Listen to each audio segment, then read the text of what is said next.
Many girls around, he chose to focus on her tonight. Don't do anything reckless. I was the one who hit you just now, so take it out on me. Suyu bit her silver teeth and glared at Ouyang Jia. Hee, of course, I'm here for you. Ouyang Jia chuckled, casually sitting down on a chair in the changing room, then said to Suyu, little girl, you danced well just now, dance for me again. It's not work time, why should I dance? Suyu replied coldly, not going to dance? Ouyang Jia signaled to number 2. He immediately raised his gun and shot a young woman who was halfway through changing. Seeing this, number 2 aimed to shoot another young woman. Fine, I'll dance. Suyu finally compromised. Although she was very unwilling, she had no choice but to start dancing. Your dance isn't good, can you do a pole dance? However, after watching for just a minute, Ouyang Jia seemed a bit disappointed. I can't, Suyu replied coldly. Can't? You can learn, Ouyang Jia said with a smirk. I won't. Fine, I'll learn. Originally, Suyu wanted to refuse, but seeing number 2 raise his gun again, she could only say this. Who among you can dance? Go teach her. Ouyang Jia instructed the women in the changing room. There were several poles in the changing room, which the young women usually used for practice. I can.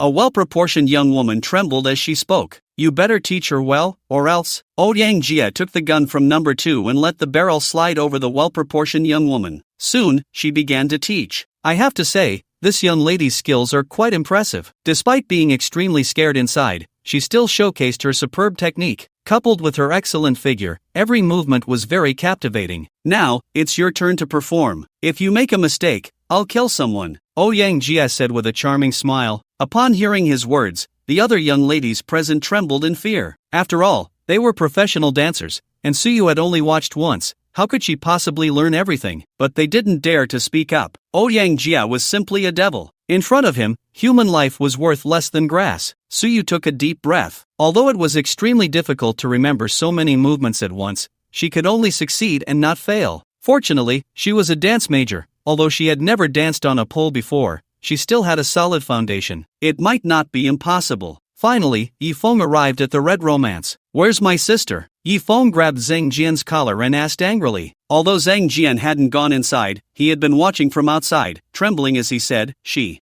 was called over by young Master Jia to dance on the pole. What did you say? Upon hearing Zhang Jian's words, Yifeng's anger soared. How dare they make his sister dance on a pole? That was simply asking for death. Take me there. In the changing room, everyone held their breath. Their lives were now in Suyu's hands. If Suyu made a mistake, they might lose their lives. Suyu took a deep breath and finally grabbed the pole and started dancing. She felt incredibly wronged. Although she had danced in bars before, it was always normal dance. This was her first time dancing on a pole. Pole dancing could be considered a form of art, but it depended on who it was for. Dancing in a formal setting was art, but dancing here was clearly a display of seduction. Especially young Master Jia, who was clearly not a good person. Fortunately, Suyu had just changed her clothes. She was wearing long jeans. Even in jeans, Suyu's figure was still excellent, making young Master Jia very pleased. At a glance, it was clear that Suyu had not been specially trained. However, she had a dance background and could basically replicate all the movements. But soon, young Master Jia felt it was not enough. He thought Suyu's dance outfit was not professional enough. So, he had her stop and brought in a professional dance outfit for her to wear while dancing. Looking at the extremely revealing dance outfit, Suyu's face turned pale. Even when she was part of the Atmosphere team before, she had never worn such clothes. But now, did she have the power to refuse? If she refused, who knows how many people young Master Jia would kill. Seeing the pleading eyes of the other young ladies, Suyu had no choice but to slowly take the dance outfit, tears of grievance shimmering in her eyes. Suyu wanted to find a more secluded place to change, but she was required to change right there. Her small hands trembled as she reached for the zipper of her jeans. Wait a minute. Just as Suyu's hand touched the zipper, a familiar voice rang out. Suyu turned around and saw Yifeng rushing in. Brother! Suyu immediately threw herself into Yifeng's arms and began to cry. All her grievances finally erupted. It's okay. Yifeng gently patted Suyu's back, softly comforting her. You're her brother? Seeing Yifeng arrive, Ouyang Jia narrowed his eyes. So it was you who bullied my sister? Yifeng glared coldly at Ouyang Jia. What do you mean by bullying? Your sister works in this bar, isn't she here to sell herself? I'm not refusing to pay, Ouyang Jia shrugged and said with a smile. Yang Jie's words made Ji Feng's expression turn icy. Little brother, since you're here, don't pretend. Name your price. I want your sister to accompany me tonight, Yang Jie said boldly. As soon as he finished speaking, Hong Yi moved directly. In an instant, she appeared in front of Yang Jie, grabbing him by the neck and delivering several slaps. The black bodyguards hadn't even reacted yet. By the time they did, they immediately raised their guns to shoot Hong Ye. However, without even turning her head, a dagger appeared in her hand. As the dagger danced, the tendons in the black bodyguard's hand were directly severed. In the end, the dagger was pressed against Yang Jie's neck. Although the dagger was at his throat, Yang Jie remained arrogant, cursing, "Damn it, you dare to hit me." Clearly, Yang Jie was used to being arrogant and had no awareness of the severity of the situation. Hong Ye slapped him a few more times, turning his face into a swollen mess. "You're finished, you're dead. Do you know who I am?" Even with his face swollen like a pig's head, Yang Jie still spoke defiantly. "Young Master Yi, show mercy, he's from the imperial capital." At that moment, Zhang Jian hurriedly said. Although Yi Feng was powerful, Yang Jie was a big shot from the imperial capital. If Yi Feng killed Yang Jie, it would be a serious problem. "That's right, if you dare to hurt a single hair on me, your whole family will die," Yang Jie shouted arrogantly. "Young Master Yi, how should we deal with him?" Hong Ye looked at Yi Feng with some difficulty. "Kill him," Yi Feng said directly. In the next moment, Yi Feng twisted Yang Jie's neck. The wicked young master ended his sinful life just like that. Seeing this scene, the black bodyguards were stunned. They never expected their master to be killed in such a small place as Jiangdu. The next moment, they all pulled out their guns and committed suicide. Clearly, having failed to protect their master, they would undoubtedly die when they returned. Moreover, it wouldn't just be them. Their families would also be implicated. Thus, they ended their own lives, preserving the title of dying in defense of their master. Witnessing this, Yi Feng was also somewhat surprised. He hadn't expected these bodyguards to commit suicide. It seemed that Yang Jie indeed had a significant background. But so what? If he dared to bully his sister, there was only one path for him, death. At this moment, the one most worried was naturally Zhang Jian. "It's over, it's all over." Although it was Yi Feng who killed him, the death was under the banner of Hong Ye. How could he escape responsibility? Moreover, it was he who had called Suyu over tonight. Perhaps Yi Feng wouldn't let him off. "Zhang Jian, you have some nerve." As expected, Yi Feng said coldly. In the next moment, Hong Ye lifted Zhang Jian up, the dagger aimed at his neck. At this moment, Zhang Jian finally recognized who this stunning woman was. The Rakshasa of Phoenix Hall. Even the Rakshasa had become Yi Feng's subordinate. Today, he was definitely doomed. "Young Master Yi, I didn't expect this. I just thought of having Xiaoyu come over to dance. I didn't force her, she came on her own." Zhang Jian was nearly scared to death. "Brother, let him go, I came here on my own." Suyu gently shook Yi Feng's arm. "Since my sister is pleading for you, I'll spare your life," Yi Feng said coldly. Only then did Hong Ye release Zhang Jian. At this moment, Zhang Jian was drenched in cold sweat. "If there's a next time, I'll castrate you." "No, there won't be a next time." Zhang Jian shook his head vigorously. "Let's go." Yi Feng took Suyu and left. At this time, in the most upscale beauty salon in Jiangdu, a stunningly beautiful woman was getting a treatment. "Aunt Chang, are you really going to let Xiao Jie play outside alone? What if something happens?" Beside the beautiful woman was a young girl, also receiving a treatment. "Xiao Jie is a bit playful, but in a small place like Jiangdu, no one dares to touch anyone from the Ouyang family," Ouyang Bingqing said with a loving smile. "That's true, he has so many bodyguards with him, so let's just enjoy ourselves." The young girl giggled. However, at that moment, the beautiful woman's phone suddenly rang. After hanging up the phone, a hint of joy appeared on Ouyang Bingqing's mature and charming face. She then said to the two technicians who were attending to her, "All right, you two can leave for now." Once the two female technicians had exited, Ouyang Bingqing sat up. Although she was already over 40, her figure remained full, and her skin was as fair as that of a newborn, smooth and delicate. "Aunt Xing, your skin, your figure, it's simply amazing." The girl beside her couldn't help but praise. "Hee Qixin, you're not bad either," Ouyang Bingqing replied with a smile. "How can I compare to Aunt Qing? You're like a head taller than me." Qixin tried to reach out, but Ouyang Bingqing caught her hand. "If you want to grow, it's simple, just find a boyfriend," Ouyang Bingqing laughed. She then said, "Everyone is already here, come, let's go help Xiaojie." Before long, the two women arrived at a banquet hall. In the hall, many girls were already standing. Each girl was stunningly beautiful and dressed to the nines. Some approached actively, while others came passively. The reason was simple. a prominent figure from the imperial capital was visiting Jiangdu today. This figure had a son of marriageable age. If one could climb this big tree, the future would be limitless. Therefore, many young and beautiful girls rushed over, hoping to catch the eye of this important person. Of course, some were forced by their families to come. For example, one girl, clearly dressed in a very plain manner, stood out awkwardly at such a grand banquet. She wore a floral cotton jacket. In this setting, even if one were frozen solid, they should still reveal what needed to be shown. Yet she was dressed like this. However, even in her floral cotton jacket and without makeup, her beauty could not be concealed. Shinshin, how can you dress like this? Listen to your mom, go change your clothes. If that important person takes a liking to you, our Ning family will prosper, Chen Xiu said, holding a cool dress, trying to persuade the girl in the cotton jacket. Indeed, the girl in the floral cotton jacket was none other than Ning Xin. Mom, I won't change, I'm cold, Ning Xin stubbornly replied. Chen Xiu couldn't argue with Ning Xin and had no choice but to let her be. Besides Ning Xin, Lin Ruoshi and Shanaoxue also arrived. In short, almost all the eligible women in Jiangdu were present today. There was no choice, this was an invitation personally sent by the city lord,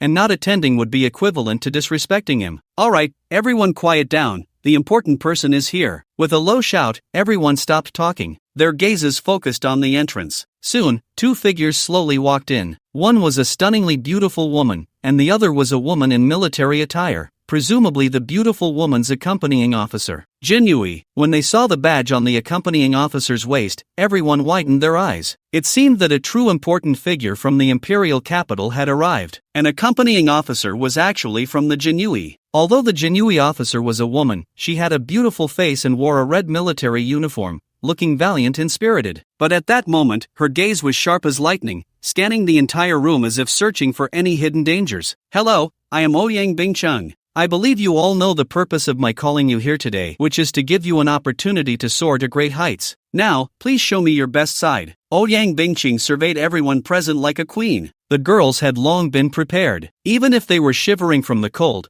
they would reveal what needed to be shown. They had to ensure that the important person had a feast for the eyes. But to their surprise, this important figure turned out to be a woman. Indeed, after glancing over the crowd, Ouyang Bingcheng's brows immediately furrowed. If you want to be my Ouyang family's daughter-in-law, then you better rein in your flamboyance, Ouyang Bingcheng said in a deep voice. Clearly, when she chose a daughter-in-law, beauty and figure were just one aspect. Temperament was equally important. Women who were eager to expose themselves were too low-class to catch her eye. Suddenly, Ouyang Bingcheng's eyes lit up. Her gaze fell on a large floral coat. While the other girls showcased their figures and looks, that girl in the floral coat sat quietly in a corner, happily flaunting a dessert. She looked somewhat adorably clumsy. What's your name? Ouyang Bingcheng found this interesting. Unfortunately, the girl in the floral coat was too busy showing off her dessert and seemed not to notice Ouyang Bingcheng calling her. Xiaoxin, hurry, someone is calling you. Chen Xiu quickly nudged her daughter. Initially, she felt a bit displeased seeing her daughter in the large floral coat, but unexpectedly, at that moment, Ning Xin became the center of attention. I'm Ning Xin. Ning Xin looked around and noticed everyone was looking at her, and quickly spoke up. As she spoke,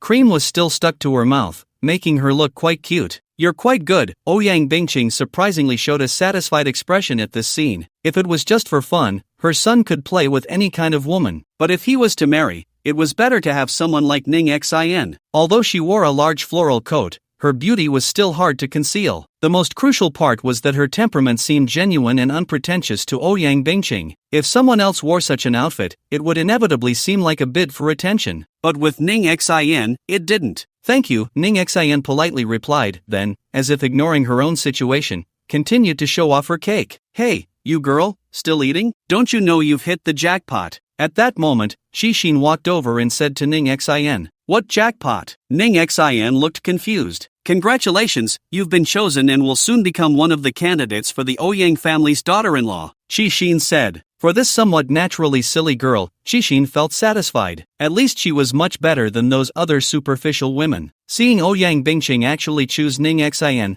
the other girls immediately showed a hint of unwillingness on their faces. But there was nothing they could do. They could only blame themselves for not anticipating that it wasn't the big shot himself who came to choose, but his mother. Otherwise, they would have dressed more conservatively. The girls all looked at Ning Xin with expressions of envy. Although most of them were famous young ladies from Jiangdu, compared to the super families of the imperial capital, They were far behind. They had lost a chance to soar to great heights. I don't want to. However, at that moment, Ning Xian suddenly spoke up. As soon as Ning Xian's words came out, the entire venue fell into silence, so quiet that a pin drop could be heard. What did you say? Ouyang Bingqing frowned. I said, I don't want to be the Ouyang family's daughter-in-law. Ning Xian gritted her teeth. Although she knew this would offend a big shot, she still resolutely expressed her thoughts. Xiaoxin, are you crazy? Ning Xian's words caused everyone from the Ning family to change their expressions drastically, and Ouyang Bingqing walked towards Ning Xian. She was tall and looked down at Ning Xian, saying, Are you rejecting me? Yes, Ning Xian nodded. Do you know who I am? Ouyang Bingqing squinted her beautiful eyes and asked, I don't know who you are,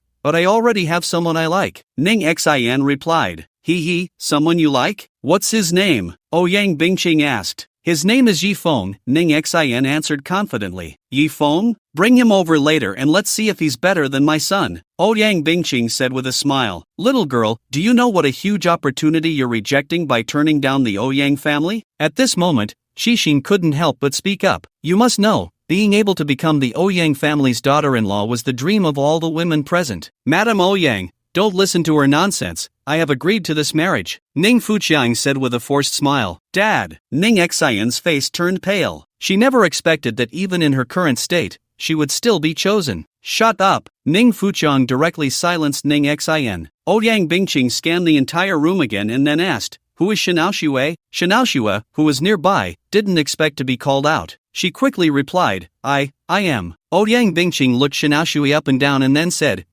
No wonder you're known as the most beautiful woman in Jiangdu. It's no surprise that the deputy city lord has been recommending you to me. Today, Xiaoxue was dressed elegantly, but not overly revealing. Her makeup was just right. After all, she was Xiaoxue, aware that those big shots often had certain expectations, so she didn't choose clothes that overly showcased her figure. This way, it created a sense of beauty that was both alluring and modest. Of course, she never thought she would be chosen. She was just here to tag along. Moreover, since the city lord invited her, she had to come. Madam Ouyang, you flatter me, Xiaoxue replied politely.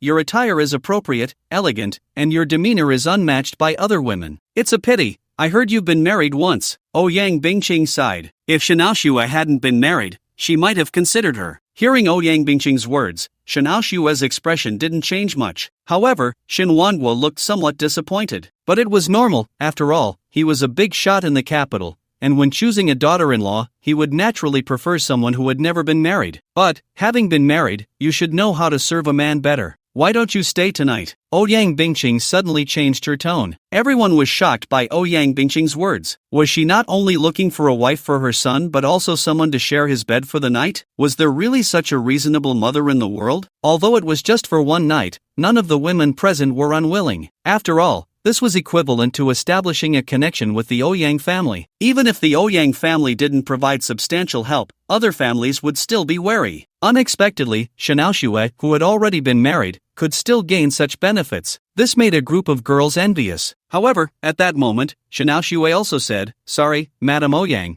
I already have someone I like. Ouyang Bingqing frowned. You have someone you like? Who is it? Yifeng. Xiaoxue said the name. Yifeng? I think I've heard that name before? Ouyang Bingqing said, puzzled. Aunt Cheng, the girl named Ning Xian just now also likes someone named Yifeng. Xixin said to Ouyang Bingqing. Oh, are these two Yifengs the same person? Or do they both just happen to be named Yifeng? Ouyang Bingqing looked at Ning Xian and Xiaoxue. It should be the same person. The deputy city lord said, sweating profusely. He never expected that the two women Ouyang Bingqing had her eyes on tonight were both connected to Yifeng. Moreover, they openly declared their affection for him in front of so many people. Wasn't this a slap in Ouyang Bingqing's face? Oh, interesting. Ouyang Bingqing laughed. Then she said to Xixin, bring that Yifeng over. I want to see what kind of man he is. Although Ouyang Bingqing was smiling, her eyes were filled with murderous intent. The two women she had chosen had both rejected her because of a man named Yifeng. She was very curious about what extraordinary abilities this Yifeng had. Yifeng, accompanied by Suyu, was preparing to return to the imperial residence when he suddenly received a call from Xiaoxue.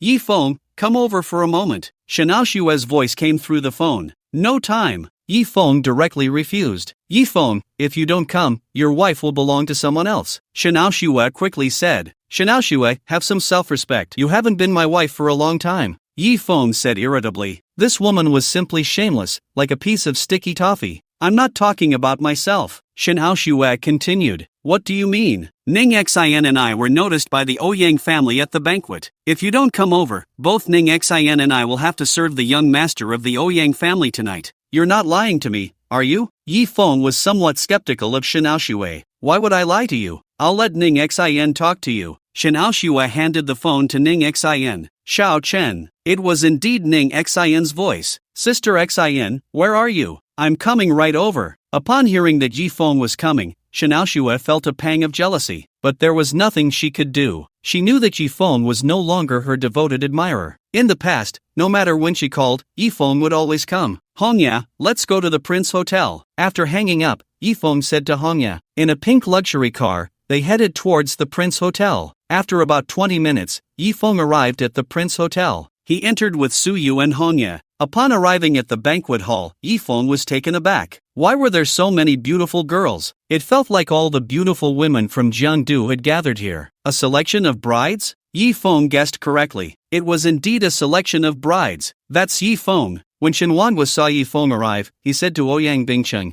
Ouyang Bingqing turned her head and surveyed Yi Feng with her stunning eyes. After a long moment, she finally parted her red lips and asked, You are Yi Feng? I am, Yi Feng replied. Though he was captivated by the woman's aura, his expression remained calm. This woman was probably the most graceful he had ever seen, especially her eyes, which held a kind of lofty disdain, as if everyone present was nothing but ants in her eyes. In fact, that was indeed the case. To the Ouyang family, even the city lord of Jiangdu was just an ant. Ouyang Bingqing scrutinized Yi Feng a few more times, nodded, and said, You look decent, but unfortunately, how can you compare to my Ouyang family? Do you have something to say? Since the other party's attitude was so unfriendly, Yi Feng naturally wouldn't be too polite. These two women both say they like you, so I just want to see what you're capable of, Ouyang Bingqing said. Whether I have the ability or not, you'll find out if you try. Yi Feng met Ouyang Bingqing's gaze without flinching. Yi Feng's assertiveness instead brought a hint of appreciation to Ouyang Bingqing's eyes as she said, You're young, yet you dare to look me in the eye. You have some courage. You're not a tigress, so why should I be afraid to look you in the eye? Yi Feng chuckled. If Ouyang Bingqing were truly a tigress, then he would be Wu Song, known for taking down tigresses. Yi Feng's words made everyone gasp in shock. This guy really feared nothing. He actually dared to compare Ouyang Bingqing to a tigress. You're the first person to dare call me a tigress. Ouyang Bingqing narrowed her beautiful eyes. Look, if you just wanted to see me, you've seen me now. If there's nothing else, I'm leaving. Yi Feng was too lazy to waste words with her. He directly said to Ning Xin, Sister Xin, let's go. Ning Xin instinctively started to follow Yi Feng. Did I let you go? Ouyang Bingqing's voice rang out. I come and go as I please. Do I need your permission? Yi Feng snorted. Young man, don't speak so aggressively. Just because a few women like you think you're invincible? Listen well, my name is Ouyang Bingqing. Ouyang Bingqing said coldly. I don't care what your name is, don't provoke me, or I'll treat you the same. Yi Feng declared with dominance. Yi Feng's words once again left countless people wide-eyed. Ouyang Bingqing was the most beautiful woman in the Dragon Kingdom. Although her husband died young, her admirers were spread all over the Dragon Kingdom. Even without using the power of the Ouyang family, there are thousands of extraordinary talents willing to die for her. However, Ouyang Bingqing has her eyes set high and looks down on everyone, remaining single all this time. It can be said that anyone who knows Ouyang Bingqing cannot help but like her. But to dare to say in front of Ouyang Bingqing that they want to do her, this is the first person. Although, Yi Feng's intention was not that. Sure enough, as soon as Yi Feng's words came out, Ouyang Bingqing instantly flew into a rage. Xixin,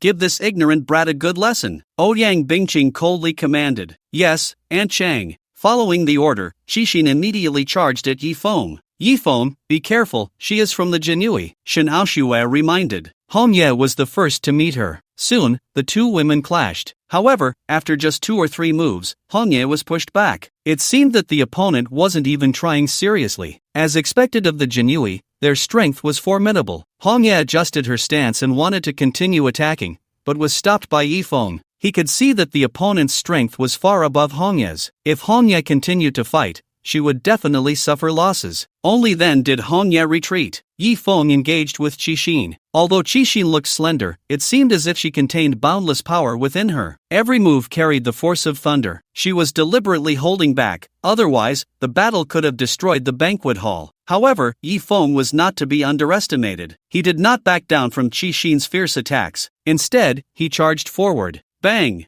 Bang! Bang! The place where the two clashed erupted with booming sounds. The surrounding tables and chairs were directly shattered into pieces by the terrifying force. Seeing this scene, Ouyang Bingqing's eyes lit up. She had thought Yi Feng was just an arrogant young man. She didn't expect him to have some real skill, able to fight evenly with Qixin. No, it wasn't evenly matched. Qixin was actually at a disadvantage. Sure enough, in the next moment, Yi Feng's palm slammed into Qixin's mouth. Qixin's body staggered back several steps before stabilizing. Then, she spat out a mouthful of fresh blood. Seeing this, Shen Wanguo's eyes widened. Although he already knew Yi Feng was strong, he didn't expect Yi Feng to actually defeat a member of the Jinyue. The Jinyue were the strongest official guards. Qixin, defeated, showed a look of unwillingness in her beautiful eyes. She was about to continue attacking Yi Feng. Alright, Qixin, step back. You are not her match. Ouyang Bingqing narrowed her beautiful eyes and said. Although Yi Feng was arrogant and even called her a tigress, the strength he displayed made Ouyang Bingqing feel a bit of admiration for talent. Mainly, Yi Feng was very young, about the same age as her son. But compared to her son, who only knew how to drink and chase women, Yi Feng's strength was indeed worlds apart. At such a young age, he had strength not inferior to the Jinyue. His talent was evident. Ouyang Bingqing stood up, her beautiful eyes scanning Yi Feng. After a moment, she spoke. Yi Feng, I'll give you a chance. How about becoming my godson? As soon as Ouyang Bingqing's words came out, the entire venue fell silent again. Ouyang Bingqing actually wanted to take Yi Feng as her godson? Yi Feng, quickly agree. This is a once-in-a-lifetime opportunity. At this moment, Shen Wanguo couldn't help but speak. It should be known that Yi Feng was now very strong, already making him look at him with new eyes. The only drawback was that Yi Feng's background was too weak. He had also offended the god of war, Tianqing. Although the god of war, Tianqing, couldn't focus on dealing with Yi Feng for now, once he arrived, it would be Yi Feng's death. But if Yi Feng could connect with the Ouyang family, with their influence, even the god of war, Tianqing, would have to think twice before acting against him. Becoming the godson of the most beautiful woman in the Dragon Kingdom? This was undoubtedly the dream of countless men. Unfortunately, Yi Feng didn't take it seriously at all. Seeing Yi Feng's indifferent expression, Ouyang Bingqing frowned and said, "What's wrong? Are you unwilling? Why should I be willing?"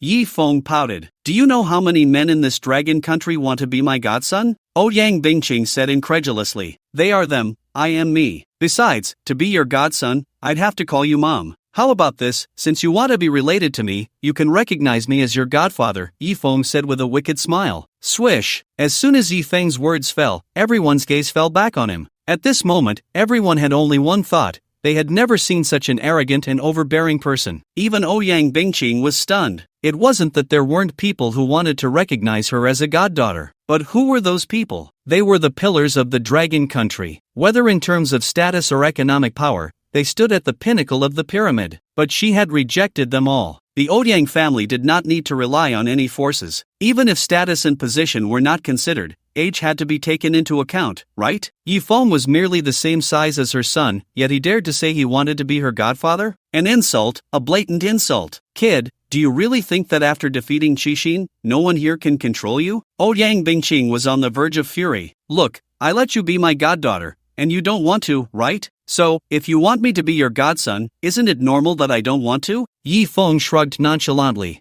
I let you be my godson because I think highly of you. Ouyang Bingqing said. I let you be my goddaughter because I think highly of you too, Yi Feng retorted without giving in. Then tell me, if I become your goddaughter, what can I gain? Ouyang Bingqing laughed in anger. Ouyang Bingqing was just asking casually. Little did she know, Yi Feng really started to think about it. After a moment, he said, you can give me money to spend, and you can honor me. Ouyang Bingqing. Everyone. You little rascal, you are really interesting. Unexpectedly, Ouyang Bingqing actually laughed. Yes, it had been many years since she had encountered such an interesting person and situation. After all, most men who saw her were either obsequious or flattering. Not to mention insulting her, there wasn't even anyone who dared to refute her. It was utterly boring. Yi Feng's appearance made her feel a bit of interest. You old hag, you look pretty good when you smile. You should smile more, it makes you look younger. Yi Feng said, am I very old? Ouyang Bingqing frowned. Not very old, just like to use your age to assert authority, Yifeng pouted. Hee hee, little rascal, you are quite interesting. Today, I won't make it difficult for you, you can go. Ouyang Bingqing waved her hand. This scene once again stunned everyone. Ouyang Bingqing was actually letting Yifeng go? Then thank you. Yifeng directly took Ning Xin and left. I'm leaving too. Shen Aoshua quickly followed. Aunt Chang, are you really just letting him take them away? Isn't that embarrassing for you? Xixin found it hard to understand Ouyang Bingqing. Hee hee, daring to embarrass me is also a kind of face. Ouyang Bingqing waved her hand. Tonight, she had her eyes on the two, but they were both taken away by Yifeng. She lost interest. By the way, Xiao Jie's phone has been unreachable. Is something wrong? Xixin asked with some concern. Probably just having too much fun. Don't worry about him, Ouyang Bingqing said lightly, seemingly unconcerned about her son's safety. Hongye, you take Sister Xin back first. I have something to deal with, Yifeng said to Hongye in the Rolls-Royce. Yes, young Master Yi, Hongye replied respectfully. What about me? Shen Aoshua pointed to herself. You have a car, so go back yourself, Yifeng said irritably. Yifeng, Shen Aoshua stomped her foot in anger. After Ouyang Bingqing left, the banquet hall quickly became desolate. Everyone was greatly disappointed, unable to get what they wanted. Ouyang Bingqing followed Xixin back to her room. Suddenly, a large group of masked men in black rushed out from the hallway. Who are you? Ouyang Bingqing frowned and asked the men in black. People here to take your life. The men in black did not elaborate, directly brandishing sharp knives and charging at the two. Xixin immediately stepped forward. Xixin's strength was still very formidable. In just 1 minute, he had knocked down all the dozen or so men in black. A bunch of rats. Xixin showed no gratitude. He then took Ouyang Bingqing back to her room. Just as he opened the door and stepped inside, Xixin's body was suddenly sent flying out. Boom! His body crashed violently against the wall, shaking the cement wall intensely. Aunt Qing, be careful, they're experts. Xixin struggled to get up, but Ouyang Bingqing walked straight in. Once inside the room, she saw two men sitting there, drinking tea. The very cup that had sent Xixin flying was in their hands. The power of just one teacup was terrifying. The strength of these two men was evident. They looked particularly strange. One was as strong as an ox, standing nearly 2 meters tall, with muscles bulging like granite. The other was small and thin, barely 1.4 meters tall, resembling a skinny monkey. The twin fiends, it's you two. Ouyang Bingqing squinted at the two. Hee hee, since you know it's us, Madame Ouyang, then please surrender quietly, Kikik. The thin monkey's rat-like eyes glinted with malice. His gaze swept over Ouyang Bingqing, filled with aggression. No wonder she was known as the most beautiful woman in the Dragon Country. Her looks and figure were unmatched, even compared to an 18-year-old girl. Ouyang Bingqing was naturally aware of the notorious twin fiends. These two brothers were known for their cruelty, especially in torturing beautiful women. Every woman who died at their hands suffered inhuman torment. Their brutality surpassed even that of the black and white impermanents. It was unexpected that she had just arrived in Jiangdu and was already targeted by the twin fiends. Madame Ouyang, you have only yourself to blame for being so high-profile, the giant sneered. If Ouyang Bingqing had been a bit more low-key, perhaps they wouldn't have found her so quickly. But Ouyang had chosen to select a consort at the Prince Hotel, which was like delivering herself to them.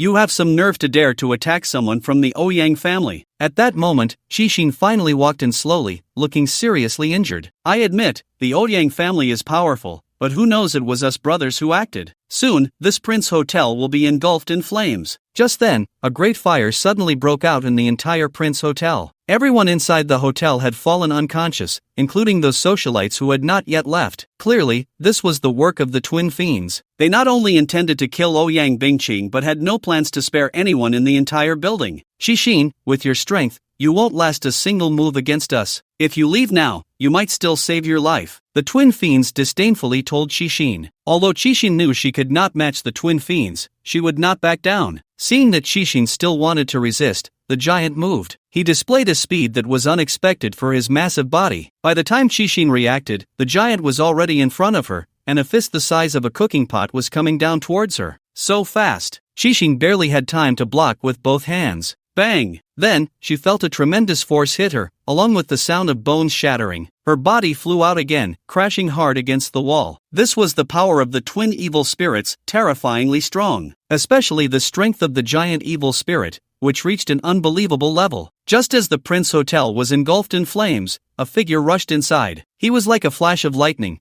quickly carrying out the unconscious people from the hotel. This figure was none other than Yifeng, who had just left. When he had walked away, he sensed two extremely evil auras within the building. Fearing something might happen, he turned back. Sure enough, trouble had arisen. Fortunately, due to Ouyang Bingqing's presence, most people were in the lobby on the first floor, saving Yifeng a lot of trouble. But the fire was beyond saving. What happened? Yifeng pinched Lin Ruoshi among the crowd, and she immediately woke up. As the owner of the hotel, she was naturally present. I don't know, I just suddenly fainted. Quick, put out the fire, Lin Ruoshi exclaimed as she realized the hotel was on fire, immediately wanting to help. Don't save it, it's too late. Yifeng grabbed Lin Ruoshi. She looked at the Prince Hotel, which was already more than half consumed by flames, and knelt down in pain. The Prince Hotel was her greatest effort and the key to the rise of the Lin Group. If the Prince Hotel was gone, the Lin family would suffer a huge blow. Madame Ouyang is still inside. Yifeng, you must go save her. Lin Ruoshi suddenly remembered something. Losing the hotel was a small matter. If anything happened to Ouyang Bingqing, the Lin family could disappear. Isn't her military officer quite powerful? Yifeng scoffed but still asked, which room are they in? After all, while Qixin's strength was decent, those two evil auras were clearly much stronger. Forget it, let's just do a good deed. Yifeng rushed back into the sea of flames. Madame Ouyang, if you cooperate with us, you might suffer less, the thin man said, hands behind his back, looking at Ouyang Bingqing with a playful expression. Old two, it's about time, make your move. The thin man signaled to the giant evil spirit. The giant evil spirit walked towards Ouyang. However, at that moment, a figure burst into the presidential suite, which was already half burned. The next moment, the twin evil spirits realized that Ouyang Bingqing and Qixin were gone. They thought they were seeing things. Rubbing their eyes vigorously, they confirmed that the people had indeed vanished. Where are they? A thunderous roar echoed in the room. The people had, of course, been rescued by Yifeng. He carried one in each arm, directly pulling Ouyang Bingqing and Qixin out of the inferno. As they were lifted, the two women instinctively tried to struggle, but Yifeng held them down with a slap each. Be good, we're almost out. Outside the hotel, Lin Ruoshi waited anxiously. Finally, she saw Yifeng carrying the two women out and collapsed to the ground like a deflated balloon. Thank you, cough cough, Qixin said while coughing, thanking Yifeng, her cheeks slightly flushed. This guy had just, and not only was he rude to her, but also to Ouyang Bingqing. At that moment, both Qixin and Ouyang Bingqing had their fair skin smeared with dirt, looking quite disheveled, yet both had a hint of shyness, especially Ouyang Bingqing, who was still in shock from being slapped by Yifeng. The impact of that moment was even stronger than the appearance of the twin evil spirits. No need to thank me. If you want to thank someone, thank President Lin. She's the one who asked me to save you. Yifeng waved his hand, passing the favor to Lin Ruoshi. He knew that this time Lin Ruoshi would definitely suffer heavy losses, but if he could gain the gratitude of the Ouyang family, perhaps it could turn into a blessing in disguise. Who are they? At that moment, outside, people suddenly saw two figures, one tall and one short, rushing out from the sea of fire. It was the twin fiends. They immediately spotted Ouyang Bingqing and Qixin standing outside, a flash of rage appearing in their eyes. Originally, they had planned to quietly eliminate Ouyang Bingqing, but now it seemed impossible. However, the mission had to be completed. Fortunately, many of Ouyang's family guards had arrived. Protect the lady. There were nearly 100 of them, including black bodyguards and many martial artists, all of whom were powerful. Protect? Can you really protect her? The twin fiends let out a sinister laugh and charged forward. The bodyguards immediately tried to block them, but unfortunately, they underestimated the strength of the twin fiends, especially the giant fiend. With one punch, he created a hole the size of a bowl in the chest of a strong black bodyguard. It was incredibly shocking. Bang! Bang! Bang! Anyone who touched the giant fiend's fist was instantly beaten to a pulp. The slim fiend was no simple matter either. He was extremely agile, wielding twin daggers. Swish! Swish! Swish! Severed limbs flew everywhere. One by one, Ouyang's bodyguards fell to the ground as if made of paper. Those who had been rescued by Yifeng saw this scene and immediately scattered in panic. In less than 2 minutes, over 100 people lay dead in a pool of blood. All of Ouyang's guards were slain. Young hero, please help us block these two. The Ouyang family will surely reward you handsomely. Seeing this, Qixin quickly said to Yifeng. Although she didn't know if Yifeng could stop the twin fiends, there was no other way at this moment. No way, these two guys look really strong. Yifeng pretended to be troubled. As long as you help us escape, you will be a great benefactor to the Ouyang family. Qixin continued. Yifeng pondered for a moment and said, if you want me to help, it's not impossible, just call me Godfather. You. Qixin's eyes widened. What? Not willing? Then I'm leaving, Yifeng said, about to walk away. Fine, I'll call you Godfather, is that okay? Qixin said angrily, but Yifeng showed no intention of moving. Yifeng, what do you mean? I've already called you Godfather. She hasn't called yet. Yifeng pointed at Ouyang Bingcheng. Yifeng, don't go too far. Qixin was a bit angry. Am I going too far? Are you going to call or not? If not, I'm leaving. Yifeng pretended to leave again. However, Ouyang Bingcheng was somewhat resolute and really didn't call out. Aunt Qing, why don't you just call him? A wise man doesn't suffer losses in front of him. Qixin had to persuade Ouyang Bingcheng. Ouyang Bingcheng looked at the man in his 20s with a mischievous glint in his eyes. She knew that whether she could survive today might depend entirely on this man. But calling a young punk godfather was something she just couldn't bring herself to do. Yet if she didn't call, she would die. Seeing the twin fiends getting closer, Ouyang Bingcheng steeled her heart and said, I'll call you once, will you dare to agree? Yifeng, what would I not dare? Ouyang Bingcheng, husband, Yifeng. This truly caught Yifeng off guard. Forget it. Since she called him husband, he couldn't make it difficult for her anymore. He immediately walked towards the twin fiends. At this moment, Qixin was completely dumbfounded, looking at Ouyang Bingcheng in disbelief. Ouyang Bingcheng actually called Yifeng husband? You little girl, what are you staring at? It's better than calling him daddy, right? Ouyang Bingcheng said, her pretty face flushed. No, Aunt Qing, this is the first time I've heard you call someone husband. It sounds so nice. Qixin said sincerely. Ouyang Bingcheng could be called the most beautiful woman in Long Country, and she certainly had her special qualities. First, her looks were extremely high, and her temperament was outstanding. But the most crucial thing was her voice, which had an indescribable femininity. Especially when she just called Yifeng husband, it made Yifeng's bones feel weak. Countless men wanted Ouyang Bingcheng to utter those two words. Among them were some giants. Unfortunately, none succeeded. Yet unexpectedly, today in such a place, facing a young punk in his 20s, Ouyang Bingcheng called out those two words. Fortunately, most people had been scared away, so not many heard it. Kid, I advise you not to meddle in other people's business. Seeing Yifeng leisurely walking towards them, the twin fiends wore cold expressions. I never meddle in other people's affairs, but you just heard her call me Godfather. Since she called me that, do you think I should intervene? Yifeng said with a smile, hands behind his back. Aunt Chang, is this kid a match for the twin fiends? Seeing Yifeng's arrogance, Xin felt a bit worried. If Yifeng couldn't withstand the twin fiends, then she and Ouyang Bingcheng would be in deep trouble. Her godfather, Ouyang Bingcheng's husband, would have been called for nothing. Ouyang Bingcheng shook her head. To be honest, she couldn't see through Yifeng either. This guy seemed reckless and lawless, but he wasn't arrogant. Instead, he possessed absolute strength, giving Ouyang Bingcheng the feeling of someone who came from that place. In this world, there is the mundane world and the hidden realm. The mundane world superficially controls the world, but in reality, it is the hidden clans that hold the power. Every extremely powerful family has some connection, however slight, to the hidden clans. The existence of the hidden clans is a secret to ordinary people and even to many martial artists. Only those whose strength reaches a certain level are qualified to know about the hidden clans. Yifeng was young, but his strength surpassed that of his peers. In the mundane world, it was nearly impossible to find such a strong young person. Therefore, there was only one possibility: he came from the hidden clans. Although Ouyang Bingcheng knew a bit about the hidden clans, she didn't understand them well because she wasn't qualified to interact with them. Only some elder figures in her family had the possibility of contacting the hidden clans. This was also why Ouyang Bingcheng, the most beautiful woman in Long Country, would call Yifeng husband. First, because she couldn't bring herself to call him dad. Second, because she vaguely felt that Yifeng might have some connection to the hidden clans. If Yifeng had ties to the hidden clans,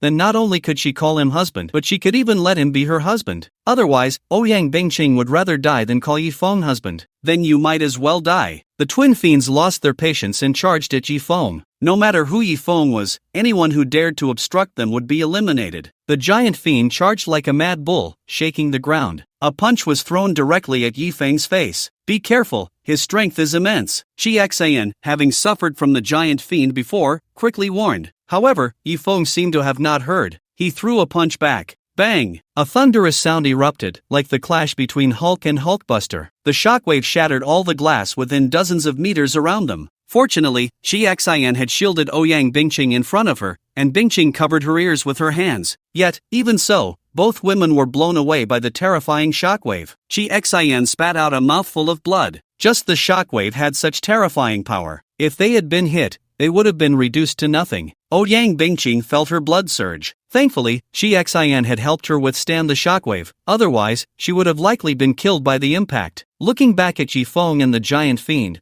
both remained in their original positions, unmoving. It was impossible to tell who had won. But moments later, the giant fiend's body transformed into a mist of blood. Shock. Utter shock. Yi Feng had actually turned the powerful giant fiend into blood mist with a single punch. Seeing this scene, a glimmer of brilliance shone in Ouyang Bingqing's beautiful eyes. Initially, she had only speculated that Yi Feng was related to the hidden clans. Now, she was 90% sure. Yi Feng definitely came from the hidden clan. Otherwise, how could he possess such terrifying strength? Brother! Seeing her brother turned into a mist of blood, the thin man let out a furious roar. Then, wielding twin blades, he charged at Yi Feng. His speed was incredibly fast. He moved like a bolt of lightning, swirling around Yi Feng, making it impossible to see his figure. Finally, the lightning struck at Yi Feng, but soon, the lightning came to an abrupt halt. Yi Feng had already grasped the thin man's neck with his hand. Flashy, Yi Feng exerted force, directly snapping the thin man's neck. So strong. The thin man's body fell to the ground, his eyes filled with shock and unwillingness. This scene made Shi Xian unable to suppress a gulp. The immensely powerful twin evil spirits were taken down just like that? How strong was this man? Done. Yi Feng clapped his hands. You are from the hidden clan, right? Ouyang Bingqing, with her beautiful eyes, scrutinized Yi Feng and squinted as she spoke. Hidden clan? Upon hearing Ouyang Bingqing's words, Yi Feng looked puzzled. Seeing Yi Feng's expression, a hint of disappointment appeared on Ouyang Bingqing's face. It seemed that Yi Feng was unaware of the existence of the hidden clan. Perhaps, Yi Feng was just a very talented young man. Ouyang Bingqing valued Yi Feng's talent, but even more so the connections behind him with the hidden clan. Every hidden clan, even the one that struggled the most, was like an insurmountable mountain to the mundane world. What? Do you really hope I'm from the hidden clan? Yi Feng squinted his eyes. It doesn't matter. Even if young Master Yi is not from the hidden clan, today, you saved my life. In the future, if you need anything from the Ouyang family, I, Ouyang Bingqing, will not hesitate. Ouyang Bingqing said softly. For some reason, at that moment, Ouyang Bingqing's gaze held a hint of sadness. That faint sadness made Yi Feng feel a twinge of heartache. What? If I'm not from the hidden clan, can't I help you solve your troubles? Yi Feng frowned slightly. Young Master Yi, my troubles, you cannot solve. Ouyang Bingqing sighed. That sigh shattered Yi Feng's heart. It turned out that such a beautiful woman from such a powerful family also had her worries. Indeed, Ouyang Bingqing's troubles came from the hidden clan. No, it shouldn't even be called troubles. It should be called a nightmare. Just then, a servant, with a face full of fear, ran up to Ouyang Bingqing. Madam, no, it's bad. What happened? Ouyang Bingqing retracted the disappointment in her eyes and asked. Young Master Jia, Young Master Jia. The servant seemed unable to continue speaking and instead gestured for something to be brought over. It was Ouyang Jia's corpse, little Jia. Upon seeing Ouyang Jia's body, Shi Xian was completely stunned. Ouyang Jia was actually dead. Ouyang Bingqing was also frozen, as if turned to stone. Who killed little Jia? Shi Xian grabbed the servant by the collar and roared. Seeing this scene, Yi Feng was also in shock. He is your son? Yi Feng looked at Ouyang Bingqing and asked. Yes. Ouyang Bingqing nodded. Yi Feng swallowed hard. He hadn't expected that the young Master Jia he killed was actually Ouyang Bingqing's son. But how could such a beautiful Ouyang Bingqing give birth to such an ugly son? It is. At that moment, the servant seemed to recognize Yi Feng. He had been present at the time, but as a servant, he did not participate in the battle. He had narrowly escaped. After Ouyang Jia was killed, he thought it best to run away. Otherwise, given the madam's affection for young Master Jia, he would likely have to accompany him in death. But could he escape? In the face of the powerful Ouyang family, even if he ran to the ends of the earth, he would be caught and brought back, right? After a long internal struggle, the servant ultimately decided to bring young Master Jia's body back to see Ouyang Bingqing. The servant pointed at Yi Feng but did not dare to say his name. However, his eyes had already revealed everything. Ouyang Bingqing glanced at the servant and then at Yi Feng. From their expressions, she seemed to have guessed something. Suddenly, Ouyang Bingqing drew her red heart dagger and stabbed the servant, killing him instantly. Lin Zone, change our hotel. I have something to discuss with young Master Yi, Ouyang Bingqing said expressionlessly to Lin Ruoshi. Okay.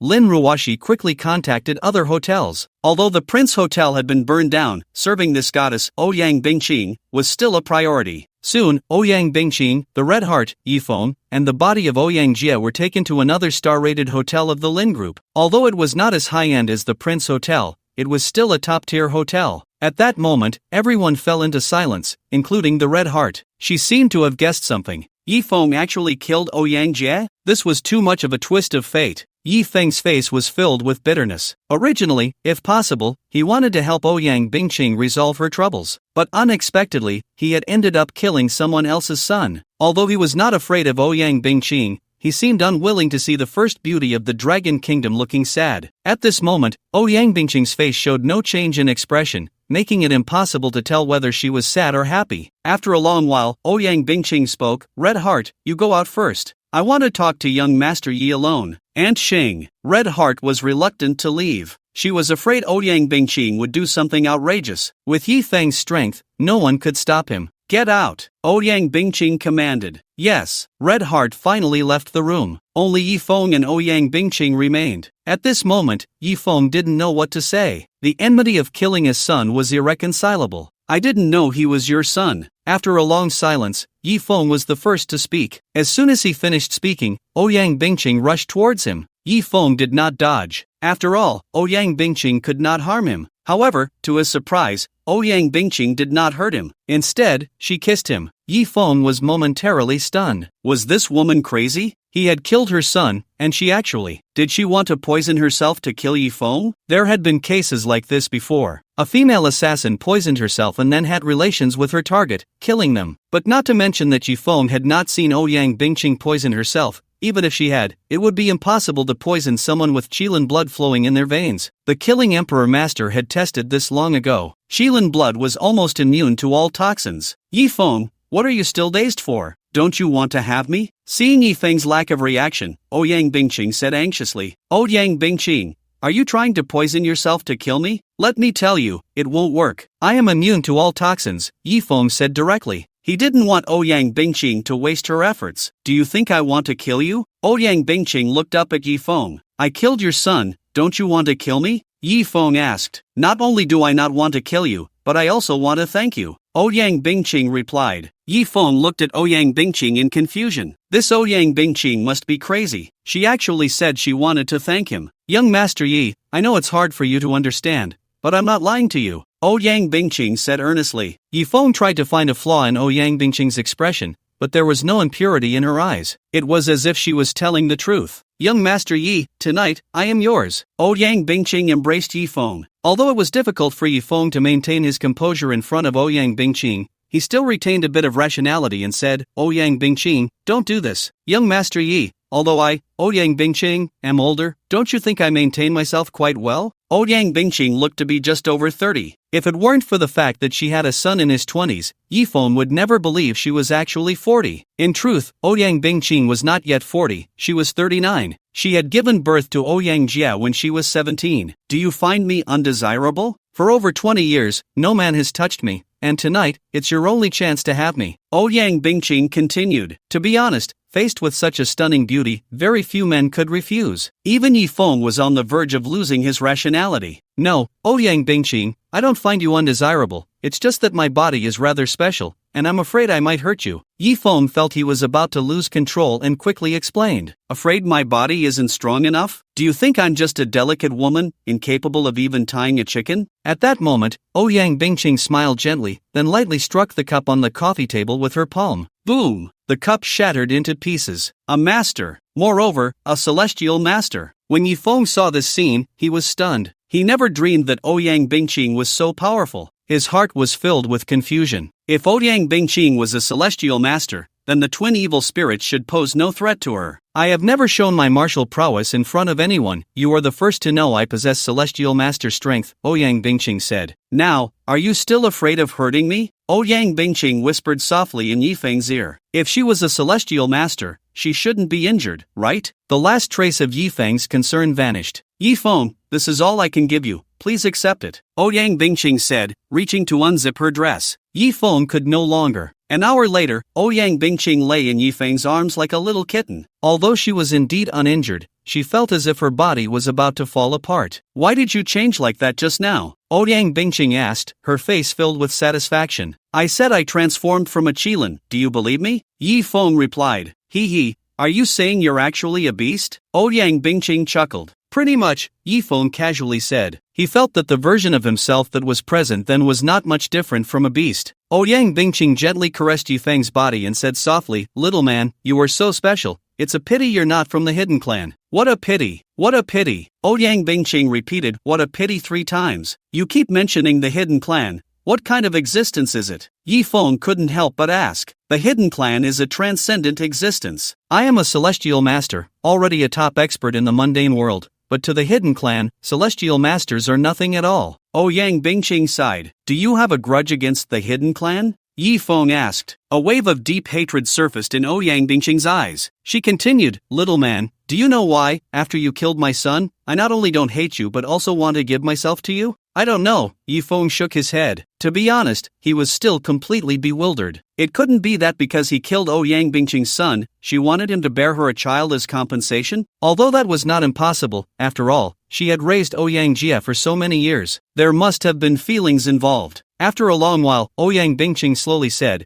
"Actually, Ouyang Jia was not born of my husband and me." Hearing Ouyang Bingqing's words, Yifeng was completely stunned. Everyone knew that Ouyang Bingqing was a widow, that her husband had died. But in reality, her husband was not dead, she simply had no husband. Her child was born from an assault by a member of the hidden clan. At that time, Ouyang Bingqing was only 16, in the prime of her youth. Bearing the halo of the Ouyang family, she became the center of attention wherever she went, a rare gem among thousands. At that time, the men pursuing her could be counted from long way to foreign lands. Yet, this proud daughter of heaven was actually bullied by an ugly man. She vowed to use all the power of the Ouyang family to ensure he received the punishment he deserved. However, when she brought her father to confront him, not only did he refuse to give her an explanation, but he also killed her father on the spot. It turned out that he was a member of the hidden clan. Therefore, his punishment was merely to be taken back to the hidden clan and forbidden from appearing in the world for 3 years. The proud daughter of the Ouyang family was bullied, and the head of the Ouyang family was murdered. The other party was only confined for 3 years. This was the punishment he received. At that moment, Ouyang Bingqing finally realized how powerful the hidden clan was. Even if they did something wrong, they would not be punished. The most terrifying thing was that Ouyang Bingqing discovered she was pregnant. She wanted to terminate the pregnancy but received a message from that man sent to the Ouyang family. If she dared to abort the child, he would ensure the destruction of the Ouyang family. Ouyang Bingqing was filled with hatred, wishing she could commit suicide. But for the sake of her family's survival, she could only endure and give birth to the child of the man who had bullied her. Moreover, she would raise him. Ouyang Bingqing, who was stunningly beautiful, found that her child had inherited the other party's genes, growing up dark and ugly. Every time she saw him, Ouyang Bingqing wished she could kill him with her own hands. But she knew what the consequences would be if she did. So, she indulged him in everything. He liked women,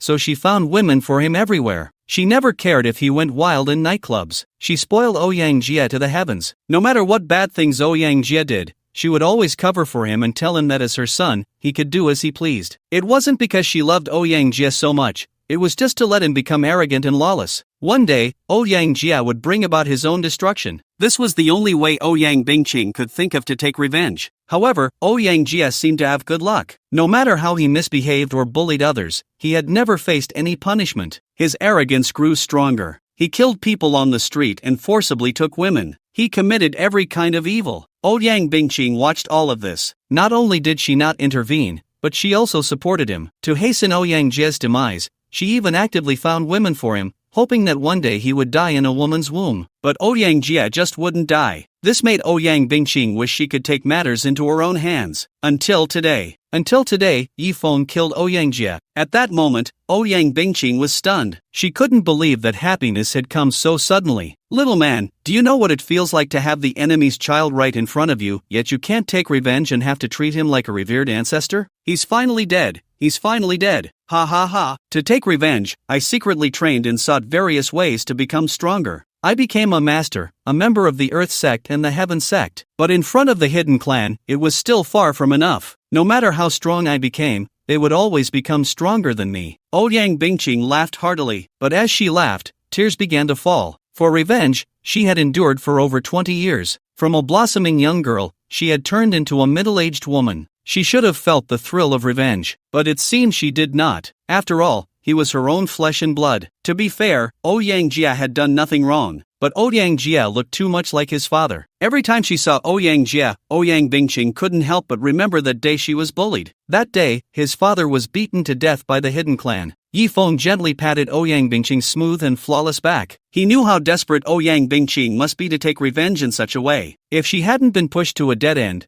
how could she have harmed her own child? After all, even a tiger doesn't eat its cubs. It's okay, everything is over now, Yi Feng comforted. He never expected that by casually killing a bully who tormented his sister, he would actually help Ouyang Bingqing find relief. He truly didn't know how Ouyang Bingqing had endured these past 20 years. No wonder, upon learning that Yi Feng had killed Ouyang Jia, Ouyang Bingqing had directly offered herself. No, it's not over yet. The one who knows his son is dead will definitely not let this go easily. Ouyang Bingqing gritted her silver teeth. Yi Feng, I don't know how you became so powerful, but right now, you are far from having the capital to confront the hidden clan. Once you leave this hotel today, you should hide, the further the better. If one day you become strong enough to contend with the hidden clan, then come back to find me. At that time, I would be willing to be your woman, as long as you don't mind my age. Ouyang Bingqing said softly. Although she had only met Yi Feng tonight, she was already captivated by this powerful young man. Whether it was his martial prowess or other abilities, she was very satisfied. It was just a pity that what Yi Feng was about to face next was the hidden clan, an opponent that was absolutely impossible to defeat. Looking at the stunning figure in his arms and the worry in her eyes, Yi Feng chuckled. How do you know I can't contend with the hidden clan right now? Yi Feng, I know you are strong to the point of being incomprehensible, but please believe me, the hidden clan is truly not something an ordinary person can understand, Ouyang Bingqing said. I am not something an ordinary person can understand either, Yi Feng replied lightly. Having too much anger is not a good thing, Ouyang Bingqing said, somewhat annoyed that Yi Feng wasn't listening to her advice. Yi Feng replied, there's nothing I can do. I'm young, and my anger is just strong. Is that so? Let me see just how strong you are, Ouyang Bingqing said as she flipped over. 2 hours later, Yi Feng walked out of Ouyang Bingqing's room. He felt quite helpless about the wild actions between him and Ouyang Bingqing. Ever since he tasted forbidden fruit with Bai Wuchang, he found it increasingly difficult to control himself regarding such matters. No wonder, when he was leaving, the killing emperor had told him that if he really couldn't hold back, he should go find his senior sisters. Now it seemed that the killing emperor must have anticipated that the Qilin fire within him was about to go out of control, which was why he let him descend the mountain. However, he hadn't met any of his senior sisters yet,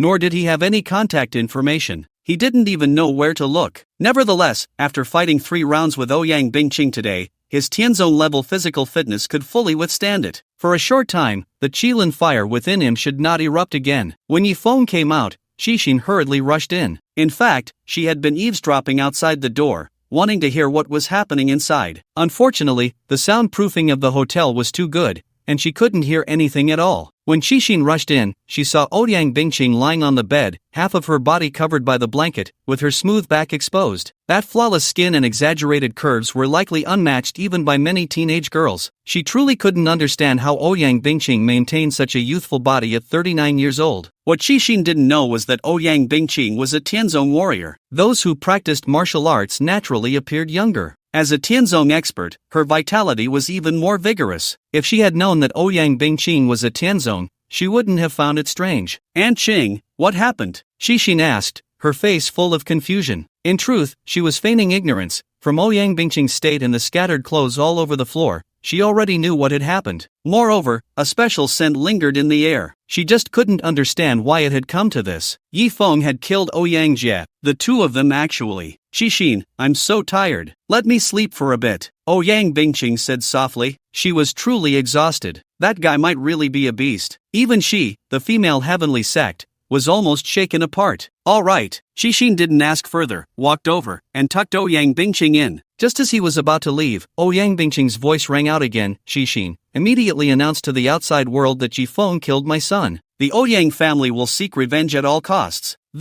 Upon hearing Ouyang Bingqing's words, Xixin was almost dumbfounded. What was going on? Just a moment ago, they were playing poker, and now they were talking about seeking revenge at all costs. Could it be that this was the legendary ruthless extraction? To be honest, Xixin completely couldn't understand the current plot. Little man, if you really have the ability, first get past the Ouyang family. On the bed, Ouyang Bingqing slowly fell into a deep sleep. Yifeng had just walked out of the room not long ago when he saw a stunning woman being supported by a middle-aged man with a big belly, being led into a hotel. "You, who are you? Let go of me." The beauty seemed to want to struggle. "I'm your husband, we're almost home. Be good, listen to me." The big-bellied man forcibly tried to take the beauty into the room. "No, you're not my husband. I don't have a husband," the beauty continued. Unfortunately, her body was no longer under her control, and she was directly shoved into the room by the big-bellied man. "Mr. Lee, didn't we sign a contract? Why did you bring me to a hotel?" The beauty clearly felt a bit disoriented. "Right, it's about signing a contract. The contract is in the hotel." The chubby Li Mingwei chuckled. He then closed the door. Inside the room, there were actually two men waiting. Seeing this scene, the beauty finally understood. "You, let go of me. I want to leave." The beauty tried to break free from Li Mingwei's grip, but at this moment, she was feeling extremely dizzy and couldn't escape at all. "Mr.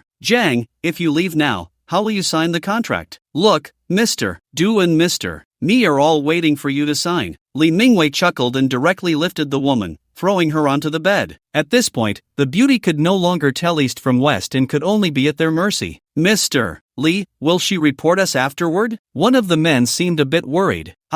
What are you afraid of? This contract is crucial for her company. If she loses this contract, her company will go bankrupt. Otherwise, do you think she would come to drink with me? Besides, we'll shoot some videos later. I'm not worried about her not complying. Who knows, once she feels the kindness of us brothers, she might even come begging to find us." "True. Then let's get started." The three men had excited expressions on their faces. They then intended to strip the beauty of her clothes. However, at that moment, the door was kicked open with a bang. The person was Yifeng. He had just seen the woman being forcibly shoved into the hotel by the big-bellied man, and it seemed to be his beautiful class leader, Zhang Pan. From Zhang Pan's appearance, it was clear she was not there willingly. So, he kicked the door open. Seeing the door burst open, the three men who were about to have fun had to stop their actions. "Who the hell are you? Who let you in?" Li Mingwei shouted loudly at Yifeng. Yifeng ignored him and walked straight towards Zhang Pan on the bed. "Damn it!" Seeing Yifeng so dismissive, Li Mingwei grabbed a bottle of red wine from the table and threw it at Yifeng's head. However, Yifeng merely tilted his head slightly and dodged it. Then, he kicked Li Mingwei in the stomach, sending him crashing against the wall. He instantly became motionless, his life unknown. The other two men swallowed hard and quickly fled the room. Whoosh! Yifeng did not pursue them but directly shot out two silver needles,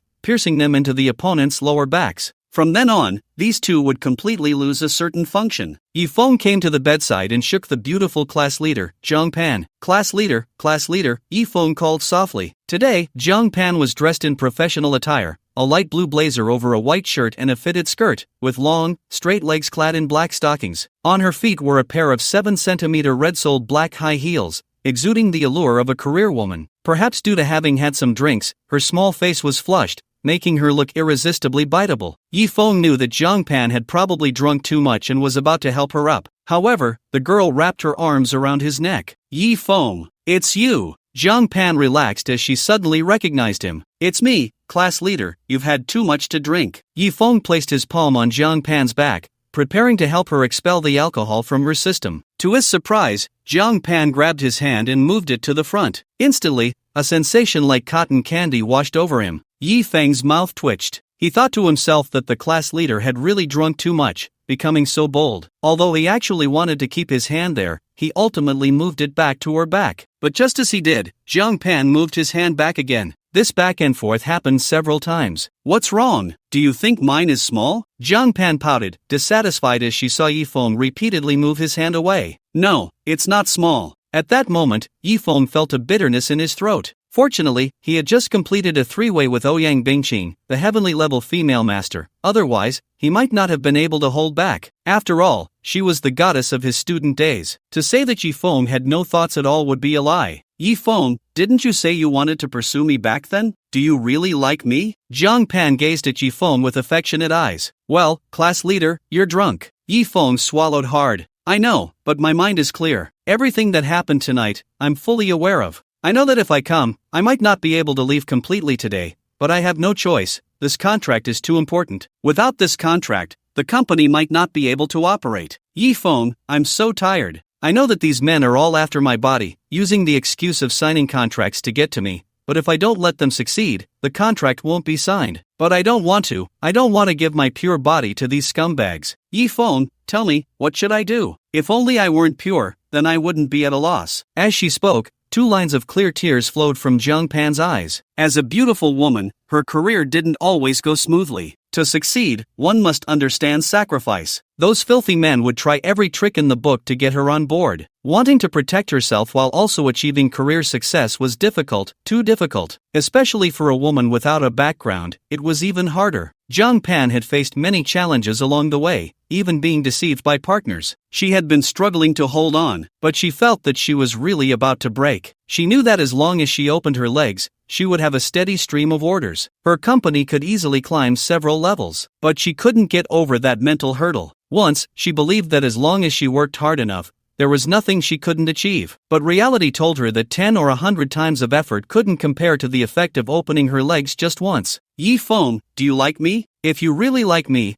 I will agree to be your girlfriend. Zhang Pan looked at Yi Feng with affectionate eyes. At that moment, she seemed drunk, but in reality, she was not. At the last class reunion, Yi Feng's chivalrous assistance had already struck a chord in the heart of the beautiful class monitor. Yi Feng, why don't you take me? Once I lose this pure body, perhaps the road ahead will be easier to walk. Rather than let those scummy men have me, I'd rather be with you. The beautiful class monitor's eyes were filled with tears. This made Yi Feng feel an immense pain in his heart. The former Zhang Pan was sunny, beautiful, and full of confidence. Now, Zhang Pan was still beautiful, even more mature, but her eyes always held a hint of sadness. She gazed at Yi Feng with longing. She wanted to take that final step through him. As long as her body was no longer pure, she believed she would face those greasy men with more composure in the future. It wasn't that she didn't want to remain virtuous, it was just that as a powerless and insignificant person, success seemed almost impossible. This harsh reality had already paved the way for her while simultaneously blocking her path. Class monitor, you're drunk. Yi Feng forcibly placed his hand on Zhang Pan's back. As he infused his internal energy, a mist began to rise from the top of her head. Her gaze also became clearer. In fact, if Yi Feng were a bit shameless, he could have taken this goddess from his school days right then and there without any responsibility. But in the end, reason triumphed over evil thoughts. If he really did that, what would be the difference from a beast? Zhang Pan's actions were mostly due to the influence of alcohol. Alright, class monitor. A few minutes later, Yi Feng released his hand. The alcohol in Zhang Pan's system had been completely expelled by him. Yi Feng, you're such an idiot, Zhang Pan said, feeling her clarity returning. Class monitor, I know you're struggling. From now on, let me protect you, Yi Feng said solemnly. However, as soon as he finished speaking, a mocking voice rang out. You probably can't protect her. At that moment, the recently departed General Du and General Mi returned to the room, followed by several hotel security guards. It's this bastard who injured General Li. Look, General Li isn't moving. He can't be dead, right? The security guards immediately rushed forward to check. They found that Li Mingwei was merely unconscious and not dead. Kid, who told you to fight here? The head of security asked Yi Feng with a stern face. I can hit whoever I want. What business is it of yours? Yi Feng sneered. Clearly, he could see that these security guards were completely subservient to the two generals. General Mi and General Du were the superiors of this hotel,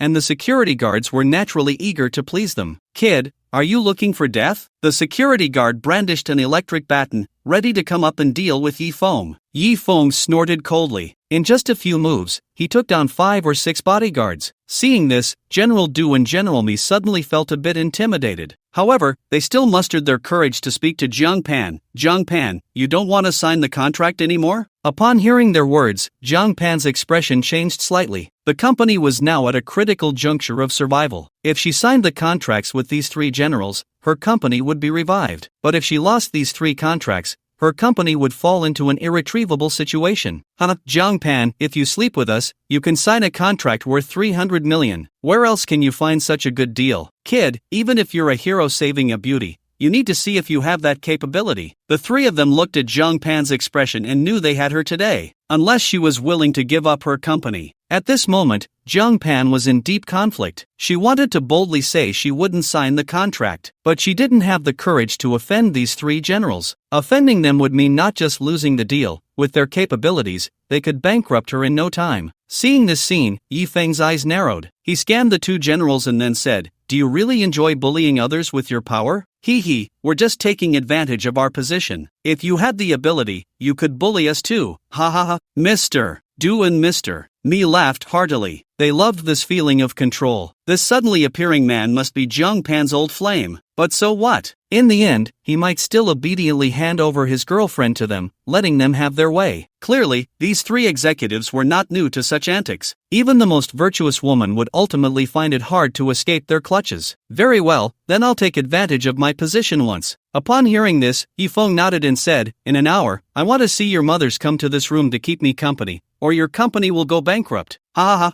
kid, are you out of your mind? You want my mother to keep you company? Who do you think you are? This is the biggest joke I've ever heard. Mr. Du and Mr. Mi both burst into wild laughter. Mr. Du, Mr. Mi, right? Yifeng looked at Jiang Pan and asked, "Class monitor, what are their company names?" Yifeng, what do you want to do? Jiang Pan looked at Yifeng with some confusion. Didn't I say? I want to take advantage of my position once, you just need to say it. Yifeng replied. Mr. Du's company is called Sun Company, valued at 1 billion, and Mr. Mi's company is called Rice Company, valued at 1.5 billion. Alright, kid, I'll just sit here and watch how you make my company go bankrupt. Kid, if you can't make my company go bankrupt, I'll make your girlfriend lose her purity. The two executives remained arrogant and domineering. Jiang Pan knew that this time, they had completely offended the two executives, and she couldn't help but feel worried. Don't worry. Yifeng gently held Jiang Pan's hand, signaling her not to be concerned. Yifeng took out his phone and called Chu Shenyuan. Master, do you want to play with Huang Huan? A mature and alluring voice came from the phone. How long will it take to make two companies valued under 20 billion go bankrupt? Yifeng asked over the phone. Oh, which blind fool dares to provoke the master? 20 billion? That's a matter of minutes, Chu Shenyuan said with authority. For the Phoenix Hall, let alone a 20 billion company, even a 100 billion company could be made to go bankrupt in no time. Sun Company and Rice Company. Yifeng named the two companies. Since it was an order given directly by Yifeng, Chu Shenyuan naturally had to take action herself. She immediately had her subordinates investigate the two companies' information. Du Yuan Jiang? This is Chu Shenyuan. Chu Miss, what can I do for you? Upon realizing who was calling, Du Yuan Jiang felt a bit breathless. The super boss of the underground in Jiangdu was actually calling him. You have 1 minute to declare bankruptcy yourself, or you know the consequences, Chu Shenyuan said coldly. Ha, Du Yuan Jiang was completely stunned. Why? He asked with difficulty. Oh right, why indeed? Chu Shenyuan also didn't know why, so she called Yifeng to ask. Tell him to ask his son, and he'll know. Yifeng replied casually. My master said to ask your son, and you'll know. Chu Shenyuan hung up the phone directly. In the room, Mr. Du and Mr. Mi were starting to get a bit impatient. Hey, kid, it's been 10 minutes, and my company is still fine. Are you even capable? I advise you to quickly hand over your girlfriend, that way, her company might still get a big deal. Young man, know when to bow your head. Your girlfriend being noticed by two executives is her fortune. Even the security guards couldn't help but advise Yifeng. They had seen too much in their job at the hotel. Many girls initially acted like virtuous maidens, but in the end,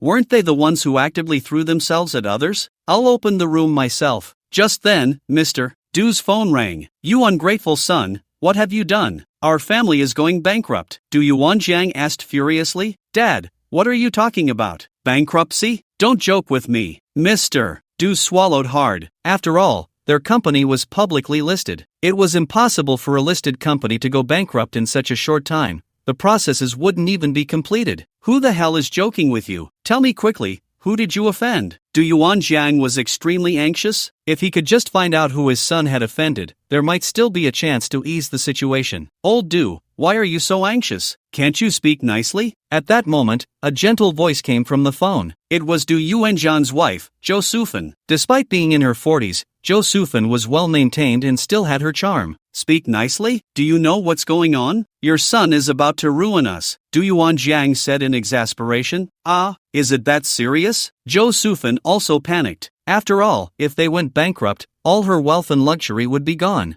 quickly ask that important person you offended how we can appease them. As long as they let us go, we can do anything. Du Yuan Jiang tried to calm himself. At that moment, Mr. Du's expression towards Yifeng finally changed. He realized they had kicked a hard board this time. Trembling all over, he said, He said he wants my mom to come and accompany him. What did you say? Hearing Mr. Du's words, Du Yuan Jiang's eyes widened. Then, he exclaimed with joy, is it that simple? Mr. Du was almost stunned by his father's reaction. He wanted your wife to accompany him, and you actually said it's simple? Sufan, you heard that, right? Quickly get dressed and go accompany that important person. Du Yuan Jiang said to his wife, Zhou Sufan, I'm your wife. How can you make me? Zhou Sufan looked at her husband in disbelief. What the hell? Do you want this wealth or not? If you don't want to become a beggar, just do it. Du Yuan Jiang nearly shouted. Oh, well, fine. In the end, Zhou Sufan agreed. After all, she couldn't bear to lose her wealth and luxury. You ungrateful son, tell that important person that Sufan will come to accompany him right away, and he must show mercy and not let our company go bankrupt. Du Yuan Jiang said to his son. Hearing his father's words, Mr. Du sat down on the ground in shock. He never expected to put his own mother in such a situation. No matter what happened between Yifeng and his mother, it was a great humiliation for him. Mr. Du had just hung up when Mi's phone rang as well. The content was similar to Mr. Du's call. To appease Yifeng's anger, he was willing to let his wife come and accompany Yifeng. At this moment, it wasn't just about letting his wife come. If Yifeng wanted to chat with his grandmother, he would even go to the cemetery to bring his grandmother out. Yifeng was terrifying. Both Mr. Mi and Mr. Du collapsed to the ground, their gazes towards Yifeng filled with fear. Meanwhile, Zhang Pan's beautiful eyes sparkled with brilliance. Her memory of Yifeng was from the last time he helped her out of a predicament, as well as his marriage into the Shin family and the subsequent fall from the cliff. It was said that Yifeng lived worse than a dog in the Shin family. But now, 3 years had passed, and Yifeng had become so formidable. With just one sentence, he made the mothers of two once mighty CEOs come to accompany him. When she heard Yifeng say he would bully others with his power, she felt anxious. After all, she was essentially betting everything she had. Now, she realized just how powerful this man was. Before long, the mothers of the two CEOs arrived, dressed to the nines. Upon seeing their useless sons, they immediately slapped them twice. They had seen sons who were a burden,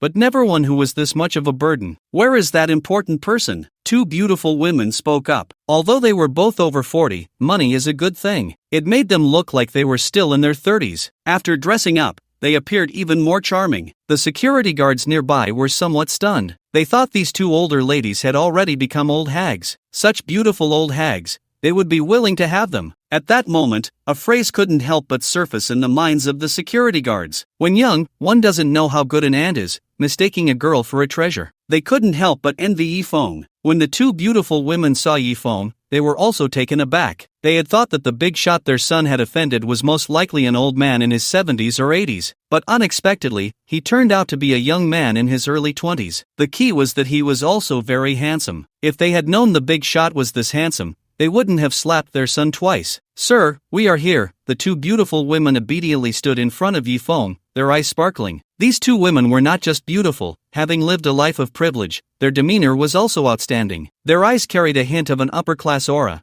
making the security guards feel a wave of shame. But for Yifeng, they were just two bitches he could dispose of at will. Yifeng didn't even glance at the two beautiful women. He stood up, walked towards the two bosses, and smiled. Do I qualify to be a hero saving the beauty? Yes, you qualify. The two nodded like chicks pecking at rice. Where's the contract? Yifeng asked. It's on the bedside table. Class monitor, bring the contract over and let them sign. Yifeng said to Zhang Pan. Oh, okay. Zhang Pan felt like she was dreaming. Soon, Mr. Mi and Mr. Du signed the contract. At this moment, Mr. Li also came to his senses. He still didn't know what had happened but saw a room full of people. Especially, Mr. Du and Mr. Mi's mothers had come. Mr. Li was older than both Mr. Du and Mr. Mi, in his 30s or 40s. Seeing the two beautiful women, he couldn't help but swallow hard and said, Good sisters, what brings you here? In fact, Li Mingwei was also quite envious of the two beautiful women, Zhou Sufan and Chen Ailing. Unfortunately, his strength wasn't enough. Otherwise, he would have found a way to get them. At his age, men understand the beauty of mature women even more. Just thinking about playing a few rounds of poker with these two well-seasoned women was delightful. However, that was just a thought. Soon, Li Mingwei reacted. These two exquisite beauties must have been called over by Mr. Du and Mr. Ni to deal with Yi Feng. These two women were extremely protective of their sons. If anyone dared to provoke their sons, they would definitely take ruthless measures. Immediately, he said, "Good sisters, you have to stand up for us. This bastard not only hit me but also hit Xiaodu and Xiaomi, and he even said that even if you two good sisters came, he wouldn't hold back." Li Mingwei deliberately exaggerated, hoping these two fierce mothers would teach Yi Feng a lesson. Unfortunately, what he didn't know was that they had come not to deal with Yi Feng, but to have Yi Feng deal with them. Li Mingwei's words made Zhou Sufan and Chen Ailing's mouths twitch. Li Mingwei, shut the hell up. Seeing that Li Mingwei still didn't understand the situation, Mr. Du and Mr. Ni broke out in cold sweat. "You two brats, what are you afraid of? The good sisters will definitely stand up for us." Li Mingwei snorted lightly, then said to Yi Feng, "Kid, why aren't you kneeling down and apologizing to the two good sisters?" Yi Feng smiled at this and looked at the two exquisitely dressed women, grinning. "Do I need to kneel to you?" Zhou Sufan and Chen Ailing exchanged glances, and the next moment, both beautiful women knelt down in front of Yi Feng. Yi Feng's terror had already been drilled into them by their husbands hundreds of times before they arrived. Yi Feng was a super big shot, an existence that their family absolutely could not provoke. Once they met Yi Feng, even if he ordered them to eat shit, they were not allowed to refuse. To have Yi Feng kneel before them? They didn't have the guts for that. Although it was humiliating, being humiliated was far better than losing wealth and status in the future. Moreover, after seeing how handsome Yi Feng was, these two exquisite beauties had some other thoughts. What if Yi Feng took a liking to them? If they became Yi Feng's women, wouldn't they be set for life? Although their husbands were quite capable, each with assets in the billions, they knew that at this level, one had to tread carefully. Once they encountered a real big shot, it would all be over in an instant. With that thought, the two beauties pulled down their clothes a bit, as if to tell Yi Feng that although they were older, they still had what it took. After all, they were from wealthy families, their foundation was there. No matter how bad it got, it couldn't be that bad. "Good sisters, what's wrong? Are your legs weak? Do you want me to help you up?" Li Mingwei still didn't grasp the situation. "Young Master Yi, we don't know this noisy guy. Should we throw him out?" Chen Ailing knelt in front of Yi Feng, using her small hands to massage his legs while flattering him. "Good sisters, are you silly? The one to throw out should be this kid." Li Mingwei looked confused. Just then, a more mature voice rang out. Everyone turned to look and saw a woman in her 50s, elegantly dressed, walking in. It was Li Mingwei's mother. Just moments ago, Li Mingwei's father had received a call from Mr. Li and Mr. Mi, learning the whole story. He immediately decided to send his wife to accompany Yi Feng. Although his wife was a bit older, who knew if Yi Feng had a special taste and preferred this type? Seeing the older sister in her 50s arrive, Zhou Sufan and Chen Ailing both twitched their mouths. They thought, "Sister, you really shouldn't come and make a fuss." Although they were both in their 40s, thanks to technology and hard work, they managed to maintain a look of being in their 30s. But you were already in your 50s. No amount of technology could turn old meat into fresh meat. "Mom, what are you doing here?" Li Mingwei looked at his mother in confusion. Slap! The older sister directly slapped Li Mingwei across the face. Then, she knelt in front of Yi Feng, her face full of flattery, saying, "Young Master Yi, I am Li Mingwei's mother, and I am here to accompany you. Please don't hold it against my son." Looking at the older sister pretending to be shy in front of him, Yi Feng felt a bead of sweat forming on his forehead. This time, it seemed like the act was a bit too much. Li Mingwei wanted to say something, but at that moment, Mr. Du and Mr. Li pulled him aside and quickly explained the situation to him. After hearing their words, Li Mingwei's forehead began to sweat. Yi Feng was too terrifying, wasn't he? With just one sentence, he had summoned their three mothers over. "Young Master Yi, you can do whatever you want with us." The three aunts looked at Yi Feng with flirtatious eyes. After all, even if Yi Feng were an old man, they still had to serve him well. Moreover, Yi Feng was a young handsome man, making the three aunts nearly drool. "Mr. Li, let's sign the contract." Yi Feng instructed Zhang Pan to bring the contract to Li Mingwei. Li Mingwei obediently signed the contract. Young Master Yi, you all take your time, we will leave first." After signing the contract, Li Mingwei swallowed hard and said. Then he realized that his words sounded a bit strange. Letting Yi Feng take his time? What were they playing? The three young masters left the room with strange expressions. The others also left the room, leaving behind the three aunts. "Well, Yi Feng, I'm leaving too. Even Zhang Pan felt that the atmosphere was a bit off and was preparing to leave. Yi Feng looked at the three ants with eyes that seemed to devour him. His mouth twitched, and he quickly grabbed Zhang Pan's small hand. Then he said to the three ants, "I called you over just to let your son know that just because he has a bit of money, he shouldn't think he knows everything. There are plenty of people in this world who are stronger than him. Now you can go." However, the three ants had no intention of leaving. They continued to look at Yi Feng with ambiguous gazes and said, "Young Master Yi, you are right. Young Master, could you teach us a little more?" "No need, I'm very satisfied with your performance." Yi Feng swallowed hard. Although the mother of General Mi and General Du still had some charm, she was far from the most beautiful woman in Long Country, Ouyang Bingqing. Moreover, the beautiful class monitor was still here. If he really did something out of line,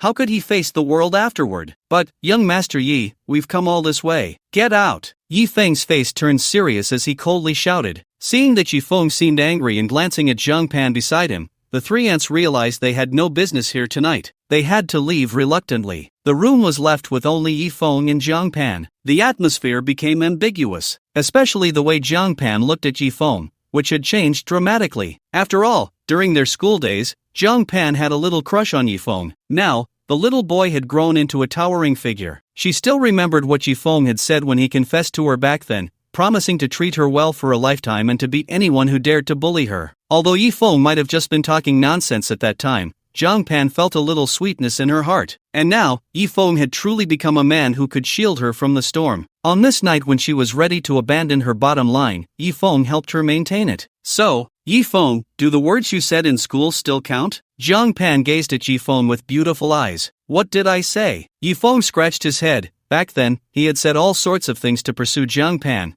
but now he couldn't remember a single one. "You said that as long as I became your girlfriend, you would treat me well for a lifetime, and if anyone dared to bully me, you would beat them." Zhang Pan hugged Yi Feng and said softly, "A lonely man and a woman in the same room." The faint fragrance from Zhang Pan constantly stimulated Yi Feng. Plus, she was the goddess from their school days. The fire of desire in Yi Feng's heart was subtly stirring. But Zhang Pan was not like Ouyang Bingqing. If he really let himself go, Zhang Pan would undoubtedly be in danger. "Class monitor, you don't need to be my girlfriend, I will protect you anyway," Yi Feng replied softly. "What if I want to be?" Zhang Pan tilted her head, her beautiful big eyes gazing affectionately at Yi Feng. Her long eyelashes fluttered gently, like two mischievous little fairies. "Class monitor, actually, you don't need to do this." Yi Feng swallowed hard. "Yi Feng, I know you must think that I'm only drawn to you because you've become rich and capable, but do you know, I actually liked you back in school," Zhang Pan said softly. In this, combined with this angle, if Yi Feng didn't do something, it would indeed be a waste of such a beautiful night. If he just brushed against her, it should be fine, right? Yi Feng thought to himself. Zhang Pan's figure was stunning, and with the addition of black stockings, it was enough to drive any man crazy. Just as Yi Feng was about to lose himself in desire, his phone suddenly rang. It was Li Taizhu calling. This guy really knows how to pick his moments. "You answer it." Zhang Pan did not loosen her grip on Yi Feng, softly telling him. Yi Feng pressed the connect button and said somewhat irritably, "You better have something urgent, or you're done for." "Yi Zi, help me," came the whiny voice of Li Taizhu from the other end of the line. "If you have something, just call Hongye, or Yen and Longxing can help too," Yi Feng replied, speechless. "No, this matter requires you to come in person. I'm begging you, okay?" Li Taizhu pleaded. Feeling that Li Taizhu was indeed in serious trouble, Yi Feng had no choice but to go himself.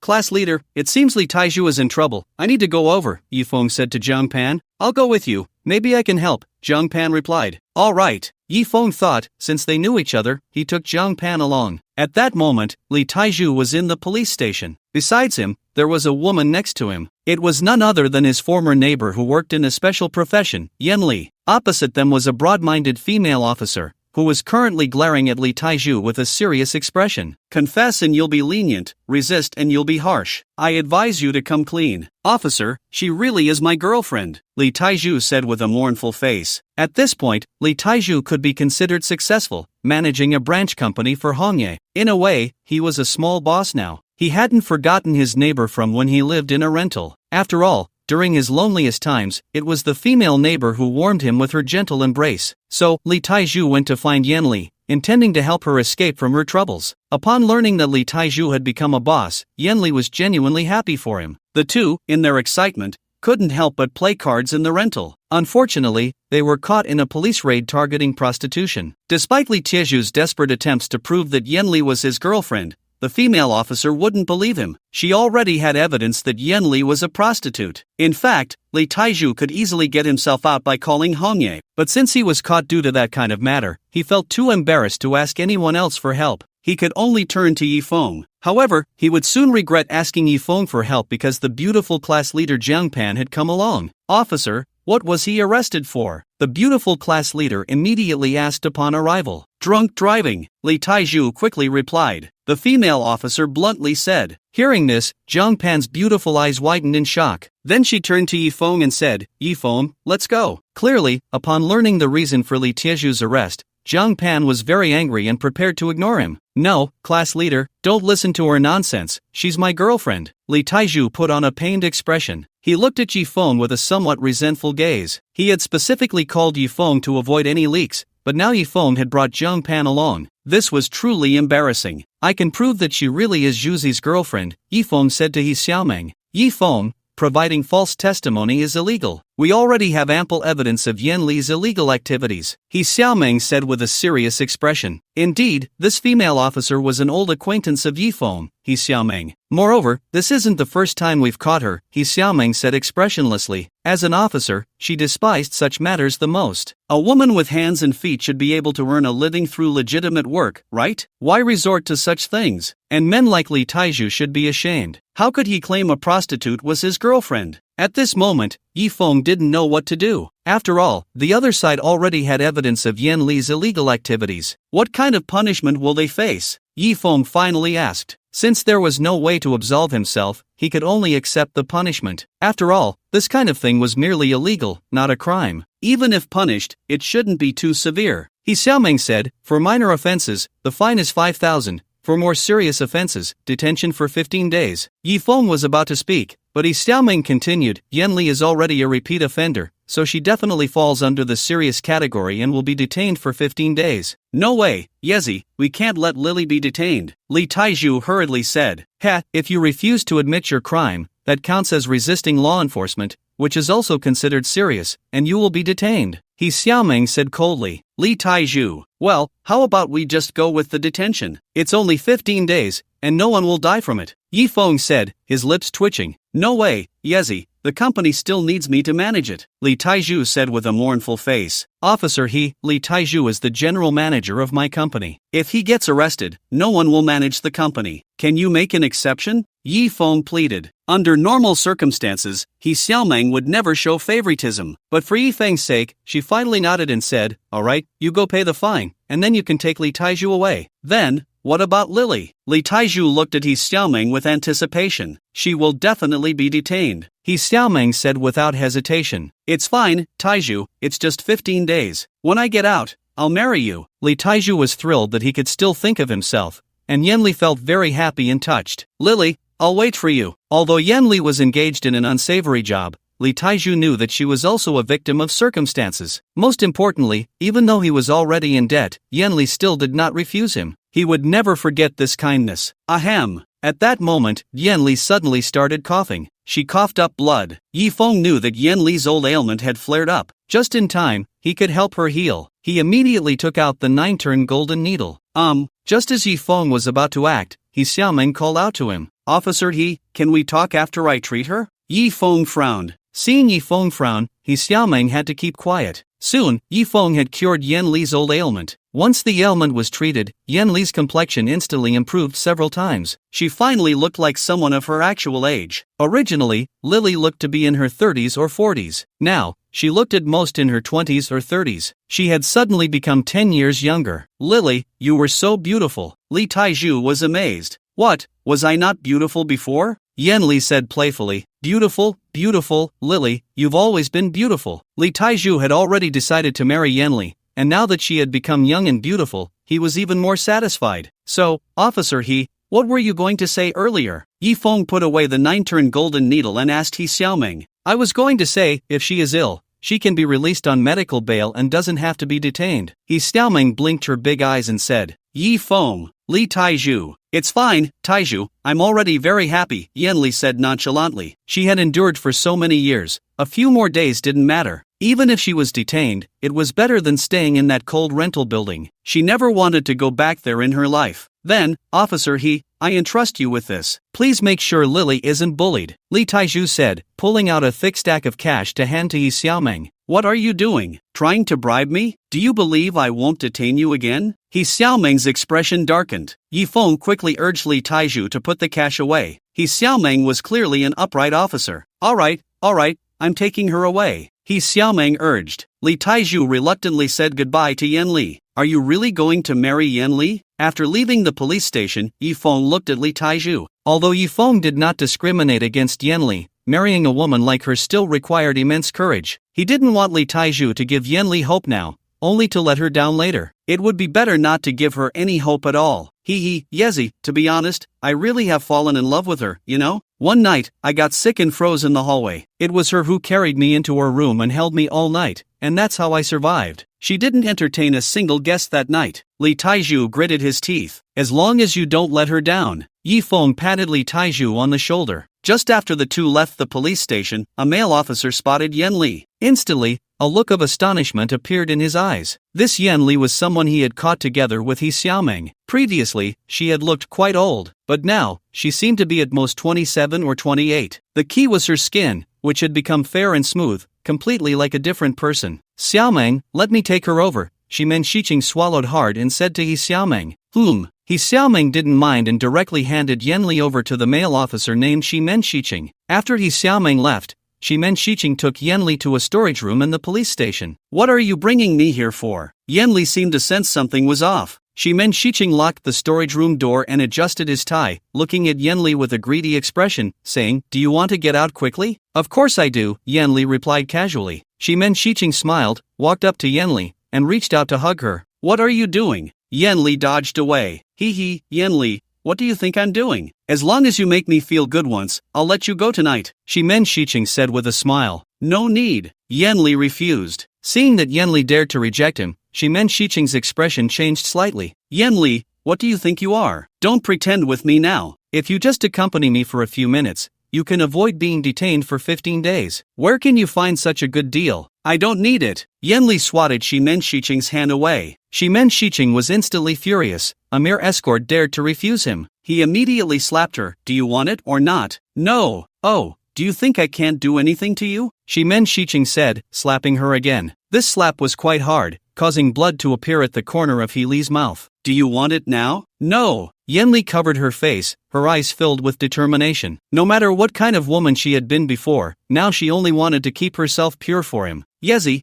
I feel a bit uneasy. In the car, Li Taiju looked somewhat troubled. What's wrong? Can't you wait 15 days? Yi Feng said with a smile. It's not that I can't wait, I just feel that something bad is going to happen. Li Taiju frowned. Don't think too much, it's the police station, nothing will happen, Yi Feng comforted, patting Li Taiju's shoulder. It was clear that this guy was genuinely moved. In the police station, Shimen Shiqing looked at the resolute Yan Li, a strong desire to conquer rising in his heart. Men are like this. The more unattainable a woman is, the more they want to possess her. Especially now, Yan Li's beauty had reached its peak. Yan Li, you should know where this is. Don't think that just because you're locked up for 15 days, you can get out. I can make you serve your full sentence. Do you believe it? Shimen Shiqing sneered. Yan Li just bit her silver teeth and remained silent, silently resisting. I'll ask you one last time, will you accompany me? Shimen Shiqing squinted his eyes. I'm sorry, I just want to start over. Yan Li shook her head. Start over? Heh, Yan Li, are you joking? You're someone who sells herself, and you think you can start over? Shimen Shiqing shook his head mockingly. He had seen too many women like her. After being caught, they would all say they would definitely start over. But in reality, it wouldn't be long before they returned to their old ways. There was no way around it.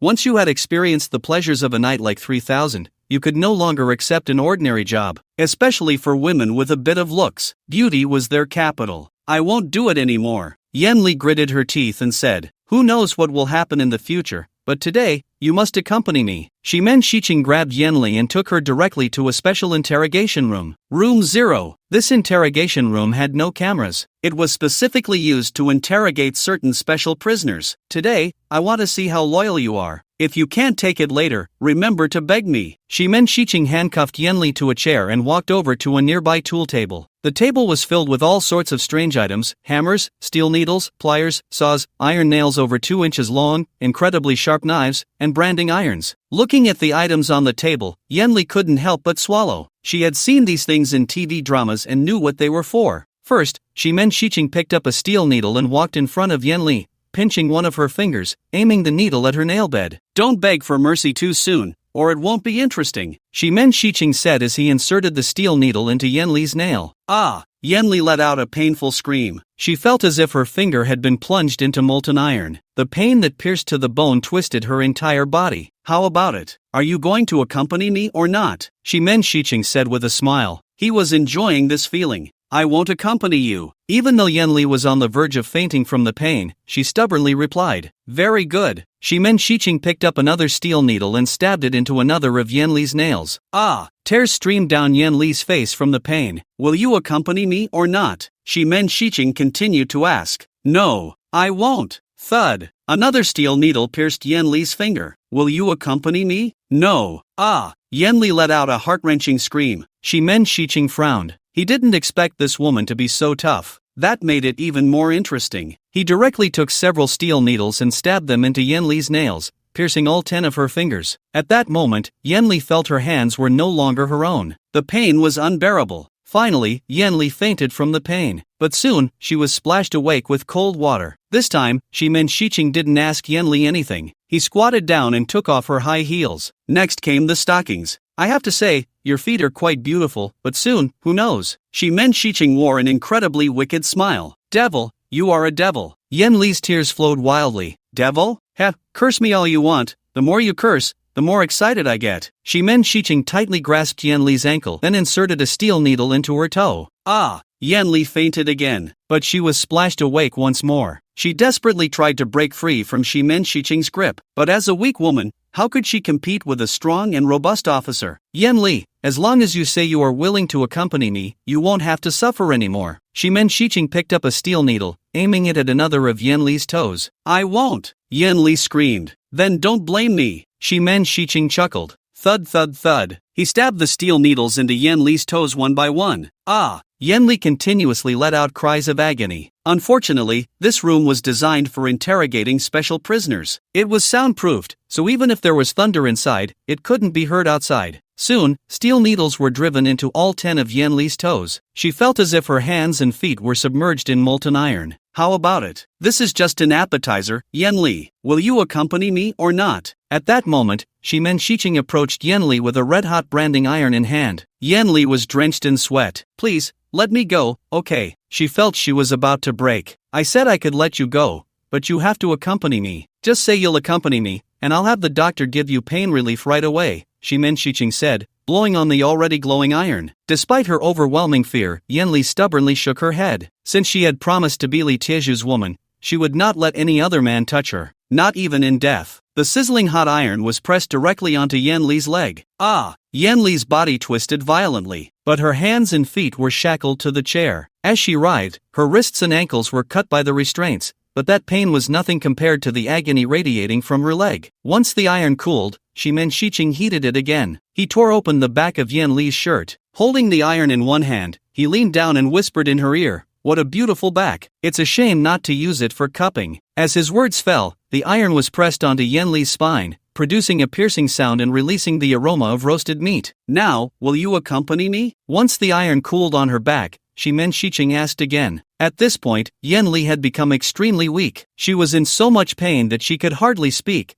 but her eyes still held determination. In the end, she shook her head again. "Yenli, hurry up and say you will accompany me." Seeing that Yenli, who was nearly tortured to death, still refused to accompany him, Shimen Shiching grabbed her hair and shouted madly, "No, accompany," Yenli said in a nearly hoarse voice. In fact, Shimen Shiching could have forcibly taken Yenli, but at that moment, he wanted her to submit to him. He didn't believe Yenli could endure it forever. He heated the iron again. "No, accompany, not accompanying. You can ask 1,000 times, 10,000 times, and I still won't accompany you," Yenli said weakly. All right, Shimen Shiching laughed in anger, continuously heating the iron and branding it onto Yenli's back, scorching her once smooth skin until not a single patch remained intact. Ah, Li Taiju, I love you. With each burn, Yanli cried out, as if it could lessen the pain. Shut up. Shimen Shiqing felt utterly defeated. He couldn't do anything to this woman. Yanli, you're just a courtesan. Are you sick? Do you really not fear death? Shimen Shiqing asked angrily. I fear, but I fear even more that he will look down on me, that I will bring him shame. I want to preserve my last dignity for him. Although Yanli was being tortured beyond recognition, there seemed to be a light in her eyes. Ha, you, a courtesan, dare to talk about dignity? Do you really think I wouldn't dare to kill you? I've looked into your background. You're just an orphan, doing the most disgraceful job. Even if you die, no one will shed a tear for you. You clearly have health issues, yet you donate most of your earnings to the orphanage.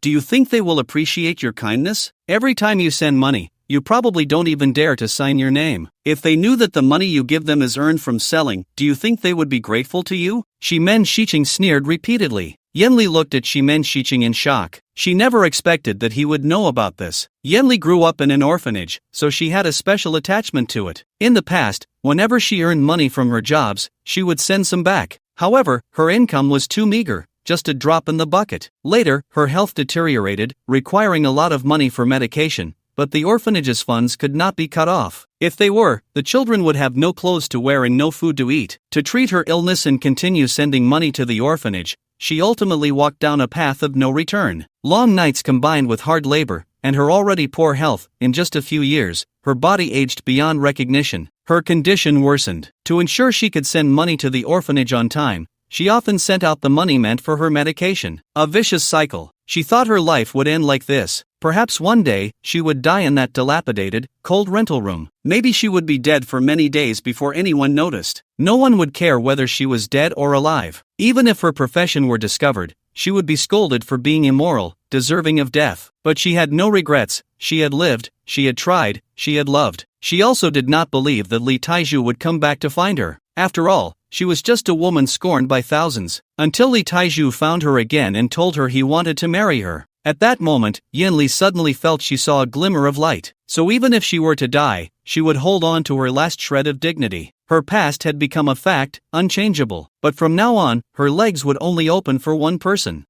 This is the privilege of our constables. We know everything about you, even how many clients you've had. Shimen Shiqing said with a laugh. A woman like you, even if you die, no one would be sad, no one would remember, and no one would cause me any trouble. A cruel look appeared in Shimen Shiqing's eyes. If it were someone else, killing them might bring some minor trouble. But for Yanli, who had no background or social connections, her death would be no different from that of a stray dog. Yanli, I'll ask you one last time, will you accompany me or not? Shimen Shiqing had lost his patience. I won't. Good, very good, then go die. Shimen Shiqing grabbed Yanli by the neck, preparing to strangle her to death. Yanli struggled slightly a few times, then stopped moving. Do you think that if you die, you can keep your dignity? I won't let you have your way. A sinister look appeared on Shimen Shiqing's face. He took off his coat. This woman had successfully angered him. Even if she became a corpse, he would still desecrate her. In the end, Li Taiju forcibly took Yifeng back to the police station with him. He had heard of some dark incidents at the police station. Especially for women like Yanli, who had no background and engaged in such professions, there was even less dignity there. Officer He, we meet again, Yifeng greeted He Xiaoming. He Xiaoming glanced at Li Taiju and said with a forced smile, What, want to turn yourself in? Officer He, we are law-abiding citizens. Can you let me see Yanli? I'm a bit worried. Li Taiju rubbed his hands together. What's there to be worried about at the police station? He Xiaoming rolled her eyes. Follow me. But she still led the two to find Yanli. However, she was not in the detention room. Where is that girl named Yanli? He Xiaoming asked her colleague. Well, it seems she was taken to the zero interrogation room by Shimen. What? The zero interrogation room? He Xiaoming's brows immediately furrowed upon hearing this. She knew what the zero interrogation room was used for. Yanli had merely broken the law. She wasn't even a criminal, and a direct detention of 15 days would suffice. There was no need for interrogation at all. Moreover, the zero interrogation room was not meant for interrogating ordinary criminals. Follow me. He Xiaoming was about to take Yifeng to the zero interrogation room. Wait, Xiaoming, don't go. Constable Lao Wei called out to He Xiaoming. What's wrong? He Xiaoming looked at Lao Wei in confusion. Don't be fooled by that Shimen kid. He's just a low-level constable like you. but his background is significant. It's best if you don't get involved in his matters, Lao Wei said in a deep voice. Although he was just a low-level constable, why did Shimen Shiqing dare to torture Yanli? The reason was simple. His surname was Shimen. What's wrong with the surname Shimen? He Xiaomeng, being a novice in the workplace, had no idea what the name implied. Heh, what's wrong with Shimen? In the north, it's Ouyang, in the south, it's Shimen. Haven't you heard? These two families are not ones we can provoke. Let's put it this way, even the governor of our patrol room has to treat him with respect, Lao Wei said solemnly. Even if he has a huge background, he can't use extrajudicial punishment. He Xiaomeng was quite stubborn and refused to heed Lao Wei's advice. Seeing this, Lao Wei shook his head. He knew of Yi Feng's strength, but the Shimen family was not to be trifled with. Moreover, he had just received news that Yi Feng had killed the eldest son of the Ouyang family, and the Ouyang family would stop at nothing for revenge. If they offended the Shimen family again, it was likely that even if Yi Feng had 10 lives, it wouldn't be enough to lose. When everyone arrived at the No. 0 interrogation room, the door was locked from the inside. Yi Feng kicked the door open with one swift motion. Upon seeing the scene inside the interrogation room, Li Tieju's entire being turned bloodshot with rage. Lily! At that moment, Yanli was covered in injuries, her 10 fingers and 10 toes pierced with steel needles, and her back had no intact skin, all burned by a branding iron. She lay motionless, unsure if she was dead or alive. Meanwhile, Shimen Shiqing had already removed Yanli's pants, leaving only her undergarments. His hands were about to strip away her last layer of clothing. Yi Feng's expression darkened as he instantly appeared in front of Shimen Shiqing and kicked him away. Bastard, I'll kill you. Seeing that Yanli had stopped breathing, Li Taiju charged at Shimen Shiqing like an enraged bull, throwing a flurry of punches and kicks. Yi Feng quickly checked Yanli. Although she had ceased to breathe, she had only just died, and her body was still warm. There was hope. He immediately took out the 9 turns golden needle and inserted it into several vital points on Yanli. Then he pulled out the steel needles from her fingers and toes and used his internal energy to heal her. Li Taiju, stop! He Xiaomeng saw that Li Taiju was about to beat Shimen Shiqing to death and quickly grabbed him. If you kill him, you'll end up in prison too. Trust me, he will get the punishment he deserves. He Xiaomeng said firmly. Are you sure he will get the punishment he deserves? Yi Feng narrowed his eyes and looked at He Xiaomeng. He Xiaomeng was at a loss for words. After all, she couldn't guarantee it. The Shimen Shiqing had a powerful background. Coming to the patrol room might just be a way for him to experience life. I killed her, and nothing happened, but if you dare to hit me, you're dead. At that moment, Shimen Shiqing, beaten to a pulp with blood dripping from the corner of his mouth, said with a sinister expression. Li Taiju could no longer hold back, breaking free from Yi Xiaomeng's grip and charging at Shimen Shiqing again. Yi Xiaomeng wanted to step forward to stop him but was held back by Yi Feng's grip on her shoulder. Constable He, if you consider me a friend, you should leave now. Yi Feng's calm voice rang out. But, Yi Feng, He Xiaomeng wanted to say something more. However, to be reasonable, when she saw Yanli being tortured to that extent, she also wanted to shoot Shimen Shiqing dead. But as a constable, she couldn't do that. In the end, He Xiaomeng gritted her teeth and suddenly drew her gun. Yi Feng's expression immediately darkened. He didn't expect this little constable to be so stubborn. Just as he was about to snatch the gun from Yi Xiaomeng, she voluntarily placed it in Yi Feng's hands. Then, she leaned against Yi Feng's chest and let him grip her neck with his wrist. She said, Li Taiju committed a crime in front of me. I can't just sit back and watch, but now I'm under your control. Seeing this scene, Yi Feng finally breathed a sigh of relief. It seemed that this female constable was still reasonable. Without restraint, Li Taiju completely unleashed his fury on Shimen Shiqing. You're all dead. I'm going to kill your whole family. I'm just going to mess with your girlfriend. So what? What can you do about it? Let me tell you, you'd better kill me today, otherwise, after today, I'll still mess with her. Shimen Shiqing kept cursing. Li Taiju, seeing that he couldn't shut Shimen Shiqing's mouth with his fists, directly picked up the tools on the interrogation table. He doubled the torture that Shimen Shiqing had inflicted on Yanli and applied it all to Shimen Shiqing. Ouch, you bastards, you're all dead. I was wrong. Spare me. At first, Shimen Shiqing was still cursing loudly, but after being subjected to those tools in succession, he was left only with pleas for mercy. Soon, Shimen Shiqing was tortured to the point of passing out. For him at that moment, being unconscious was the greatest happiness. Yi, heal him. Seeing that Shimen Shiqing was about to collapse, Li Taiju said to Yi Feng with bloodshot eyes. Yi Feng directly pulled out the 9 transformation golden needles from Yanli and with a gentle wave of his hand, those needles pierced into the nearly dying Shimen Shiqing. Yi Feng certainly wouldn't heal Shimen Shiqing. He only wanted to keep him conscious and hanging on by a thread. Thus, Li Taiju used all the torture instruments on Shimen Shiqing once. Finally, he picked up a small knife from the interrogation table, preparing to skin Shimen Shiching alive. Just then, the door of the interrogation room was suddenly burst open. A large group of armed constables rushed in, including the chief of the patrol room, Zheng Qian. He aimed his gun at Li Taiju and Yi Feng, shouting loudly, "Put down your weapons immediately." Old Wei also arrived. In fact, he was the one who called them over. He suspected something was going to happen. Sure enough, if he had come any later, Shimen Shiching would have been skinned alive. Seeing that Shimen Shiching was still alive, Zheng Qian secretly breathed a sigh of relief. If this young master had really died on his turf, he would have had a hard time. Fortunately, he arrived in time. Yi Feng glanced at the constables surrounding them and narrowed his eyes at Li Taiju, saying, "Juzi, make your move." Although Li Taiju was also terrified at that moment, with a dozen guns pointed at him, the anger in his heart could not be quelled. Moreover, he unconditionally trusted Yi Feng. He immediately used the knife to slice off a piece of flesh from Shimen Shiching. "Ah, Zheng Qian,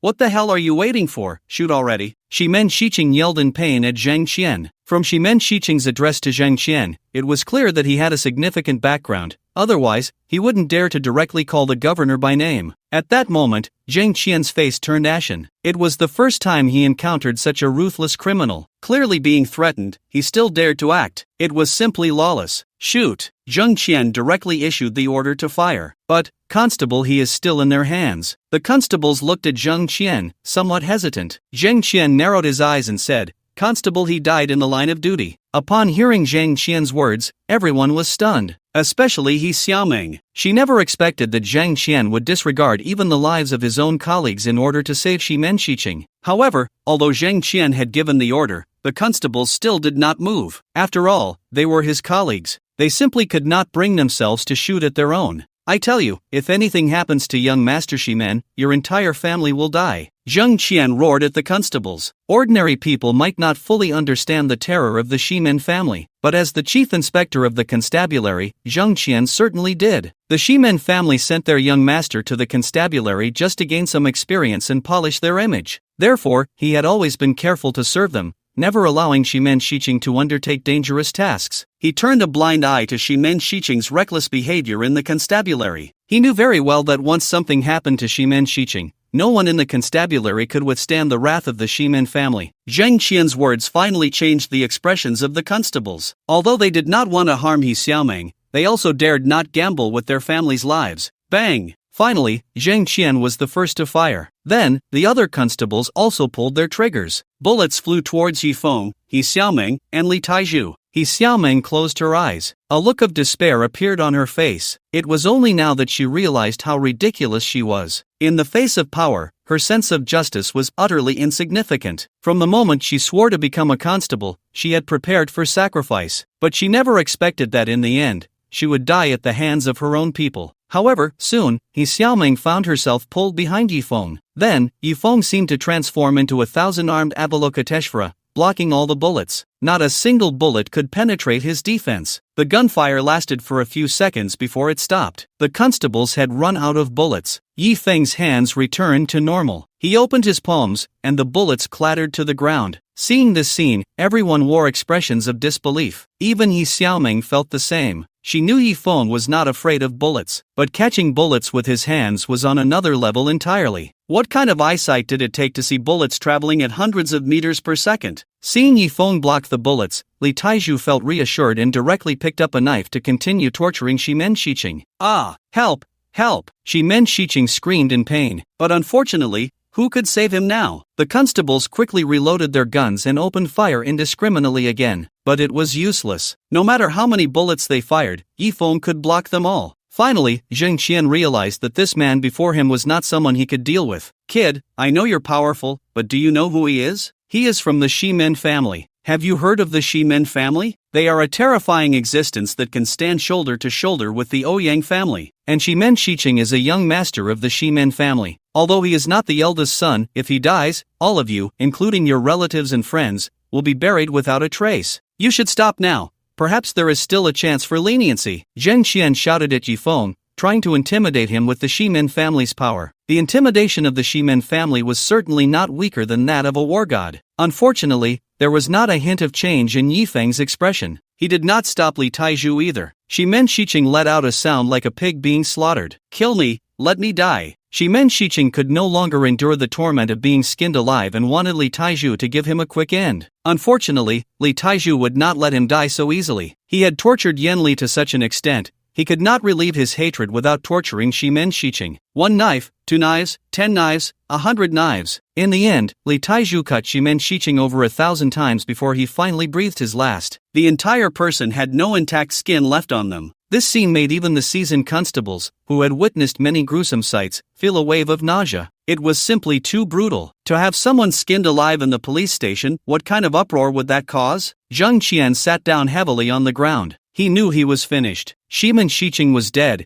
and he had been tortured to death in such a savage manner. The Shimen family would not let anyone related to this go unpunished. Kid, you've caused trouble, a colossal disaster, Zheng Qian said, his face filled with pain. Yi Feng glanced at Zheng Qian without saying anything about how if justice was not served, he would represent justice in a melodramatic way. In fact, what he was doing had nothing to do with justice at all. He would do whatever he wanted. Whether he was seen as just or evil was someone else's concern, not his. Juzi, take Yen Li, we're leaving, Yi Feng said to Li Taiju. Li Taiju picked up Yen Li. At that moment, no one dared to stop Yi Feng. He Xiaomeng was left behind, unsure of where to go. Do you want to come with me? Yi Feng asked, turning back to look at He Xiaomeng as he reached the door. He had a certain appreciation for this upright little constable. If I follow you, can you represent justice? He Xiaomeng asked through gritted teeth. Yi Feng shook his head and said, no, but you can do anything you want. After hearing Yi Feng's words, He Xiaomeng's expression changed several times, and finally, she gritted her silver teeth and took off her constable hat, uniform, and holster. Then, she walked towards the exit. She had become a constable to protect justice. If there was no justice left here, why should she stay? Do you think you can still get away? At that moment,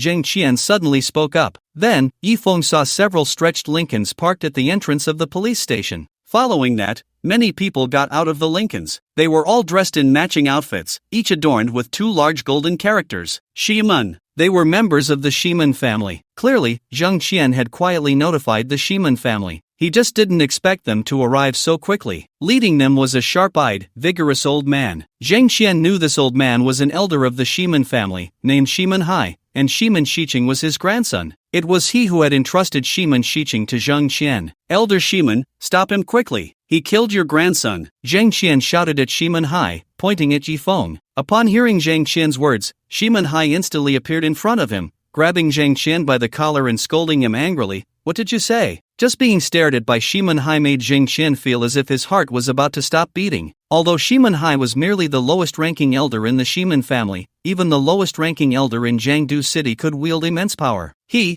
killed Shimen Shiching, and he skinned young Master Shimen alive. Zheng Qian swallowed hard. Where is he? Shimen Hai roared furiously. He's in the interrogation room. When Shimen Hai saw Shimen Shiching in the interrogation room, with not a single piece of skin left on him, he let out a roar to the heavens. No! About 2 minutes later, Shimen Hai emerged holding Shimen Shiching's corpse. His eyes were filled with boundless rage. Young Master Shimen. The other members of the Shimen family were also stunned at the sight of Shimen Shiching. They never expected that someone would dare to torture a member of the Shimen family. Even the Ouyang family wouldn't have the courage to do such a thing. Good, very good. It seems that my Shimen family has been silent for too long, and no one knows about us anymore. Shimen Hai let out a long sigh. Then, with a grim tone, he said to Yi Feng, Kid, within a day, I will have your family, friends, and loved ones all buried to accompany my grandson. I'm just afraid you don't have that capability. Yi Feng replied indifferently.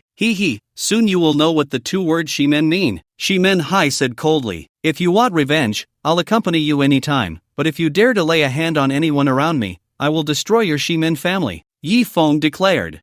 Destroy my Shimen family? Kid, who do you think you are? Even the Ouyang family wouldn't dare to say such things. Not only will I target your friends, but I will also make them feel what true pain is. As for the men related to you, I will cut off their hands and feet and turn them into human piglets. And for the women related to you, I will sell them to Africa to serve black men. Even your mother, I won't spare, Shimen Hai said with a sinister expression. Upon hearing Shimen Hai's words, Yi Feng's face immediately darkened. The next moment, he charged directly at Shimen Hai. Although he didn't know who his biological mother was, Yi Qi was his mother. Those who insult mothers deserve death. You're seeking death. Shimenhai saw Yifeng daring to attack him and a cold look flashed across his face. He drew a sword and executed a sword technique, attacking Yifeng. The Shimen family was best at using swords. Their swordsmanship was unparalleled. It must be said that the sword technique Shimenhai used was incredibly exquisite, forming a curtain of swords that completely sealed off any escape route for Yifeng. This strike was certain to hit. Facing Shimenhai's attack,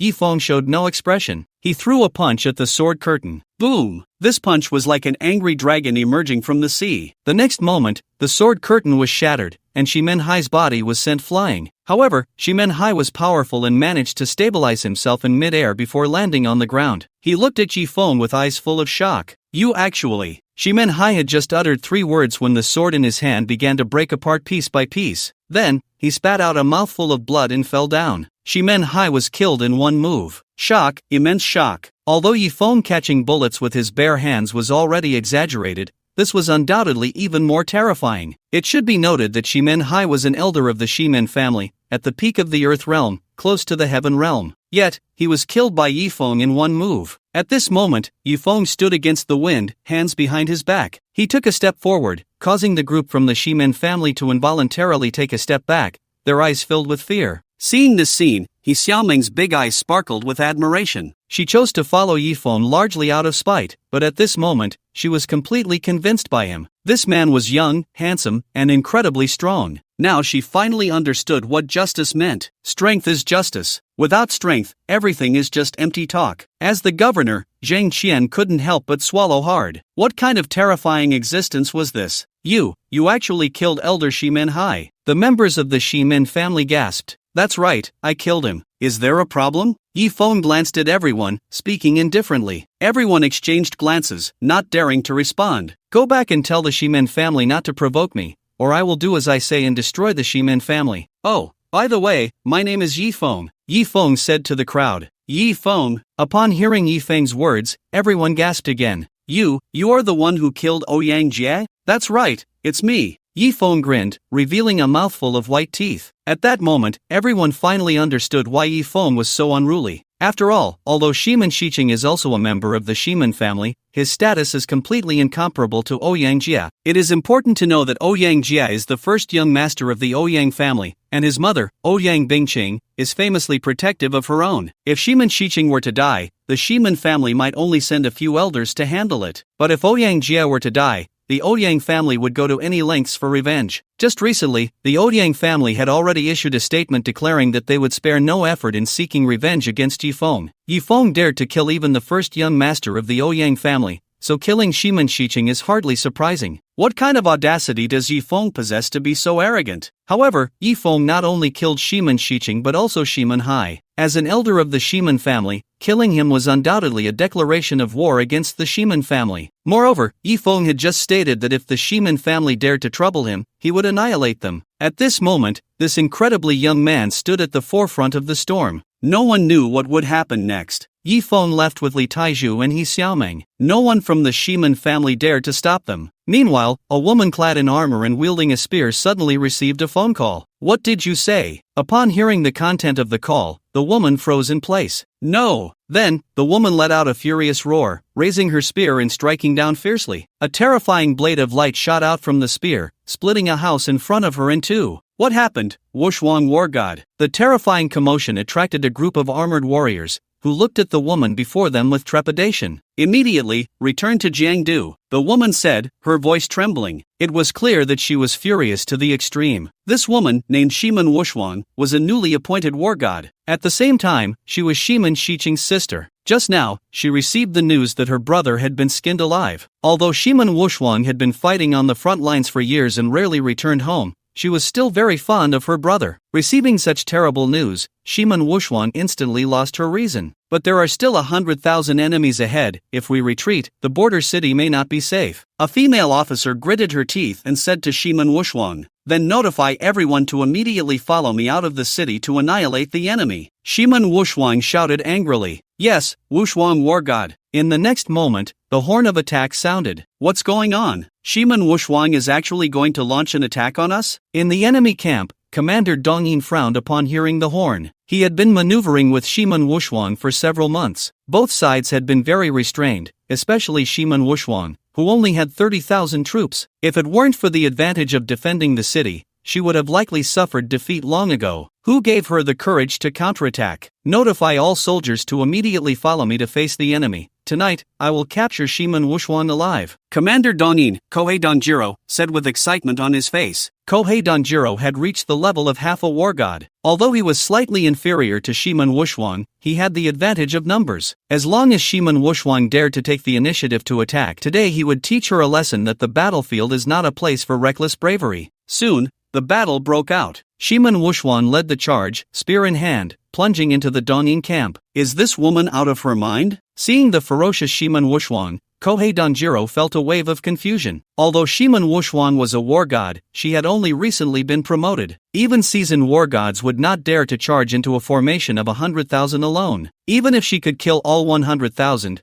she would exhaust herself. At that point, the enemy strong would easily subdue her. Therefore, any commander who isn't out of their mind wouldn't act this way. But today, Shimen Wuxuang has gone mad. She is slaughtering those Donin people who once invaded the Dragon Kingdom. A long spear, like a raging dragon emerging from the sea. Wherever she goes, corpses litter the ground. Bodies pile up around her, forming a wall of flesh. Kill! Shimen Wuxuang's ferocity greatly boosts the morale of the Dragon Kingdom's warriors. They raise their weapons and bravely charge into battle. The role of morale in a war is too evident. Thus, a situation arises where 30,000 warriors from the Dragon Kingdom are pressing against 100,000 of the enemy. This scene makes Xiaoyi Dongxi Lang a bit restless. However, he knows very well that his strength is somewhat inferior to Shimen Wuxuang's. If he were to confront her head-on, he might suffer losses. No rush. As long as I wait for Shimen Wuxuang to exhaust herself, I will naturally deal with her myself. Xiaoyi Dongxi Lang squints his eyes and says, an hour has passed in the battle. Shimen Wuxuang has already killed over 10,000. Meanwhile, the Dragon Kingdom has also taken down 20,000. However, the Donin camp still has a full 70,000, maintaining a crushing advantage over the Dragon Kingdom. War God Wuxuang, the brothers are getting tired. Should we temporarily retreat? The deputy officer has fought his way to Shimen Wuxuang's side, covered in blood and having slain 1,000 as well. However, she is also injured. Shimen Wuxuang's gaze is like lightning as she looks towards the still-hidden Xiaoyi Dongxi Lang at the back of the formation. Despite having fought for so long, that guy still dares not confront her directly. What a coward. Shuiwei, you lead the warriors to continue exterminating the enemy.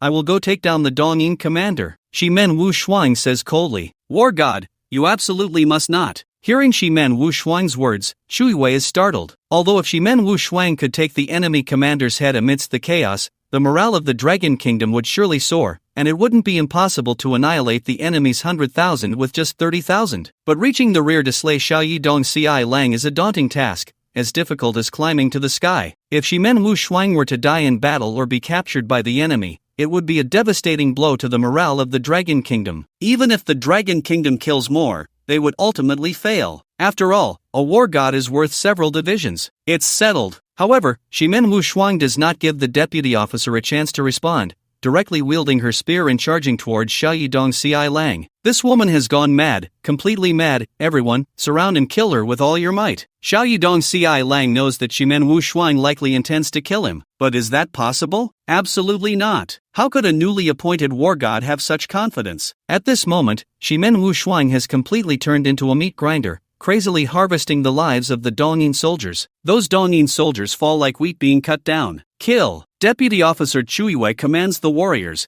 frantically slaying the enemy. The more they kill, the less pressure Shimen Wuxuang feels. Xiaoyi Dongxi Lang, you turtle hiding your head, dare you come out and fight me? Shimen Wuxuang roars loudly while madly slaying the Donin foes, directing her shouts towards Xiaoyi Dongxi Lang. Shout all you want, let's see if you can still be so arrogant in a while. Xiaoyi Dongxi Lang licks his lips. He has a love-hate relationship with Shimen Wuxuang. He hates that this woman is stronger than him. He loves her beauty, figure, and unmatched bravery. If he could capture Shimen Wuxuang alive, it would not only be a great achievement but also a chance to enjoy the beauty of this war god from the Dragon Kingdom. Just thinking about it is delightful. Under normal circumstances, capturing Shimen Wuxuang alive would be nearly impossible. But today, Shimen Wuxuang seems to have lost her mind, actually wanting to take the enemy commander's head amidst the chaos. Isn't this throwing herself into a trap? Finally, after Shimen Wuxuang has killed 20,000, her speed begins to decline. She is drenched in blood, and the spear in her hand has become dull. Ono Tojiro knew it was time for him to act. Shiman Wuxuang, Grandpa is here. Ono Tojiro raised his spear and charged at the already exhausted Shiman Wuxuang. After leaving the police station, Yifeng did not return to the imperial palace immediately but took He Xiaomeng to see Chu Xuanguang. Master, you finally remembered Huang Huang, Chu Xuanguang said, as charming as ever. I have someone for you. Take good care of her, Yifeng said to Chu Xuanguang. Okay, master, I will take good care of her, Chu Xuanguang replied. At that moment, Yifeng's phone rang. It was surprisingly the most beautiful woman in Longhua, Ouyang Bingqing. Did you kill Shiman Shiqing? As soon as the call connected, Ouyang Bingqing's voice rang out. That's right, Yifeng answered. Hey, why are you so reckless? Do you know who Shiman Shiqing's sister is? Ouyang Bingqing sighed. Who? Shiman Wuxuang. The Ouyang family and the Shiman family had always been in a competitive stance. The strengths of both families were not far apart. But not long ago, the Shiman family produced an extraordinary talent, Shiman Wuxuang. She had just become a war god. Although the Ouyang family also had war gods, there were only two, one 1-star war god and one 2-star war god. The Shiman family was similar. However, with Shiman Wuxuang's promotion to war god, the Shiman family now had 3 war gods, especially since Shiman Wuxuang was very young, only 28 years old. One could say her future was limitless. However, Shiman Wuxuang had been honing herself at the border since she was 16 and rarely showed her face. Many people didn't even know of her existence. But when she became a war god, the Ouyang family naturally got the news. Ouyang Bingqing was stunned to learn that Yifeng had killed Shiman Shiqing. The Ouyang family hadn't even made a move against Yifeng yet, and he had already taken out Shiman Wuxuang's brother. This little guy really didn't know the heights of heaven and depths of earth. What? Is Shiman Wuxuang very strong? Yifeng squinted and asked. What do you think? If it were in the past, our Ouyang family could still balance the Shiman family, but with Shiman Wuxuang becoming a war god, our Ouyang family can only concede 3 points to her. Ouyang Bingqing sighed. In fact, Ouyang Bingqing had also shown extraordinary talent in her training. In 20 years, she had reached the Tianzone level. She had thought she would be the next martial king of the Ouyang family, but unexpectedly, Shiman Wuxuang had gotten there first. Got it, Yifeng said calmly. Yifeng, do you know what I'm saying? Shiman Wuxuang is a war god. Ouyang Bingqing found Yifeng's reaction somewhat unbelievable. Isn't it just that I've offended a war god? It's not like I haven't done it before, Yifeng said lightly. Ouyang Bingqing was momentarily taken aback. Yes, Yifeng had indeed offended war gods before. The first war god he offended was the Tianqing war god. One must know that the Tianqing war god was a 4-star war god, much stronger than the war gods of the Ouyang family. Yifeng had offended a 4-star war god. How could he be afraid of Shiman Wuxuang, a 1-star war god? Little guy, I don't know what else to say. I hope you take care. In the end, Ouyang Bingqing sighed softly. The situation had already exceeded her control. Moreover, the entire Ouyang family was planning to take action against Yifeng. She really didn't know if this little guy could withstand it. Although they had only exchanged words 3 times, Ouyang Bingqing had developed a strong interest in this fearless little man. Thanks for your concern. Yifeng hung up the phone directly. Listening to the busy tone on the line, a look of helplessness appeared on Ouyang Bingqing's face. In the training room of the Phoenix Hall. You are Chu Xuanguang from the Phoenix Hall? When He Xiaomeng saw who Yifeng had brought her to meet, she couldn't help but swallow hard. As a constable, she naturally knew who the king of the underground forces in Jiangdu was. The 4 notorious bandits were already terrifying enough, yet they all bowed to the woman before her. She had heard many legends about Chu Xuanguang. Just the mention of the name Chu Xuanguang represented cruelty and terror. But unexpectedly, at that moment, Chu Xuanguang was like a kitten, snuggling up to Yifeng, her eyes filled with submission. Master, how do you want to train the old Huang Huang? Should it be literary training, martial training, or comprehensive training? Chu Xuanguang rested her head on Yifeng's shoulder, her voice sending shivers down one's spine. But perhaps it was a habit. Every time she spoke, she almost blurted out old man. There was no way around it. In front of anyone else, Chu Xuanguang always referred to herself as old man. Only in front of Yifeng did she not dare. Yifeng, puzzled, asked, what is literary training, and what is martial training? Chu Xuanguang giggled and said, martial training is teaching her martial arts, teaching her how to kill. And literary training? Chu Xuanguang replied, it's about doing business. Then let's go for comprehensive training.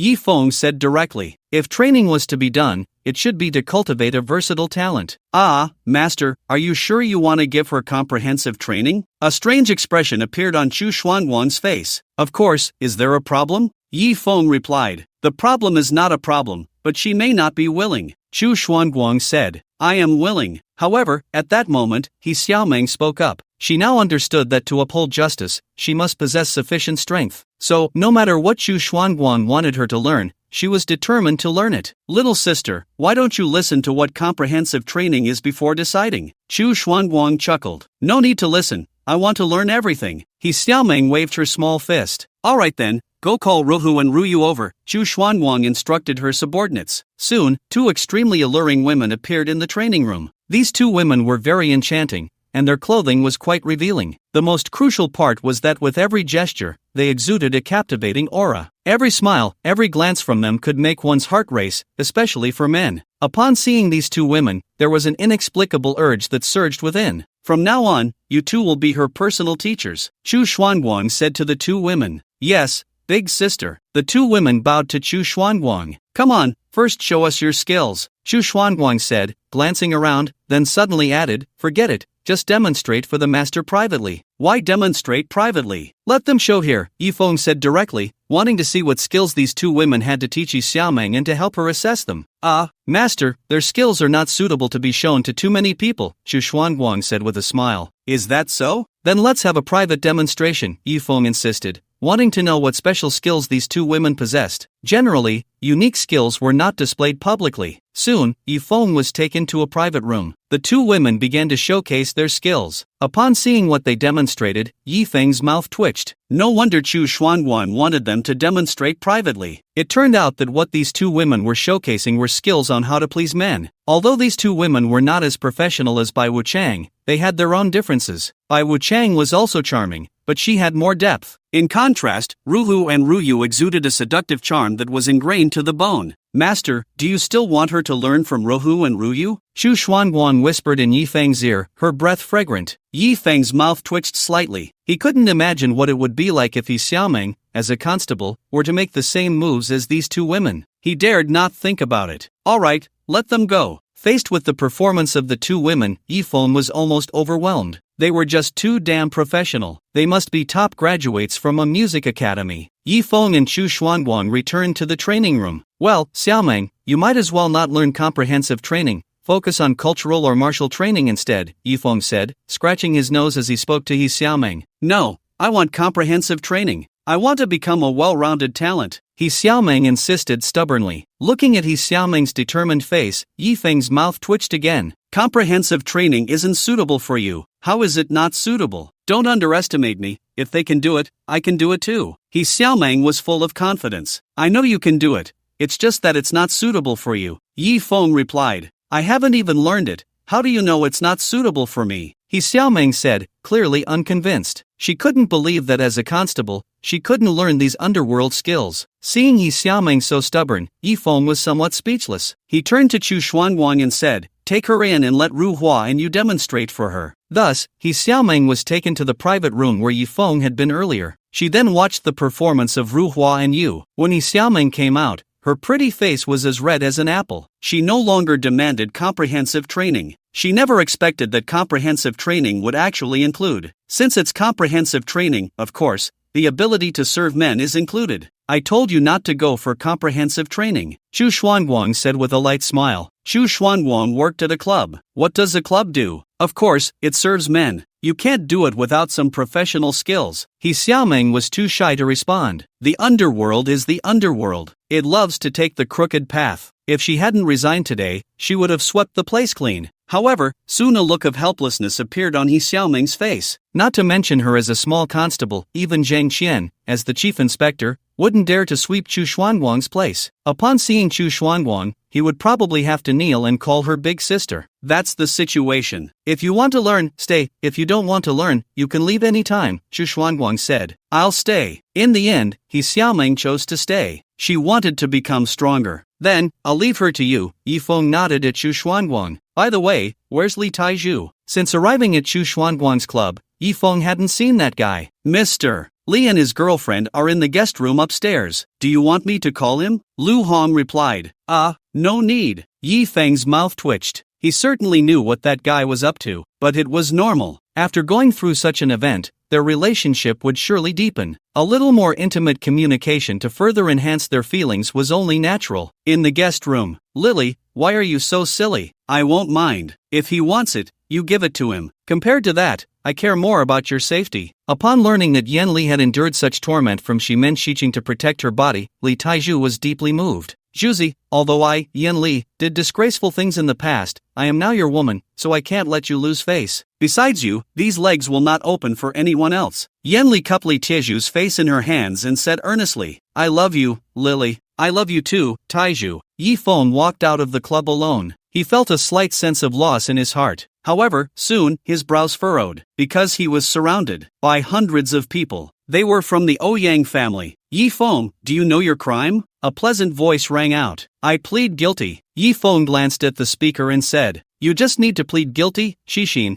Go and capture him. Xixin walked over and tied Yi Feng's hands with a rope. Yi Feng did not resist. Alright, the sinner Yi Feng has been captured by me. Xixin, take him away. Ouyang Bingqing waved her hand. Soon, Yi Feng was taken to a hotel. You all guard this place well, not a single fly can be let in or out, understand? Ouyang Bingqing ordered the Ouyang family members. Yes, madam. Yi Feng was brought into a guest room of the hotel. Xixin stood guard outside the door. Yi Feng, return my son to me. As soon as the door closed, Ouyang Bingqing's voice rang out. While speaking, Ouyang Bingqing took off the hairpin from her head, and instantly, a waterfall of beautiful hair cascaded down. Yi Feng's eyes lit up, and he said, Alright. After saying that, he walked over and picked up Ouyang Bingqing in one motion. 2 hours later, Ouyang Bingqing was once again completely exhausted. She lay on Yi Feng's chest, her expression satisfied. Little guy, what should I do if I can't bear to be away from you? Ouyang Bingqing said softly. Although it had been less than 10 hours since her last battle with Yi Feng,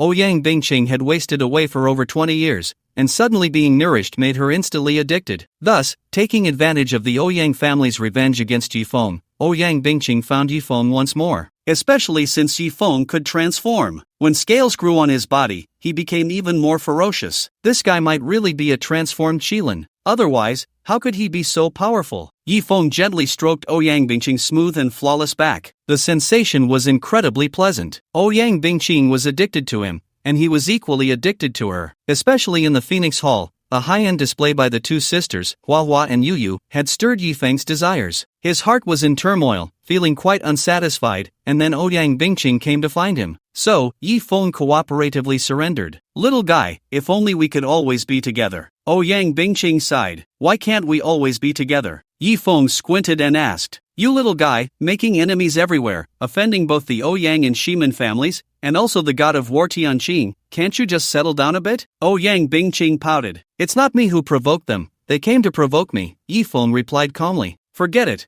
I can't be bothered. Ouyang Bingqing said, turning over. What are you doing? Yi Feng looked at Ouyang Bingqing in confusion. You owe me a son. At the border. Bang! Shimen Wushuang's spear killed 20,000 enemies, and after battling with Ono Danjiro, she finally, unable to bear the burden, was cut in half by Ono Danjiro's katana. Ha! Shimen Wushuang, you have no weapon left. Let's see how you fight me now. Ono Danjiro laughed wildly, holding his katana. At this moment, Shimen Wushuang was already exhausted. Plus, having lost her weapon, she seemed to have no ability to resist. Moreover, she was surrounded by tens of thousands of Dongyin warriors. Her deputy, Shuiwa, led the Dragon Kingdom soldiers to try to break through, but unfortunately, they were blocked by the Dongyin warriors who fought to the death. There was no way to support Shimen Wushuang. Shimen Wushuang was already trapped in a situation of certain death. Facing the encirclement of tens of thousands of people, and the half-step god of war level Ono Danjiro, Shimen Wushuang's face showed little change in expression. She slowly drew the sword she carried with her. Although Ono Danjiro had long seen the sword on Shimen Wushuang, he did not take it seriously, because Shimen Wushuang was skilled in using the spear. Now that she had lost her most proficient weapon, what use could a sword have? Shimen Wushuang, if you kneel down and beg me now, and then serve me well for one night, I can let you and your warriors go back. Otherwise, after I kill you, I will destroy your dragon city. Xiaoyi Danjiro felt that Shimen Wushuang was already the meat on his chopping board.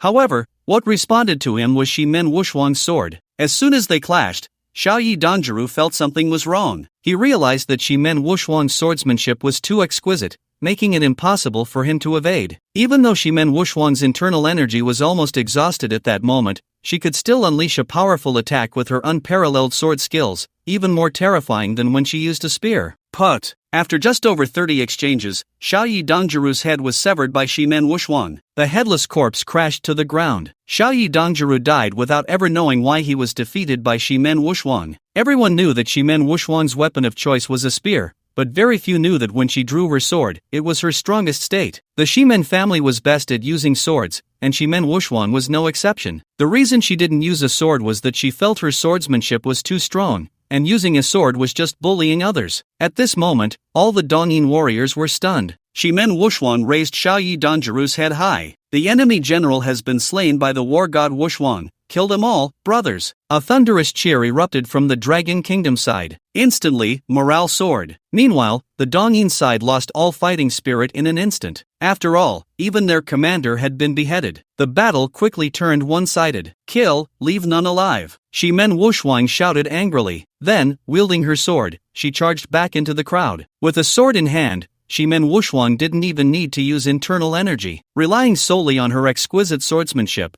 she could easily reap the lives of her enemies. 3 hours later, the battle was over. There was not a single living Dongyin warrior left on the battlefield. 100,000 Dongyin warriors were completely annihilated. Although the Dragon Kingdom also lost over 10,000 men, this battle was undoubtedly a great victory. The Dragon Kingdom had only used 30,000 troops to wipe out the enemy's 100,000, including a half-step war god. War god, war god, war god. Shimen Wuxuang was tossed into the air by the soldiers, celebrating this victory. This battle also firmly established Shimen Wuxuang's reputation as a war god. After all, even those long-established war gods might not have such impressive achievements as Shimen Wuxuang today. It was a pity that Xiao Yi Dongjiru did not know that Shimen Wuxuang, when wielding a sword, was the most terrifying. Now, follow me back to Jiangdu. After annihilating the enemy forces, Shimen Wuxuang did not take a moment to rest. Accompanied by her aide, she headed straight for Jiangdu. She wanted the one who dared to kill her brother to pay the price. At this moment, Yifeng had just climbed out of Ouyang Bingqing's window. Not good, Yifeng has escaped. As soon as Qi Xian saw Yifeng jump out of the window, he shouted loudly. Instantly, all the members of the Ouyang family began to rush madly toward the room. Unfortunately, by the time they arrived, Yifeng had long since vanished without a trace. "Madam, are you all right?" Seeing Ouyang Bingqing's weak appearance, everyone hurriedly asked. The madam was just ambushed by Yifeng and got a little hurt, but it's nothing serious, Qi Xian explained to everyone with a somewhat strange expression. Ouyang Bingqing had already told Qi Xian about her situation with the hidden clan. Qi Xian felt indignant for Ouyang Bingqing, so she stood on her side. "Madam, where are you hurt? Let me take a look." A middle-aged man stepped forward. He was the Ouyang family's dedicated doctor. No need. I'll be fine after resting for a while," Ouyang Bingqing said, her lips twitching. "But madam, I see that your complexion is not good. You might have internal injuries,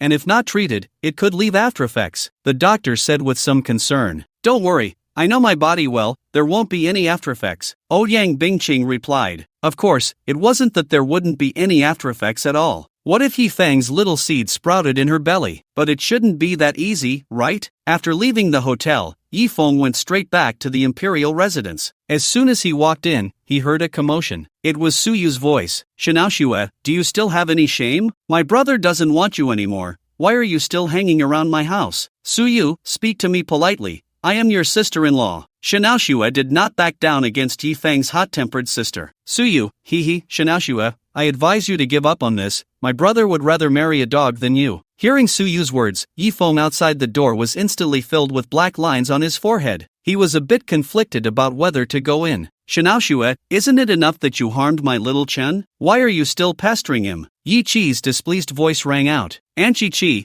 I know I was wrong back then. I apologize to you. Can you forgive me?" Shinaoxue said, and unexpectedly, she knelt down in front of Yi Qi with a thud. Yi Qi continued to look coldly at Shinaoxue. Seeing this scene, Shinaoxue bit her silver teeth and actually picked up a baseball bat from the wall. "Shinaoxue, what are you doing?" Shinaoxue's action startled Yi Qi. "Aunt Yi Qi, at that time, I had the servants drive you out, but I didn't expect them to be so rude as to break your arm. Today, I will pay you back with an arm." Shinaoxue gritted her teeth and said, Okay, I forgive you, don't be impulsive." Yi Qi, being relatively kind, pretended to go stop Shinaoxue. "Mom, don't stop her, Shinaoxue, if you have the ability, then smash it." Suyu, however, grabbed Yi Qi's arm and then looked at Shinaoxue with a cold smile. Hearing this, Shinaoxue swallowed her saliva, feeling a bit scared to actually smash it. Hee hee, what's wrong? Are you scared? Suyu mocked. Shinaoshua steeled her heart, raised the bat high, and smashed it down hard on her own arm. It made a dull sound. This scene left both Suyu and Yichi dumbfounded. From the sound, it was clear that Shinaoshua really did hit herself. Even if there were no fractures, she probably got hurt pretty badly. Why do this to yourself? Yichi sighed. So, Aunt Chi, are you no longer angry? Shinaoshua looked at Yichi with gritted teeth, her eyes filled with a hint of expectation. Alright, Aunt is no longer angry. Yichi shook her head. Thank you, Aunt Chi, I will be good to you from now on. Shinaoshua was instantly overjoyed. I only represent myself, I forgive you, but that doesn't mean Xiao Chen forgives you. Yichi said solemnly. Don't worry, Aunt Chi, I will definitely make Yifeng fall in love with me again. Shinaoshua said confidently. Although she felt a lot of pain, she was happy inside. Seeing this scene, Suyu just pouted and said nothing. Clearly, the little girl was actually quite kind. Well then, Aunt Chi, I won't disturb you anymore. Shinaoshua turned to leave. It wasn't that she didn't want to wait for Yifeng to come back, but her hand really hurt. Just as she walked out of the living room, Shinaoshua saw Yifeng standing outside the door. Obviously, Yifeng had returned long ago but had deliberately not come in. Do you want me to help you treat it? Seeing Shinaoshua frowning in pain, Yifeng finally asked. Shinaoshua stubbornly shook her head and said, No need, this is what I deserve. Suit yourself. Yifeng walked directly into the living room. Seeing this scene, Shinaoshua stomped her foot in anger. This guy has become too indifferent now, hasn't he? She remembered that in the past, even if it was just a small cut, Yifeng would be so heartbroken that he would rush to buy a band-aid. However, although Yifeng was indifferent now, for some reason, Shinaoshua just liked him. Shinaoshua, are you being masochistic? When he treats you well, you ignore him, and when he can't even be bothered to look at you, you like him even more. Shinaoshua herself wondered if there was something wrong with her head. In fact, in this world, Shinaoshua was not the only one being masochistic. Whether man or woman, it was only after losing something that one learned to cherish it. Bro, I thought you were going to cure her. Suyu exclaimed when she saw Yifeng return, immediately hugging his arm and pouting. She didn't ask me to treat her, Yifeng replied. Bro, you're really dense. When a woman says she doesn't want it, she actually does. Suyu chuckled. Yifeng, then do you want to go sweep the floor? Suyu, no. Then go. Yifeng said with a mischievous smile. Bro, you just know how to bully me. Suyu shook Yifeng's arm vigorously, her two big white rabbits bouncing around. Hey, how many times have I told you not to always cling to your brother? You're a grown girl now. How are you going to find a boyfriend in the future? Yichi frowned at the sight. If I can't find one, then I won't. I'll let my brother support me for life. Suyu proudly lifted her little head and said, Bro, you'll support me, right? Of course. Yifeng affectionately ruffled the little girl's hair. Bro, I knew you loved me the most. The little girl happily pecked Yifeng on the cheek. Yifeng, go sweep the floor first. My house doesn't keep idle people. Suyu. Just as the family was playfully bickering, Shiman Wushuan was heading towards Jiangdu. Meanwhile, in Dongyin, the Oi family. Baka, how dare you kill my Dongin's quasi-war god? Immediately notify the Killing Blade organization within Longwa. Within 3 days, I want to see that Longwa woman's head. Oi Matsumoto Jun roared. The Killing Blade is an assassin organization in Dongyin. Almost every country has their people. Usually, they disguise themselves as ordinary people and hide away. Once they receive a notification, they transform into terrifying killing machines. Upon receiving the notification, the entire Killing Blade organization was in an uproar, because this time, they were to kill a one-star war god. This was definitely a super big job. Soon, the higher-ups of the Killing Blade organization contacted Oi Matsumoto Jun. Miss Oi, the target is a war god. To ensure absolute success, we need to deploy at least 2 Martial King-level experts. As for the price, don't worry, my Oi family is never short of money. As long as you can bring that woman's head before me,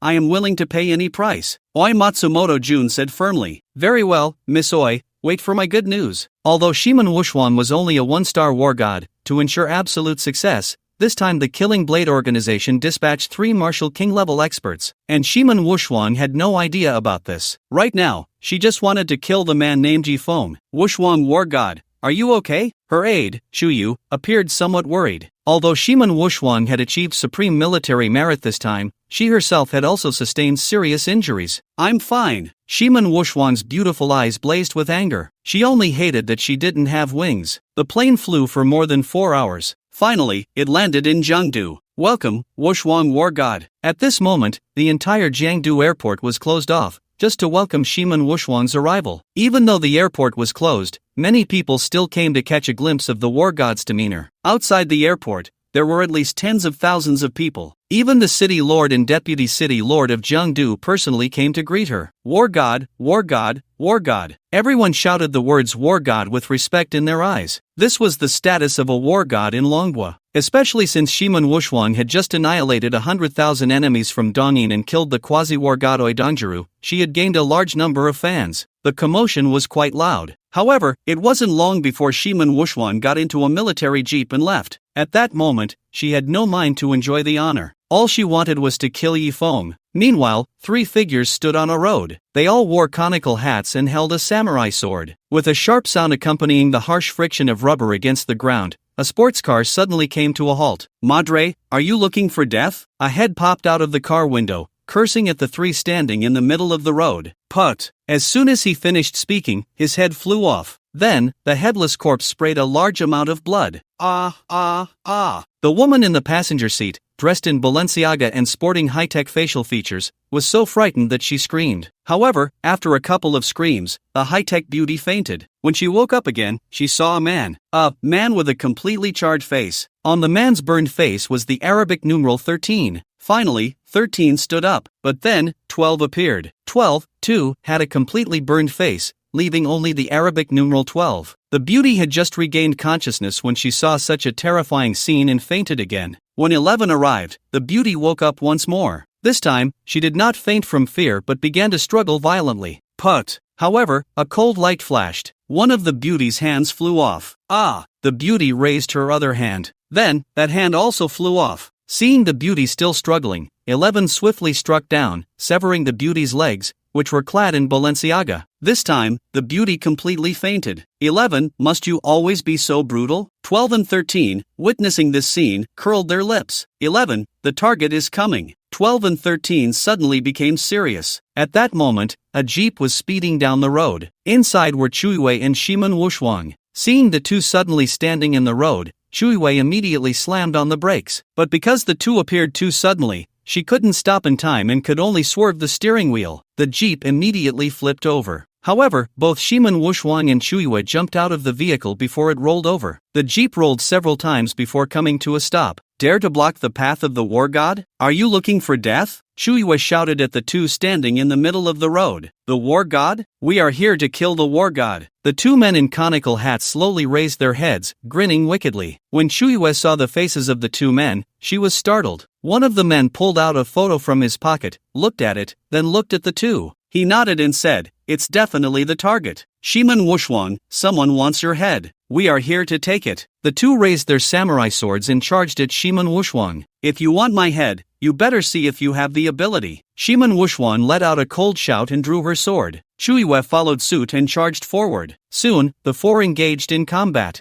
Bang! First, Chuiwei was sent flying. She couldn't withstand the opponent's move at all. Wow! Chuiwei spat out a mouthful of blood. Chuiwei! Shiman Wushuang called out. "I'm fine." Chuiwei charged at 13 again. Clang, clang, clang. After just a few exchanges, the weapon in Chuiwei's hand was knocked away. Then, the samurai sword was pressed against her neck. "Little beauty, our target is Shiman Wushuang. Don't resist uselessly," 13 said with a wicked smile. Chuiwei. Shiman Wushuang's expression changed. Her moves became even more fierce. However, the opponent's strength was surprisingly on par with hers. Clearly, this was a martial king. A martial king is an existence that surpasses a martial Dao master. The king of martial arts. Shiman Wushuang is a martial king, a yellow-level martial king. The ugly man with the number 12 on his face also possesses the strength of a yellow-level martial king. He is on the same level as Shiman Wushuang. At this moment, the injuries Shiman Wushuang sustained in the previous battle have not healed. Surprisingly, he can only fight to a standstill with his opponent. Especially since Chuiwei has been captured, this makes her even more worried. How could such a strong person come to kill her? Suddenly, Shiman Wushuang seems to remember something, his eyes widening as he exclaims, You are from the Killing Blade organization." "That's right, since you know we are from Killing Blade, just surrender obediently, and you might suffer less," Number 12 says with a wicked smile while attacking Shiman Wushuang with a katana. "So what if you are from Killing Blade? In Dragon Country, it's not your turn to run wild." Shiman Wushuang snorts coldly and continues to attack Number 12. It must be said that Shiman Wushuang is truly strong with a sword in hand. Although his internal energy is significantly weaker than his opponents, he still gradually gains the upper hand. Several times, he nearly struck a fatal blow to his opponent. 11. Aren't you coming to help? As number 12's words fall, number 11 finally stands up. At this moment, Shiman Wushuang sees the scene on number 11's side. A woman, with both her hands and feet severed, lies in a pool of blood. Help! Help! The woman is not dead yet, her mouth uttering pleas for mercy, but clearly, she is not far from death. Thud! The katana plunges directly into the woman's heart, completely freeing her. You beasts! Seeing this scene, Shiman Wushuang is furious. Miss Shiman, there's no need to be anxious, soon you will accompany her. Number 11 laughs heartily while adjusting his pants. At this moment, the anger in Shiman Wushuang's heart has reached its peak. These Easternine assassins are simply cruel to the extreme. She attacks number 12 like a madwoman. Thud! The long sword carves a deep gash across number 12's face, making his already ugly visage look even more ferocious. Put down your weapons immediately, or I will kill her. Number 13 coldly reprimands. War God, don't mind me, Shuiwei shouts towards Shiman Wushuang. Just as her words fall, thud, the katana pierces through her body. Shuiwei's beautiful eyes widen as she looks at Shiman Wushuang. War God, run away. Shuiwei knows that Shiman Wushuang is no match for the three martial kings. Shuiwei. Shiman Wushuang roars, not fleeing. She charges directly at number 13, but just as her sword is about to strike number 13, number 11 finally makes his move. Shiman Wushuang blocks the opponent's attack, feeling as if a train is crashing into her. This number 11 is also a martial king, and a mid-level yellow-level martial king at that. He is stronger than number 12. In fact, the Arabic numbers on their faces represent their strength rankings. The closer the number is to the front, the stronger the power. Faced with three martial kings, Shiman Wushuang has no chance of winning. War God, hurry and go. At this moment, Shuiwei, pierced by the katana, unexpectedly hugs number 13 tightly, trying to buy Shiman Wushuang a chance to escape. Against three people, Shiman Wushuang has no chance of escape, but with two, there might still be a glimmer of hope. Baka! Number 13, being hugged by Shuiwei, instantly becomes furious. He strikes the hilt of his sword hard against Shuiwei's back. Each blow causes Shuiwei to spit out a mouthful of blood. Shiman Wushuang knows that she must survive to avenge Shuiwei, finally using all her strength to push back the two and then turn to flee. Chase! Number 11 and number 12 pursue Shiman Wushuang. Number 13 still cannot shake off Shuiwei. At this moment, blood is gushing from Shuiwei's mouth, but she still clings tightly to number 13. With a heavy gaze, he directly severed one of Shuiwei's arms with a katana. Losing an arm, Shuiwei could no longer hold onto him. Bang! Number 13 kicked Shuiwei away. Her body traced an arc in the air. I'm sorry, War God, Shuiwei can no longer follow you. Shuiwei's body fell to the ground, her eyes gradually becoming vacant. Number 13 began to pursue Shiman Wushuang. If Shiman Wushuang were at her peak, she would have a good chance of escaping. But now, facing the pursuit of three martial kings, her chances of escape were nearly impossible. Yet she still exerted all her strength. If she couldn't escape, then Shuiwei would have died in vain. At this moment, Shiman Wushuang's speed was faster than a car, like a phantom racing down the road. But the three assassins from the Killing Blade organization were not slow either. It was only a matter of time before they caught up. Could it be that I, Shiman Wushuang, am going to die here today? Feeling her internal energy rapidly depleting, a hint of despair surfaced in Shiman Wushuang's eyes. She didn't want to die, she hadn't avenged her brother yet. She hadn't killed all her enemies. She hadn't avenged Shuiwei. Thinking of this, Shiman Wushuang unleashed all her potential. She ran with all her might. She couldn't die, she had to survive. But after running for several dozen miles, her speed finally began to slow. Her internal energy was almost exhausted. Her organs felt as if they had been hammered by an iron mallet. She had reached the end of her rope. Shiman Wushuang, you can't escape. The three assassins were already within arm's reach. Watching the three assassins closing in, a look of despair finally appeared in Shiman Wushuang's eyes. She knew she was doomed. Moreover, given the brutality of the Killing Blade organization, death would be a light punishment. In the imperial residence. Brother, my milk tea has arrived. Can you go get it for me? Suyu was doing yoga with Hongya when her phone rang. It was the delivery person asking her to come down for the milk tea. Both women were wearing yoga pants, giving Yifeng quite the view. Oh, okay. Yifeng immediately agreed. After all, while the yoga pants looked good, they were only for his eyes. He wouldn't want to show them off to others. So, Yifeng went out to get the milk tea. From a distance, he saw a figure running towards him. Wow, are delivery people this fierce now? Yifeng thought the person was a delivery worker. he immediately stepped in front of her. The figure was moving too fast to stop in time and crashed right into Yifeng's arms. Fortunately, Yifeng was strong, otherwise, he would have been knocked away. As he steadied the person, he noticed she was quite large. However, he wanted milk tea, not a large figure. But the person had no milk tea in her hands. Frowning, he asked, "Where's my milk tea?" Shiman Wuxuan looked at Yifeng in confusion. "What milk tea? Aren't you the delivery person?"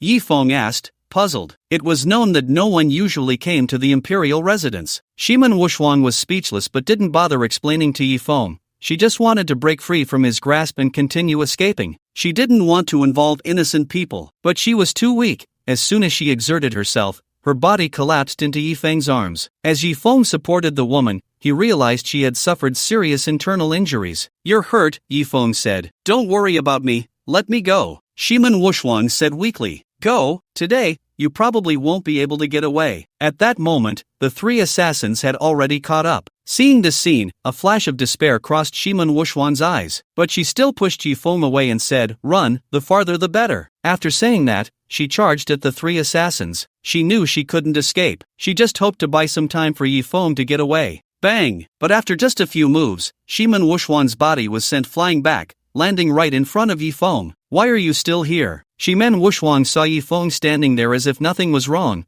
her beautiful eyes furrowing. Does this guy not know the current situation? Hey, is it still manly to bully a woman like this? Yifeng placed his hands on his hips and pointed at the three assassins, scolding them. Shiman Wuxuan was instantly speechless. She thought, "Brother, this is not how you seek death." Ha ha, where did this silly kid come from, still wanting to be a hero? The three assassins walked over leisurely, clearly not taking Yifeng seriously. Yifeng reached out to help the woman in front of him. However, she did not take his hand but instead leaned on her sword, struggling to stand up. "I told you to leave, didn't you hear me?" Shiman Wuxuan scolded Yifeng. "This is my home. Where do you want me to go? Besides, I still need to get milk tea for my sister." Yifeng looked very innocent. "They are assassins. If you don't want to die, get out of here quickly. I can't hold them off for long." Shiman Wuxuan nearly roared. After saying that, she charged at the three assassins again. At that moment, Yifeng's milk tea arrived. The little yellow saw the scene and asked in confusion, "Brother, is this a movie?" "I don't know, maybe it is."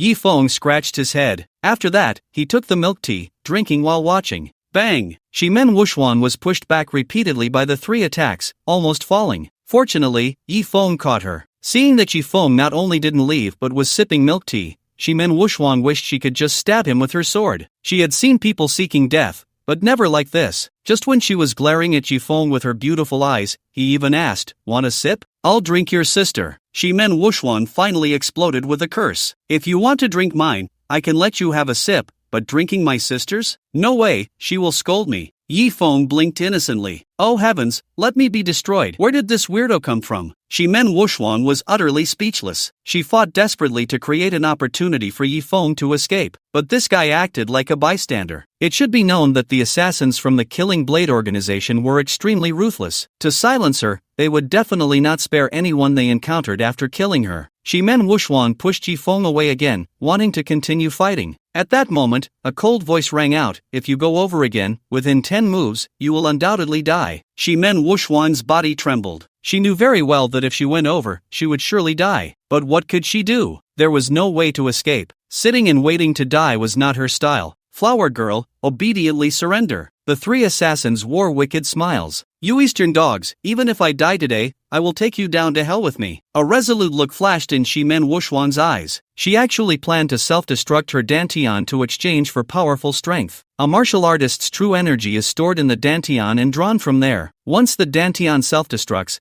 the energy inside will surge out instantly, greatly enhancing a martial artist's combat power for a short time. However, it could only be used for a few moves. After a few moves, the meridians would be severed, leading to death. Shiman Wuxuan had no other choice now. Just as she was about to go down in flames, Yifeng suddenly waved his hand, and several silver needles pierced the top of Shiman Wuxuan's head. "You dare to sneak attack me?" Shiman Wuxuan turned her head sharply, her beautiful eyes glaring at Yifeng. "Within a minute, your cultivation will rise to the level of a Shin-level martial king. Don't waste time," Yifeng said softly. Suddenly, Shiman Wuxuan felt the true energy in her body, which was nearly exhausted, instantly swell. In just a moment, it filled her body, and it was several times stronger than before. "Ha!" Shiman Wuxuan exhaled a mouthful of turbid air, feeling incredibly powerful. She suddenly understood that it must be the effect of the few silver needles from Yifeng, and Yifeng said the effect would only last for a minute. So within that minute, she had to deal with the 3 killers. Whoosh! Shimen Wuxuan's body instantly vanished. When she reappeared, she was already in front of the 13th killer. So fast! Stab! With a swift motion, the 13th killer was directly cleaved in half by Shimen Wuxuan's sword. He died instantly. Is this the power of a mystic realm martial king? Truly too strong. A glimmer of brilliance shone in Shimen Wuxuan's beautiful eyes. Not good.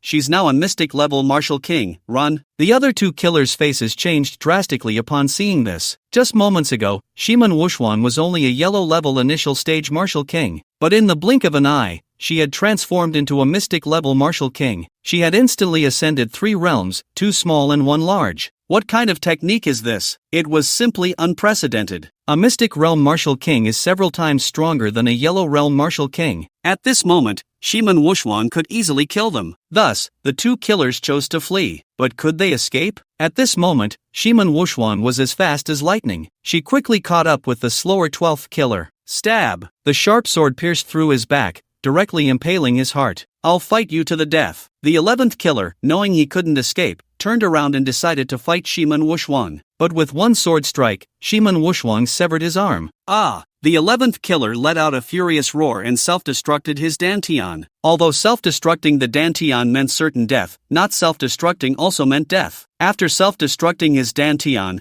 the 11th killer's power surged instantly. Violent true energy flooded into his limbs and bones. At that moment, his strength reached the level of a mystic level initial stage martial king. But he could only attack a few times before his meridians would shatter and he would die. Die! The 11th killer shouted angrily, launching a frenzied attack on Shimen Wuxuan. However, at this moment, Shimen Wuxuan effortlessly deflected his attacks. It turned out that Shimen Wuxuan had not merely reached the initial stage of the Mystic Realm Martial King. Stab! The 11th killer's head flew off. His eyes widened in disbelief. He couldn't comprehend what was happening. Why had Shimen Wuxuan's power suddenly increased so much? Was it because of that man's few silver needles? How could that be? A few silver needles could make Shimen Wuxuan's combat power more terrifying than his self-destruction? Unfortunately, he had no chance to learn the truth. Although Yifeng had only used a few golden needles, this was a forbidden needle technique taught to him by the Killing Emperor. The 9 Transformations Golden Needle could heal, kill, and enhance combat power. The 9 Transformations Destruction Needle was specifically for enhancing strength. It could greatly stimulate a martial artist's potential in a short time, allowing their combat power to leap across several realms. Of course, any forbidden technique has side effects. The 9 Transformations Destruction Needle was no exception. However, compared to self-destructing the Dantian, the side effects were much smaller. As for what kind of side effects would occur, Yifeng did not know. After all, even the Killing Emperor himself was unaware. Because, with the Killing Emperor's strength, no one had forced him to use the 9 Transformations Destruction Needle. Of course, the ancient Qilin's power was sufficient, but at that time, the Killing Emperor had not yet created the 9 Transformations Destruction Needle. Yifeng used the 9 Transformations Destruction Needle because he wanted to see if this needle technique was truly as formidable as the Killing Emperor claimed, and to see what the side effects were. The effect was indeed impressive. It instantly elevated Shimen Wuxuan's strength from a yellow-level martial king to a mystic-level martial king, even more powerful than self-destructing the Dantian. He just didn't know what kind of side effects would arise. After taking down the 3 killers, the killing intent in Shimen Wuxuan's eyes gradually faded. She hadn't expected to have killed 3 martial kings. She turned around, wanting to say thank you to Yifeng, but before she could speak, her body fell straight down. Murder! At that moment, the delivery guy finally reacted. She ran away quickly, not even bothering to ride her electric bike. Yifeng arrived in front of Shimen Wuxuan and checked her breathing.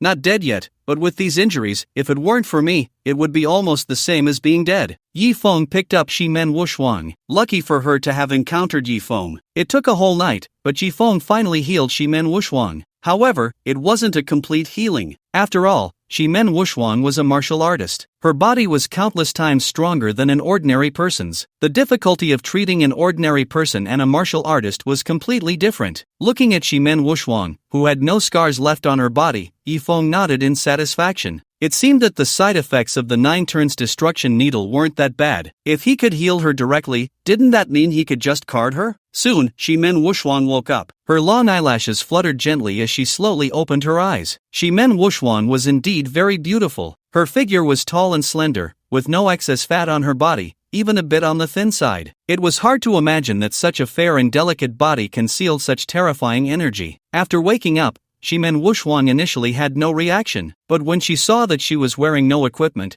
she let out a deafening scream. Ah! Shimen Wuxuang shot up from the bed and rushed towards Yifeng, who was observing her nearby. What the hell? Before Yifeng could react, he saw a white blur charging towards him. At this moment, not only had Shimen Wuxuang's injuries healed, but her strength had also returned to the martial king realm. She seemed to lightly bump into him, but in reality, her strength was immense. Like a train, she crashed into Yifeng. Caught off guard, Yifeng was knocked down by Shimen Wuxuang. In the process, Yifeng instinctively extended his hands to block her. Shimen Wuxuang let out an even more piercing scream. Her small fists came crashing towards Yifeng's head. Yifeng quickly released his two exceptionally soft hands and grabbed Shimen Wuxuang's slender arms. What are you doing? I'm saving your life, Yifeng said in a deep voice. Saving me? Why are you taking off my clothes? Shimen Wuxuang tried to break free from Yifeng's grip but found that his strength was immense, and she couldn't escape at all. If I don't take off your clothes, how will I know where you're injured? Moreover, my treatment requires direct contact with the injured area to ensure no scars are left. Do you want to be covered in scars? Yifeng said irritably. At that moment, Shimen Wuxuang realized that she indeed had no scars on her body. In fact, even the scars she had before were gone. You really are saving me? A hint of disbelief appeared in Shimen Wuxuang's beautiful eyes. Of course, I'm a doctor. To me, you're just a pile of organs. Looking at the two soft hands almost in his face, Yifeng swallowed hard. Okay, I believe you. Let go of me, Shimen Wuxuang said. Yifeng released her. Shimen Wuxuang pushed herself off the ground and sprang up. She quickly tore off the bedsheet and wrapped herself up. Although her speed was extremely fast, Yifeng still caught a glimpse of a wonderful sight. Seeing the killing intent in Shimen Wuxuang's eyes gradually subside, Yifeng then extended his hand towards her and said, Hello, my name is Yifeng. You are Yifeng. Shimen Wuxuang suddenly widened her beautiful eyes. You know me? Yifeng looked at Shimen Wuxuang with some suspicion. He was sure he didn't know her. At that moment, Shimen Wuxuang suddenly felt a pain in her head and then said, I don't remember. I just feel that the name Yifeng is very familiar, but I can't recall who Yifeng is. Then what is your name? Yifeng asked. What is my name? I can't remember. Shimen Wuxuang shook her head in pain. Yifeng was taken aback. Could it be that this girl has amnesia? Is this the side effect of the 9 turns destruction needle? It makes sense. The 9 turns destruction needle stimulates the brain with golden needles, forcibly enhancing the body's potential. It's reasonable that there would be side effects affecting the brain. But if she has amnesia, why does she specifically remember him? Could it be that she has a crush on me? Yifeng was filled with confusion. My head hurts so much. Who am I? Shimen Wuxuang tried to recall something, but every time she thought about it, her head felt like it was going to explode. Seeing this, Yifeng quickly said, You must have amnesia, don't think about it, or it will be very uncomfortable. Do you know me? Who am I? Shimen Wuxuang grasped Yifeng's hand, looking at him with eager anticipation. Yifeng knew that people with amnesia desperately wanted to remember their past, but if they couldn't, that feeling would be extremely uncomfortable, almost like their head was going to burst. He coughed and said, Ahem, actually, you are my maid. I am your maid? Shimen Wuxuang frowned at Yifeng, seemingly not believing his words. What, you don't believe me? If you weren't my maid, why would you be so familiar with the name Yifeng? Yifeng smiled. Shimen Wuxuang strained to think about the name Yifeng. She found that she was incredibly familiar with those two words, as if they were engraved in her bones. Yet, she couldn't remember what her relationship with Yifeng was. Could it be that she really is Yifeng's maid? How could someone as capable as me be your maid? Although Shimen Wuxuang had lost her memory of her social relationships, she hadn't forgotten anything about martial arts. Because I'm even more capable. If you don't believe me, I'll show you my other maids. After saying this, Yifeng shouted outside, Yen, where is Longxin? After a few seconds, 2 figures flew in from outside. It was indeed 2 female angels, Yen and Longxin. The 2 beautiful angels descended from the sky and knelt before Yifeng. Master,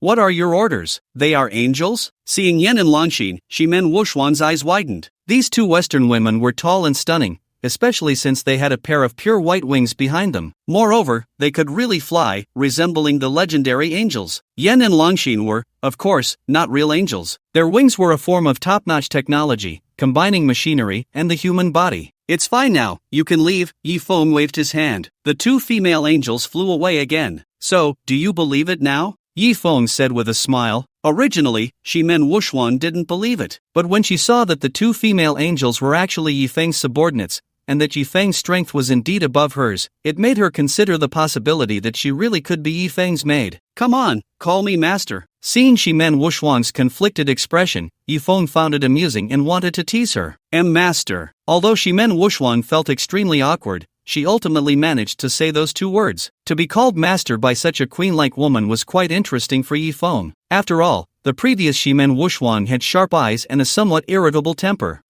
Master, what is my name? Shimen Wuxuan asked Yi Feng. This really stumped Yi Feng. How would he know what Shimen Wuxuan's name was? So he decided to give her a name directly. Your surname is Long, and your name is Aotian. My name is Long Aotian? Shimen Wuxuan's eyes widened, seemingly in disbelief. After all, the name Long Aotian sounded like a man's name at first glance. But she was a girl. What's wrong? Don't you like this name? I remember you liked it the most. Yi Feng said with a serious expression, but inside he was laughing wildly. I really am too talented. I can come up with such a ridiculous name. No, master, I like. Shimen Wuxuan gritted her teeth and said. Now, she had lost her memory, and everything had to be according to her master's wishes. Although the name Long Aotian was somewhat masculine, for some reason, she still felt a strong sense of recognition towards it. At least, it was quite imposing. But soon, Shimen Wuxuan's expression became somewhat abnormal. If you have something to say, just say it. Yi Feng seemed to see through Shimen Wuxuan's thoughts and spoke. Shimen Wuxuan bit her teeth and said,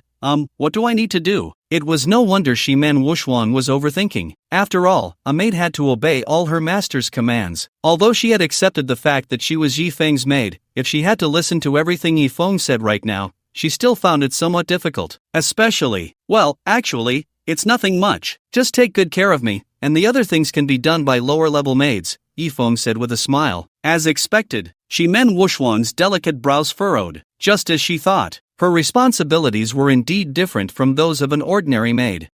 Master, can you give me some time? I can't accept it right now, Shimen Wuxuan said, biting her silver teeth. Oh, what can't you accept? Yi Feng teased, looking at Shimen Wuxuan. It's about serving you at night, Shimen Wuxuan said tightly, biting her silver teeth. Ahem, fine, after all, you have lost your memory, Yi Feng said generously. After all, this girl wasn't really his maid. The reason for saying this was to stabilize her condition, especially since this girl was so strong. Who knows what she might do if she ran away? It would be best to wait until she regained her memory before letting her leave. Alright, you can get familiar with the environment first and see if you can remember something. Yi Feng waved his hand at Shimen Wuxuan. Yes, master. Shimen Wuxuan bowed to Yi Feng and then left the room. Walking through the imperial residence, Shimen Wuxuan wanted to recall something but found she couldn't remember anything at all. The more she thought, the more her head hurt. Forget it, she decided not to think about it. She wanted to do something but didn't know what to do. She saw a woman watering flowers and walked over. Hello, are you also a maid here? Shimen Wuxuan asked the sister who was watering the flowers. The other party glanced at Shimen Wuxuan and nodded. She was indeed a maid of the imperial residence. Then, what can I do? Shimen Wuxuan asked. The maid looked Shimen Wuxuan up and down. Shimen Wuxuan had an incredibly delicate face, and her eyes carried a certain spirit. With her tall figure and fair skin,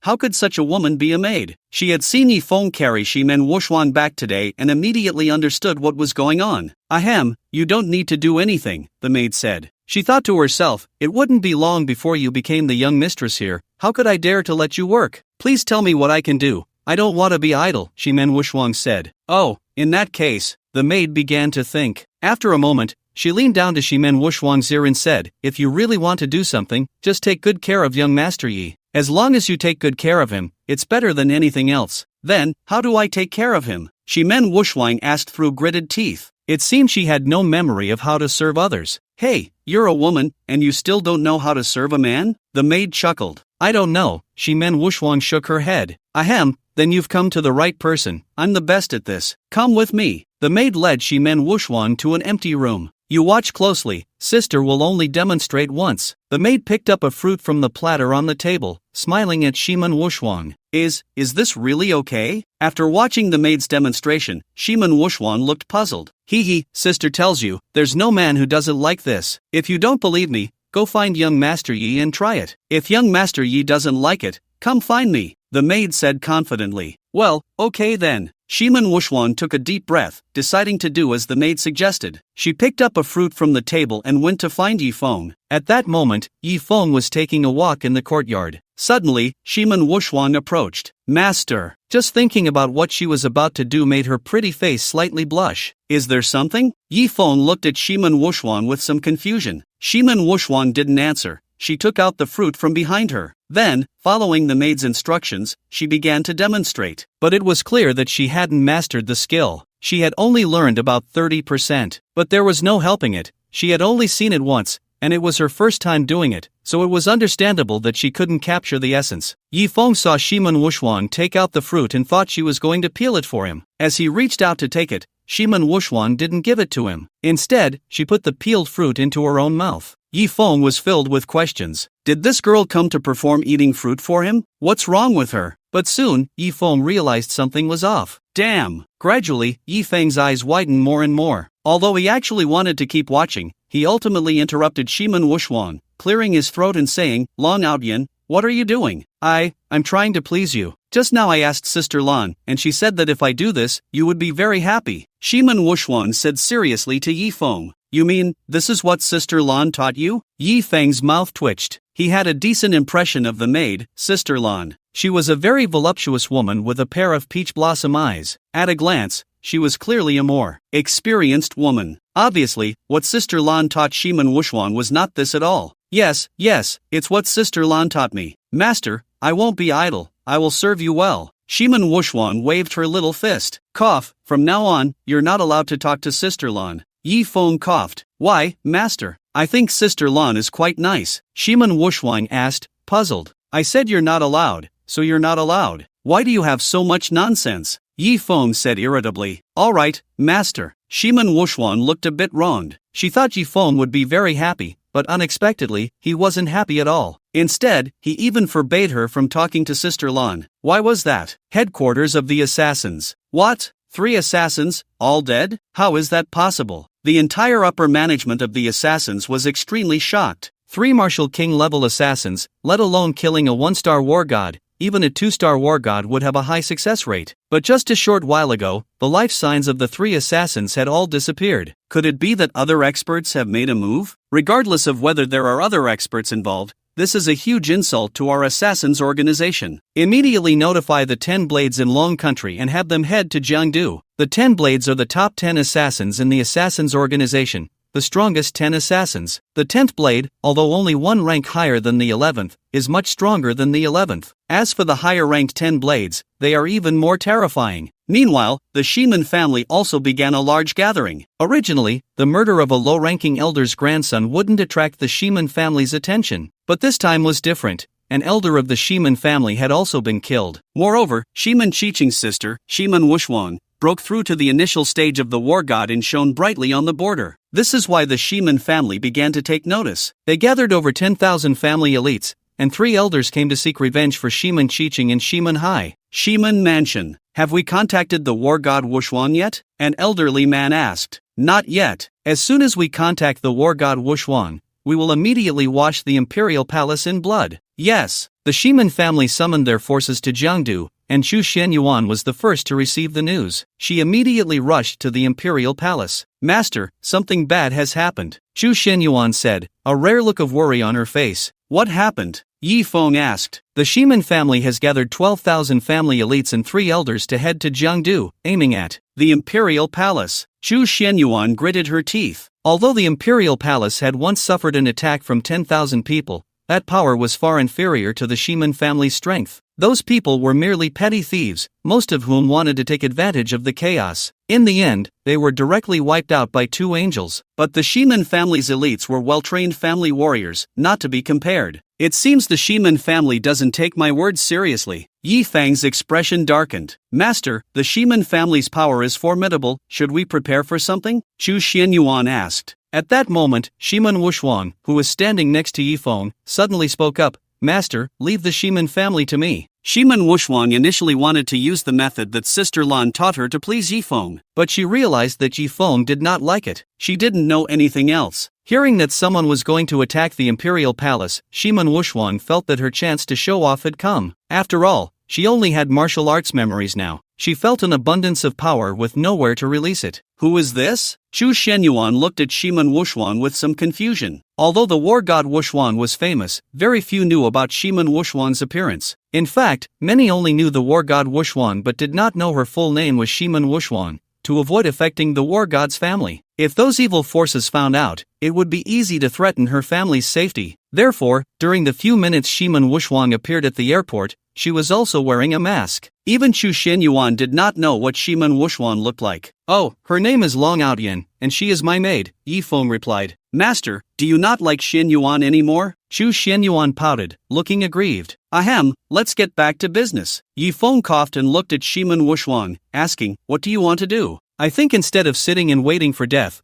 we should take the initiative and showcase the Imperial Palace's prestige," Shimen Wuxuan said coldly. At that moment, Shimen Wuxuan exuded a domineering aura. "That makes sense," Yi Feng nodded and said, "then the Shimen family will be left to you." "All right," Shimen Wuxuan said confidently. She had little confidence in other areas, but fighting was her forte, because whenever something related to martial arts appeared in her mind, she felt exceptionally excited. Soon, over 10,000 people gathered in various places in Jiangdu. They sharpened their blades, waiting to contact the war god and then stained the imperial palace with blood. The Shimen family's high-profile actions this time were meant to serve as a warning. Otherwise, any random person would dare to take action against the Shimen family. Sister Long, ahead is a stronghold of the Shimen family, with 2,000 elites and no elders stationed. Chu Shenyuan reported the situation to Shimen Wuxuan, following closely behind her. Although she had been with Yi Feng longer, Shimen Wuxuan was stronger and older, so she was very respectful towards her. "Let's go, follow me in," Shimen Wuxuan said with authority. "Don't you need to bring some people?" Chu Shenhuang asked with some concern. "No need." Shimen Wuxuan kicked open the door of the martial arts school run by the Shimen family. "How dare you? Who dares to intrude into my Shimen martial arts school?" This commotion immediately attracted the attention of many. "I'm here to challenge the school," Shimen Wuxuan said proudly, with her hands behind her back. Upon hearing this, the schoolmaster's expression darkened, and he sneered, "Coming to challenge today? Are you seeking death?" Normally, no one would dare to challenge the Shimen family's martial arts school. Moreover, today, there were 2,000 elites gathered inside. Coming to challenge now was no different from seeking death. "Whether I'm seeking death or not, you'll find out if you try." Without further ado, Shimen Wuxuan made her move. "Let them see the power of our martial arts school." The schoolmaster waved his hand to a few of his favored disciples,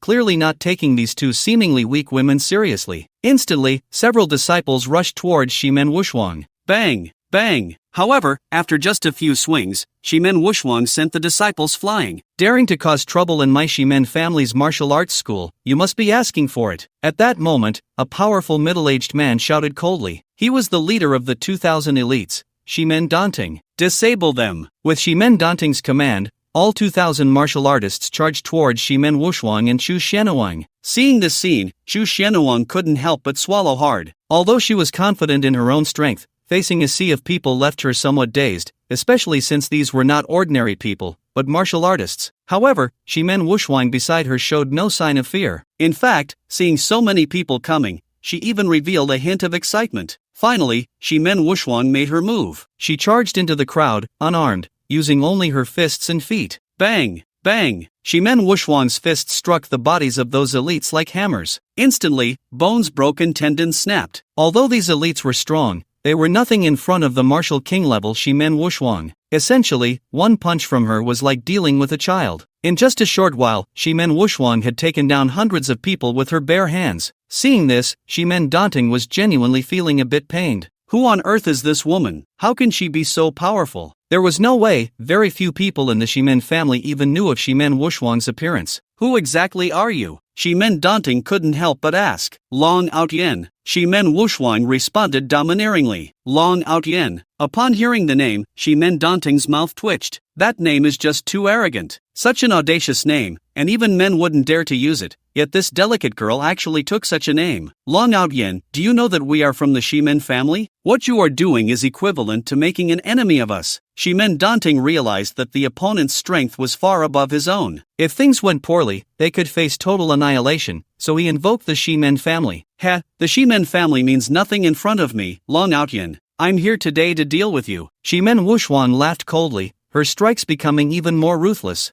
Fortunately, she hadn't used any weapons. Otherwise, she might have already killed over 1,000 people. But even without weapons, being hit by her small fists would leave anyone bedridden for half a year. Xu Xianhuang had thought she was violent enough. She never expected this girl to be even more violent. About 10 minutes passed. All 2,000 elites were taken down by Shimen Wuxuan alone. She stepped on Shimen Danting's face and said domineeringly, "Remember my name, I am Long Outyan. Go back to where you came from. Let's go, next venue." Shimen Wuxuan took Xu Xianhuang and left. Next, they headed to another gathering place of the Shimen family. "What did you say? Who dared to challenge our martial arts hall? Who has the audacity to kick our Shimen family's martial arts hall?" Shimen Lianting's expression changed. Shimen Lianting was an elder of the Shimen family, leading 3,000 elite martial artists, waiting at the Shimen family's clubhouse. She said her name is Long Outyan. Long Outyan? What the hell? I've never heard of her. Half an hour later, another group of 2,000 elite members of the Shimen family was wiped out by a woman named Long Outyan.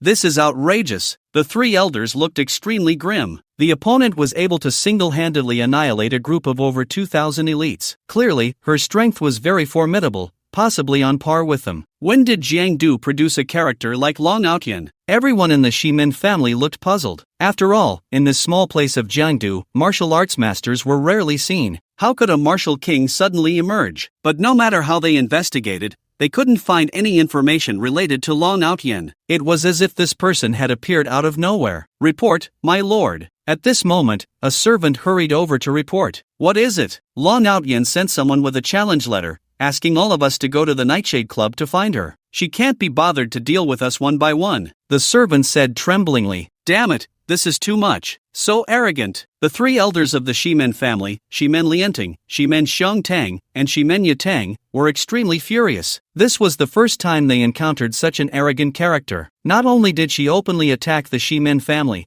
but she also demanded that they come to her. "Has the war god not been contacted yet?" Shimen Lianting frowned and asked. "No, but the war god's adjutant, Shuiwei, has been found, but she was severely injured and is still in critical condition. Just hold on for now, let's wait until we contact the war god." The three elders of the Shimen family all looked very grim. However, they did not dare to act rashly. What if they were not a match and ended up being wiped out by that Long Outyan? Where would the Shimen family's face go? It was better to wait until they contacted the war god. Moreover, the war god's adjutant was so badly injured, they didn't know what had happened. Could it be that the war god was in trouble? But soon, the three dismissed this thought. After all, with the war god's strength, who in Jiangdu could threaten her? Why hasn't anyone come yet? Shimen Wuxuan waited all day at the Nightshade Club but did not see anyone from the Shimen family arrive, and a look of impatience appeared on her face. "Maybe they're scared," Xu Xianhuang said. "Forget it, let's not wait any longer. Let's go back to the imperial mansion." Shimen Wuxuan yawned in boredom. Soon, the two returned to the imperial mansion. "Master, I have wiped out 4,000 elites of the Shimen family and sent them a challenge letter, but they dare not respond."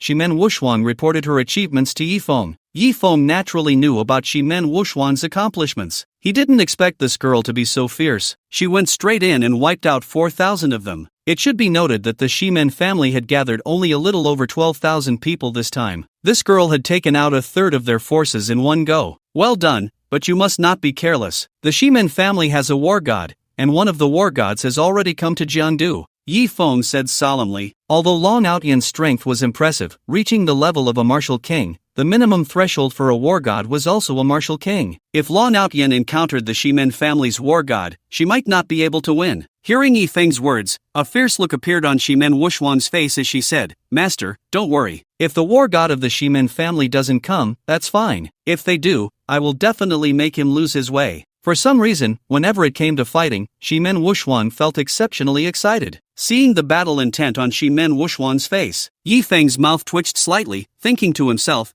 "This girl is actually quite the warrior." What Yifeng didn't know was that Shimen Wuxuan had arrived at the border in her teens and had fought for over a decade. Her warrior genes were deeply ingrained in her bones. Therefore, even though she had forgotten who she had not forgotten her martial arts skills. "By the way, Master, what is the name of the war god of the Shimen family?" Shimen Wuxuan asked. "I think it's called Shimen Wuxuan," Yifeng replied. "Hee, how dare you take such an arrogant name. Huang, go prepare another challenge letter for me." Shimen Wuxuan waved her small hand. "Why?" "Shimen Wuxuan, I want to challenge Shimen Wuxuan." Yi Feng, Chu Xian Huang. Upon hearing Shimen Wu Shuang's words, both Yi Feng and Chu Xian Huang were at a loss for words. Clearly, this girl was even more combative than they had imagined. Although Shimen Wu Shuang's strength had reached the martial king level, as a low-level war god, she should have a good chance of victory. But if she encountered a stronger war god, it would be a different story. Huang, didn't you want to cultivate together? I can teach you now. Yi Feng looked at Chu Xian Huang. Master, didn't you say you don't have a cultivation method for men and women together? Chu Xian Huang asked in confusion.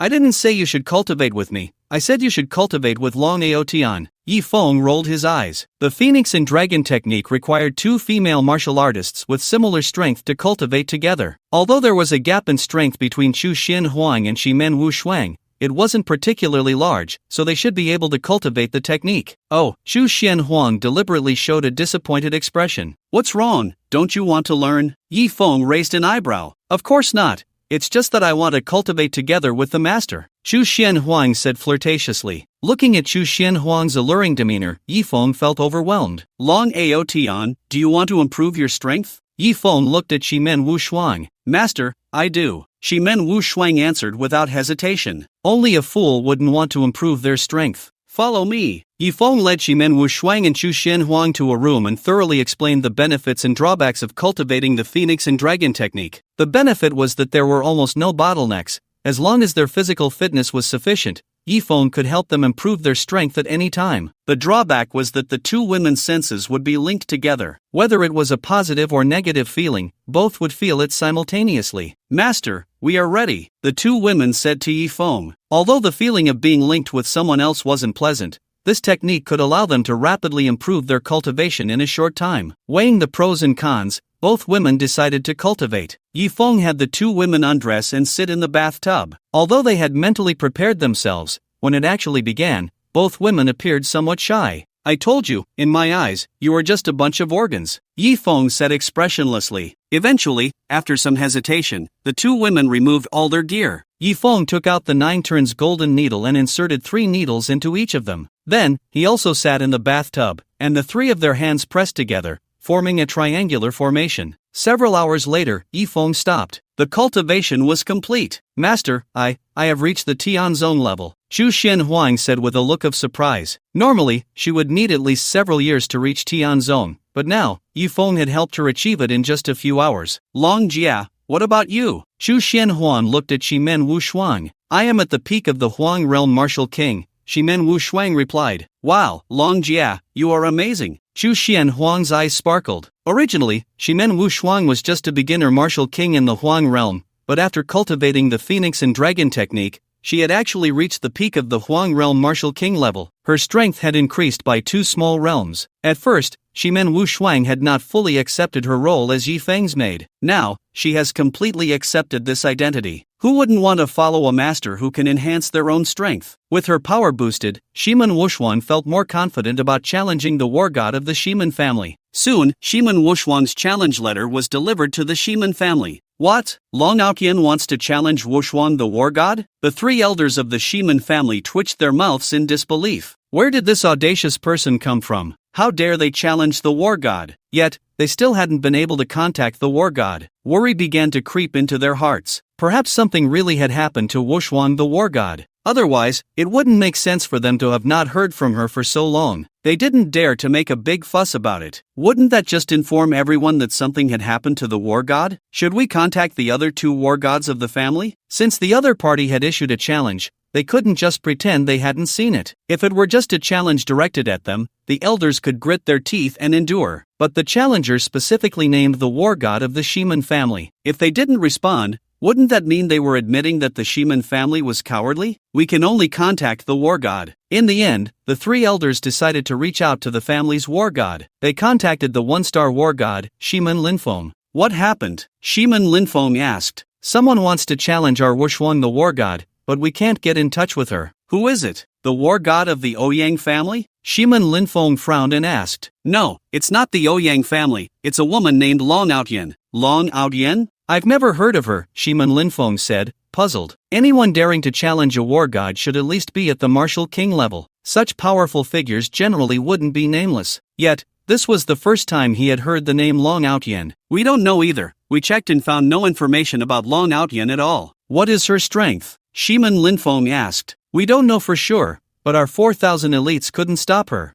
She probably just recently advanced to Martial King and wants to challenge the war god to make a name for herself. Unfortunately, she picked the wrong opponent. Shiman Linfeng thought for a moment and said, So, what do you mean, war god? Let's wait for news from Wuxuan the war god. If she doesn't take action, I will. Shiman Linfeng narrowed his eyes. This was about the reputation of the Shiman family. He couldn't just sit idly by. But since the challenger specifically named Wuxuan the war god, it was best to see how she would respond first. It's been 3 days since the challenge letter was sent out. Why is there still no response? In the imperial residence, Shiman Wuxuan was extremely irritated. The combative genes within her were urging her to go out and fight. Unfortunately, 3 days had passed, and the Shiman family had not reacted at all. Haha, a war god? I think Shiman Wuxuan is just a coward who doesn't dare to fight. Shiman Wuxuan scoffed. Huang, go send 3 more challenge letters for me, and tell everyone in Jiangdu that Shiman Wuxuan is a coward. If she doesn't respond to the challenge, she should stop calling herself Shiman Wuxuan and start calling herself Shiman Turtle. Shiman Wuxuan said to Chu Xianhuang. Okay, Dragon's sister. Chu Xianhuang went to send the challenge letters, and she sent 3 in total. This is simply too much. Wuxuan the war god, where are you? When the 3 elders of the Shiman family saw the challenge letters, they were furious. This Long Outyan is simply too arrogant,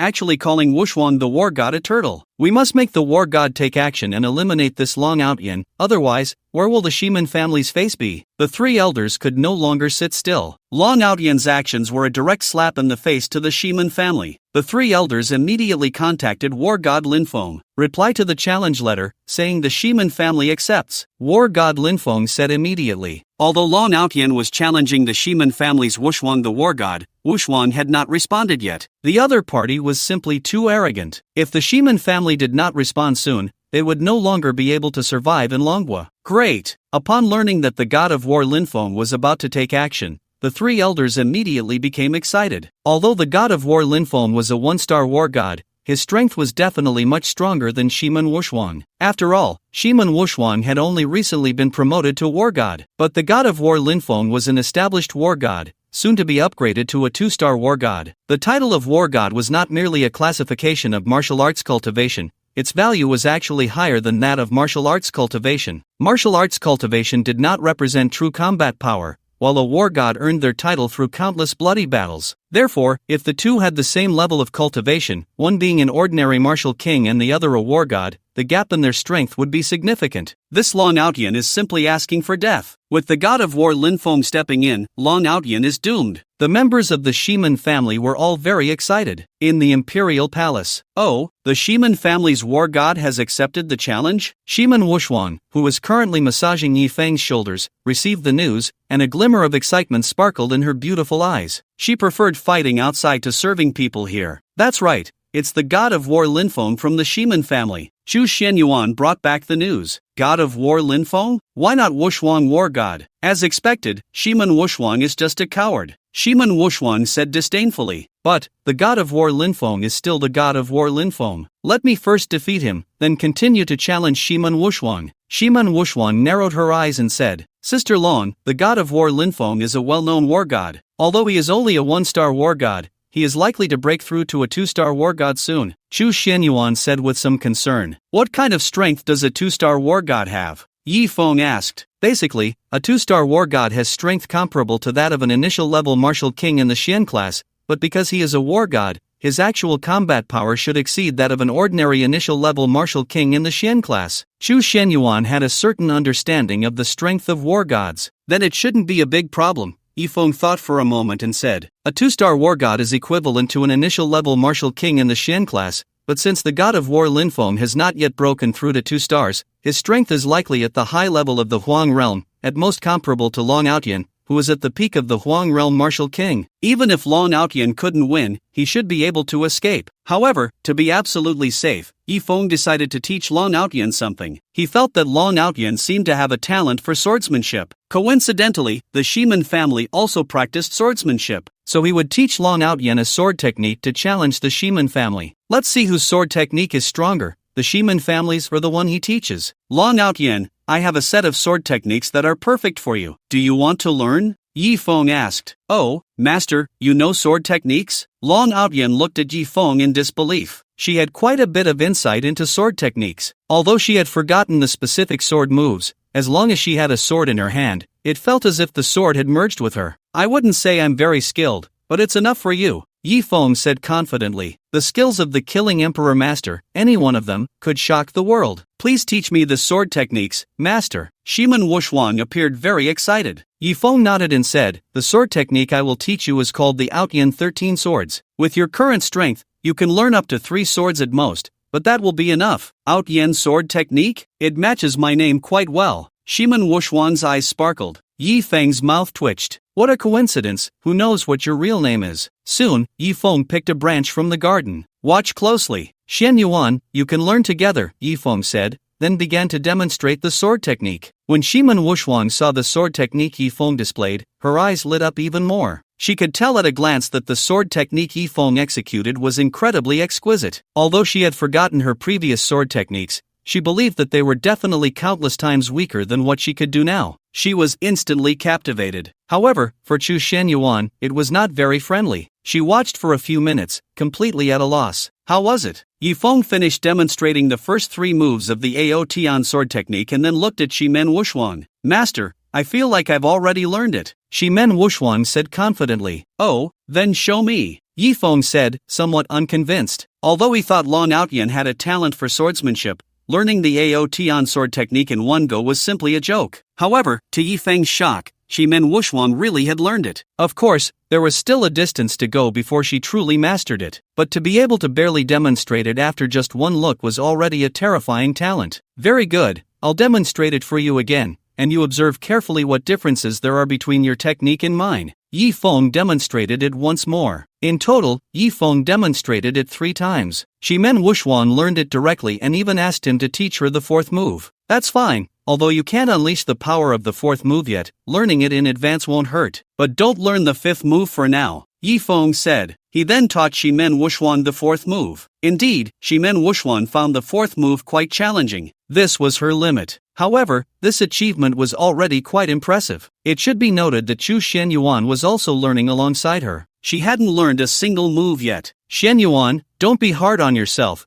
You're not suited for swordsmanship. I'll teach you a set of fist techniques. Yi Feng couldn't bear to watch any longer. In the end, Yi Feng taught Chu Shenyuan a set of killing fist techniques, the 7 kill fist, and also passed on the mantra for the 7 kill steps to her. The 7 kill fist and 7 kill steps were originally a set of lethal techniques. Combined, their combat power doubled. Chu Shenyuan indeed had no talent for swordsmanship, but she learned the fist techniques quite quickly. Master, I'm going to find the god of war, Lin Feng, Shimen Wuxuang said excitedly. Chu Shenyuan replied, isn't the god of war still on his way to Jiangdu? Shimen Wuxuang said, my great sword is already itching for action. She went directly to the Shimen building, preparing to wait for the god of war's arrival. Long Outyan, you still have time to surrender. That's right, when the god of war arrives, you will surely die without a burial place. Looking at Shimen Wuxuang, who stood at the entrance of the building with a large sword, all the members of the Shimen family were furious. This was too arrogant. However, none of them dared to step forward to challenge Shimen Wuxuang. Previously, some dissatisfied clan members had stepped up to challenge her. The opponent hadn't even drawn their sword and had taken down hundreds of disciples with one hand. Even Shimen Liantang had made a move,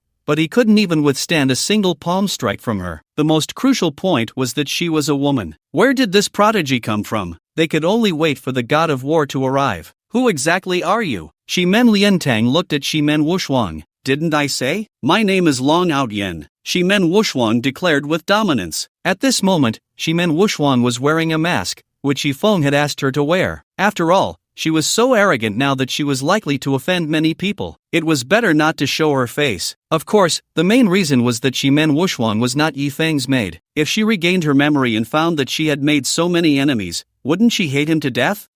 Long Outyan, what an arrogant name. At that moment, a powerful voice rang out. The members of the Shimen family looked in the direction of the sound. The next moment, everyone knelt on the ground. We welcome the god of war. Although Shimen Lin Feng was also wearing a mask at that time, from his imposing aura and the 2 large characters Shimen on his clothing, one could guess his identity. Clearly, the visitor was the god of war of the Shimen family, Lin Feng. Shimen Lin Feng gestured for everyone to rise. He looked down at Shimen Wuxuang, squinting as he said, I heard you want to challenge me? What responded to him was a large sword that resembled a door panel. This was the sword that Chu Xianhuang had specially found for Shiman Wushuang. This was Shiman Wushuang's character. No nonsense, just action. Humph. Seeing that Shiman Wushuang dared to attack him first, the god of war Linfeng's face revealed a hint of coldness. If you want to challenge the god of war, be prepared for death. The god of war Linfeng sneered. Clearly, he regarded Shiman Wushuang as a newly promoted martial king. Wanting to make a name for himself, he challenged the god of war. Shiman Wushuang jumped high, gripping the door panel sword,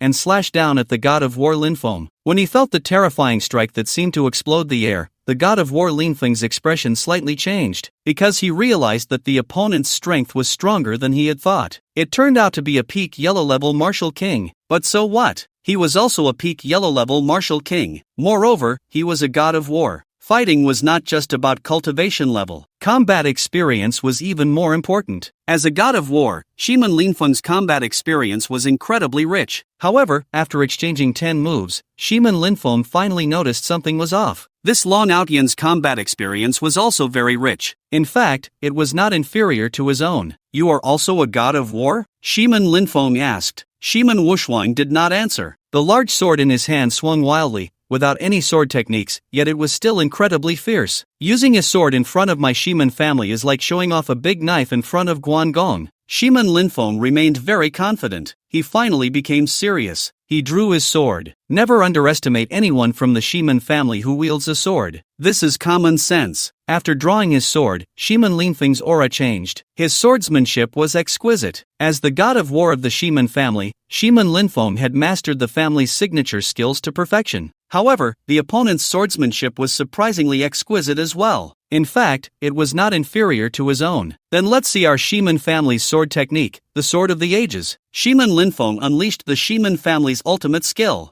the Sword of the Ages. Outyan sword technique, first move, a flash. Shiman Wushuang also used the sword technique taught to her by Yifeng. Whoosh! Shiman Wushuang's body seemed to transform into a flash of light. In an instant, she disappeared. Then, she appeared behind Shiman Linfeng. Cold sweat streamed down Shiman Linfeng's forehead. That last sword strike was terrifying to the extreme. If it weren't for the decades of battle experience accumulated on the battlefield, he feared that he would have lost his head to that strike. But even though he managed to block the opponent's sword at the last moment, a bloody mark was still carved into his shoulder. Outyan sword technique, second move, continuous flash. However, before Shiman Linfeng could react, Shiman Wushuang executed the second move. Shiman Wushuang's body flickered twice in succession, launching 2 attacks at Shiman Linfeng. This time, Shiman Linfeng blocked the first sword, but he couldn't block the second sword. Thud! An arm flew off. This was the Outyan sword technique. It completely overwhelmed the Shiman family's sword techniques. Seeing this scene, all the members of the Shiman family looked on in disbelief. The god of war Linfeng had actually had his arm severed. What kind of sword technique is this? Shiman Linfeng swallowed hard. A killing sword technique, you have lost. Shiman Wushuang did not continue the attack but instead sheathed her great sword. Her goal was not to kill. Does your Shiman family have any other gods of war? Call them all over. It would be best to bring that one called Shiman Wushuang. Shiman Wushuang said proudly. Why do you insist on challenging the Wushuang god of war? Shiman Linfeng asked in confusion. Shiman Wushuang grinned and said, her name is just too punchable. Shiman Linfeng. Our Shiman family still has another 2-star god of war. Shiman Linfeng gritted his teeth and said, the 2-star battle god is far stronger than the 1-star battle god. They both start at the level of the Xianjing martial king. Very well, let him come over. Today, I will break through the Shiman family. Shiman Wushuang said domineeringly. If Shiman Wushuang had said before that he would break through the Shiman family, no one present would have believed it. But now, Shiman Linfeng had his arm severed. They had no choice but to believe it. Although Shiman Linfeng was very unwilling to accept this outcome, he had no choice but to accept it. And on this day, the entire Yuzhou experienced a tremendous shock. A battle god from the Shiman family had his arm severed by a woman named Long Outyan. Everyone began to discuss who this woman, Long Outyan, really was. They had never heard of her before, as if she had suddenly appeared out of nowhere. What grievances do you have with my Shiman family? Shiman Linfeng asked, gripping his severed arm. No grievances, no enmity. It's just that you provoked my master, and I am here to teach you a lesson on behalf of my master. Shiman Wushuang said indifferently. Your master, who is it? Yifeng? Yifeng? The one who killed Shiman Shiqing and the elder of the Shiman family, Shiman Hai? Everyone in the Shiman family gasped. They never expected that even a servant of the opponent could be so powerful. Could it be that Shiman Wuxuang had already fallen into his hands? Otherwise, how could there be no news at all? Alright, enough nonsense, let your Shiman family's 2-star battle god come over, Shiman Wuxuang said with authority. She had learned 4 sword techniques and had only used 2 to defeat Shiman Linfeng. She was still not satisfied. Just as Shiman Linfeng was about to take out his phone to contact Shiman Duanhai, the 2-star battle god of the Shiman family, a rugged-looking man dressed in coarse linen and carrying an iron sword on his back slowly walked over. His face was stern, and there seemed to be no expression in his eyes. The iron sword on his back was rusty and looked as if it had been picked up from a garbage heap. Duanhai Battle God. Upon seeing Shiman Duanhai, the faces of the Shiman family members once again showed a glimmer of hope. Shiman Duanhai was currently the strongest presence in the Shiman family. He surprisingly did not cover his face with a mask. However, his attire was already low-key enough. It was hard for people to associate him with a battle god. Master, do you think Long Jia is a match for Shiman Duanhai? Xu Xianhuang tilted her head to look at Yi Feng. At this moment, the two were on the upper floor of a hotel not far from the Shiman building, watching the battlefield. Although Yi Feng had confidence in Long Outyan, the opponent was, after all, a battle god. So Yi Feng still came. Yi Feng shook his head, indicating that he did not know either. Shiman Duanhai's attire was very ordinary. Coarse linen clothes, rusty iron sword. Such a warrior is often more terrifying because they care nothing for other things. In their eyes, there is only the pursuit of martial arts. He was likely much stronger than Shiman Linfeng. Draw your sword. Shiman Wuxuan pointed her giant sword at Shiman Duanhai. If I draw my sword, you will die, Shiman Duanhai said calmly. Humph. Shiman Wuxuan snorted coldly at his words and directly attacked. Without any flashy moves, the giant sword slashed toward Shiman Duanhai. Bang! A crisp sound echoed. The giant sword was bounced back. The immense inertia almost caused Shiman Wuxuang to lose her balance, and she staggered back several steps before stabilizing herself. In contrast, Shiman Duanhai remained standing there. The rusty iron sword still rested on his back. Just now, he had only used a finger to deflect Shiman Wuxuang's attack. Shiman Wuxuang steadied herself, her eyes showing no signs of fear. She raised her giant sword and continued to attack Shiman Duanhai. Shiman Duanhai kept dodging left and right, still not drawing his iron sword. Shiman Wuxuang attacked dozens of times in succession but did not even touch Shiman Duanhai's clothes. Seeing this scene, Yi Feng narrowed his eyes. Clearly, Shiman Duanhai's strength was likely beyond people's comprehension. At this level, even a Xian-level martial king would not be at the initial stage of Xian, especially with his fighting style. Every time he exerted strength, it was perfect. Every time he dodged, it was perfect. Not a single ounce of energy was wasted,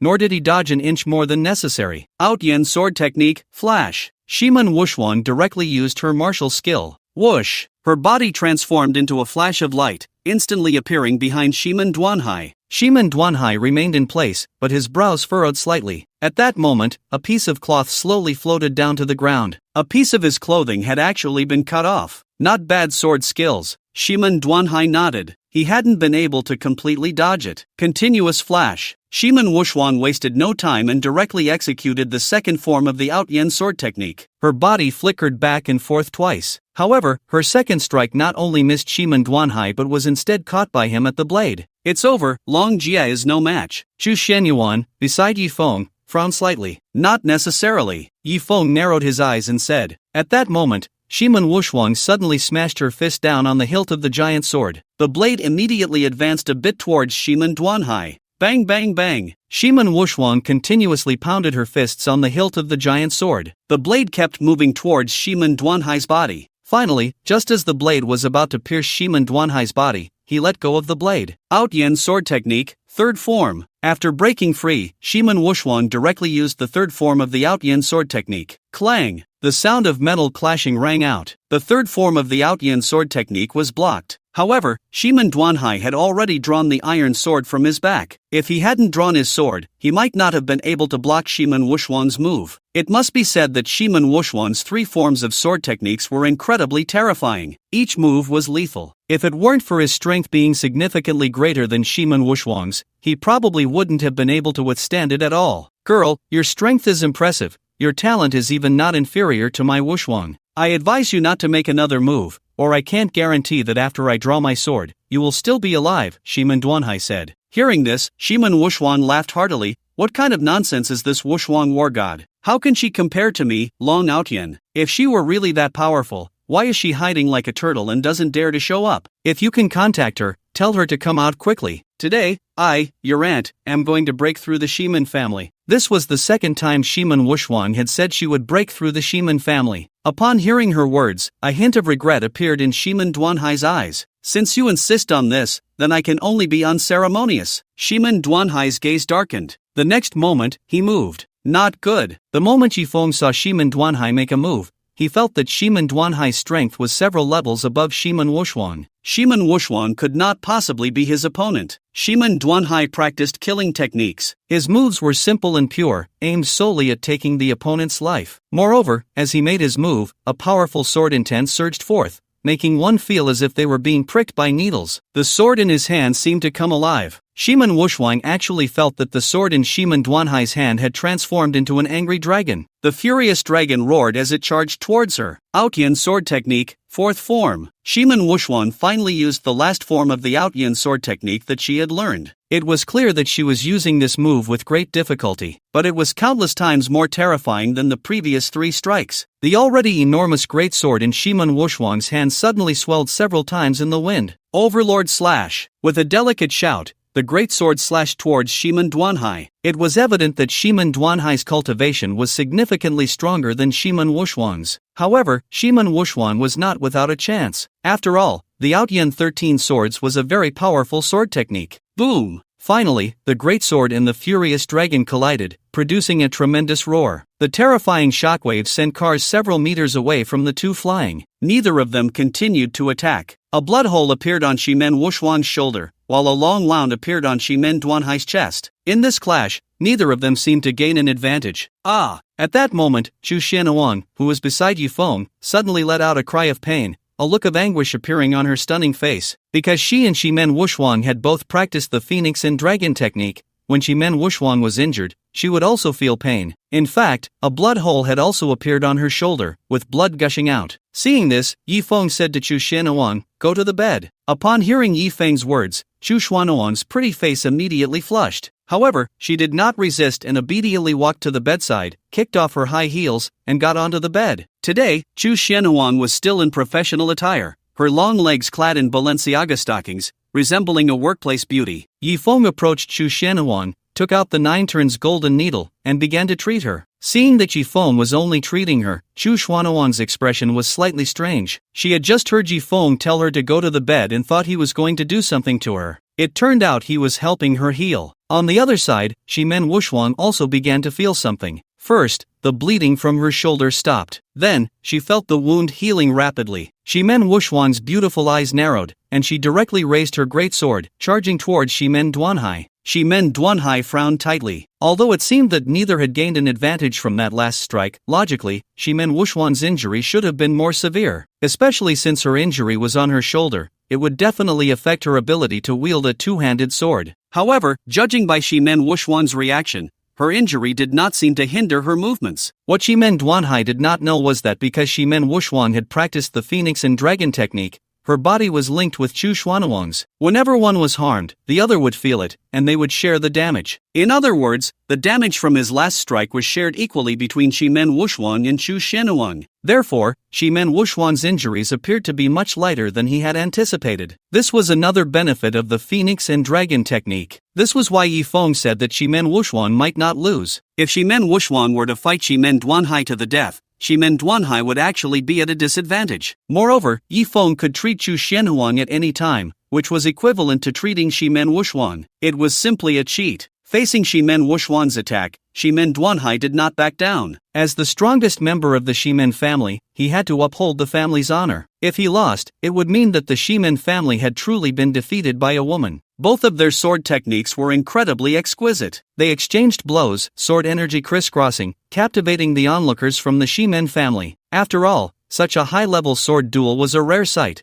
almost a once-in-a-century event. Put! A massive gash was carved into Shiman Wuxuan's back. At the same time, Shiman Duanhai's shoulder was also slashed by the great sword, leaving a long wound. It seemed that Shiman Wuxuan's strength was still inferior to Shiman Duanhai's. However, Shiman Wuxuan felt that although she had been struck by the opponent's sword, it didn't seem to cause her severe injury. Moreover, the wound would heal quickly, accompanied by a strange sensation, as if someone was gently stroking her body. This was Yi Feng treating Chu Xianhuang. As Yi Feng's hand passed over Chu Xianhuang's body, Shimen Wuxuan would feel the same sensation as Chu Xianhuang. At that moment, Chu Xianhuang felt a mix of pain and pleasure. Every time Shimen Wuxuan was injured, she would have the same wound. But soon, Yi Feng's large hand would press down on the injury. As Yi Feng's internal energy flowed into her, Chu Xianhuang felt incredibly comfortable. Shimen Wuxuan felt the same. But Shimen Wuxuan probably understood what was happening. It was definitely Yi Feng treating Chu Xianhuang. This gave her more confidence. Even if her strength was weaker than Shimen Duanhai's, she could still win. From then on, her attacks became even more ferocious, more relentless. Facing Shimen Wuxuan's desperate fighting style, Shimen Duanhai felt the pressure mounting. This woman was like an indestructible cockroach. Despite countless wounds all over her body from his strikes, she fought even more fiercely. When Shimen Duanhai injured Shimen Wuxuan,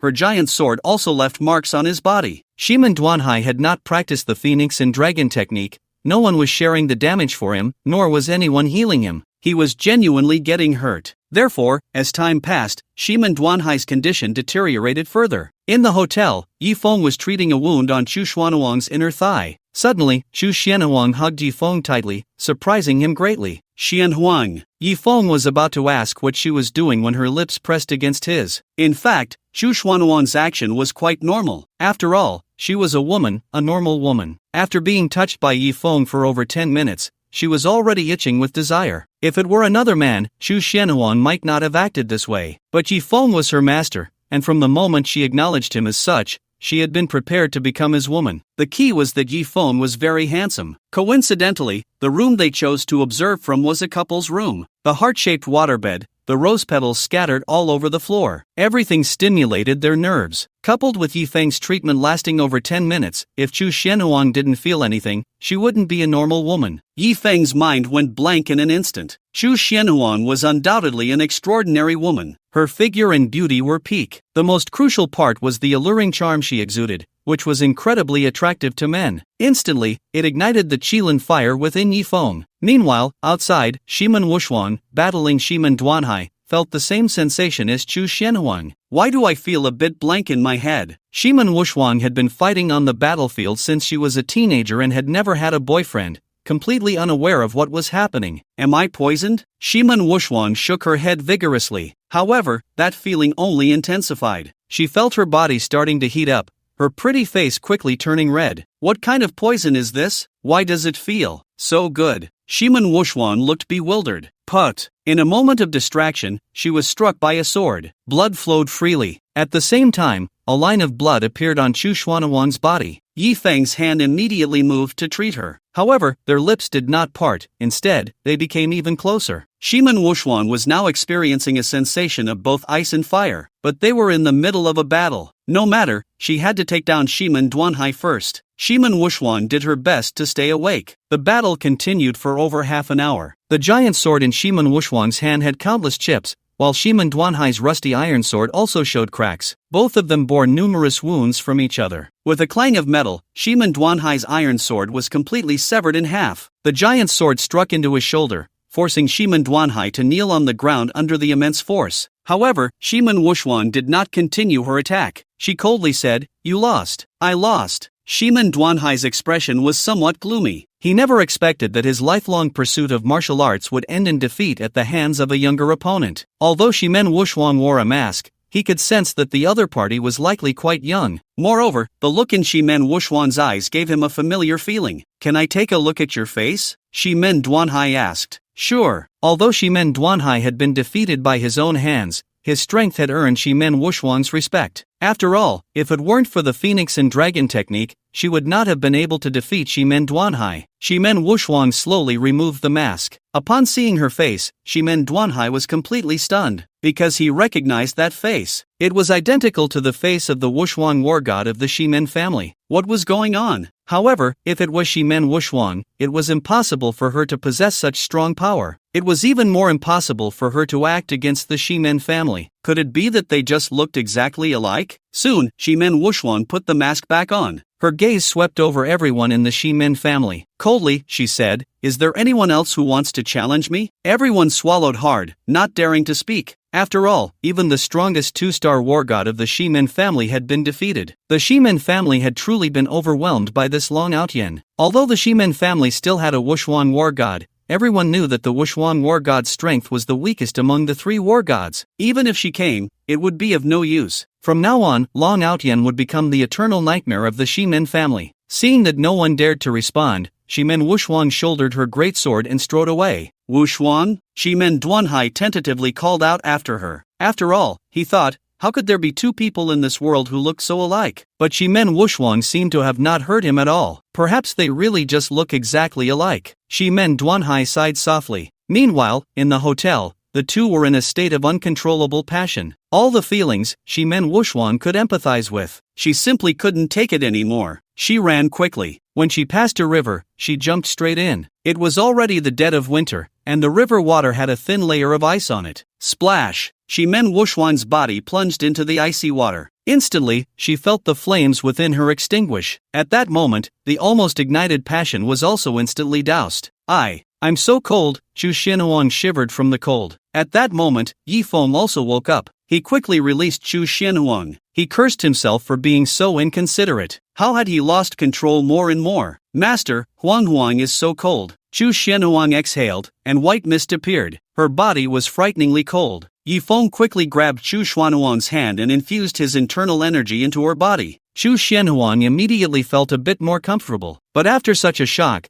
the flames in her heart had also diminished considerably. Only a hint of shyness remained on her pretty face. Over there, Shimen Wuxuan finally felt the strange sensation in her head lessen significantly. Only then did she climb out of the icy water. Strange, why is this happening?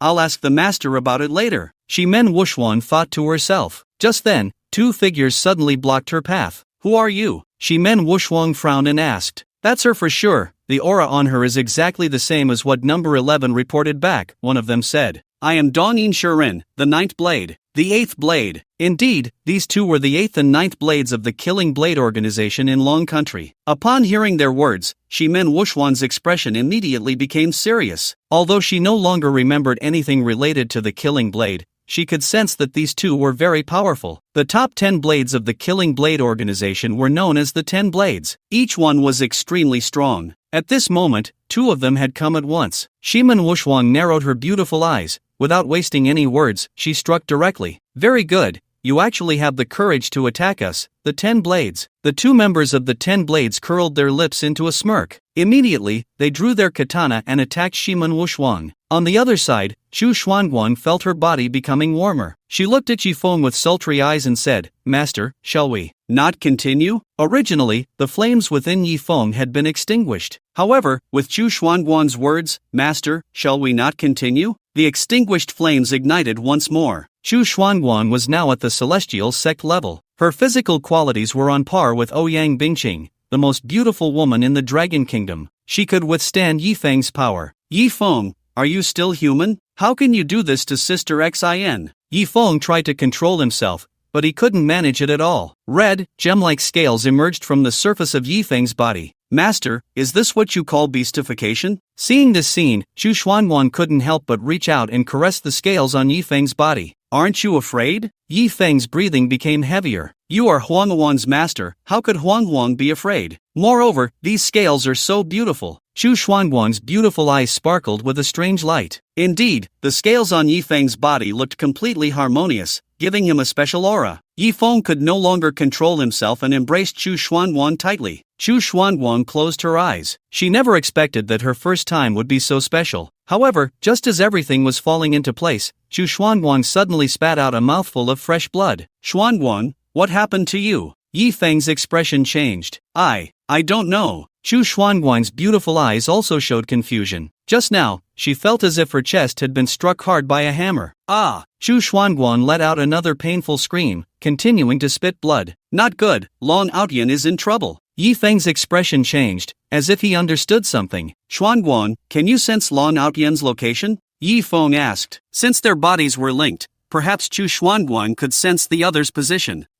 By the riverside of Jiangdu. Chu Xuanguang tried and was surprised to find that she could indeed sense Shimen Wuxuan's location. At this moment, the great sword in Shimen Wuxuan's hand had already broken into 2 pieces. She was half kneeling on the ground, one hand clutching her chest. Clearly, the strength of these two was much greater than she had imagined. After just a few exchanges, she had been hit twice. She felt that she had sustained serious internal injuries. The two members of the 10 Blades approached Shiman Wuxuang slowly. Woman, in front of the powerful Easternine 10 Blades, any resistance you make is futile. The number 10 member of the 10 Blades wore a mocking smile. Die, little devil. Although she knew she was no match for them, Shiman Wuxuang still took the initiative to attack. For some reason, upon hearing the words Easternine, an inexplicable rage surged within her. Since her teenage years, Shiman Wuxuang had fought against the Easternine people. Over the years, she had killed more than 100,000 Easternine enemies. Therefore, the words Easternine were deeply engraved in her mind. Bang! The number 9 member of the 10 Blades punched Shiman Wuxuang, sending her flying. Blood gushed from her mouth. In your Dragon Kingdom's words, this is called a mantis trying to stop a chariot. The number 9 member of the 10 Blades sneered. A sense of powerlessness rose in Shiman Wuxuang's heart. She felt that at least 5 of her ribs had broken. At the same time, Xu Xuanguang felt the same. This was the result after the two shared the damage. If she had to bear it alone, she would have collapsed long ago. Shiman Wuxuang wiped the blood from the corner of her mouth and slowly stood up. Seeing that Shiman Wuxuang could still stand, no. 9-10 Blades moved his neck with a wicked smile and said, "You actually managed to stand after taking my punch. It seems you can take a beating." No. 9-10 Blades moved again, instantly appearing behind Shiman Wuxuang. Bang! A punch struck Shiman Wuxuang's back. Before Shiman Wuxuang's body could even fly away, he was already in front of her. Bang! Another punch hit her abdomen. Bang bang bang! No! 9-10 Blades' fists fell on Shiman Wuxuang like raindrops. Even taking only half the damage, Shiman Wuxuang felt like she was about to be shattered. There was no way around it. The gap in strength was too great. No! 9-10 Blades' martial arts cultivation was likely at the mid-level of the profound realm, a small realm higher than Shiman Duanhai. Fall down for me. In the end, no. 9-10 Blades sent Shiman Wuxuang flying with a punch. Her body flew like a kite with a broken string, blood gushing from her mouth. However, after a few seconds on the ground, she surprisingly managed to stand up with great difficulty. Although she knew her strength was inferior to her opponents, she would never submit to the Easternine people. Even if she died, she would die standing. Oh, you can still stand? No. 9-10 Blades was somewhat impressed by Shiman Wuxuang and said wickedly, "Let's give her a grand death." At that moment, no. 10-10 Blades actually took out a phone, opened a live streaming app, and started broadcasting. What you are seeing now is a war god from the Dragon Kingdom. No. 10-10 Blades pointed the camera at Shiman Wuxuang. Next, I will live stream how to take down a war god from the Dragon Kingdom. As the live stream began, it instantly attracted countless viewers. Seeing their war god being beaten like this, everyone wore a look of frustration. Find out where they are, immediately. The high-ranking officials of the Dragon Kingdom received the news and were filled with rage. The Easternine people actually dared to live stream the torture of a war god from the Dragon Kingdom. Did they really think there was no one left in the Dragon Kingdom? In Jiangdu. Soon, they identified the location through the surrounding environment in the live stream video. Immediately send the Jiangdu Dragon team to stop them. But the opponent has the strength to defeat a war god. I'm afraid the Jiangdu Dragon team won't be strong enough. Then notify the Yuzhou Dragon team. The Yuzhou Dragon team has already set off,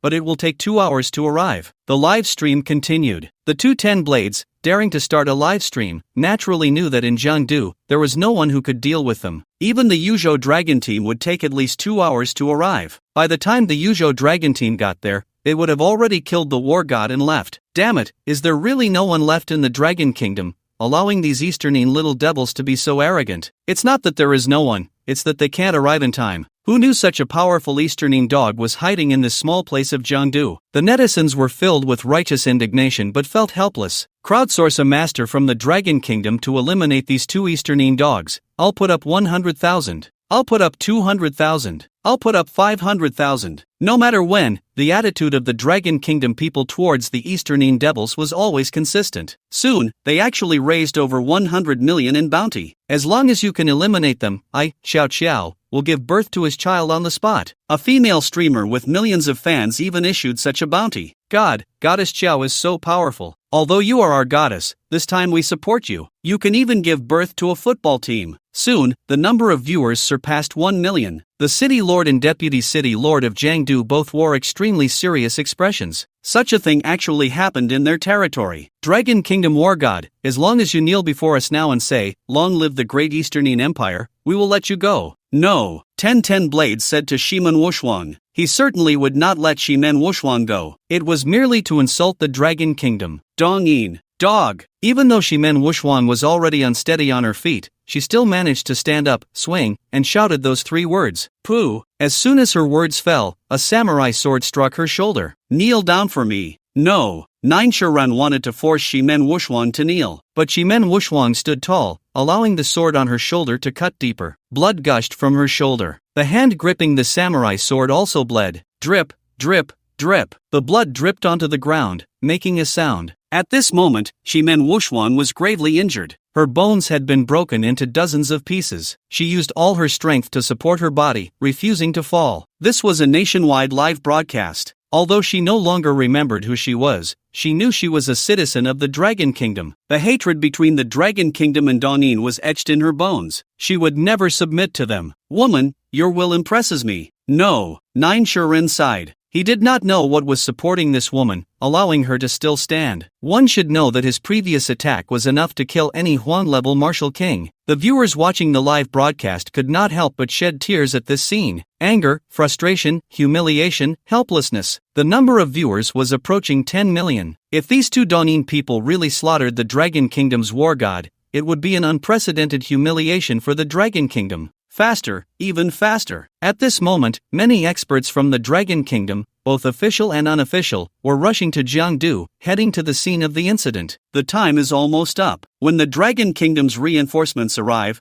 we will have big trouble. No, Ten Shiren said solemnly. Although he estimated that the first batch of experts from the Dragon Kingdom would take at least 2 hours to arrive, there was no guarantee that there were hidden experts from the Dragon Kingdom in Jiangdu. If those hidden experts were attracted over, it would also be a troublesome matter. No, Ten Shiren raised his phone and quickly walked behind Shimen Wushuang. He kicked her at the knee joint. Crack! With the sound of a bone breaking, one of Shimen Wushuang's legs was directly kicked off. Her body lost control and fell downwards. Then, no, Ten Shiren kicked at Shimen Wushuang's other knee joint, attempting to force her to kneel. Seeing this scene, Shimen Wushuang let out an angry roar. Before falling to the ground, she grabbed one of her legs. Ah! With a roar filled with rage, in order not to kneel, Shimen Wushuang actually tore off both of her legs at the roots. Her body finally fell to the ground. But she did not kneel. War God! Seeing this scene, all the viewers of the live broadcast could not help but slowly raise their right hands, saluting Shimen Wushuang. Tears blurred people's eyes. Although Shimen Wushuang was still wearing a mask, people did not know which war god she was. In fact, even if she were not wearing a mask, very few would recognize her. But no matter who she was the most respected war god. To avoid kneeling before the Dongyin people, she had even torn off her own legs. Ah! At this moment, Xu Xianhuan, who had followed Yifeng, also had her long legs wrapped in Balenciaga directly severed from her body. The injuries Shimen Wushuang suffered were transmitted to her. Baka! Seeing this scene, the 2 Shiren also frowned. They did not expect Shimen Wushuang to be so tenacious. She would rather sever her own legs than submit. Forget it, we can't delay any longer. I'll send you to meet God directly. After no. Ten Shiren finished speaking, he raised the samurai sword in his hand and swung it down towards Shimen Wushuang's neck. It seemed that they wanted to chop off Shimen Wushuang's head. Ah, refreshing, refreshing. On the Dongyin side, they naturally saw the live broadcast. In contrast to Longhua, each of them wore an expression of wild joy. The high-ranking officials of Longhua also communicated with the Dongyin side. However, the other party did not acknowledge that the Shiren organization was made up of Dongyin people. The Shiren organization is an illegal organization even in our great Dongyin Empire. Their actions only represent themselves and have nothing to do with our great Dongyin Empire. With this, it became impossible to resolve the matter on an international level. The katana swiftly swung towards Shimen Wushuang's head. In that moment, Shimen Wushuang's thoughts seemed to accelerate 1,000 times. The katana appeared to be slowly descending upon her. She was not afraid of death. It was just that, at the moment of her death, she could not remember who she really was. However, just as the katana was about to sever Shimen Wushuang's head, a thunderous roar echoed, "Die for me!" Then, a figure shot over like a rocket, crashing directly into the 10th blade. Boom! A loud sound erupted. The 10th blade was instantly turned into a mist of blood. Following that, the 9th blade's neck was also seized by someone. Feeling the immense force at his throat, the 9th blade felt as if his throat was about to be crushed. He wanted to break free, but he found the other party's hand was like an iron clamp, making it impossible for him to escape. Clearly, the opponent's combat power was overwhelming. It was Yi Feng who had arrived. With one hand gripping the ninth blade's neck and the other holding the phone of the now blood-misted 10th blade, he pointed the camera at the ninth blade's flushed face. Great! The Strong of Longwa has finally arrived. Seeing this scene, all the viewers from Longwa watching the live broadcast became excited. Kill him! Kill him! Thousands of comments flooded the screen urging for his death. Yi Feng kicked the ninth blade in the chest, sending him flying. He soared dozens of meters high, then fell headfirst towards the ground. The ninth blade realized that his body was paralyzed and he could not move at all. He could only watch helplessly as his body got closer and closer to the ground. If his head made direct contact with the ground, even if he were a Xian-level martial king, he would likely end up dead or severely brain damaged. However, just when his body was 2 meters from the ground, Yi Feng's figure suddenly appeared below. Then, an uppercut smashed up towards the ninth blade's head. Crack! The first sound the ninth blade heard was the shattering of his skull, followed by losing consciousness. Boom! A loud sound erupted. The ninth blade's body vanished without a trace, directly turned into nothingness. Following that, Yi Feng's body also disappeared, returning to the spot where he had been holding the phone. The phone was still in his hand, as if he had never moved at all. This meant that Yi Feng had just released the phone, moved beneath the ninth blade, obliterated him into nothingness, and then returned to his original position. Throughout the entire process, the phone had hardly fallen at all. What terrifying speed was this? At that moment, the entire live broadcast room erupted in excitement. War God, War God. The comments were frantically scrolling with the words War God. They did not know who this suddenly appeared strongman was. Surely, he must be a war god of Longwa? He had directly turned 2 Donin dogs into blood mist. It was simply too cool. Unfortunately, they could not see his face clearly, nor did they know if he was male or female. Little Xiao, I wonder if what you said about having a baby on the spot still counts. After a brief frenzy, a netizen sent such a comment. Xiao was live streaming while also watching the broadcast. Xiao, keep my word. As long as he is a man, I will have his baby, however many he wants. Xiao, in front of her millions of fans, spoke with great authority. Goddess is powerful. Goddess is majestic. The content of the bullet comments began to turn frivolous. Yi Feng did not see the bullet comments and directly crushed his phone. The live stream ended, because he had more important matters to attend to. Shimen Wushuan was severely injured. Chu Xianyuan was the same. Both women's legs were broken. They needed immediate treatment. Although Yi Feng was highly skilled in medicine, reattaching the women's severed legs required some special tools, but he did not have them at the moment. So, he had to send the 2 women to the hospital first. He immediately had Hong Ye prepare a helicopter and contacted the best hospital in Jiangdu. In just over 10 minutes, the helicopter arrived. Yi Feng took the 2 women onto the helicopter. He had temporarily stabilized their injuries. However, their legs were not reattached. After all, the legs were not simply severed. They had been literally torn off by Shimen Wushuan, leaving large, irregular wounds. In such a situation,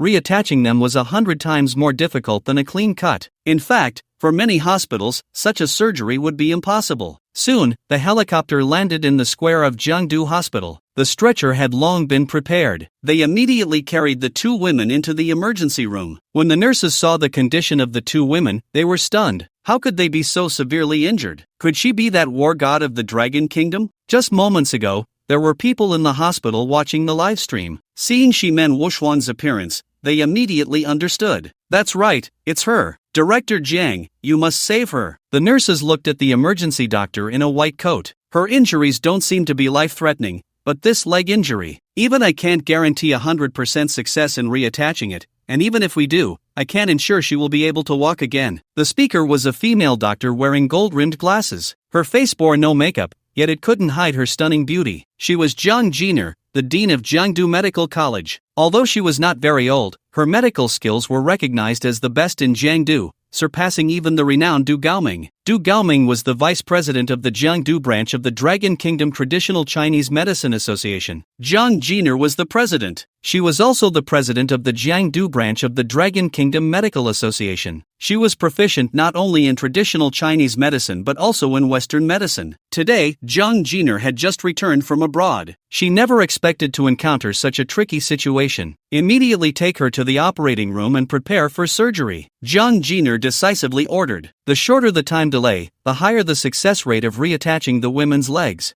What puzzled her was that she knew how Shimen Wuxuan's leg injury occurred. It was self-inflicted. But what about the other woman who was sent along with Shimen Wuxuan? Why did she have the exact same injuries? Even the wounds on her body were identical. Just as Jiang Jiner finished disinfecting and changed into surgical attire, several prominent figures suddenly appeared before her. Greetings, Lord of Yuzhou. Greetings, City Lord. Greetings, Deputy City Lord. Indeed, these three prominent figures were the Lord of Yuzhou, the City Lord of Jiangdu, and the Deputy City Lord of Jiangdu. After the live stream began, the Lord of Yuzhou hurried over. Upon learning that Shimen Wuxuan had been sent to Jiangdu Hospital, he immediately came to the hospital. First, to visit the injured war god of the Dragon Kingdom. Second, he wanted to see if he could find out who had defeated the 10 Blades of Danin. After all, during the live stream, Yifeng's figure had only flashed by. No one had seen his face. Yifeng did not want to become a public figure. Therefore, after sending the two women to Jiangdu Hospital, he did not immediately show up. Instead, he had Hongye take the two women to the hospital. Director Jiang, no matter what, please make sure to save this war god. The voice of the Lord of Yuzhou rang out. Although Jiang Jiner had seen the Lord of Yuzhou's appearance on television,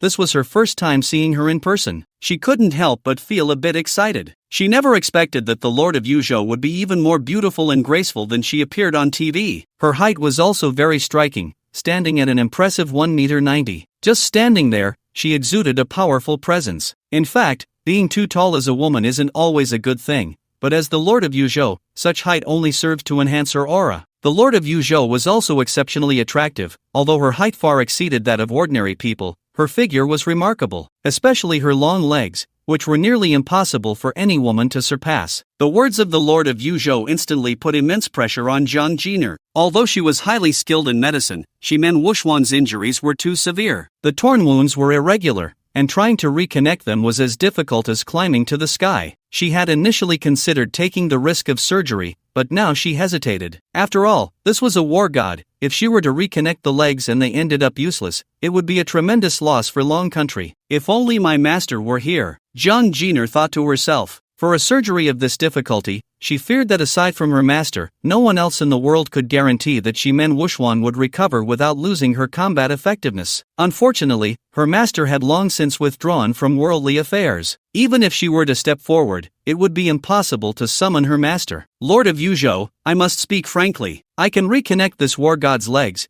but I cannot guarantee that she will return to her original state afterward, Jiang Jiner said honestly. Director Jiang, your reputation is well known throughout Yuzhou. Even you lack confidence? Upon hearing Jiang Jiner's words, the Lord of Yuzhou's brows, which held a certain heroic air, furrowed slightly. Jiang Jiner shook her head. The atmosphere grew somewhat silent for a moment. After a while, the Lord of Yuzhou asked, then, Dr. Jiang, do you know anyone who can both reconnect the war god's legs and restore her to her original state? No, Jiang Jiner replied without a moment's hesitation. Although her master could do it, first, her master would not come out of retirement, and second, she did not want to disturb her master. Thus, Jiang Jiner said there was no one. Her words undoubtedly sentenced Shimen Wuxuan to death. After a long pause, the Lord of Yuzhou sighed. Then I troubled Director Jiang to proceed with the surgery as soon as possible, doing your utmost to restore her function. After all, she is a great hero of our Long Country. Jiner will certainly do her best. Jiang Jiner nodded. Without the Lord of Yuzhou needing to say it, she would do her utmost. Soon, Jiang Jiner entered the operating room, preparing to begin the surgery. On the operating table, Shimen Wuxuan shed tears. As a martial king-level powerhouse, her hearing was extraordinary. Therefore, she heard the conversation outside and realized that her legs had no chance of recovery. Meanwhile, Xu Xianuan was still in a coma beside her. After all, her cultivation was much weaker than Shimen Wuxuan's. The same injuries had a greater impact on her. Seeing Shimen Wuxuan in tears, a hint of sorrow also appeared in Jiang Jiner's eyes. I will do my best to heal you, don't think too much. Jiang Jiner sighed. However, just as Jiang Jiner was about to start the surgery, a commotion suddenly erupted outside the door. A man had arrived at the operating room entrance. The operating room is off limits, no entry allowed. The man was stopped. A cold expression appeared on the man's face as he attempted to force his way in. How dare you be so bold in front of the Lord of Yuzhou? A female guard drew her sword and blocked the man. Lord of Yuzhou? The man paused, furrowing his brow at the mention. Indeed, this is the Lord of Yuzhou. Have you no respect to greet her? The female guard reprimanded sharply. However, the man did not bow. Did you not hear me tell you to kneel and pay your respects? The female Jinui saw Yifeng being so reckless and was about to take action. I can heal her. A man's voice rang out. Stop! Just as the female Jinui's sword was about to strike the man, the Lord of Yuzhou spoke,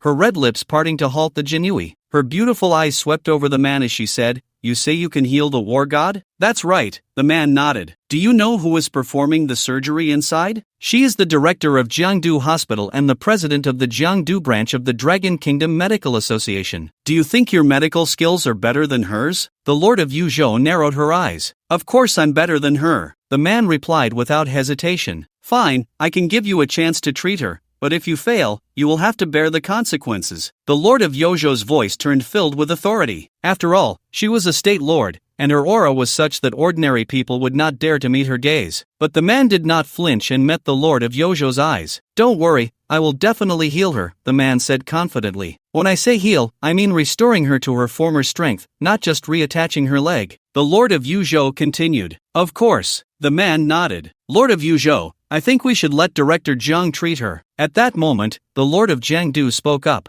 I think we should let young Master Yi give it a try, the Deputy Lord interjected. Indeed, this man was Yifeng. The Deputy Lord had met Yifeng a few times, so he recognized him. Moreover, he knew that Yifeng had removed Shanaoshua's kidney, blinded her, and even severed one of her arms. But now, Shanaoshua had completely recovered and was just like before. It was said that Yifeng had healed her. Young Master Yi, could it be that you are Yifeng? Upon hearing the Deputy Lord's words, the Lord of Jiangdu's gaze also fell on Yifeng. After all, Yifeng had recently gained quite a reputation in Jiangdu. It was impossible not to know about him. It's me, Yifeng nodded. Oh, you are the one who killed Ouyang Jia and the elder of the Shiman family? At this moment, even the Lord of Yozhou's expression changed slightly. She hadn't expected that even the Lord of Yuzhou had heard of Yifeng's deeds. That's right, it's me, Yifeng replied. Young man, you have quite the temper, the Lord of Yuzhou said to Yifeng. But I like it. Before Yifeng could respond, the Lord of Yuzhou smiled lightly and continued, I will let you in to treat her. If you successfully heal this war god of the Dragon Kingdom, then I will take responsibility for your sins. But if you fail, I will kill you on the spot. The Lord of Yuzhou was not just imposing in appearance,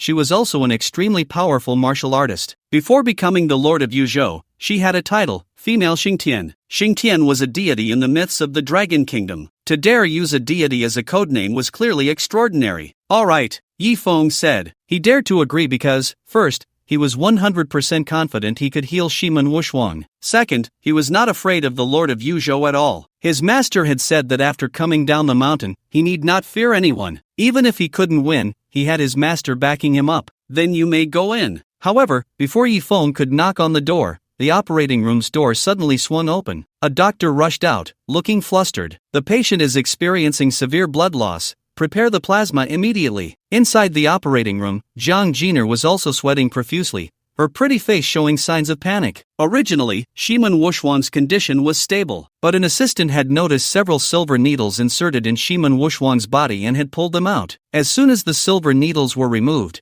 it immediately caused severe bleeding. Zhang Jiner saw this and wanted to stop it, but she couldn't make it in time. Zhang Jiner also practiced traditional Chinese medicine, so she certainly understood the function of those silver needles. She reinserted the silver needle back into its original position, but it had no effect. Shimen Wushuang was still bleeding profusely. Zhang Jiner used all the hemostatic methods she knew, but none worked. Although she was also transfusing blood to Shimen Wushuang, the rate of transfusion was far outpaced by the rate of blood loss. At this rate, in less than 5 minutes, Shimen Wushuang would die from excessive bleeding. At this moment, Zhang Jiner felt an overwhelming sense of regret. She shouldn't have intervened. Now, not only was the person not saved, but she might have also caused them to lose their life. The plasma is here. Several nurses rushed in with a large amount of plasma. It's useless. A look of despair appeared on Zhang Jiner's face. She was well aware of Shimen Wushuang's condition. The rate of bleeding was several times faster than the rate of transfusion. No matter how much blood was given, it wouldn't help. Moreover, the patient in the next bed, Xu Xianhuang, was experiencing the same situation. However, at this moment, it was clear that no one was paying attention to Xu Xianhuang. They were only concerned about whether the war god was okay. The Lord of Yuzhou had even come personally, indicating the seriousness of the situation. Just when Zhang Jiner didn't know what to do, a figure wearing a mask walked in. Then, he directly approached the patient. Upon seeing that figure, Jiang Jiner felt an instant sense of familiarity. This is the operating room. Who let you in? The doctor who had mistakenly pulled out the silver needle immediately scolded Yifeng. However, Yifeng ignored him. He directly picked up the silver needle and reinserted it into Shimen Wushuang. An unexpected scene unfolded. When Yifeng reinserted the silver needle, Shimen Wushuang's bleeding suddenly stopped. Then, Yifeng picked up the surgical tools, preparing to start the operation. I need an assistant.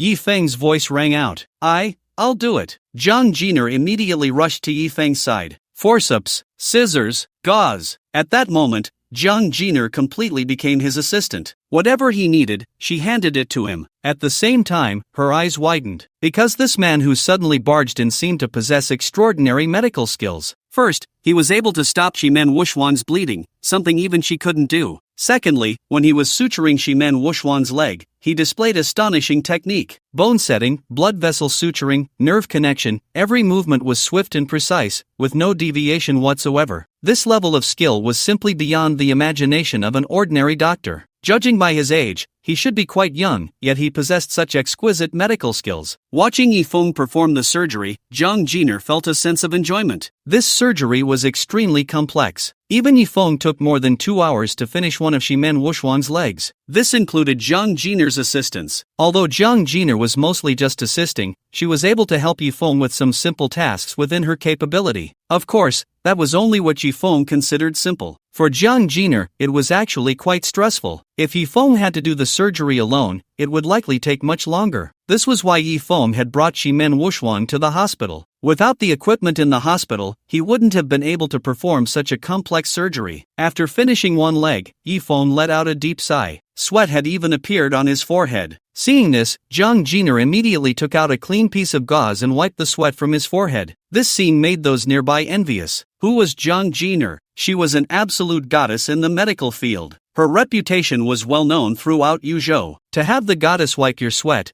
one could only imagine how lucky that person was. However, the man who suddenly appeared was even more astonishing. He was able to perform a surgery that even Jiang Jiner couldn't do. Yifeng picked up the scalpel, preparing to operate on Shimen Wushuang's other leg. Just then, someone suddenly burst into the operating room. Get out quickly, this is the operating room. The nurses were about to shout loudly when they suddenly recognized who had come in. It was a man with a crew cut, leaning on a dragon-headed cane, followed by several bodyguards. The man ignored the nurses and walked directly to Jiang Jiner. He then said, Director Jiang, please go perform surgery on my father first. He just had a car accident and urgently needs a craniotomy. I'm in the middle of a surgery here. Find another doctor in the hospital for your father. And hurry up and get out, the operating room is sterile. Jiang Jiner frowned slightly and said in a deep voice, I don't trust anyone else, I only trust your medical skills. The man replied, Then you wait, I need to finish the surgery I'm doing first. Jiang Jiner began to assist Yifeng again. Seeing this, the man's expression darkened, and he said coldly, Director Jiang,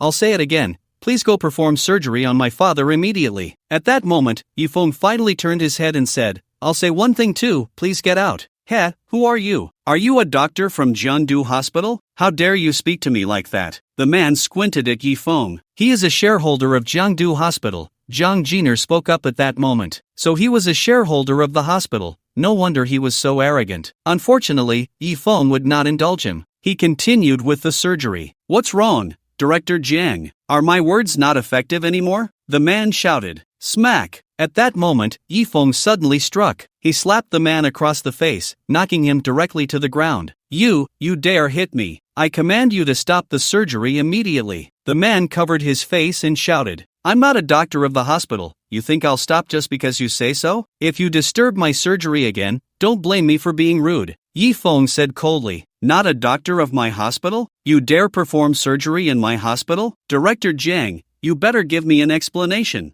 Jiang Jiner was about to speak when Yifeng suddenly moved. He slapped the man again across the face. This slap turned the man's head a full 180 degrees. Finally, it was quiet. Yifeng returned to the operating table and continued the surgery. Everyone in the operating room was stunned by this scene. They never expected that this man not only had superb medical skills but was also ruthless. Jiang Jiner swallowed hard and could only brace herself to continue assisting Yifeng with the surgery. The bodyguards brought by the man looked completely at a loss. Their duty was to protect their employer's safety, but how could they protect him now? "Ah, husband, what happened to you?" At that moment, another wealthy woman walked into the operating room. Seeing the man on the ground with his head turned 180 degrees, she screamed in shock, "I killed your husband. If you dare make another sound, I'll kill you too," Yifeng said without turning around, facing away from the woman. The woman immediately fell silent and quickly left the operating room. "The person you just killed is not just a shareholder of Jiangdu Hospital, he has a significant background. After the surgery, you should leave quickly," Zhang Jiner whispered to Yifeng. "Oh, tell me about it. What kind of background could be greater than that of the Lord of Yuzhou?" Yifeng replied while performing the surgery. "It's different. Although his power is not comparable to the Lord of Yuzhou, the forces behind him are ones that even the Lord of Yuzhou would find difficult to shake," Zhang Jiner said solemnly. "Oh," Yifeng was surprised to hear this. Zhang Jiner took a deep breath and slowly said, He is a relative of the god of war. So, just because he is a relative of the god of war, he can be so unreasonable?" Yifeng snorted upon hearing this. If it were an ordinary god of war, it would be one thing. An ordinary god of war still has some influence with the Lord of Yuzhou, but that god of war is a 4-star god of war. Zhang Jiner sighed. The 4-star war god held a very high status in the Dragon Kingdom. Essentially, they could stand on equal footing with a state lord. So what? Yifeng didn't take it seriously at all. At that moment, the Lord of Yuzhou unexpectedly walked into the operating room. Clearly, he had received the news. Upon seeing the situation in the operating room, Ying Mei's brows furrowed immediately. She clearly hadn't anticipated that Yifeng would dare to kill Zhou Tianhe, Lord of Yuzhou. Zhang Jiner wanted to greet him. "Continue the surgery," the Lord of Yuzhou said. Under his gaze, Zhang Jiner suddenly felt immense pressure. Fortunately, she wasn't the one leading the surgery. She couldn't help but turn her head to look at Yifeng, who was performing the operation. She found that his expression remained unchanged, as if he didn't know that a state lord was standing behind him. As the president of the Jiangdu branch of the Dragon Kingdom Medical Association, Zhang Jiner believed her composure surpassed that of ordinary people. But compared to the man before her, she felt she fell short. She carefully scrutinized the man in front of her, feeling that his gaze was incredibly familiar, making her want to ask for his name. However, she didn't dare to interrupt Yifeng during the surgery. Thus, under the watchful eye of the Lord of Yuzhou, Yifeng completed the operation. The surgery lasted 5 hours. To Zhang Jiner's surprise, after Yifeng treated Shimen Wushuang, the nearby Chu Shanawang was also healed. It was simply strange. "Don't worry, once you're better, it won't affect your strength at all," Yifeng gently said to Shimen Wushuang. She quietly gazed at Yifeng with her beautiful eyes. Of course, she believed in his medical skills. However, at that moment, there was something else in her eyes, something Yifeng had not noticed. After Yifeng finished the surgery, the previously silent Lord of Yuzhou finally spoke, saying, "Yifeng, I keep my word. As long as you can heal this war god, I will take responsibility for anything you have done. This is my token. Take it and leave through the back door." A member of the Genie Wei handed a gold medal to Yifeng. The medal was engraved with 7 characters. On the front, Lord of Yuzhou. On the back, Jean Lingxi. Upon seeing this gold medal, everyone's eyes lit up. They certainly knew the significance of this token. Although it wasn't like what was portrayed on television, where seeing the token was like seeing the Lord of Yuzhou himself, anyone whose status did not exceed that of the Lord of Yuzhou would generally give face upon seeing the token. "Why should I leave?" Yifeng squinted and did not take the token. "Yifeng, don't be ungrateful. The person you just killed was the war god's own brother. Even the Lord of Yuzhou would find it difficult to bear this. Take the token and leave quickly." The female officer of the Genie Wei frowned. "I killed him. I don't need anyone to take the blame for me," Yifeng said. "Young man, it's understandable to be proud, but you mustn't be arrogant. Yifeng, you are a very talented and interesting man. I don't want you to perish so soon." The Lord of Yuzhou sighed. "Thank you for your concern, Lord of Yuzhou. Don't worry, I'm not that easy to kill." Yifeng could tell that the Lord of Yuzhou indeed appreciated him. "Yifeng, why are you so stubborn?" the Genie Wei officer said impatiently. At that moment, Zhang Jiner, who had been silent, suddenly spoke up. "Junior brother, is that you?" Yifeng turned to look at Zhang Jiner. He saw her take off her mask, revealing a stunningly beautiful face. Upon seeing that face, Yifeng's eyes widened. "Sister Jiner, it's me, junior brother. I didn't expect it to really be you. When did you come down the mountain?" Zhang Jiner was overjoyed, and the next moment,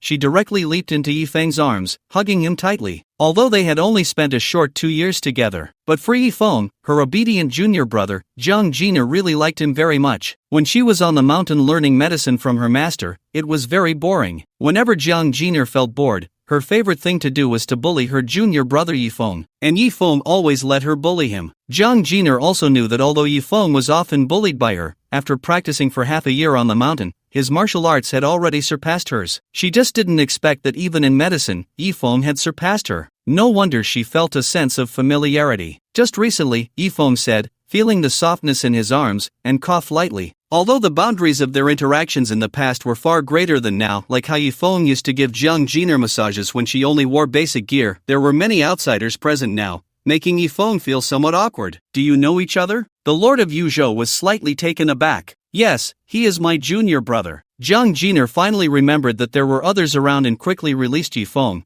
her pretty face turning red as she said, I was just saying, who could have better medical skills than mine? It turns out it's my little junior brother. However, junior brother, the Lord of Yuzhou is right. Although you've come down from the mountain, you've only been practicing for 3 years, so it's better not to confront a war god for now. Jiang Jiner suddenly said seriously. Although she knew her junior brother was exceptionally talented, he had practiced for too short a time. If he encountered a true master, he would likely suffer. What, sister, you don't believe in my strength? Yifeng squinted his eyes. Of course, I believe in your strength. Remember, 2 years ago when I came down the mountain with a few of my other senior sisters, we couldn't even match you when we teamed up. Jiang Jiner recalled the scene from 2 years ago when they came down the mountain. Although each of them had different areas of study, they were all disciples of the Killing Emperor and had decent combat abilities. Yet, despite having followed the Killing Emperor for a longer time, they couldn't even defeat a junior brother who had only studied for 2 years. In fact, even when the 9 senior sisters teamed up,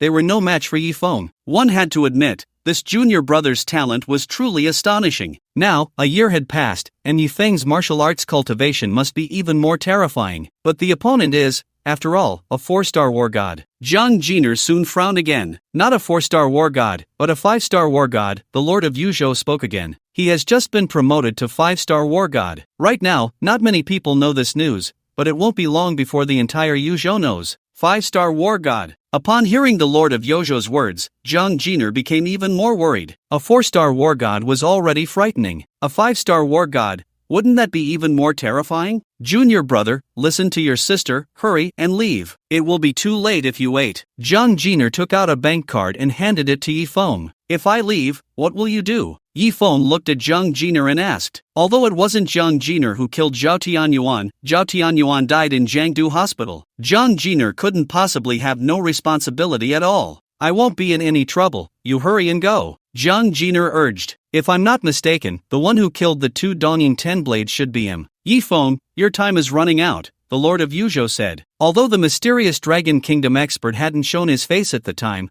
the Lord of Yuzhou had a rough idea of who it was. If it was him, then taking down 2 Dongying 10 blades in an instant shouldn't be a problem. Since the opponent had already arrived in Jiangdu, Yifeng indeed had little time to escape. If the opponent hadn't been promoted to 5-star, perhaps she could still protect Yifeng with all her might. But now that the opponent had become a 5-star war god, even she couldn't protect Yifeng anymore. She could only let Yifeng escape first. As long as Yifeng was gone, the opponent wouldn't be able to do anything to her. Lord of Yuzhou, if I leave, can you handle it? Yifeng asked. The Lord of Yuzhou shook his head and said, a 4-star war god already has a status that can rival a state lord, let alone a 5-star war god. However, he can't do anything to me. Yifeng nodded and replied, then I definitely can't leave. I killed him. How can I let the state lord take the blame for me? Yifeng's words made the Lord of Yuzhou pause slightly. This little boy seemed very arrogant, even a bit dismissive of others. Yet at this moment, he appeared so loyal and righteous. If I take the blame for you, that old man will just scold me at most.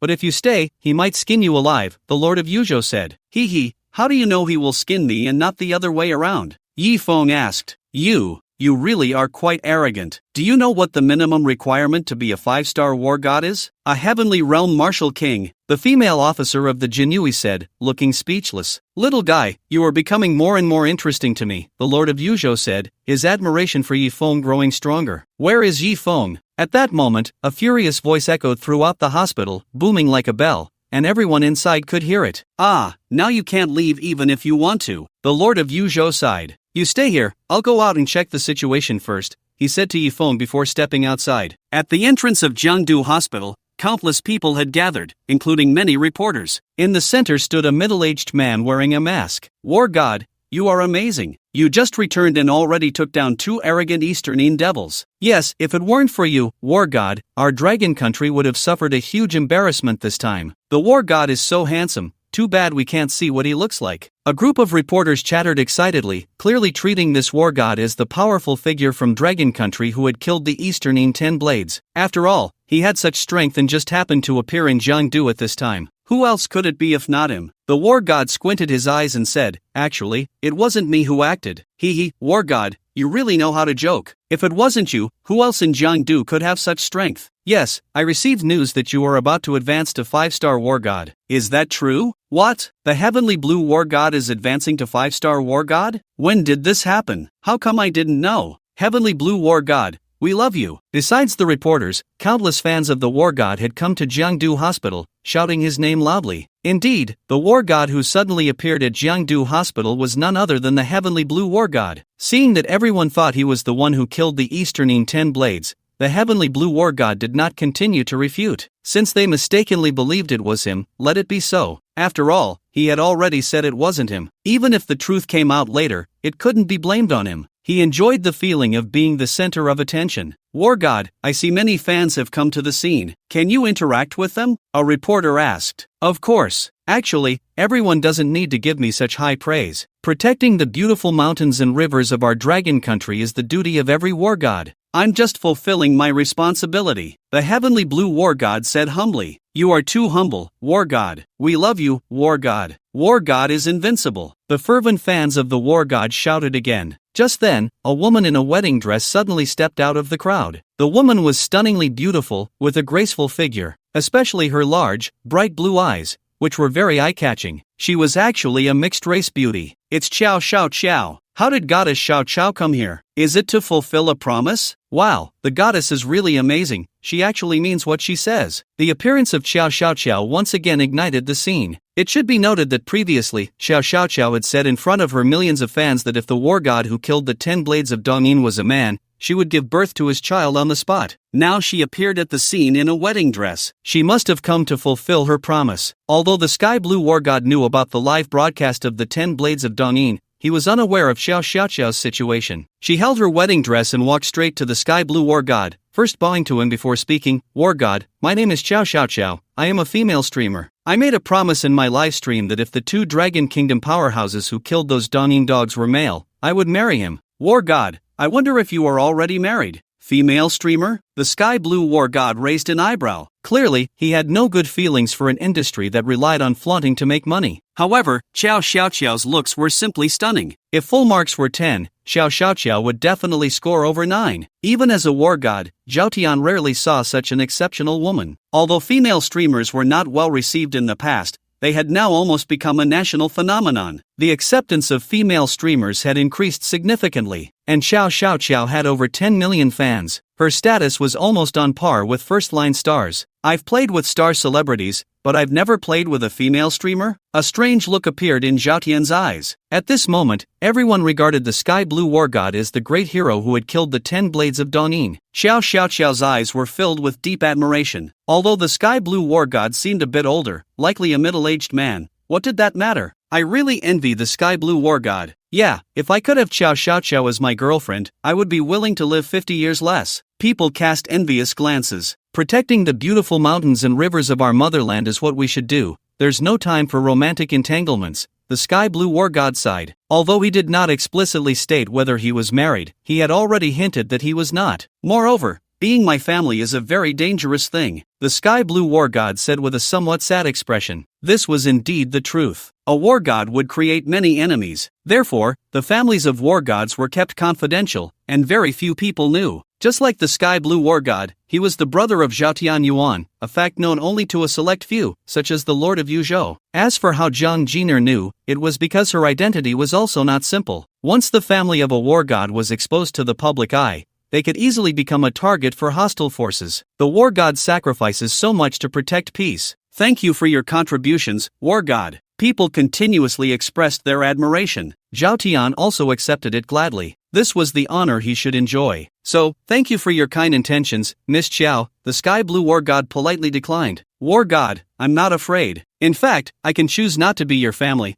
I only wish to bear your child, Xiao Xiaoqiao said sincerely. After all, this was her promise. The goddess is truly amazing. I'm so moved. At this moment, not only Xiao Xiaoqiao, but many female fans present wished they could immediately have a child with the sky blue war god. After all, being the woman of a war god was such an honor, even without a title. War god, I see you have so many fans here. Could you sign for them or take a photo? A reporter, seeing the crowd's enthusiasm, continued. Of course, Zhao Tian nodded. War god, war god, war god. The crowd once again shouted the words war god loudly. However, what no one knew was that among the crowd stood 3 figures wearing conical hats. 2 men and 1 woman. Hee, the Azure war god. You really are quite the spectacle. One of the men with the hat whispered. If he were to remove his hat, one would see a prominent Arabic numeral 5 on his face. The other man bore the numeral 6. As for the woman, there were no numbers on her face, nor was she disfigured. Yet, she was indeed one of the 10 blades. Male assassins of the Killing Blade organization would have their appearances destroyed, leaving only an Arabic numeral. Female assassins, however, retained their beauty as a form of combat power. Therefore, female assassins would not be disfigured. In fact, their numbers were usually tattooed in more private areas. By the time you saw the number on them, you were likely already dead. Male assassins relied purely on brute force to eliminate their enemies,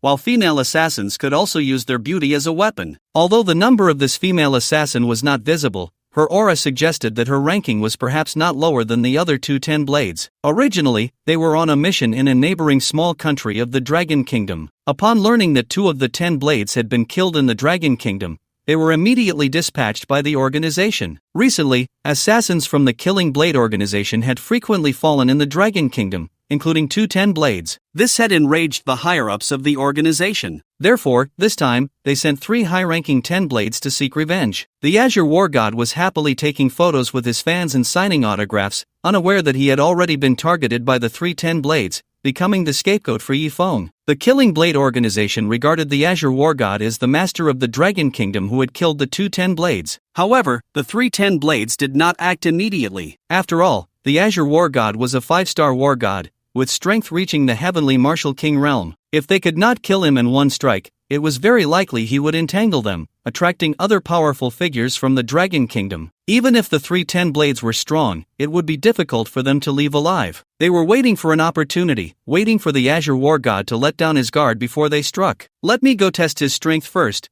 You 2 stay on standby. At that moment, the female 10 blades suddenly spoke. Yes, Lady Haruko. The other 2 10 blades immediately bowed in respect. Indeed, this female 10 blade ranked higher than the other 2. In the next moment, she removed her conical hat and the cloak draped over her. Instantly, a stunningly beautiful face and an explosive figure were revealed. From her appearance, one could hardly tell she was from the Eastern Yin, as Eastern people generally resembled those from the Dragon Kingdom. She blended into the crowd and walked towards the Azure War God. In the hospital room, Shiman Wushuan and Chu Shenyuan were already able to get out of bed and move around. This left all the doctors stunned. This was too exaggerated, right? It could no longer be described as just a miraculous doctor. Yi Feng was simply a deity. Under normal circumstances, even with the best surgery, it would take several months to be able to walk again. But Yi Feng had completed the surgery in just a few hours and restored the 2 women's ability to move. Although you have regained your ability to move, you 2 must not engage in combat for now,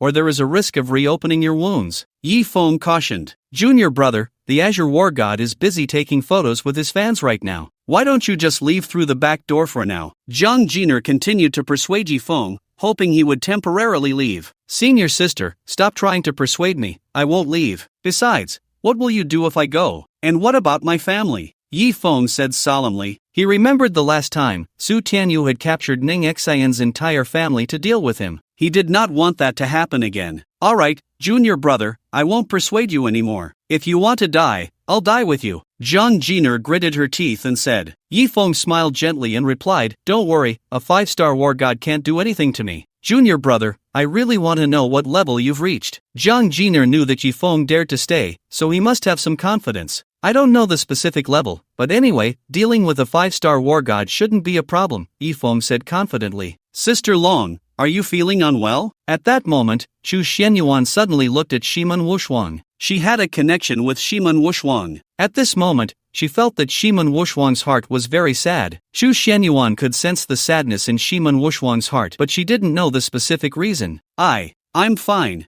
I just remembered some sad things. Shiman Wushwang bit her silver teeth and said, You remembered something from the past? Yi Feng, who was nearby, was taken aback. Shiman Wushwang looked up at Yi Feng, her gaze incredibly complex. It was clear that she was struggling and conflicted inside. But in the end, Shiman Wushwang slowly shook her head and said, I haven't remembered yet. I just thought of a sad thing. Sister Long, what did you remember? Chu Xianyuan asked. Shiman Wushwang was silent for a moment and said, My family was killed. What? Who dares to kill Sister Long's family? Sister Long, tell me, and I'll go kill him right now. Chu Xianyuan immediately said. The two women had practiced the phoenix and dragon technique together, and their physical senses were linked. They had essentially become one. Therefore, Chu Xianyuan had completely regarded Shiman Wushwang as her own sister. No, even closer than sisters, almost like flesh of her flesh. So, upon learning that someone had killed Shiman Wushwang's family, Chu Xianyuan immediately wanted to take revenge for her. However, Shiman Wushwang shook her head and said, You're not his match. Oh, is that person very powerful? What about you, Sister Long? Chu Xianyuan was taken aback. I'm not a match either. Shiman Wushwang shook her head. Don't be afraid, Sister Long.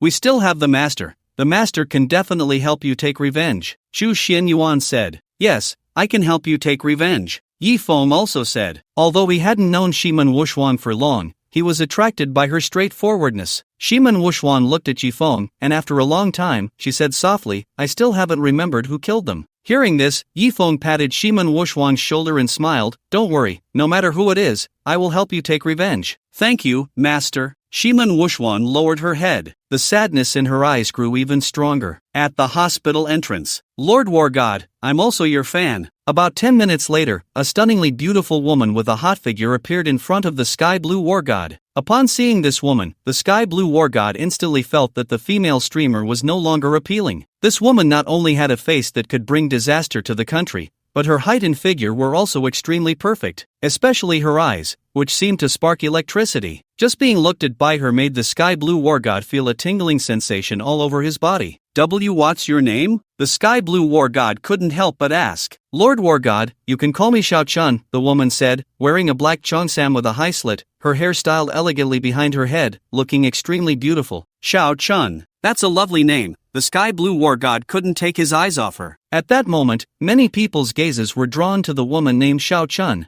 They even felt that Xiao Chao, who had millions of fans, was overshadowed. Xiao Chun is too beautiful. She seems even more stunning than Goddess Xiao. Please remove the word seems. Mom, I feel like I'm in love. In terms of pure looks, Xiao Xiao might not be inferior to Xiao Chun, but Xiao clearly looks like a young girl, filled with innocence. On the other hand, Xiao Chun exudes the aura of a mature woman from head to toe. Such a woman is like poison, making it hard for any man to resist. War God, I would also like to be your woman. I wonder if this little girl has that honor, Xiao Chun said softly while tucking a loose strand of hair behind her ear. Her words made Zhou Tianqing's throat twitch slightly. If it weren't for the many people present, he would have fought this woman named Xiao Chun for 300 rounds. Those long, straight legs, that tiny waist. Each detail stimulated Zhou Tianqing's nerves. He had encountered countless women, but he had never met one as enchanting, as heart-stirring as her. The key was that this woman somehow had the temperament of a Dongyin woman. Although every person from Long Country despised Dongyin men, they actually quite liked Dongyin women. After all, the inherent gentleness and submissiveness of Dongyin women could win a man's heart more easily. Zhou Tianqing signaled to his aide. The aide immediately understood and quietly took out a business card. Of course, he wouldn't give it to Xiao Chun right now. He would wait until there were no people around before quietly handing it to her. Next, Zhou Tianqing appeared somewhat indifferent, his mind filled with Xiao Chun's stunning face and fiery figure. If it weren't for the fans being overly enthusiastic, he would have really wanted to leave right then. Moreover, he wasn't here to meet fans. More importantly, he was here to take revenge for his disciple and brother. That little scoundrel named Yi Feng was destined to die today. His strength has indeed reached the level of a heavenly realm martial king. Even I don't have absolute confidence in winning. In a secluded corner, Chun Zi said to her two companions, For you, Lady Chun Zi, a heavenly realm martial king shouldn't be a big deal, right? After all, 2 heavenly realm martial kings have already died at your hands, said number 5, flattering her. Of course, he won't survive tonight. Chun Zi looked at a pure gold business card in her hand, a strong confidence appearing on her beautiful face. The female 10 Blades relied not only on martial prowess, beauty was also a powerful weapon. Sometimes, the weapon of beauty could be even more lethal. Finally, the war god Tianqing found an excuse to leave the hospital. However, he didn't actually leave but entered deeper into the hospital. Is he still here? The war god Tianqing's face became expressionless. Although he was receiving guests outside, he had already instructed his subordinates to keep an eye on Yifeng. As soon as Yifeng left, they would notify him immediately. Back to the war god, he hasn't left. But what? The Lord of Yuzhou, Jin Lingxi, is waiting for you and wants to meet with you, war god. The aide replied. Jin Lingxi? What does she want to see me for? Zhou Tianqing frowned slightly. Although he was about to be promoted to 5-star war god, he had not yet been conferred that title and was still a 4-star war god, on the same level as Jin Lingxi. Moreover, Jin Lingxi was the lord of a state, so he had to give her some face. In the end, Zhou Tianqing suppressed the killing intent in his heart and said, keep an eye on that kid. He must not be allowed to leave. I will go meet Jin Lingxi first. The Lord of Jinzhou has summoned this war god. What guidance does she have? Zhou Tianqing arrived at the dean's office. At that moment, Jin Lingxi was sitting inside drinking tea, with her military officer standing beside her. War god Tianqing, please take a seat. Jin Lingxi nodded at him. Zhou Tianqing was not polite at all and sat down directly opposite Jin Lingxi, picking up the teacup and drinking. Jinzhou Lord, if you have something to say, just say it. I have matters to attend to, Zhou Tianqing said somewhat impatiently. Jin Lingxi smiled gently and said, is the matter that the god of war Tianqing mentioned related to someone named Yifeng? Upon hearing this, Zhou Tianqing narrowed his eyes and replied, Master of Jinzhou, aren't you just asking what you already know? Clearly, Jin Lingxi was already aware of the grievances between him and Yifeng. Jin Lingxi nodded and then said, God of war Tianqing, I won't beat around the bush. I want to protect Yifeng. You want to protect Yifeng? Zhou Tianqing's expression changed instantly. Although he had just arrived in Jiangdu, he had already investigated Yifeng's background. Previously, he had no idea that Yifeng was actually connected to Jin Lingxi. Fortunately, he was about to be promoted to a 5-star god of war. Otherwise, if Jin Lingxi intervened, he might not be able to handle Yifeng after all. That's right, I hope the god of war can give me some face, Jin Lingxi said, narrowing her beautiful eyes. Zhou Tianqing snorted coldly and said, Master of Jinzhou, you clearly know that the kid named Yifeng killed my disciple and then killed my own brother. How can you expect me to give you face? I have already investigated 2 matters, both of which were instigated by your people, Jin Lingxi said in a deep voice. So what? Zhou Tianqing chuckled. It was evident that Zhou Tianqing was unwilling to reason with Jin Lingxi. In his eyes, his people could bully others, but others could not bully his people. Otherwise, what was the point of fighting on the battlefield? That's right, the god of war has many privileges, but as a god of war, you should know that, no matter what, the interests of the people should be the highest priority. I admit that you have made many contributions to the Dragon Kingdom, but your people are privately committing atrocities, bullying the weak, and killing the innocent. Tell me, what significance do your actions hold? Jin Lingxi also said coldly. Indeed, relying on the support of the god of war, Su Tianyu had committed many evils in private. Su Tianyuan was the same. However, because of the god of war Tianqing's face, the higher-ups had turned a blind eye. As long as it wasn't too excessive, they generally wouldn't intervene. The higher-ups turning a blind eye is merely out of respect for you as the god of war. It does not mean that what your subordinates do is right. Jin Lingxi's expression gradually became stern. Zhou Tianqing fell silent. It was clear that he knew Jin Lingxi was stating facts. However, he could not swallow this anger. He narrowed his eyes and said, Jin Lingxi, I will take good care of my people in the future, but Yifeng's life, I have decided. Then, I have also decided to protect Yifeng. Jin Lingxi replied. Jin Lingxi, if it were in the past, you might have been able to suppress me, but I will soon be conferred as a 5-star god of war. Do you think I will still be afraid of you? Zhou Tianqing said with a smile. You also said that you will soon be conferred. Does that not mean you have not been conferred yet? Right now, you and I are still on the same level, Jin Lingxi said lightly. Jin Lingxi, do you really want to oppose me? Zhou Tianqing said, somewhat angrily. Jin Lingxi replied, I don't mean that. I am just asking you to let Yifeng go. Haha, Jin Lingxi, you and Yifeng are not related. Why must you help him? You wouldn't have taken a liking to that pretty boy, would you? I've seen his photo, he is indeed handsome. However, Jin Lingxi, as the master of Yuzhou, what man can't you have? Why must it be Yifeng? Although Zhou Tianqing was not afraid of Jin Lingxi, if she insisted on intervening, it would still be a troublesome matter. God of war Tianqing, I respect you as the god of war, but please do not slander the state master, otherwise. The expression of Jin Lingxi's female officer darkened slightly. Otherwise what? Just because you are a mere Jinui, what can you do to me? Zhou Tianqing said disdainfully. The female officer's pretty face flushed red, but she could not refute him. Although she was a Jinui, it was clear that her strength was far inferior to Zhou Tianqing's. Jin Lingxi, letting Yi Feng go is impossible. I respect you as the lord of a state and do not wish to conflict with you, but if you insist on opposing me, then when the time comes and your face is hurt, don't blame me, Zhou Tianqing said with a cold smile. Oh, then I want to see just how powerful a 5-star battle god really is. The aura around Jin Lingxi suddenly expanded. Instantly, the entire room was enveloped by an overwhelming presence. Her female military officer, as well as Zhou Tianqing's military officer, were all suppressed by her aura, unable to move. It seems the rumors were true. Jin Lingxi is indeed a martial arts powerhouse. The title of female Xingtian is not just for show. Just this aura alone was enough to immobilize 2 officers of the Jin Yiwei level. However, her presence could not suppress Zhou Tianqing. In the next moment, Zhou Tianqing also released his aura. His presence was surprisingly even stronger than Jin Lingxi's. Judging from their auras, Jin Lingxi's martial arts cultivation had reached the high-level martial king of the earth rank, but Zhou Tianqing had reached the initial level martial king of the heaven rank. Although they were only one small realm apart,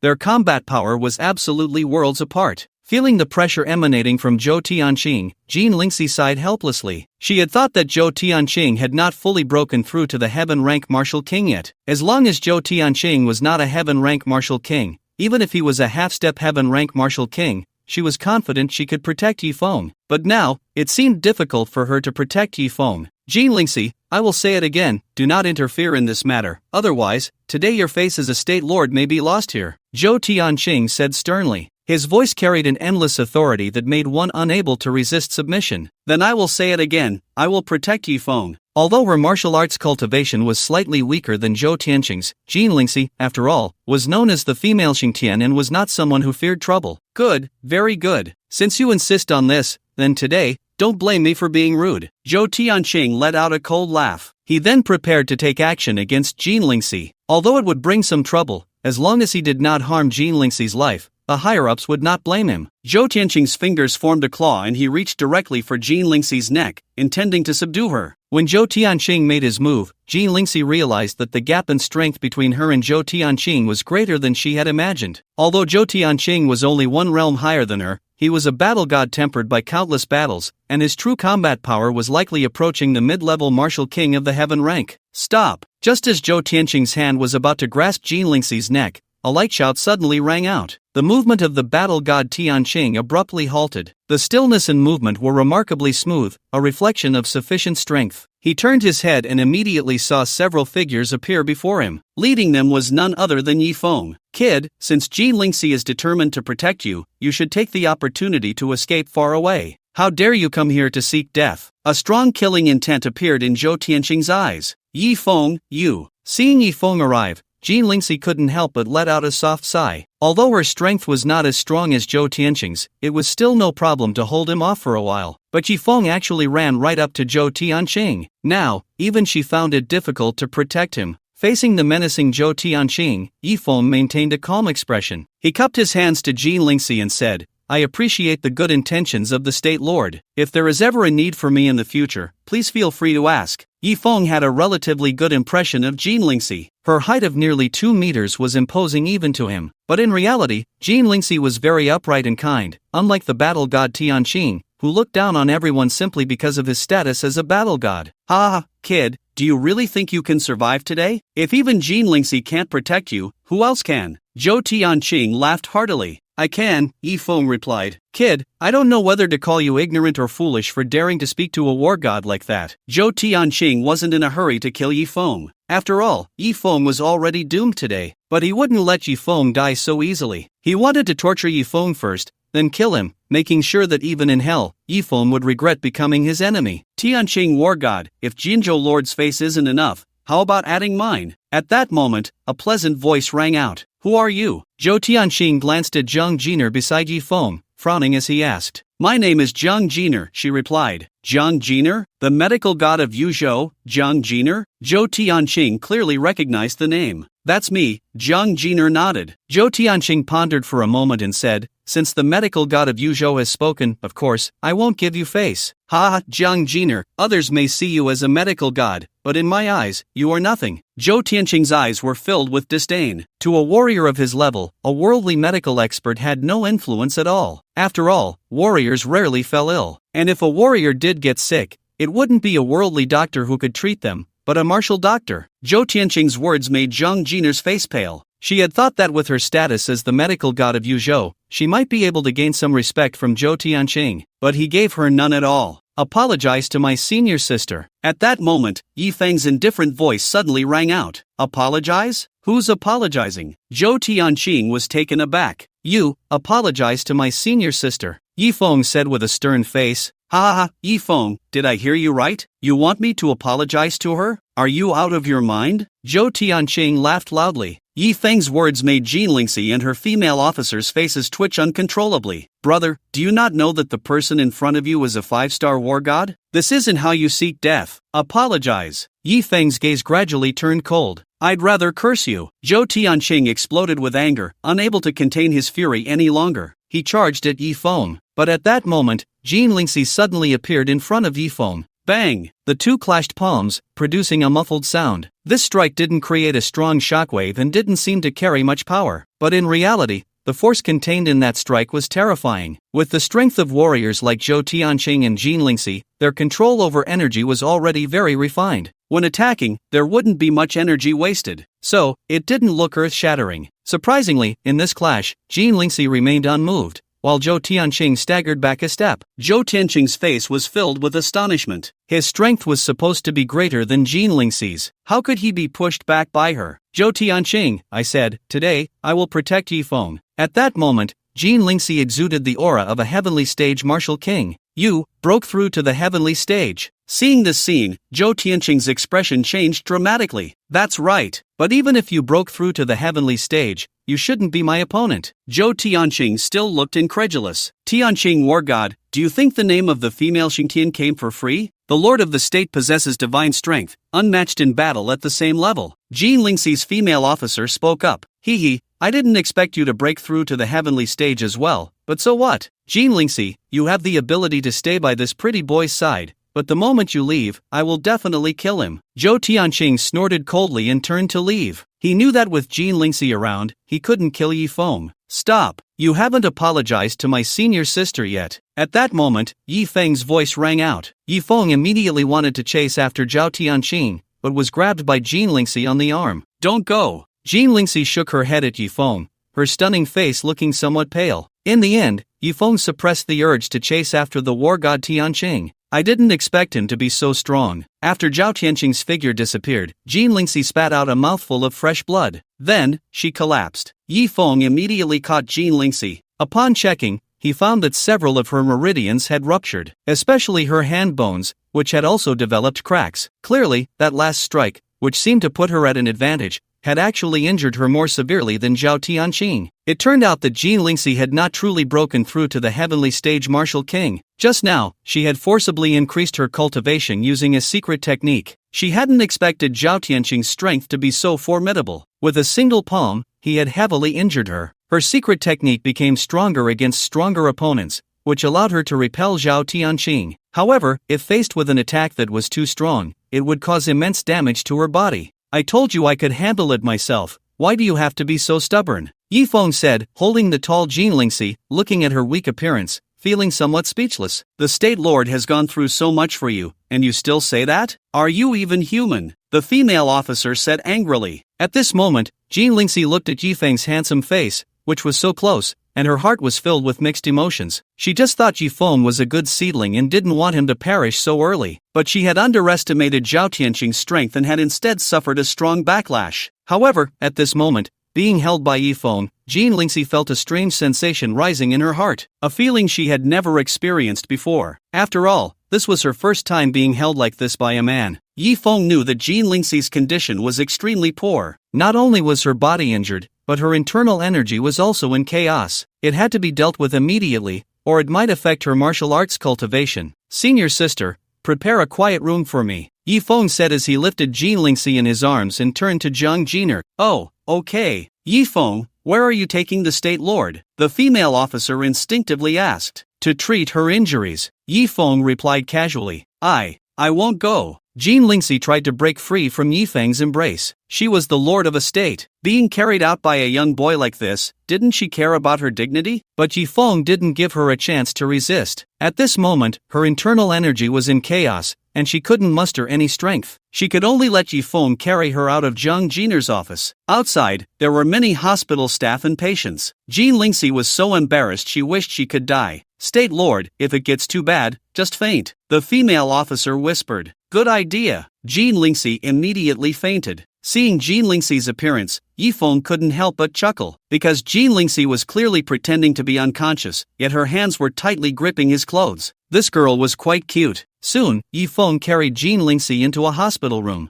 Alright, we're here, you can stop pretending now, Yi Feng said to Jean Lingxi in his arms. Jean Lingxi finally opened her eyes, her pretty face flushed. Junior brother, this room won't have anyone coming in, hurry and treat the State Lord, Zhang Jiner said. You all can leave, Yi Feng said to everyone. Upon hearing Yi Feng's words, everyone else left. Only Jean Lingxi's female officer refused to leave. I won't go out. I want to stay here and watch. The female officer gritted her teeth and said. Although her strength was not as good as Jean Lingxi's, her duty was to protect Jean Lingxi. That's fine, Yi Feng shrugged, indicating it didn't matter. Well, Cherry, you can go out now, Jean Lingxi surprisingly said. Governor, I won't be in any trouble. If you're here, you'll disturb us, Jean Lingxi said to the female officer, Cherry. Alright then, Yi Feng, you must make sure to heal the governor, or I won't let you off. As Cherry left, she waved her little fist at Yi Feng, her face full of threat. I'm ready, you can come. Jean Lingxi lay down on the sickbed. Then I'm coming. Yi Feng took out the 9 turns golden needle and walked over. Seeing the golden needle in Yi Feng's hand, Jean Lingxi immediately frowned and said, Do you really have to use that? What? Are you scared? Yi Feng chuckled. How could I be scared? Jean Lingxi feigned strength. Then just lie still. Without further ado, Yi Feng plunged the silver needle into her. Jean Lingxi let out a cry, her body tensing up. She even grabbed Yi Feng's leg tightly, just like a child afraid of getting a shot. I mean, come on, you're a martial king close to the heavenly level and the governor of a state. Are you really afraid of such a small needle? Yi Feng said, somewhat speechless. I'm not afraid. I just haven't had an injection before. Go ahead, just do it, Jean Lingxi said defiantly. Hearing this, Yi Feng's lips curled into a smile. In the next moment, he pushed Jean Lingxi, making her turn her back to him. Then, the silver needle was directly inserted into Jean Lingxi's proud backside. What are you doing sticking it there? Jean Lingxi's face instantly turned as red as an apple. You told me to do it anywhere, Yi Feng replied with a laugh. You bastard, I'll kill you. Jean Lingxi was furious and embarrassed. Don't move. If you don't want your martial arts realm to drop, just cooperate with me. Yi Feng's tone became serious. Jean Lingxi immediately dared not move. Of course, if she hadn't seen Yi Feng heal Shiman Wuxuan with her own eyes, she would have definitely exploded. Fortunately, she had cleverly sent her officer away just now. If Cherry had seen this scene, Jean Lingxi would have been done for. In the end, Yi Feng inserted a total of 9 needles into Jean Lingxi. All 9 turns of the golden needle were used. Governor, there's something I need to explain to you first. I've stabilized your injuries, but the chaotic true energy in your body needs internal force to help guide it back to normal. You understand what I mean, right? Yi Feng said. Jean Lingxi, being a martial arts expert herself, certainly understood what Yi Feng meant. When the internal force is chaotic, a master is needed to help expel the chaotic true energy from her body. And this process cannot be done with clothes on. Otherwise, the chaotic true energy cannot be released, which would worsen the injuries. No need, I'll just regulate it slowly myself, Jean Lingxi quickly said. It was already embarrassing enough. If she had to take off her clothes for Yi Feng to help her guide the true energy, it would be better to just kill her. Alright, anyway, with your physique, you won't die, Yi Feng shrugged and didn't insist. He had just checked Jean Lingxi's body. This girl was very strong. Although she didn't have much muscle, her lines were beautiful. But this body was definitely much stronger than an ordinary Earth Realm martial king. Cherry wasn't exaggerating when she said she was invincible at her level. But I must remind you, it's best not to use true energy within 3 days, or the consequences will be severe. Yi Feng continued.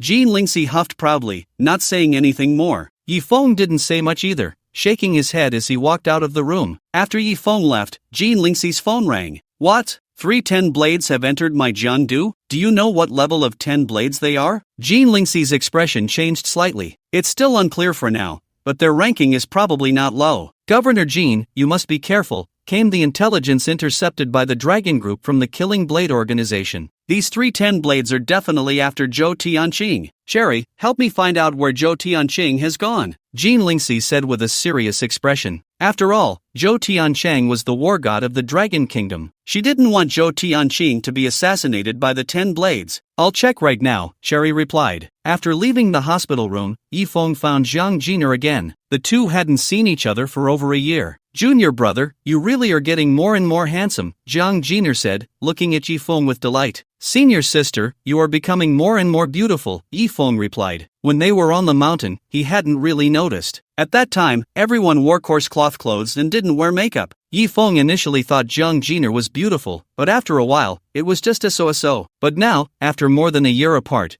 Zhang Jiner had returned to the city, and her entire demeanor had changed. She had become mature and charming. Your sweet talk is still the same, Zhang Jiner giggled. By the way, junior brother, is that illness of yours better? Zhang Jiner suddenly looked at Yifeng with a mischievous smile. What illness? I don't have any illness. Yifeng's expression became somewhat awkward. Hee, what are you pretending for with me, senior sister? Zhang Jiner's small hand instinctively reached out. Senior sister, what are you doing? Yifeng's face changed dramatically. During the 2 years on the mountain, Yifeng had always thought that his master had replaced his kidney with a pig's kidney. He was solely focused on revenge. Therefore, he had no reaction in that regard, to the point where he thought he was incapable. It wasn't until he descended the mountain that his master told him he had received the kidney of an ancient Qilin. Later, he verified it with Bai Wuchang in the wheat field, and it was fine. Then there was Ouyang Bingqing, who proved that he not only was fine but was even stronger than before. Because of this matter, Yifeng had been teased by several senior sisters. At first, the senior sisters didn't believe it, but after they verified it themselves,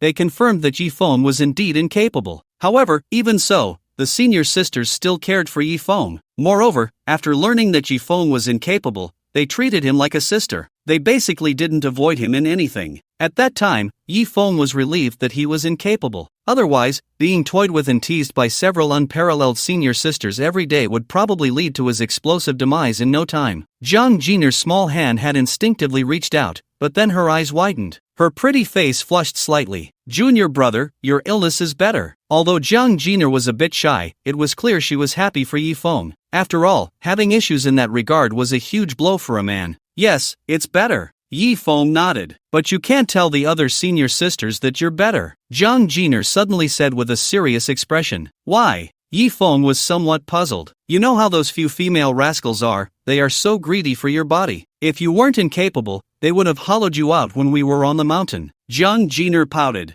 Yifeng was taken aback. He really didn't know that the senior sisters were greedy for his body. Hee, little junior brother, didn't Master tell you that your body already possesses the genes of an ancient divine beast? If you were to, there would be unexpected benefits. At the very least, you could maintain your youth. Your senior sisters are also vain. Do you think they would let such a good thing pass? Zhang Jiner blinked her eyes. Master never mentioned it, but when I descended the mountain, he said. Yifeng felt a bit embarrassed to continue. What did Master say? Zhang Jiner was curious. Master said. He said if I couldn't hold back, I should come find you. Yifeng finally said it. Hee, it seems Master still cares for us. But just come find me, they don't need to. Zhang Jiner said with a mischievous smile. It was clear that Zhang Jiner was planning to keep it all to herself. Little junior brother, look, since your illness is cured, why not? Zhang Jiner's gaze suddenly became somewhat ambiguous. Looking at the stunningly beautiful senior sister in front of him, Yifeng couldn't help but swallow. Back when they were on the mountain, he didn't realize how wonderful senior sister was. Now, seeing Zhang Jiner again, especially after their experiences, the feeling was completely different. However, Yifeng always felt that this might not be right. After all, he had sworn to love only Ning Xin. Noticing that Yifeng didn't move, Zhang Jiner bit her lip and said, Little junior brother, do you think senior sister is beautiful? Yes,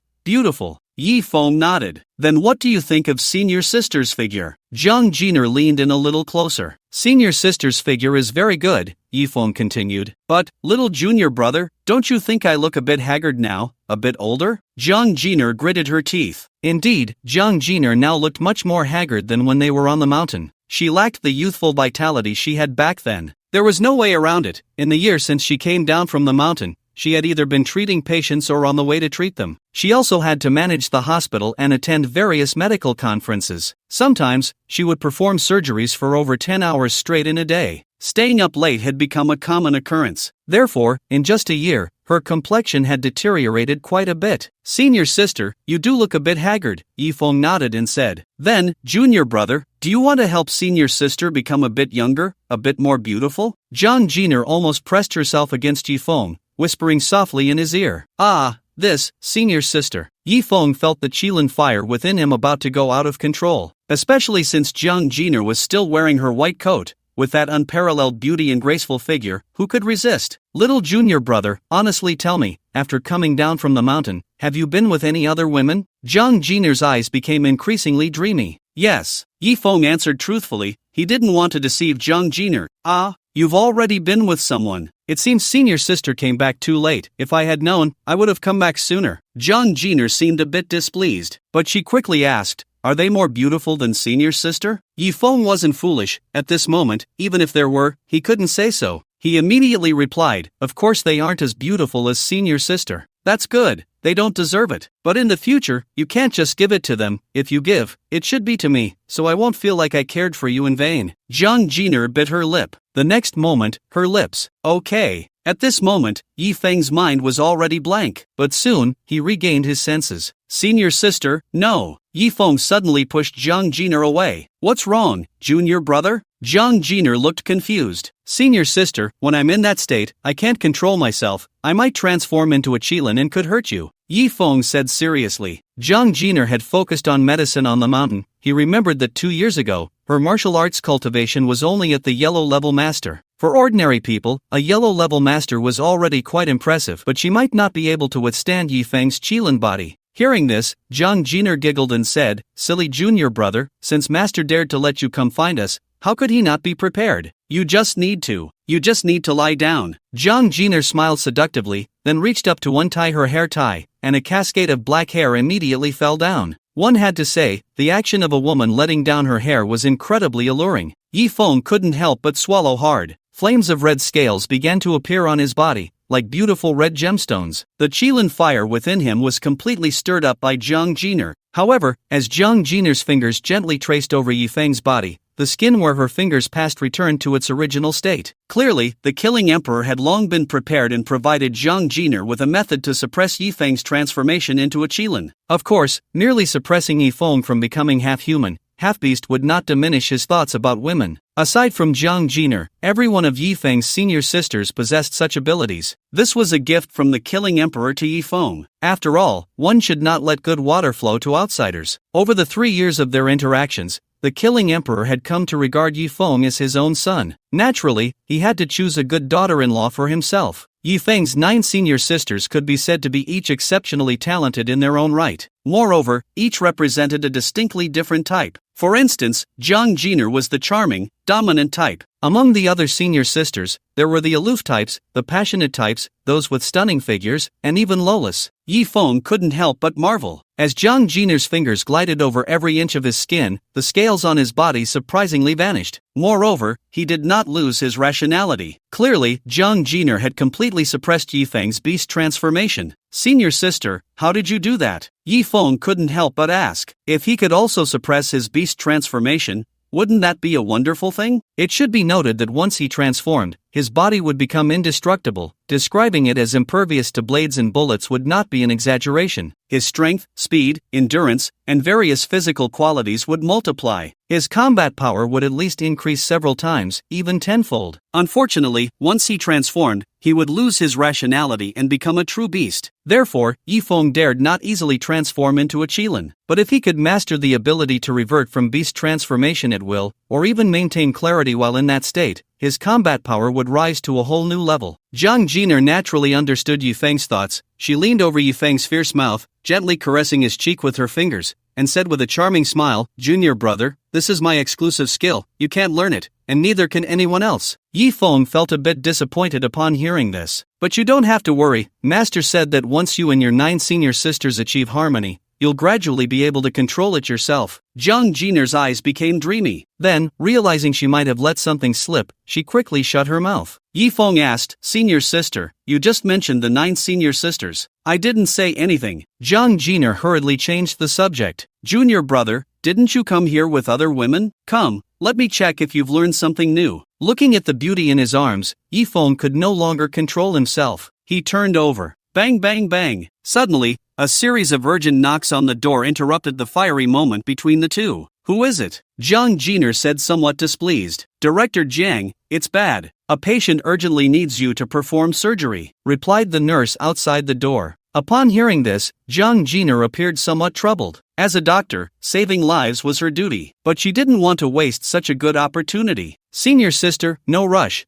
We have plenty of time," Yifeng said, feeling much clearer. After all, lives were at stake. "Alright then, since you're in Jiangdu, on my territory, we will have plenty of time in the future." Jiang Jiner finally got up from Yifeng and began to tidy her clothes. "Junior brother, let me go perform a surgery first, and then I'll come back to find you." Before opening the door, Jiang Jiner turned around and blew Yifeng a kiss. Watching Jiang Jiner's departing figure, Yifeng felt a deep sense of regret. "Senior sister Jiner is getting more and more beautiful. I wonder when I will get to see the other senior sisters." Yifeng thought to himself. Since he had nothing else to do, he might as well wait here for his senior sister to finish her surgery. Meanwhile, Zhou Tianqing arrived at the Dihao Hotel. Just now, his accompanying military officer informed him that a woman named Xiaochun had contacted him. Originally, Zhou Tianqing's father was still in surgery, and he should have been keeping watch. But as soon as he thought of the woman named Xiaochun, his heart stirred restlessly. Anyway, Jiangdu Hospital is the best hospital in Jiangdu, and Jiang Jiner is there. His father should be fine. He might as well go and discuss the origins of life with that woman named Chunzi. This was the first time that Zhou Tianqing had cared so much about a woman. He really didn't know what charm that Xiaochun had. In the presidential suite of the Dihao Hotel, "You two can go out. His strength has reached the heavenly realm, Martial King. If you stay here, it will only draw his attention," Chunzi said to the other 2 members of the 10 Blades. "Yes, Lady Chunzi." The 5th and 6th members of the 10 Blades obediently left the suite. If Chunzi couldn't handle it, then they would be of no use here. Moreover, they had absolute confidence in Chunzi's abilities. After all, 2 heavenly realm martial kings had already died at her hands. Meanwhile, the female officer Jean Lingxi had also learned about Zhou Tianqing's whereabouts. "Governor, I found out that the war god Tianqing went to the Dihao Hotel, apparently to meet a woman named Xiaochun. Did you tell him that 3 members of the 10 Blades have come to Jiangdu?"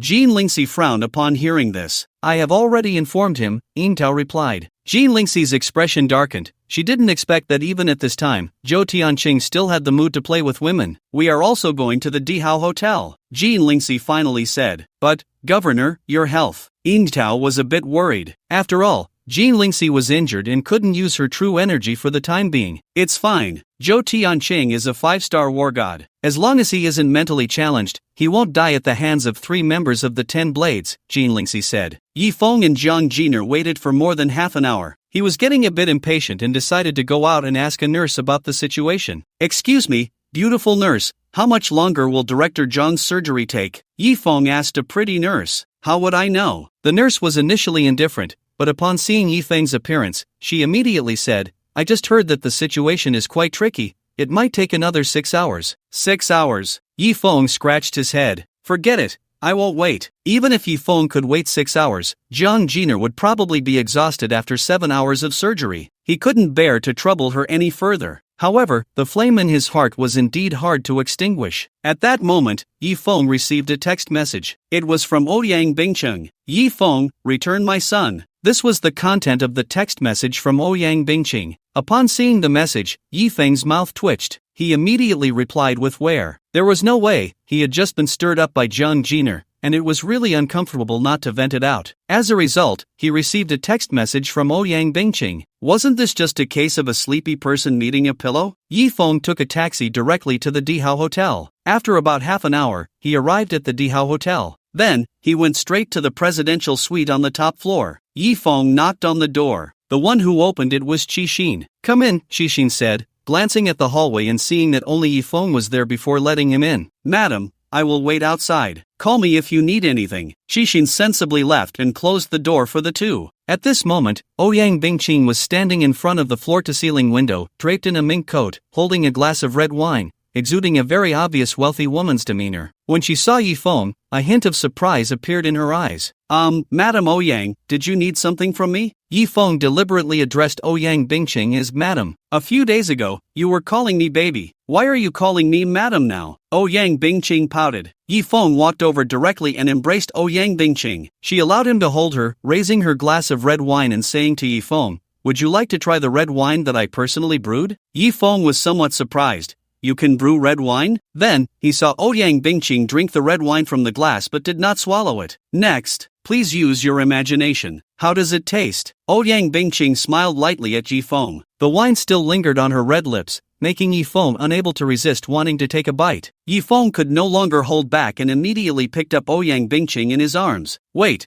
you have to answer me one question first, sister." Ouyang Bingqing lay on the bed, propping herself up with her small hand, and asked, "What? Today, I received news that the god of war Tianqing has arrived in Jiangdu. He didn't come to trouble you?" Ouyang Bingqing asked. Ouyang Bingqing had only tentatively sent Yifeng a message. She didn't expect Yifeng to really come looking for her. "He did," Yifeng replied. "He let you go so easily?" Ouyang Bingqing was somewhat incredulous. "No, I should say, I let him go," Yifeng said. "Little man, you really know how to boast." Ouyang Bingqing certainly did not believe Yifeng's words. After all, she had also received news that the god of war Tianqing had been promoted to a 5-star god of war. No matter how great Yifeng's abilities were, he could not possibly be a match for a 5-star god of war. That was a heavenly rank martial king. If the god of war Tianqing were only a 4-star god of war, with the influence of the Ouyang family, they could barely protect Yifeng. But now that the god of war Tianqing had been promoted to 5 stars, even the Ouyang family could not shake that. Of course, the Ouyang family would not be able to step in to protect Yifeng in the first place. "I never boast." Yifeng's fingers lightly traced over Ouyang Bingqing's smooth skin. Zhou Tianqing arrived at the presidential suite, looked around to see no one, and then knocked on the door. He could no longer contain the excitement in his heart. Soon, the door opened. The one who opened the door was the woman named Xiaochun. At that moment, Xiaochun was still stunningly beautiful, especially with a small mole at the corner of her mouth, making her look incredibly sexy. Zhou Tianqing couldn't wait to rush over and hug Xiaochun, but Xiaochun pressed her finger against his lips. Xiaochun bit her lip and said seductively, "God of war, don't be in such a hurry, there's plenty of time." Okay, I'm not in a hurry," Zhou Tianqing said, but his hand was reaching for the slit of her cheongsam. Xiaochun did not resist. She just chuckled and said, "God of war, you're so bad, I like it." "Like it? I have something that will make you like me even more." Zhou Tianqing could no longer control himself and directly picked up Xiaochun in his arms. "God of war, actually, I have something I want to show you." Xiaochun hooked her arm around Zhou Tianqing's neck with one hand and drew circles on his lips with the other. "Oh, what do you want to show me?" Zhou Tianqing swallowed hard and then set Xiaochun down. "God of war, you have to look closely now." Xiaochun reached behind her and grabbed the zipper of her cheongsam, trying to pull it down. However, after several hard tugs, she still couldn't succeed. "God of war, you're just watching and not helping me." Xiaochun feigned a look of grievance. "Okay, I'm coming. Zhou Tianqing swallowed hard, his hand reaching behind Xiaochun. The zipper was pulled down with a rip. As Zhou Tianqing moved, the cheongsam slowly fell. Zhou Tianqing's eyes were glued to Xiaochun, as if he didn't want to miss a single bit of the scenery. To be fair, the moment a woman reveals her outfit is the most exciting time for a man. As the cheongsam continued to fall, half of an Arabic numeral appeared in Zhou Tianqing's line of sight. It should be Xiaochun's tattoo. Zhou Tianqing didn't think much of it, thinking to himself that she was indeed a wild little cat. As the cheongsam continued to drop, Zhou Tianqing saw the tattoo clearly. It was the Arabic numeral 3. However, Zhou Tianqing didn't react immediately. After all, tattoos were quite common now, and many girls had them. He even couldn't help but reach out to touch the tattoo. What he didn't know was that at that moment, in Junzi's hand, there was a 5-centimeter long steel needle. The needle was aimed at the back of his head. As long as Junzi applied a little force, it could pierce through Zhou Tianqing's skull. At that time, even if Zhou Tianqing was a martial king of the heavenly realm, he would die instantly. Junzi still wore a smile on her face. A cold smile. However, just as Junzi was about to stab the steel needle into Zhou Tianqing's head, the door was suddenly kicked open, and a voice called out, "Be careful, she's a 10-blade. 10-blade. Zhou Tianqing immediately understood the meaning of the Arabic numeral 3. At the same time, he felt a sense of crisis coming from behind him. Instinctively, he tilted his head. Put! The steel needle still pierced in. However, it didn't go into Zhou Tianqing's head but into his neck. But soon, he felt as if his chest had been struck by a hammer. His whole body flew backward. Yintao wanted to catch Zhou Tianqing. As a result, an incredibly terrifying force came from Zhou Tianqing. Put! Yintao's body was directly knocked away,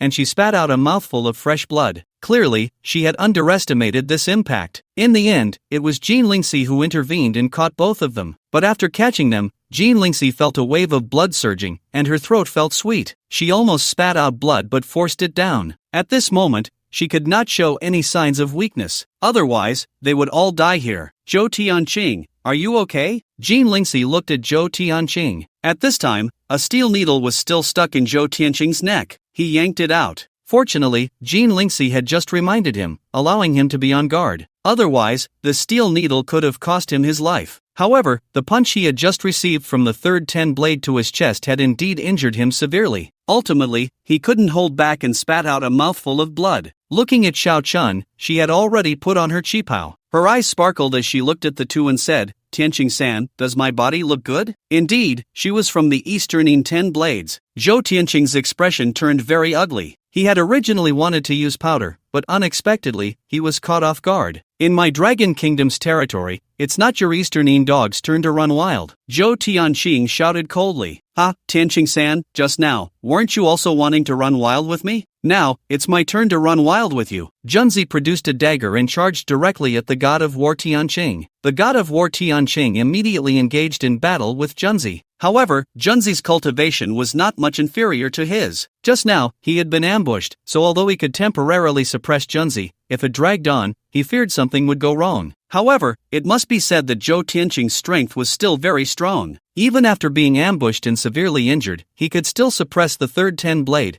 who was also a heavenly level martial king. Lord Junzi, we are here to help you. At that moment, the ceiling suddenly cracked open. Two figures fell from the ceiling, simultaneously attacking Zhou Tianqing. The fifth 10 blade and the sixth 10 blade. Faced with the siege of 3 10 blades, Zhou Tianqing instantly fell into a disadvantage. Jin Lingxi, aren't you coming to help? Zhou Tianqing shouted at Jin Lingxi. Jin Lingxi frowned tightly. It wasn't that she didn't want to help. It was just that if she activated her true energy now, the consequences would be unimaginable. But seeing that Zhou Tianqing was about to be unable to hold on, being beaten back step by step, blood spraying from his mouth, it was clear that if Jin Lingxi didn't intervene, Zhou Tianqing would soon be overwhelmed and killed. In the end, Jin Lingxi decided to take action. No matter how serious the consequences, she could not allow the Eastern people to run wild in the Dragon Kingdom's territory. Jin Lingxi forcibly activated her secret technique and rushed into the battle. As expected of the female Xingtian, with Jin Lingxi's addition, Zhou Tianqing's pressure was greatly reduced. You deal with Jin Lingxi,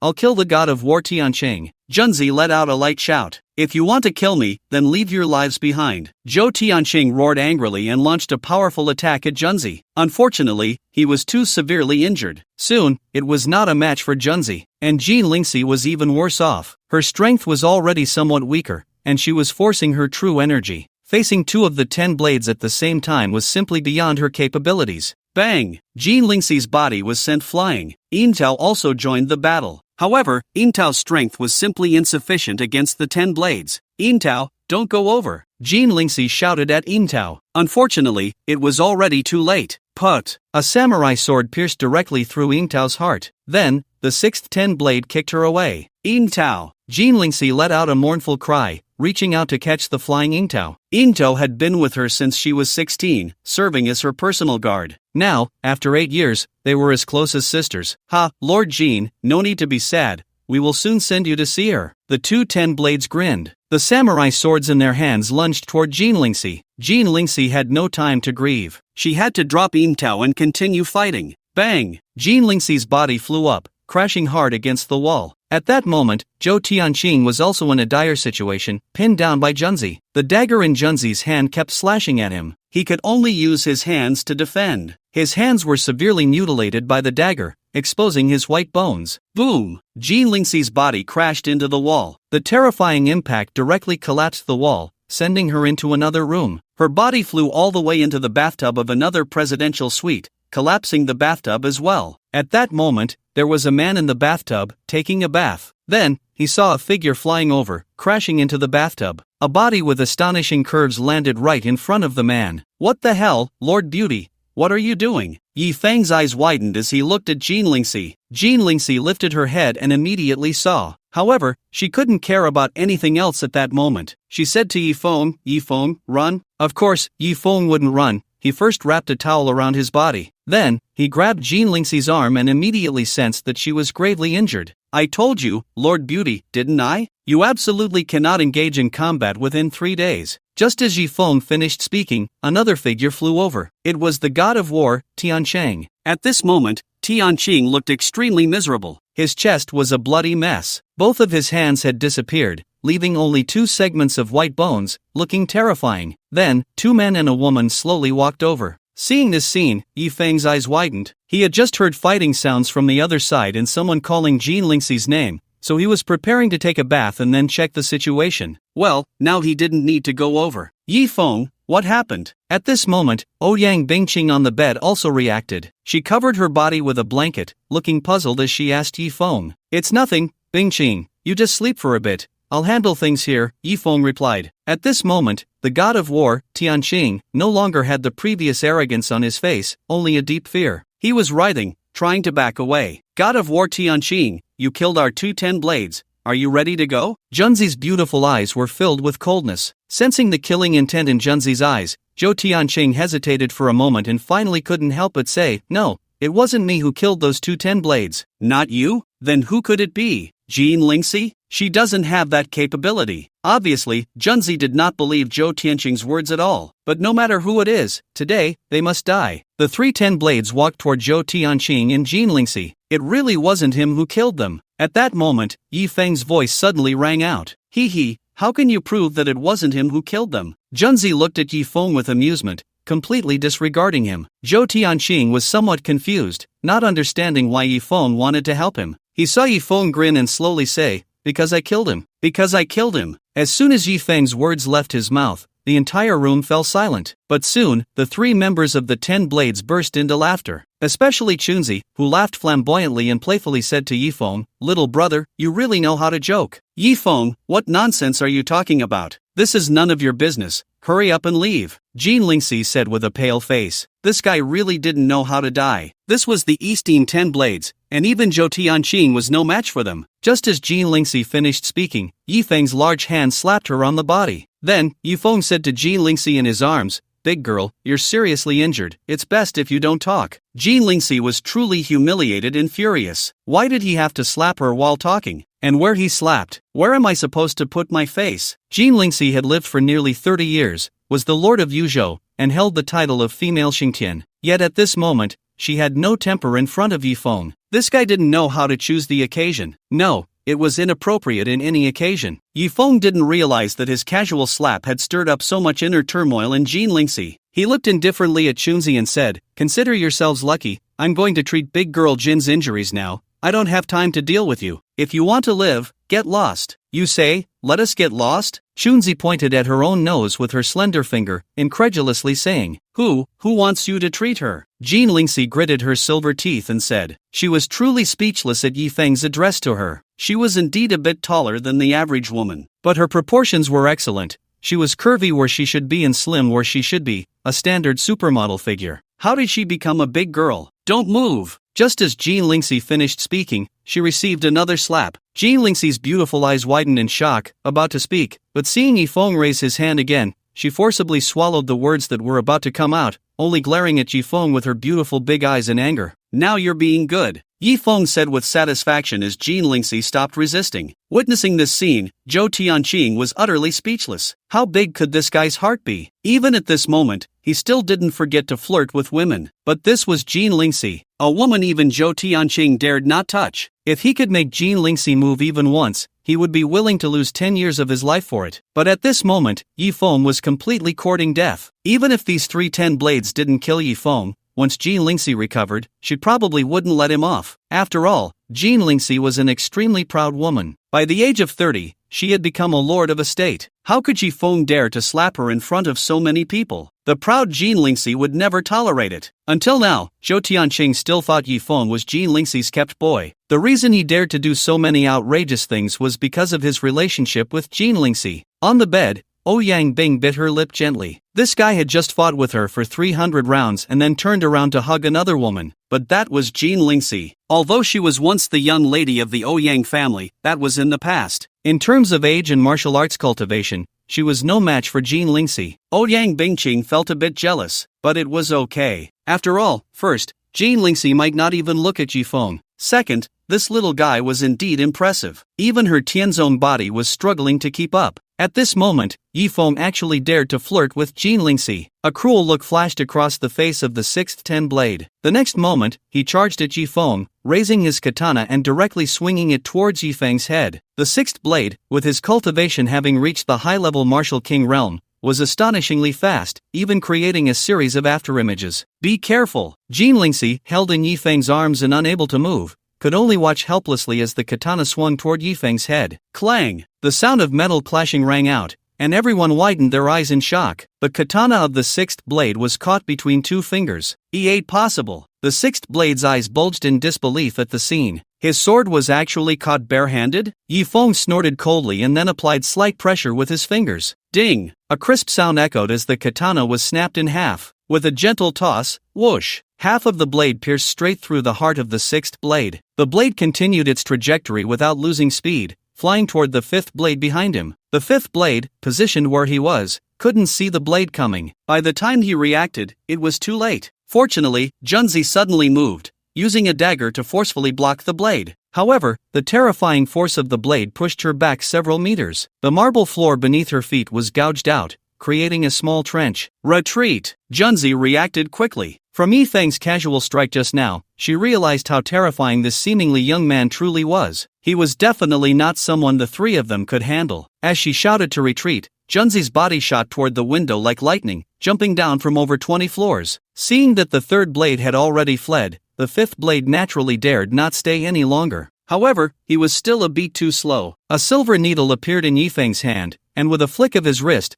the needle shot out, instantly piercing through the fifth blade's head. Bang! The fifth blade's body collapsed to the ground. 2 of the 10 blades were instantly killed, and Yifeng hadn't even moved, still holding Jean Lingxi in one arm. This meant he had killed 2 of the top 6 blades with just one hand. Moreover, he had frightened off the third blade. In fact, if Yifeng hadn't been concerned about Jean Lingxi, he could have left the third blade behind. However, Jean Lingxi's condition was dire. If not treated quickly, it could affect her martial arts cultivation. Recovering later would require a great deal of effort. At that moment, Jean Lingxi's beautiful eyes widened in shock, her expression frozen in disbelief. Yifeng had actually taken down 2 blades? And so easily? How was that possible? How old was Yifeng? She was 29, having reached the peak martial king realm, already a prodigy. Yet Yifeng was only in his early 20s. How could he be this strong? Based on the strength Yifeng had just displayed, he was at least a high-level heavenly martial king. Of course, the most shocked person was the heavenly blue war god. At that moment, his expression was as if he had seen a ghost. He had been beaten down by 3 blades, yet Yifeng had effortlessly killed 2. However, it was mainly because Heavenly Blue had been ambushed by Junzi. Otherwise, with his strength, even if he couldn't kill the 5th and 6th blades as easily as Yifeng, he could still defeat them. Yifeng, don't save me yet. Help me see how Cherry is doing. Jean Lingxi suddenly came to her senses. Although Cherry had been stabbed through the heart and would normally be dead, Yifeng was a freak. Perhaps he could save Cherry? Cherry had been her personal martial officer for many years. If she died just like that, it would sadden her for a lifetime. Big girl Jean, I'm saving you because you helped me. Although I didn't need your help at all, I don't like owing favors. Your subordinate hasn't helped me, so why should I save her? Yifeng looked at Jean Lingxi in his arms and pouted. Jean Lingxi trembled at his words. Yes, why should Yifeng help her? However, this guy really knows how to infuriate her. What does he mean he doesn't need to help at all? So, she was just being overly sentimental, huh? It seemed indeed that she was being overly sentimental. With Yifeng's strength, it was impossible for the heavenly blue war god to kill him. Then I don't want you to save me, you go save Yingtao. Jean Lingxi gritted her silver teeth. That's not possible, I've already saved her. Yifeng rolled his eyes. Then what do you want in order to save Yingtao? Jean Lingxi frowned. At this moment, there was no trace of the authority of a state leader. She seemed just like a little girl bargaining. How about this? You beg me a little, Yifeng said, blinking. I beg you. In the end, to get Yifeng to act, Jean Lingxi spoke up. Beg who? Yifeng asked mischievously. Jean Lingxi was somewhat speechless. This guy, clearly possessing incredible strength, acts like a child when it comes to doing things. completely lacking the demeanor of a master. In fact, this was easy to understand. Although Yifeng was powerful, he was only in his 20s. He didn't have much social experience. If it weren't for Shinaoxue, he might still be obediently screwing bolts in a company.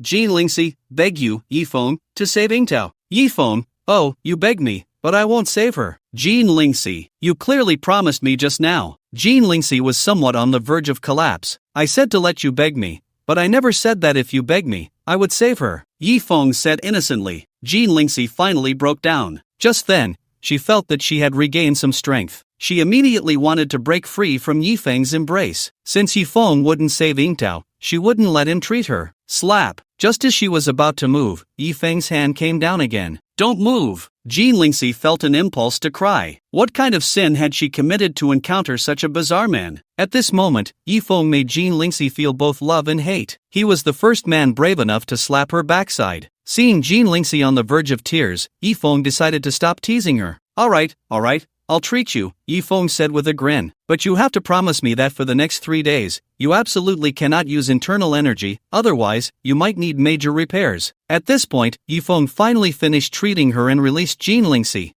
I won't use internal energy anymore, you hurry and save Yingtao. Jin Lingxi urged. Yifeng got up and went to Yingtao's side. He checked Yingtao's condition. At this moment, blood was trickling from the corner of Yingtao's mouth, and her clothes were stained with blood, but her beautiful eyes were wide open, clearly refusing to close. Perhaps she hated herself for not fulfilling her duty to protect. As for this fierce female officer who was always so harsh with him, Yifeng couldn't say he disliked her. She seemed a bit silly and somewhat cute. It would indeed be a pity if she died like this. However, Yingtao's heart had been pierced, and she had lost too much blood. Healing her was not an easy task. Yifeng supported Yingtao, and then with a flick of his hand, the 9 turns golden needles on Jin Lingxi flew out on their own. Put! 9 golden needles all pierced into Yingtao's body. Seeing this scene, the injured Zhou Tianqing widened his eyes, controlling needles from a distance. Yifeng was actually a martial doctor. Ordinary doctors were nothing in the eyes of martial artists, but a martial doctor was a treasure among treasures, because when martial artists were injured, only a martial doctor could completely heal them. Moreover, the existence of martial doctors was extremely rare, even among hidden clans. After all, a martial doctor not only needed exceptional medical skills but also required powerful true energy. In other words,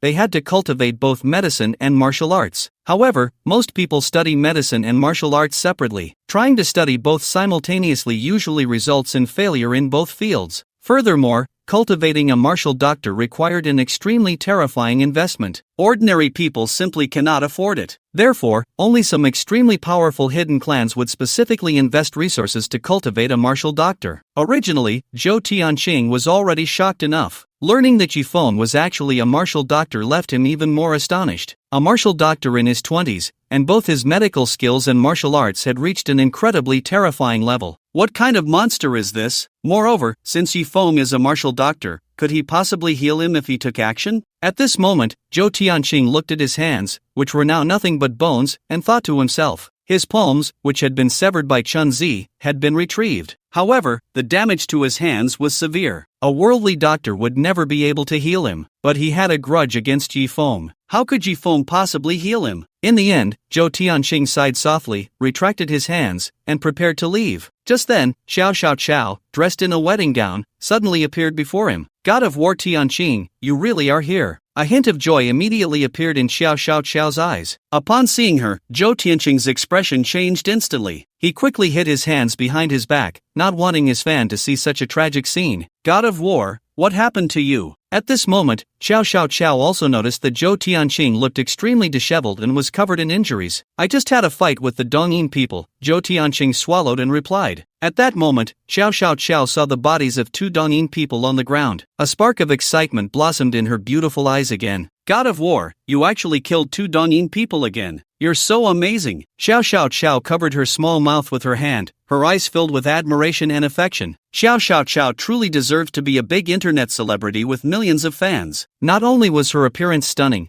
but her gesture of covering her mouth was also incredibly cute. Her figure was entirely in line with men's aesthetics. Zhou Tianqing felt a wave of regret in his heart. If it weren't for being captivated by that Dongyin woman, Shiren, he might have already battled with the beautiful streamer in front of him for 300 rounds. Unfortunately, he had no chance now. Miss Qiao, I have urgent matters to attend to, so I must take my leave. Zhou Tianqing glanced back at Yifeng, who was treating Cherry, and sighed as he spoke. The next moment, his body vanished from in front of Xiao Xiao as if he had teleported. God of War, don't go. I want to have your babies, Xiao Xiao shouted loudly. Unfortunately, Zhou Tianqing's figure had long since disappeared. Xiao Xiao felt a bit wronged. Could it be that the God of War looked down on her? Or was it because he disliked her being a female streamer? It was true that, in this day and age, the reputation of female streamers wasn't very good. However, even though she was a female streamer, she had never met the so-called top supporter. But Xiao Xiao knew that no one would believe her, no matter how much she shouted. After all, in this day and age, it was basically harder than reaching the sky for a female streamer to become popular on her own. As long as she remained in the streaming industry, the news about her and the top supporter would never disappear. Thinking of this, Xiao Xiao took out her phone and opened the live stream. Little Xiao goddess,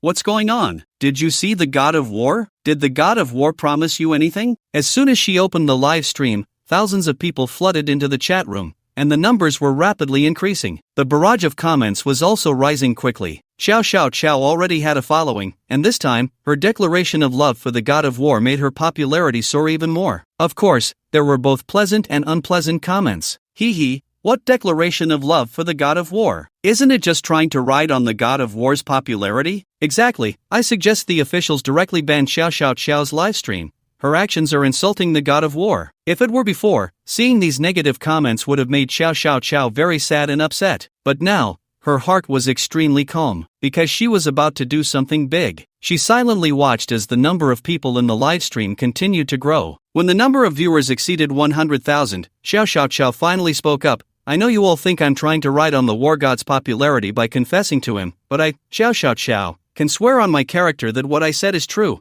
Heh, just because you say it's true, it is? What a lowly thing to do, trying to ride on any popularity. Exactly, hurry up and end the stream, stop disgusting people. Can you black fans just shut up? Goddess Xiao's character is still guaranteed. This is evident from the fact that she never meets with the top fan. Ha, you upstairs must have a problem with your brain, right? Does she need to report to you after meeting the top fan? Acting like a pure goddess, who knows how many top fans have trained her already? You upstairs, I send my regards to your ancestors for 18 generations. The bullet comments erupted in curses. I announce that, starting today, I am quitting the live streaming world. Just as both sides were in a heated argument, Xiao Xiao suddenly spoke up. After she finished speaking, the entire live stream room fell silent. Even the bullet comments disappeared. But then, the comments quickly surged again. Why, goddess, why do you want to quit the live streaming world? Goddess, don't quit. I just bought a membership and haven't had the chance to use it. Good riddance. Xiao Xiao took a deep breath and said,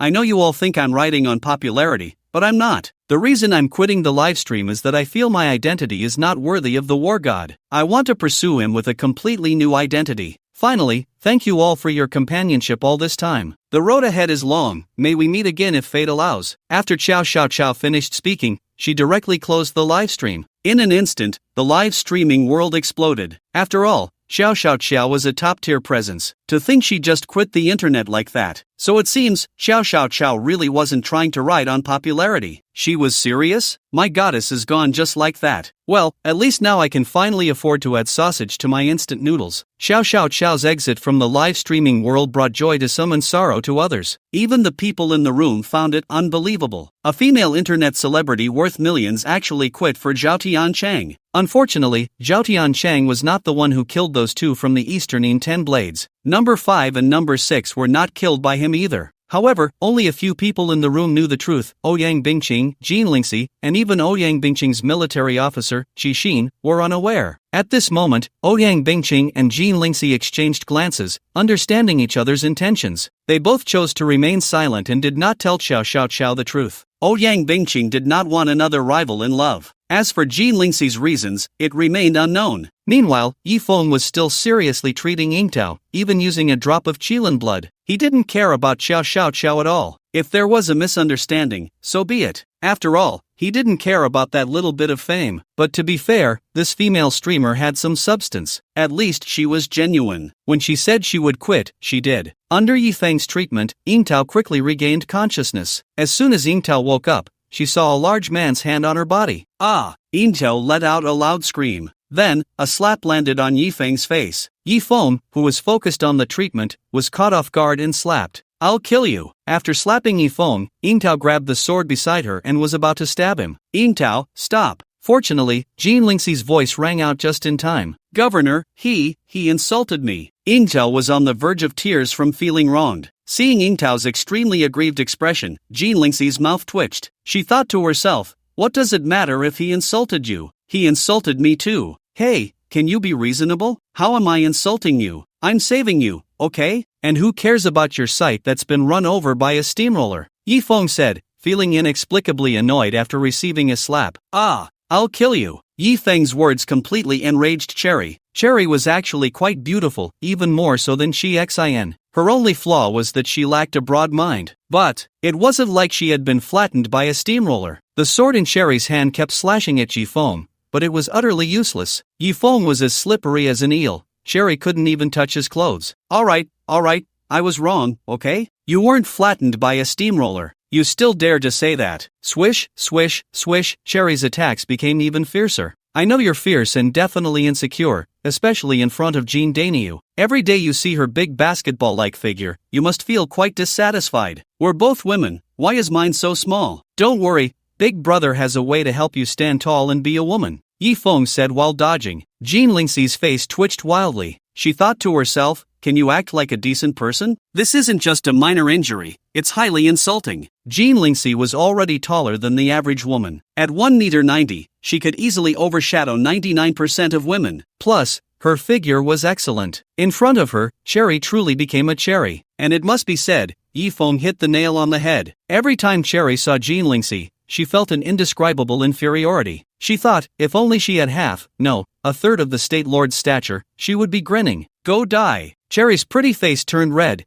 and the sword light flashed like lightning. Jean Lingxi didn't stop her. After all, with Yifeng's strength, Cherry couldn't hurt him at all. The main issue was that this guy was too bad. If she could use her internal energy, she would have wanted to join Cherry in beating him up. "Alright, you don't believe me, do you? I can make you bigger right now." Yifeng flashed and appeared directly behind Cherry, hugging her. "I'll kill you." Cherry swung her sword in a frenzy. Unfortunately, with Yifeng behind her, she couldn't hit him at all. "Damn, you even used a sponge as a cushion, that's cheating the audience. But don't worry, you won't need it anymore." Yifeng's voice rang in Cherry's ear. At that moment, Cherry really wished she could just bang her head against a wall. But Yifeng held her tightly, leaving her unable to move. Moreover, she felt some special changes happening in her body. Her little head seemed to be developing into a big watermelon. Surprisingly, it felt somewhat comfortable. After a few minutes, Yifeng finally released Cherry. She immediately turned around, ready to slash at him. "Look down first," Yifeng said to Cherry. When Cherry looked down, she was instantly dumbfounded. What was happening? She was no longer a flat princess? Although she was still far from Jean Lingxi, it was already enough. Finally, she could stand tall and be a woman. How about that? I didn't lie to you, did I?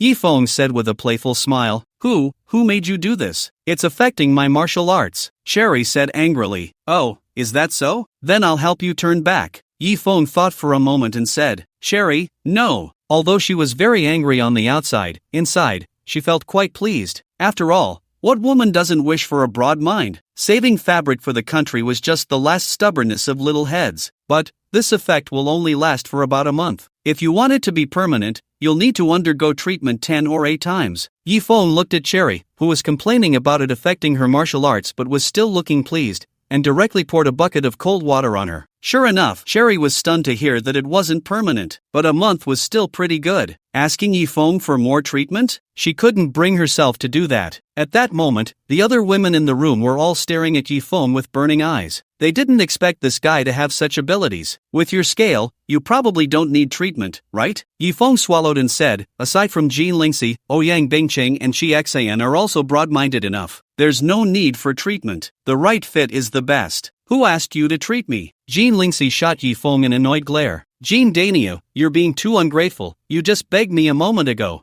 Yifeng complained. Don't call me Jean Dainyu. Jean Lingxi retorted in frustration. Yifeng replied, alright, Jean Dainyu. Jean Lingxi. Forget it. Jean Lingxi decided not to bicker with this guy anymore. He was simply a rogue. However, for some reason, she felt an inexplicable sensation towards this roguelike man, especially when Yifeng had patted her earlier. Thinking of that scene, a blush crept onto her face. Zhou, why is your face so red? Are you feeling unwell? Into was closely monitoring Jean Lingxi's condition. No.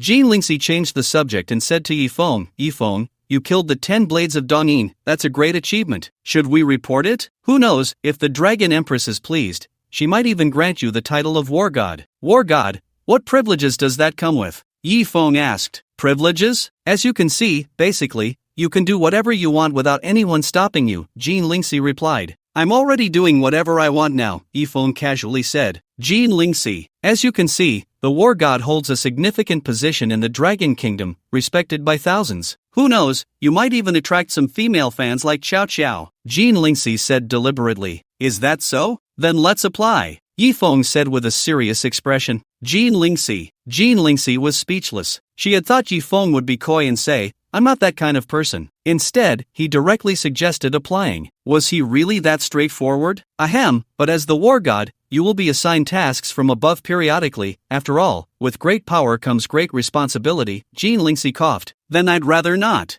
Yifeng hated trouble the most. Then this credit will be mine, Jean Lingxi blinked her big eyes. Alright, it's decided. Yifeng immediately said. Are you really willing to give the credit to me? Jean Lingxi's eyes widened. After all, the 10 blades of Dongyin were comparable to the War God. Killing one was a tremendous achievement. Yifeng had killed 4 at once. To actually be willing to hand over the credit was surprising. In fact, Jean Lingxi wanted this credit for her own reasons. She wanted to use it to propose a condition to the Empress. What credit? I don't care about that. It would be more practical for you, Jean Dainyu, to treat me to a meal instead. Yifeng waved his hand. I can treat you to a meal, but you mustn't call me Jean Dainyu. Jean Lingxi was very troubled. She was the lord of a state, after all. The title Jean Dainyu was quite a bit much. Then what should I call you? Little Jean, Little Ling, Little Shi? Yifeng smirked. Jean Lingxi, can't you just call me Zhou? Yifeng, that would sound too distant. But now I have to deal with things here. If you don't want trouble, you should leave with Madame Ouyang first. Jean Lingxi didn't want to get entangled with Yifeng on this topic. Alright, Bingqing Jia, let's book another room. Yifeng looked at Ouyang Bingqing with a mischievous smile. After all, he had just had a one-on-one match with Ouyang Bingqing and hadn't had enough fun. Jean Lingxi's mouth twitched at his words. This guy really didn't hide it at all. However, Ouyang Bingqing was the most beautiful woman in the Dragon Kingdom, so it was normal for Yifeng to like her. Jean Lingxi just couldn't understand. Didn't Yifeng kill Ouyang Bingqing's son? They should have a deep-seated grudge against each other. How did they end up at a hotel? Could it be that Yifeng was going to compensate her for her son? Ouyang Bingqing's pretty face turned red. This guy, does he have to be so direct? But she still nodded and said, okay. Although the previous battle had left her exhausted, after a brief rest, she felt she could fight again. Then let's go quickly. Yifeng impatiently grabbed Ouyang Bingqing's hand. Pa, beast, Sherry muttered under her breath as she watched Yifeng run off quickly. Just then, Jean Lingxi's phone suddenly rang. Jean State Master, what's the situation on your side now? A man's voice inquired about the 10 blades. Jean Lingxi briefly reported the situation. Jean State Master, don't report this up yet. Wait for me to come over. The man said. Okay. Jean Lingxi agreed. About 20 minutes later, the sound of a helicopter roared from the hotel rooftop. Soon, a tall and imposing man appeared in Jean Lingxi's line of sight, accompanied by a young woman. Jean Lingxi, I've met the young Marquis. Jean Lingxi bowed to the man and then greeted the young woman beside him. Princess Xu Yao, hello. Jean State Master, no need to be polite. The man smiled heartily. This man was a marquis named Xu Wang, and the young woman beside him was his sister, Xu Yao, a princess. They had rushed over as soon as they learned that the 10 blades had appeared in Jiangdu. However, they were a step too late. The 10 blades were already dead. The Sky Blue War God had killed 2, and the other 2 seemed to have been killed by Jean Lingxi. It was indeed a pity. Yao, quickly call Sister Lingxi, Xu Wang said to Xu Yao. Sister Lingxi, Xu Yao sweetly called out. I didn't know the young Marquis was visiting. Is there something you need? Jean Lingxi asked. Xu Wang smiled and said, I'm here mainly to take Yao for some training. Although this girl has become a princess, she hasn't achieved anything yet, and as her brother, I want to help her. What does the young Marquis mean by that? Jean Lingxi's brows furrowed slightly, as if she guessed something. Xu Wang pondered for a moment and finally spoke. Jean State Master, I'll be straightforward. I want to give the credit for killing the 10 blades to my sister. Jean Lingxi's body trembled. It was exactly as she had guessed. She fell silent. Of course, I will compensate the Jean State Master, Shu Wang said upon seeing her reaction. But this credit belongs to our State Master. Sherry, protective of her master, immediately retorted. Slap. As soon as she finished speaking, Shu Wang slapped her face. A servant like you has no say here. Shu Wang raised an eyebrow. Sherry covered her swollen face, feeling an indescribable frustration. But there was nothing she could do. After all, he was a marquis, and she was just a small personal guard. Jean State Master, I know this puts you in a difficult position, but please help my sister, Shu Wang continued. Clearly, his slap to Cherry was meant to intimidate Jean Lingxi. Young Marquis, it's not that I don't want to give this credit to you, but I also really need this credit. Jean Lingxi gritted her teeth. Despite being the master of a state, she had her own limitations. Her father had committed a grave crime and was sentenced to life imprisonment. She wanted to use this credit to have the Empress pardon her father. She never expected the young Marquis to intervene. So, does that mean the Jean State Master is not giving me, Shu, any face? Shu Wang's expression darkened. Jean Lingxi bit her lip tightly. If it weren't for her father, what would it matter to give this credit to Shu Wang? But right now, she really didn't want to. Jean State Master, although you are the master of a state, you should know that the old man dotes on Yao Yao the most. If you can give this credit to Yao Yao, then the old man will definitely thank you, Shu Wang said coldly. This statement was clearly filled with a threatening undertone. Little Marquis, what will happen if I don't allow you to take this credit? A glimmer of tears sparkled in Jean Lingxi's beautiful eyes. Nothing will happen, but the old man might be a bit unhappy, Shu Wang sneered. Jean Lingxi clenched her fists, her delicate body trembling slightly. It was clear that she felt wronged and unwilling. However, even though she was the ruler of a state, how could she go against royal authority? A mere little marquis could easily manipulate her, not to mention that a prince stood behind them. Little Marquis, please don't take the credit from the state lord. This credit is very important to her. Although Yingtao knew she shouldn't speak up, she couldn't bear to see Jean Lingxi suffer. Bang! This time, Shu Wang kicked Yingtao in the abdomen, sending her flying. Wow! Yingtao spat out a mouthful of blood. Little Marquis, Yingtao is just being foolish. Please don't hold it against her. Jean Lingxi hurriedly said. Heh, a servant dares to speak to me like that? If I do nothing, won't everyone dare to disrespect me in the future? A cold smile appeared on Shu Wang's lips as he shouted, Someone, take this servant who dares to defy me and execute her. Immediately, several accompanying military officials walked in. Seeing Yingtao about to be taken away, Jean Lingxi finally spoke up. Fine, I yield. Hearing Jean Lingxi's words, the smile on Shu Wang's face finally relaxed. He waved his hand, signaling his men to step back. Then he smiled and said, Thank you, State Lord Jean, for your kindness. If you ever need my help in the future, please feel free to ask. The meaning of Shu Wang's words was clear. In short, he intended to take her credit without offering her any benefits. State Lord, you can't yield. Yingtao isn't afraid of death. Yingtao gritted her teeth and said to Jean Lingxi. She was willing to die to support Jean Lingxi. Yingtao, we are leaving, Jean Lingxi said in a deep voice. I won't, Yingtao stubbornly replied. Slap. Finally, Jean Lingxi slapped Yingtao across the face. Yingtao, have I spoiled you too much that you can't tell who your master is? Jean Lingxi's tone was icy. State Lord. Yingtao covered her swollen face, tears of grievance filling her eyes. This was the first time Jean Lingxi had hit her. Previously, Jean Lingxi had treated her like a sister. Leave, Jean Lingxi commanded coldly. Yes, I obey. Yingtao, tears streaming down her face, bowed to Jean Lingxi. State Lord Jean, this is how you should treat your servants, otherwise, they will dare to trample over their masters, Shu Wang said with a smile. Jean Lingxi did not respond and left the room with a cold expression. Brother, isn't it a bit wrong for us to directly take State Lord Jin's credit like this? Shu Yao looked at Jean Lingxi's lonely figure, feeling a bit reluctant. She really wanted to achieve something, but it was hard for her to accept such a direct theft. There's nothing wrong with it. Didn't I promise her that if she needed help in the future, I would assist her? Shu Wang sneered. Alright, sister, don't think too much about it. With this credit, who will dare to call you a mere flower vase princess in the future? Thank you, brother. Although she felt a bit reluctant, in the end, Shu Yao accepted it. After all, such merit was not something one could obtain at any time. After Jean Lingxi left the hotel with Yingtao, she held Yingtao's hand. Yingtao, I'm sorry. State Lord, there's no need to say sorry. I know you are doing this for my sake. Also, I should be the one to apologize. If it weren't for me. Yingtao wasn't foolish. She felt wronged when Jean Lingxi slapped her. But soon, she understood that Jean Lingxi was saving her. Moreover, Jean Lingxi indeed had to give up the credit to save her in the end.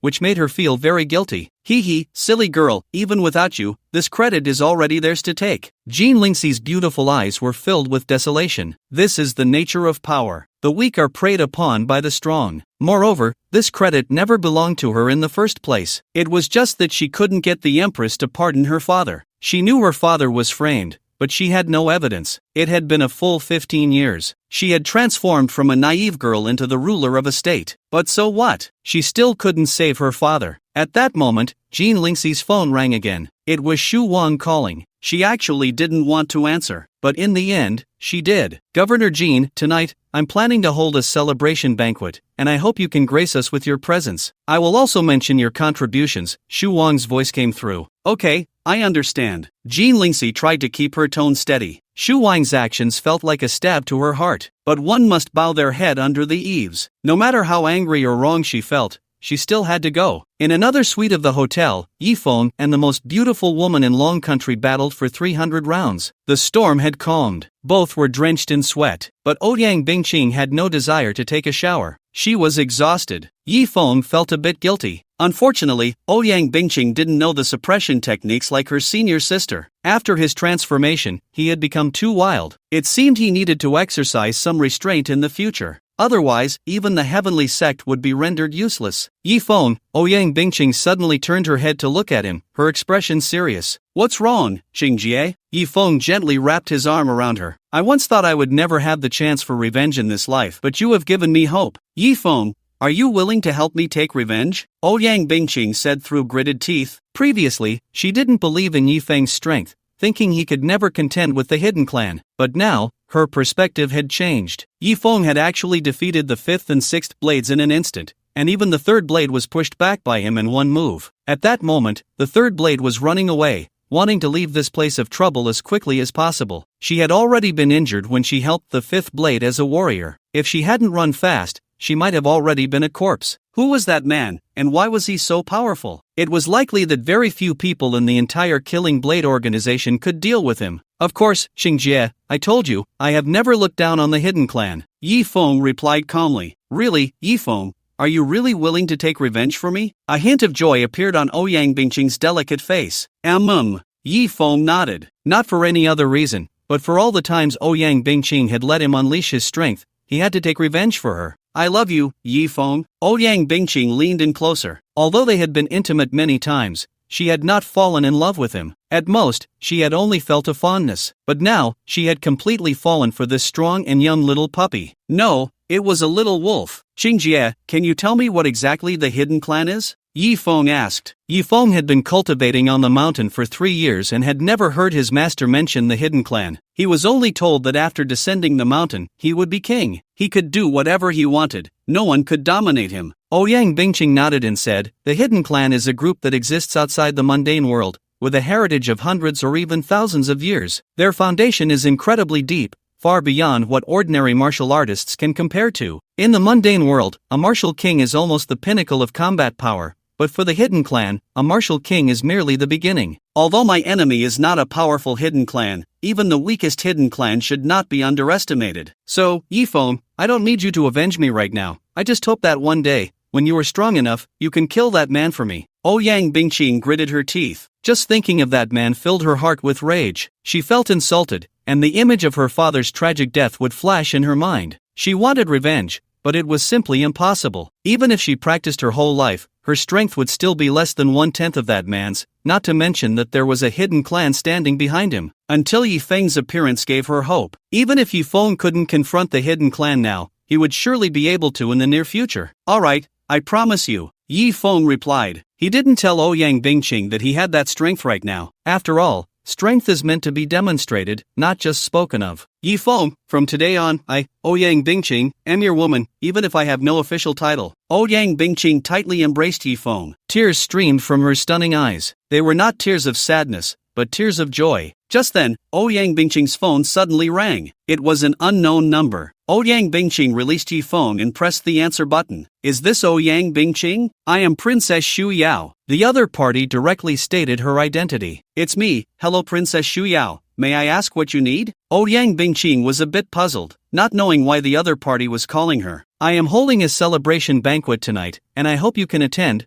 Princess Xu Yao said. That night, at the Tianzi Hotel. The Tianzi Hotel is also one of the top hotels in Jiangdu. Previously, it had always been overshadowed by Lin Ruoshi's Prince Hotel, but now that the Prince Hotel had been burned down, the Tianzi Hotel became the highest-rated hotel in Jiangdu, finally welcoming its moment to shine. Today, it also hosted a super big shot. In the future, even if the Prince Hotel is successfully rebuilt, it would be hard to compete with it again. This Chen Feng is really shameless, actually inviting me to the celebration banquet. Lin Ruoshi, dressed in formal attire, looked at the brightly lit Tianzi Hotel, feeling a mix of emotions. Chen Feng was the owner of the Tianzi Hotel. If the Prince Hotel hadn't been burned down, today should have been Lin Ruoshi's turn to host that big shot. Not only had she lost a major business deal, but she also received an invitation to attend the big shot's celebration banquet. She had no choice but to go. This was simply a heart-wrenching blow. Lin Ruoshi wasn't the only one feeling frustrated today. Jean Lingxi was even more upset than her. Having her achievements stolen, she still had to come as a guest to congratulate others. And tonight, the most dazzling person was naturally Xu Yao. Not only did she have a stunning face, but she also held the title of princess. What man wouldn't like that? Especially since the previous Xu Yao was just a pretty face. Many people thought she was only beautiful because of her good looks. If it weren't for her good father, she would never have become a princess. But today was different. Rumor had it that Princess Xu Yao had slain two powerful members of the 10 Blades from Danin, the 5th and 6th members of the 10 Blades. Such a level of 10 Blades could rival the 4-star war gods of the Dragon Kingdom. Although Danin did not recognize the 10 Blades organization as legitimate, everyone with eyes knew that the 10 Blades served the Danin Kingdom. Slaying two members of the 10 Blades was like killing two 4-star war gods of the Dragon Kingdom. This was undoubtedly a tremendous achievement, especially since the Dragon Kingdom and the Little Sun Kingdom had always been sworn enemies. Therefore, this news was absolutely exhilarating. Originally, Xu Yao's strength was not bad either. Unfortunately, the current Dragon Kingdom was quite stable, making it difficult to encounter such opportunities for merit. There were many opportunities on the battlefield, but how could that old fellow Xu Qingwu bear to send his precious daughter to the battlefield? This time, Xu Yao single-handedly killed two members of the 10 Blades. From now on, who would dare to say she is just a pretty face? Today, Xu Yao wore a red mermaid dress that accentuated her figure, tall and stunningly beautiful. Standing there, she was the brightest star. The attendees were all high-ranking officials and nobles. There was no need to mention the big shots from Jiangdu. Many prominent figures traveled thousands of miles just to congratulate this beautiful princess on her great achievement. The princess is too beautiful. Yes. Not only is she beautiful, but her strength is also impressive. Those were two members of the Eastern Yin's 10 Blades, capable of slaying war gods. I really wonder what kind of man could marry such a stunning beauty with both looks and strength. Everyone was praising Princess Xu Yao's beauty and abilities. Seeing this scene, Xu Wang wore a satisfied smile. What people didn't know was that deep in Xu Wang's eyes, there was a hint of admiration. Why did he dote on his sister so much, even going so far as to snatch credit from a provincial lord? It was because he had always harbored feelings for Xu Yao. Outsiders thought he and Xu Yao were biological siblings, but in reality, he was not. He was merely the adopted son of Xu Qingwu. Although Xu Qingwu treated him well, he was still not blood-related. If he could win Xu Yao's heart, wouldn't the entire Wu Wang mansion belong to him? Of course, Princess Xu Yao was innocent and unaware that her good brother had such thoughts about her. As for Jean Lingxi, the big girl, she hadn't said a word the entire time, her expression blank, like a walking corpse. Although Xu Wang mentioned that the credit also belonged to her, what did that matter? Forget it, this credit never belonged to her in the first place. Thank you all for taking the time to attend my celebration banquet. Actually, this achievement is not mine alone. If it weren't for the help of Lord Jean, I wouldn't have been able to kill those two members of the 10 Blades. Xu Yao smiled as she looked at Jean Lingxi. In fact, Xu Wang had originally told her not to mention the credit related to Jean Lingxi, but Xu Yao felt that it wasn't very righteous to take credit from Jean Lingxi, and it would be too much to not give her any credit at all. Therefore, she still said it. However, everyone could distinguish the main and secondary roles. The attention remained focused on Xu Yao. In fact, whether she mentioned it or not didn't affect anything, because, in a ranked match, the glory always belonged to the jungler and the marksman. No one would remember what a support did. At least the king had a scoring system. But what about Jean Lingxi? She wouldn't get anything. Jean Lingxi didn't care about those empty titles. She just wanted to help her father clear his name. But now, it seemed impossible. At that moment, Yifeng, who had been enjoying various delicious dishes at the table, suddenly stopped. His brows furrowed. That's right, Yi Feng had also come to this celebration banquet, and he was with Ouyang Bingqing. In the past, Ouyang Bingqing didn't dare to be open with Yi Feng because she was afraid of the man who had once hurt him, but now, she wasn't afraid anymore. Yi Feng didn't know what the celebration banquet was for. Since Ouyang Bingqing asked him to come, he just came along. As for the hidden clan, if they didn't come, it was fine. If they did, he could see just how strong they were, able to intimidate a top family like the Ouyang family. Yi Feng had never cared for such formalities, so he had been focused on eating. But just now, it seemed he heard that the princess named Shu Yao claimed she had killed the 10 blades. Jean Lingxi assisted her? What was going on? Yi Feng looked confused. Didn't he give that credit to Jean Lingxi? Or was it that Jean Lingxi wanted that credit just to give it to Princess Shu Yao? That must be it. Because Yi Feng had seen Jean Lingxi earlier, but she hadn't seen him. With that thought, Yi Feng continued to eat. After all, he had already given the credit to Jean Lingxi. What she wanted to do with it was her business. Jean Lingxi remained emotionally low throughout. Therefore, she did not see that Yi Feng had also come to the celebration banquet. Stinky little brother, actually, you should take the credit for this, Ouyang Bingqing said beside her. Why? Yi Feng looked at Ouyang Bingqing in confusion. It's nothing, I just don't want her to get this credit. Princess Shu Yao has a beautiful appearance, but as everyone knows, she is just a vase. Although her strength is quite good,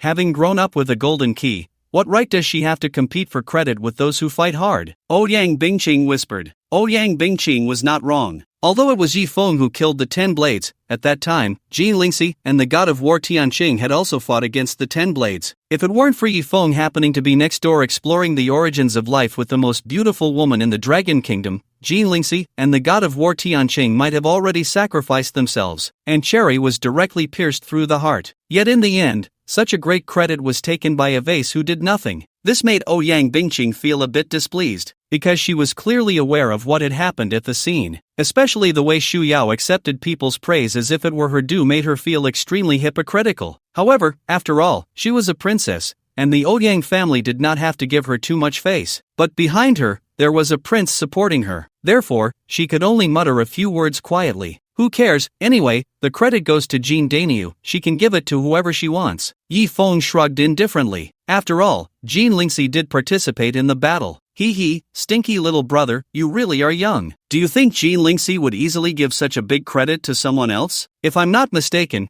Jean Lingxi needs this credit more than anyone, Ouyang Bingqing said. The Ouyang family was considered a first-class family in the Dragon Kingdom, so she knew many things. Especially when that incident happened, she was personally present. It was just that at that time, Jean Lingxi was just a girl of about 10 years old. Unexpectedly, in just over a decade, Jean Lingxi had grown from a girl into a ruler of a state. Everyone thought that Jean Lingxi had great talent, but Ouyang Bingqing knew that Jean Lingxi had undoubtedly endured hardships that ordinary people could hardly understand along the way. Sister Cheng, what do you mean by that? Yi Feng stopped eating again, his eyes sparkling with curiosity. 15 years ago, Jean Lingxi's father was sentenced to life imprisonment for treason. If Jean Lingxi gets this credit, then she might be able to use it to negotiate with the Empress. Even if the Empress won't pardon her father, at least she can give her a chance for vindication. Many people know about that incident. Jean Shengtian would never betray. Ouyang Bingqing sighed. Oh, then why would Jean Lingxi give the credit to Princess Shu Yao? Yi Feng frowned and asked. Isn't it simple? Because of power. Princess Shu Yao's brother is a marquis, and her father is a prince. Clearly, Shu Wang took this credit from Jean Lingxi to please his sister, who has always been called a vase, Ouyang Bingqing explained. After hearing Ouyang Bingqing's words, Yi Feng's expression suddenly turned very ugly. He didn't expect that Jean Daniu was carrying such a past. No wonder, when he had walked past Jean Lingxi and greeted her, she seemed not to see him at all. It was likely that Jean Lingxi was feeling very sad at that moment. Yi Feng couldn't help but look at Jean Lingxi. At this time, Jean Lingxi was sitting in the most inconspicuous corner. Almost no one noticed her, but Yi Feng clearly saw that her eyes were shimmering with tears. From the first time he met Jean Lingxi, Yi Feng was attracted to this straightforward girl. Later, Jean Lingxi even used forbidden techniques to fight against Zhou Tianqing to protect him. This kindness, Yi Feng could never forget. Your Highness, if you're really feeling unwell, you can leave first. Cherry couldn't bear to see Jean Lingxi looking so sad and said softly, Jean Lingxi nodded. Although she was also a meritorious person, throughout the event, everyone's attention was focused on Princess Shu Yao. Jean Lingxi's looks and martial prowess were not inferior to Princess Shu Yao's, but there was one thing she couldn't compare to Princess Shu Yao: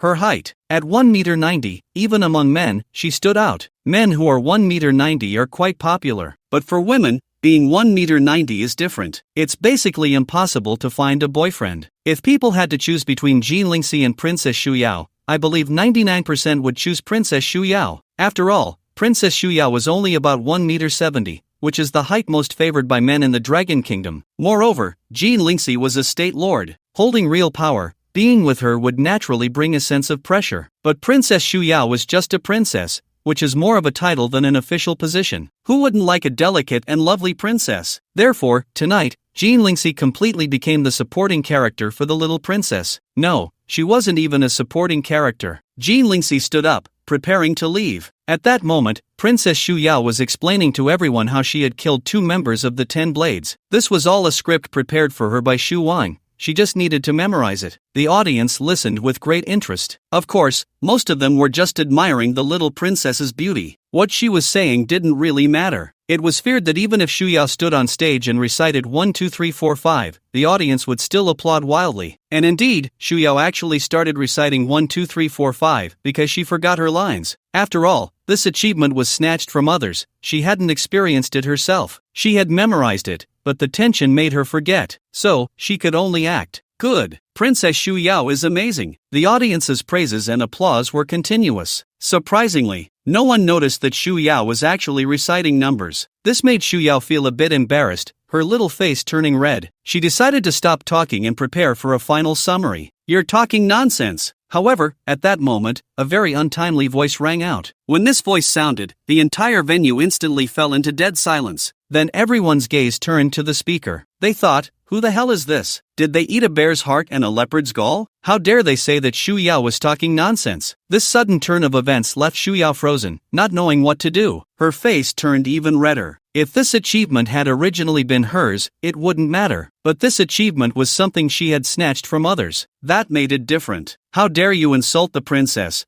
Are you looking for death? In the end, it was Xu Wang who reacted first and shouted loudly. Am I insulting her? Just now she clearly said 1 2 3 4 5, and you all applauded and said she did well. I don't know if she's the one who's brainless or if you all are. Yi Feng said with a cold smile. That's right, the one who suddenly cursed the princess was Yi Feng. Yi Feng didn't care about this achievement. But if someone snatched the credit from Jean Dania, that wouldn't do. Especially since the princess was just reciting numbers and receiving all the praise, it made him very unhappy. Jean Dania had almost died in battle but received nothing. Yet Xu Yao, just by reciting a few numbers on stage, enjoyed all the glory. Why was that? For Princess Xu Yao, this achievement could help her shed the title of a mere decorative princess. But a princess is, after all, a decorative role. Being called a decorative princess doesn't really have much impact. But for Jean Lingxi, losing this achievement meant losing the chance to vindicate her father. It meant losing the belief she had held on to for over a decade. However, even if ordinary people know, they wouldn't say it out loud. After all, behind the princess stands a prince. So even if the princess on stage says 1 2 3 4 5,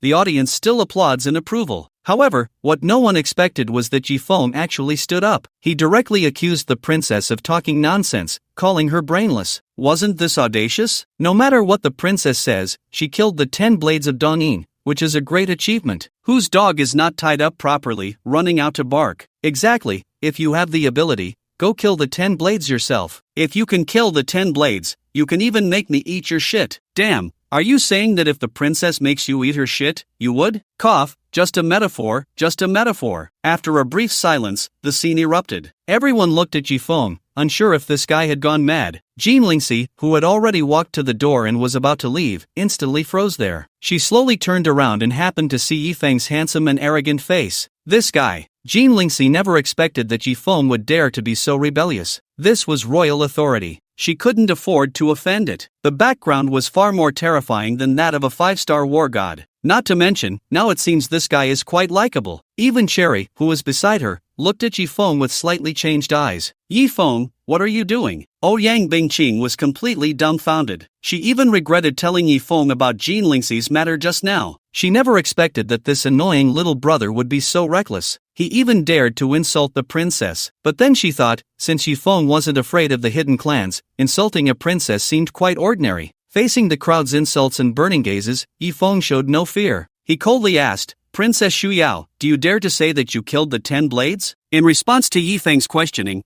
Princess Shu Yao's throat twitched slightly. She actually didn't dare to answer. If it wasn't my sister who killed them, could it be you? Shu Wang's face turned extremely ugly. He could easily slap Yifeng to death, but he didn't plan to do that. Originally, he just wanted to please Shu Yao. It would be best if Yifeng could keep making a scene for a while, leaving Shu Yao at a loss, and then he would come to the rescue. This way, he might gain Shu Yao's favor even more. Of course it wasn't me, Yifeng replied. If it wasn't you, then what are you babbling about here? Today is my sister's celebration banquet, and I don't want to see blood. Kneel down now and apologize to my sister, and I will spare your life. Shu Wang said condescendingly. The one who should apologize is your sister. She clearly stole the credit from the Lord of Jinju. Yifeng loudly scanned the crowd and then said word by word, the ones who killed those 2 10 blades were not this so-called princess, but the Lord of Jinju. As soon as Yifeng's words came out, it caused quite a stir. In fact, many people had some doubts in their hearts. After all, Shu Yao had always been known as a vase. There was even a huge joke about her. It was said that during a martial arts competition, Princess Shu Yao was defeated by a martial artist 2 realms lower than her. There was no way Shu Yao's martial arts cultivation was all forcibly raised with royal resources. Her practical combat experience was almost zero. Therefore, this time, when Shu Yao killed the 5th and 6th 10 blades, many people had their doubts. After all, the 5th and 6th 10 blades could defeat a 4-star war god. With Shu Yao's martial arts experience,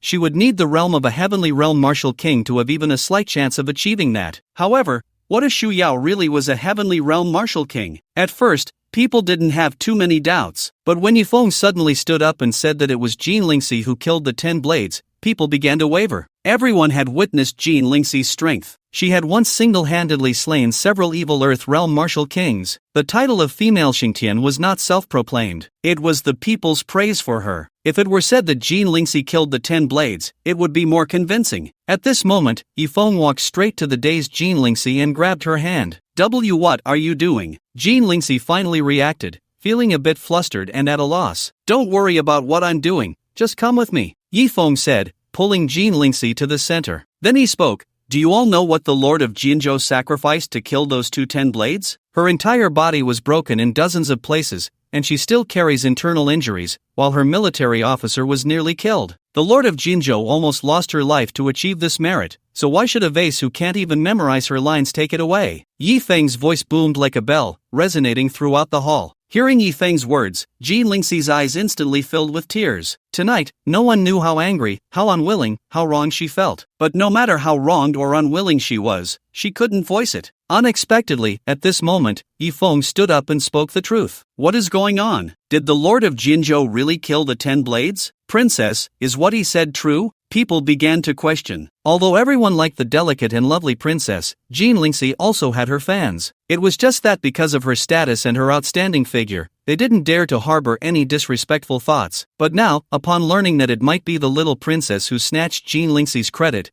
people suddenly felt unbalanced. Shu Yao was completely dumbfounded. Having been pampered since childhood, she couldn't control the current situation with either her emotional or intellectual intelligence. Shu Wang knew it was his time to perform. He glanced at Yifeng and then, with a playful expression, said to Jin Lingxi, since you say that, why don't we ask the Lord of Jinzhou if that's the case? All eyes turned to Jin Lingxi. This made her feel tormented. She wanted to reveal the truth and reclaim her credit, but she couldn't. Once she spoke the truth, she would completely offend Shu Wang, and it would also mean losing face for the martial king Shu Qingwu. By then, let alone saving her father, she would likely face enormous trouble as the Lord of the State herself. Lord of Jinzhou, please speak up. Who really killed the 10 blades? People eagerly wanted to know the answer. Finally, under everyone's gaze, Jin Lingxi slowly opened her mouth. It was. Alright, Jin girl, don't say anymore. Seeing this scene, Yifeng directly interrupted Jin Lingxi rudely. From her expression, he understood what was going on. Clearly, the little princess was taking advantage of her father being a prince to steal Jin Lingxi's credit. Since this credit was going to be taken away,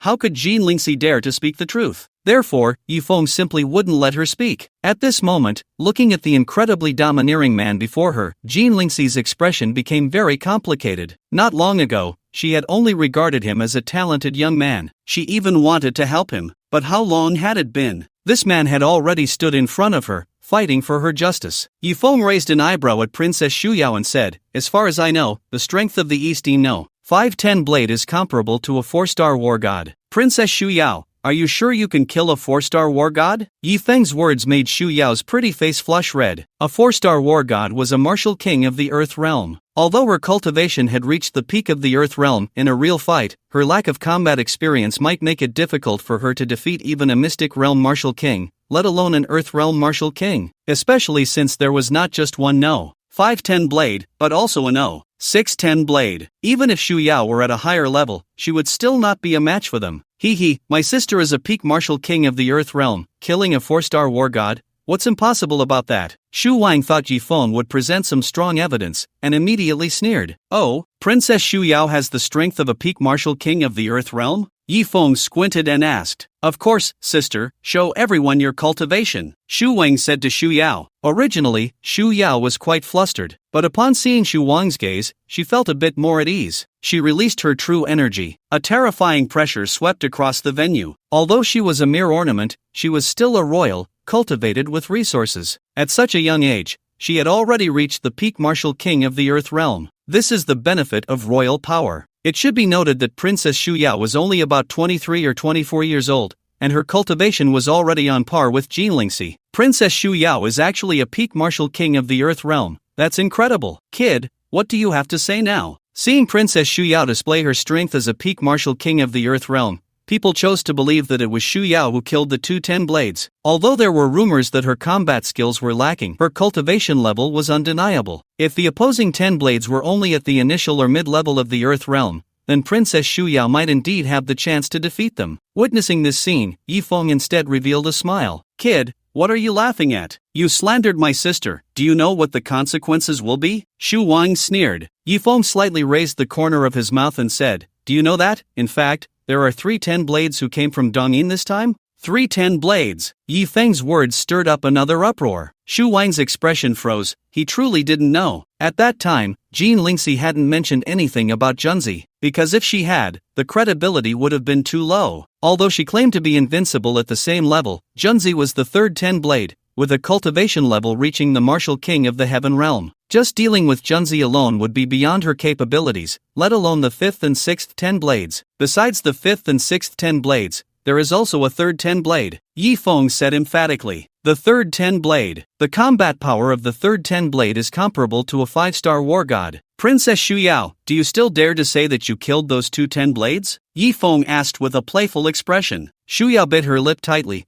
her eyes filled with panic, at a loss. Clearly, she had no idea about the existence of the third 10 blade. If there really was a third 10 blade, let alone her as a peak martial king of the Earth Realm, even her brother would find it difficult to gain an advantage against 3 highly ranked 10 blades. Kid, who do you think you are? Why should we believe you? Shu Wang's throat moved slightly before he spoke. I'm just an ordinary person. However, when the Lord of Jinzhou killed the 10 blades, I happened to be at the Dihao Hotel, witnessing everything. Yi Feng said. If Yi Feng didn't want to give this credit to Jin Lingxi, he could have easily showcased his strength. In the face of absolute power, there would be no need for much talk. But if he wanted Jin Lingxi to receive this credit, he couldn't make a move. Then let's assume there are indeed 3 10 blades, and there is indeed a third 10 blade. But, as far as I know, the Lord of Jinzhou was merely a peak martial king of the Earth Realm. How could she possibly contend with 3 10 blades and even kill 2 of them? Shu Wang said with a chuckle. Although Yi Feng's words sounded plausible, there were still many gaps. Yi Feng did not respond but turned to Jin Lingxi and said, Big girl Jin, lean your head over, I have something to say to you. At this moment, Jin Lingxi had no idea what Yi Feng wanted to do, but she still slowly leaned her head over. Since Yi Feng was willing to stand up for her and reveal the truth, she was naturally willing to listen to him. Oh, you're too tall, squat down a bit, Yi Feng said to Jin Lingxi, who was slightly taller than him. Jin Lingxi obediently squatted down. Let her head be at the same level as Yi Feng's. At this moment, even if Yi Feng kissed her in front of so many people, she would accept it. However, Yi Feng did not kiss Jin Lingxi. Instead, he reached out and gently patted her head. This action was extremely ambiguous, like a master patting his pet. Instantly, Jin Lingxi's pretty face turned crimson. Here she was, a dignified state lord standing at 1.90 meters, and yet she was patted on the head by a man. At this time, many who did not know Yi Feng began to speculate about his identity, wanting to know who this guy was that he could tame the strongest tigress of Yuzhou into a little kitten. Everyone saw Yi Feng's ambiguous gesture, but no one knew that while he was patting Jin Lingxi, he had also inserted 3 9-turn golden needles into her head. 9-turn destruction needles. There was no other way. If Jin Lingxi was to achieve this merit, she had to display combat power surpassing the third rank of the 10 blades, and the only way to do that was through the 9-turn destruction needles. Although there were some minor side effects, it shouldn't be a big problem. Big girl Jean, show them what you're really capable of, Yi Feng said to Jean Lingxi. Didn't you say I couldn't use my true energy for 3 days? Jean Lingxi bit her silver teeth. After all, Yi Feng had said that if she used her internal power again within 3 days, the consequences would be unimaginable. What I meant was, in my absence, you don't have to worry when I'm here, Yi Feng whispered to Jean Lingxi. Oh. Jean Lingxi didn't think much of it. For some reason, she completely believed Yi Feng's words. After all, he was the only one who stood up to speak for her. In the next moment, Jean Lingxi released her true energy. She was stunned herself because she found that the bottleneck that had been constraining her seemed to have been broken. Jean Lingxi was exceptionally talented and worked very hard. Therefore, she reached the peak of the Earth realm at the age of 26. However, she had been stuck at this level for 3 years without being able to break through. She didn't know how much longer she would be stuck. But at this moment, she felt her cultivation instantly break through the peak of the Earth realm and reach the celestial level. No, not just the celestial level. She felt her true energy surging out like an angry dragon. Celestial level beginner. Celestial level intermediate. Celestial level advanced. A terrifying pressure swept across the venue,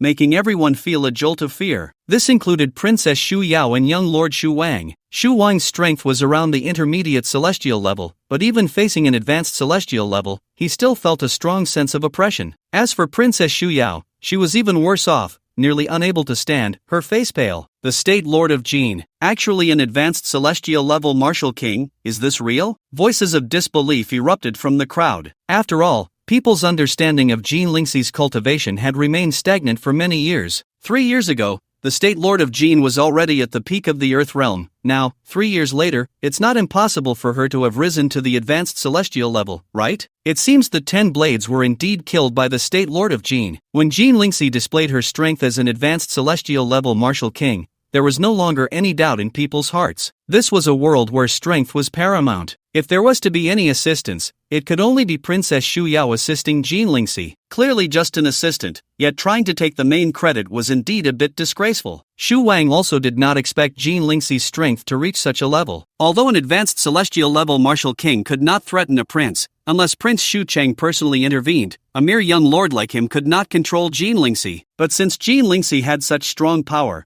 why was she still willing to let him take the credit? At this moment, the way people looked at Princess Xu Yao changed. Initially, they had quite liked this young princess. Even if she was just a pretty face, they still liked her. But this little princess, unexpectedly, in order to avoid being a mere ornament, stole someone else's credit, which is hard to accept. Although no one dared to say it out loud, their eyes had already revealed everything. At this moment, Xu Yao's mood had plummeted to the depths. She had thought that by seizing this opportunity, she could rid herself of the title of a flower vase. As a result, not only could she not escape the label of a flower vase, but she also gained an additional shameless title. Princess Xu Yao could no longer control her emotions and rushed out of the hotel, instantly disappearing into the night. Yao. Seeing this scene, Xu Wang became anxious. He hadn't expected that his well-intentioned actions would backfire. Not only did he fail to please Xu Yao, but he also made her lose face. Even the Wang family lost face.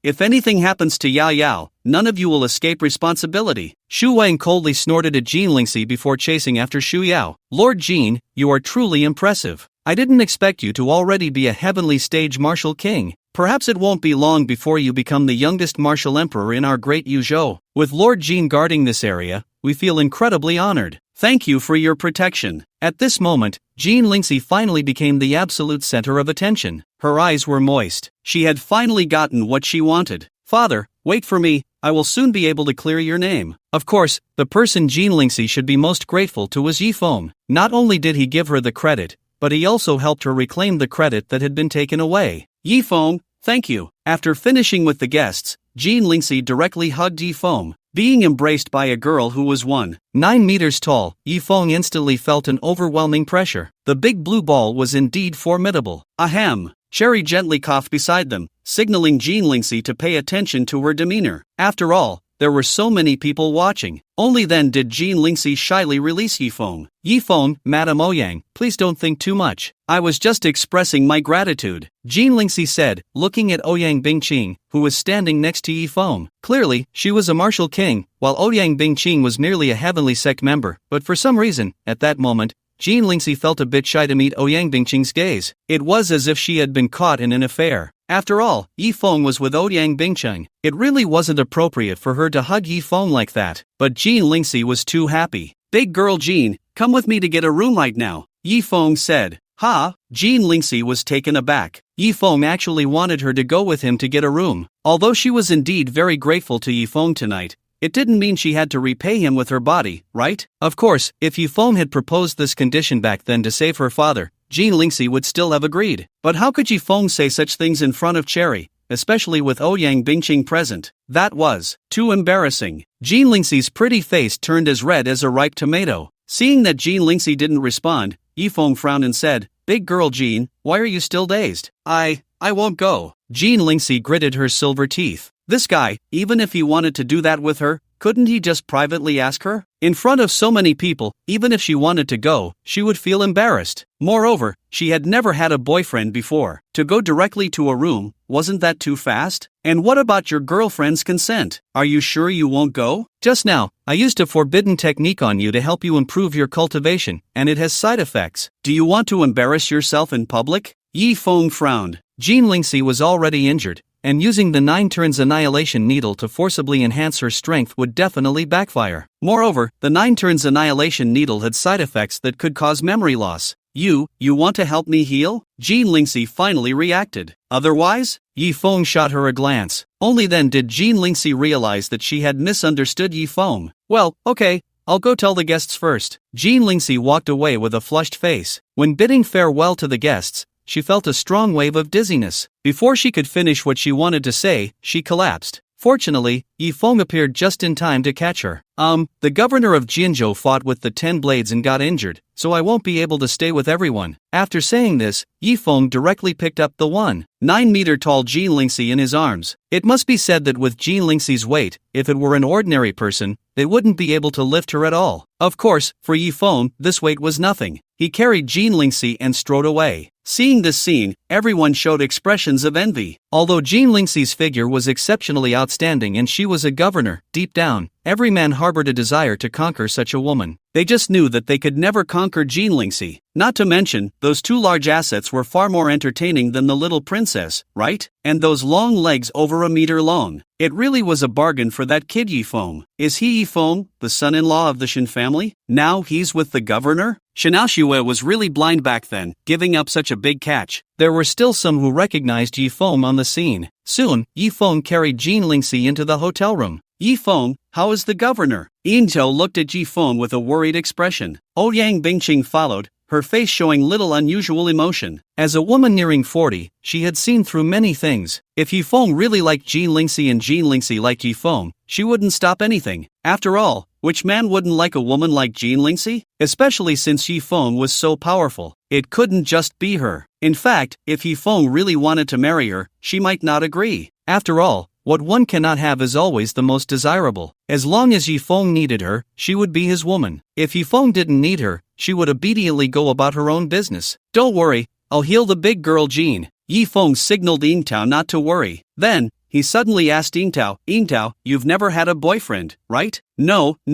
Yingtao didn't understand why Yifeng asked this. The next moment, a golden needle in Yifeng's hand pierced her abdomen. Clearly, Yifeng was preparing to mobilize Yingtao's innate palace blood to treat Jean Lingxi. He probably also needed to feed her some Qilin blood. Healing a martial artist was far more difficult than healing an ordinary person. Yifeng spent an entire night to complete the treatment. Jean Lingxi's injuries were basically stabilized. However, she still couldn't use her internal energy for a short time. Otherwise, it would be very troublesome. But what was more troublesome was the side effect of the 9 turns destruction needle, which could lead to amnesia. I'll go buy some breakfast, Yifeng said, seeing that Jean Lingxi hadn't woken up yet. After all, Jean Lingxi had just recovered from serious injuries and needed to replenish her strength. Soon, Yifeng returned with breakfast. At this moment, Jean Lingxi looked somewhat haggard, as if she had just recovered from a serious illness. Seeing her awake, Yifeng wanted to tease her. I know you don't know who you are. Let me tell you, you are actually my maid, and your name is Jean de Kaiwa. Yifeng said to Jean Lingxi with a serious face. Upon hearing Yifeng's words, Ouyang Bingqing and Yingtao's mouths twitched wildly. From now on, you have to call me master, understand? Yifeng continued without noticing the expressions of the two women. Jean Lingxi looked at Yifeng with her beautiful big eyes, thinking, is this guy sick? Come on, call me master. Yifeng said with a smile, master. Although Jean Lingxi didn't want to call Yifeng master, he had indeed helped her a lot this time, so she obediently called out. So obedient. Yifeng felt a surge of happiness upon seeing Jean Lingxi so obedient. He couldn't tell whether the amnesia effect of the 9 turns destruction needle was temporary or permanent. If it were permanent, wouldn't he have a servant after just one use? Of course, according to Yifeng's medical theories, such amnesia couldn't be permanent. Otherwise, he wouldn't have used it on Jean Lingxi. Come, master, let me feed you. Yifeng picked up a bowl of millet porridge, ready to feed Jean Lingxi. Jean Lingxi felt a bit embarrassed. After all, not long ago, he was just a little brother. Now, he had become such a terrifying presence. I'll let Cherry do it. Jean Lingxi finally gritted his teeth and said, all right, what did you just say? Yifeng was about to hand the bowl to Cherry when he suddenly realized, looking at Jean Lingxi with a strange expression. You haven't lost your memory? Yifeng's eyes widened. When did I say I lost my memory? Jean Lingxi looked at Yifeng in confusion. Then, who am I? Yifeng asked, puzzled. You are Yifeng, but you just asked me to call you master. Since you helped me, I can call you master, Jean Lingxi replied. Then who are you? Yifeng asked again. I am Jean Lingxi, Jean Lingxi answered. Yifeng, she really hasn't lost her memory? Yifeng looked at Ouyang Bingqing and Cherry. Both women shook their heads. Upon learning that Jean Lingxi had not lost her memory, Yifeng felt utterly defeated. So, what he just did, didn't he look like a fool? Wasn't the 9 turns destruction needle supposed to cause amnesia? Why hadn't Jean Daniel lost her memory? Was it just a coincidence that Long Outyen lost his memory? Or did the side effects of the 9 turns golden needle manifest in other ways? What could the side effects on Jean Lingxi be? Yifeng grabbed Jean Lingxi, wanting to check her physical condition. Strange, no symptoms at all. Yifeng looked puzzled, but soon, he discovered a special airflow circulating within Jean Lingxi's body. This airflow was neither her true qi nor the qi he had input. It was aimlessly darting around inside her. Yifeng was about to use his internal power to capture that special airflow when it seemed to sense something and instantly rushed into Jean Lingxi's mind, then disappeared. Then, Yifeng found that Jean Lingxi had actually grabbed his hand. Yifeng was confused when suddenly, Jean Lingxi held his hand and reached into her back collar. Hurry, help me scratch, it's itchy, Jean Lingxi said. Yifeng's throat twitched slightly. This isn't very appropriate, is it? Hurry up, Jean Lingxi urged. Yifeng could only reluctantly help her. Jean Lingxi's skin was exquisite, smooth and delicate, like jelly. Thus, Yifeng began to scratch her itch. Seeing this scene, Ouyang Bingqing and Cherry both changed their expressions slightly, especially Cherry, who pouted slightly. After all, wasn't it usually her who helped Jean Lingxi with her itches? Up there, to the left, to the right. Jean Lingxi commanded Yifeng without reservation. That's how scratching an itch works. Originally, only one spot itched, but once you start scratching, the whole back itches. As Yifeng moved, Jean Lingxi showed an expression of enjoyment. Her beautiful eyes narrowed as she noticed Ouyang Bingqing and Cherry looking at her strangely. She then spoke up, Ouyang madam, why don't you two step outside for a bit? Upon hearing Jean Lingxi's words, Ouyang Bingqing and Cherry exchanged glances. What was going on? Were they about to do something private? Let's go. Seeing that Cherry was still a bit reluctant to leave, Ouyang Bingqing said to her. Only then did Cherry reluctantly follow Ouyang Bingqing out. As they left, Ouyang Bingqing even took the initiative to close the door for the two of them. After leaving the room, Cherry asked in confusion, aren't you jealous at all? Why should I be jealous? Ouyang Bingqing retorted, aren't you Yifeng's girlfriend? Cherry's eyes widened. Her boyfriend was in a hotel room with another woman, doing things that were indescribable. Any woman would find it unbearable, right? Ouyang Bingqing shook her head and said, I'm not his girlfriend, I'm just his woman. Cherry looked puzzled, feeling like her brain wasn't quite working. Not his girlfriend,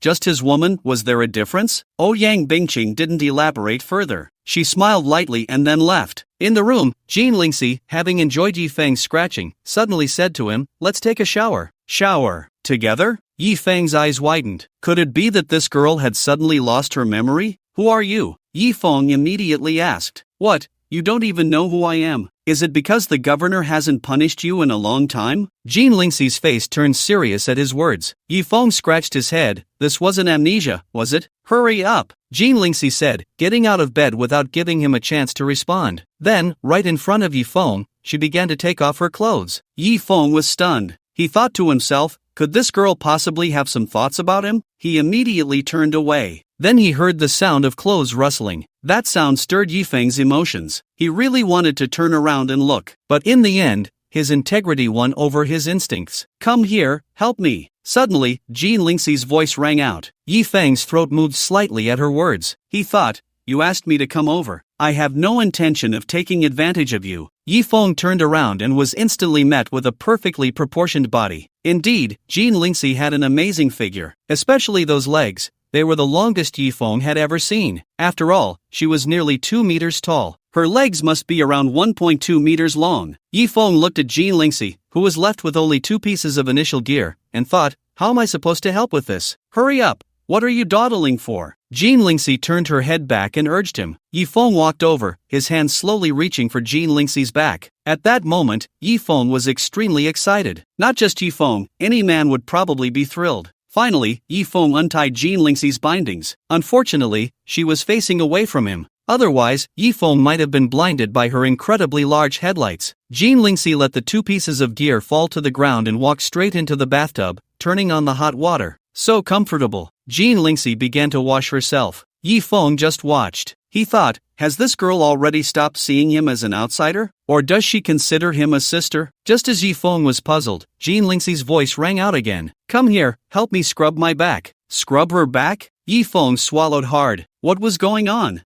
Jean Lingxi, you should scrub it yourself. Yifeng said, swallowing again. This Jean Lingxi clearly seemed very unusual. A boy should still protect himself when out and about. What did you call me? Jean Lingxi frowned slightly at his words. Jean Lingxi, Yifeng replied. You can't call me that. That's Yi. Jean Lingxi didn't continue but instead said in a commanding tone, hurry up and come here. Yifeng had no choice but to walk over, reluctantly helping Jean Lingxi scrub her back. For Yifeng, this was definitely a torment. For any man, it would be torture. Come on, let's wash together. Just when things couldn't get any worse, Jean Lingxi suddenly said, Is that okay? Yifeng swallowed again. What's wrong with that? Didn't we used to wash together all the time? Jean Lingxi said casually. Yifeng was taken aback. What do you mean, wash together all the time? When did he take a bath with Jean Lingxi? Has this girl lost her memory? Jean Dinyo, who am I? Yifeng asked. Aren't you Cherry? I told you, Cherry, you have some nerve. If you dare to call me Jean Dinyo again, I will punish you. Jean Lingxi turned around, her face serious. As she turned, Yifeng suddenly saw light, but he quickly sensed something was off from Jean Lingxi's words. He pointed to his own nose and said, You say I am who? You are Cherry, who else could you be? Jean Lingxi replied. Yifeng's mouth twitched. Jean Dinyo, take a good look and see if I am really Cherry. Yifeng leaned in a bit closer. Cherry, have you lost your mind? I told you not to call me Jean Dinyo. Jean Lingxi said, somewhat annoyed. I am Cherry, then who just went out? Yifeng asked. Madame Ouyang and Yifeng, Jean Lingxi answered. It's over. After hearing Jean Lingxi's words, Yifeng knew that this girl must have a problem with her head. Yifeng pointed to his own mouth and said, Jean Dinyo, open your eyes and see if I'm missing something here? Jean Lingxi suddenly had a mischievous smile and said, I know you've always thought of yourself as small, but didn't Yifeng help you grow? Although not as big as me, it's not small. Yifeng's mouth twitched wildly. He walked directly to the door, opened it, and saw that Cherry was indeed waiting outside. He immediately said, Cherry, come in for a moment. What's wrong? Cherry followed Yifeng into the room, confused. Cherry, are you crazy? Who let you bring him in? Upon seeing Cherry, Jean Lingxi suddenly let out a shriek. Then, she hid herself in the bathtub. Yifeng, you get out quickly. Jean Lingxi, her face flushed, pointed at Cherry and said, Yifeng, Governor, what's wrong? Cherry was completely bewildered. She instinctively took a few steps toward Jean Lingxi.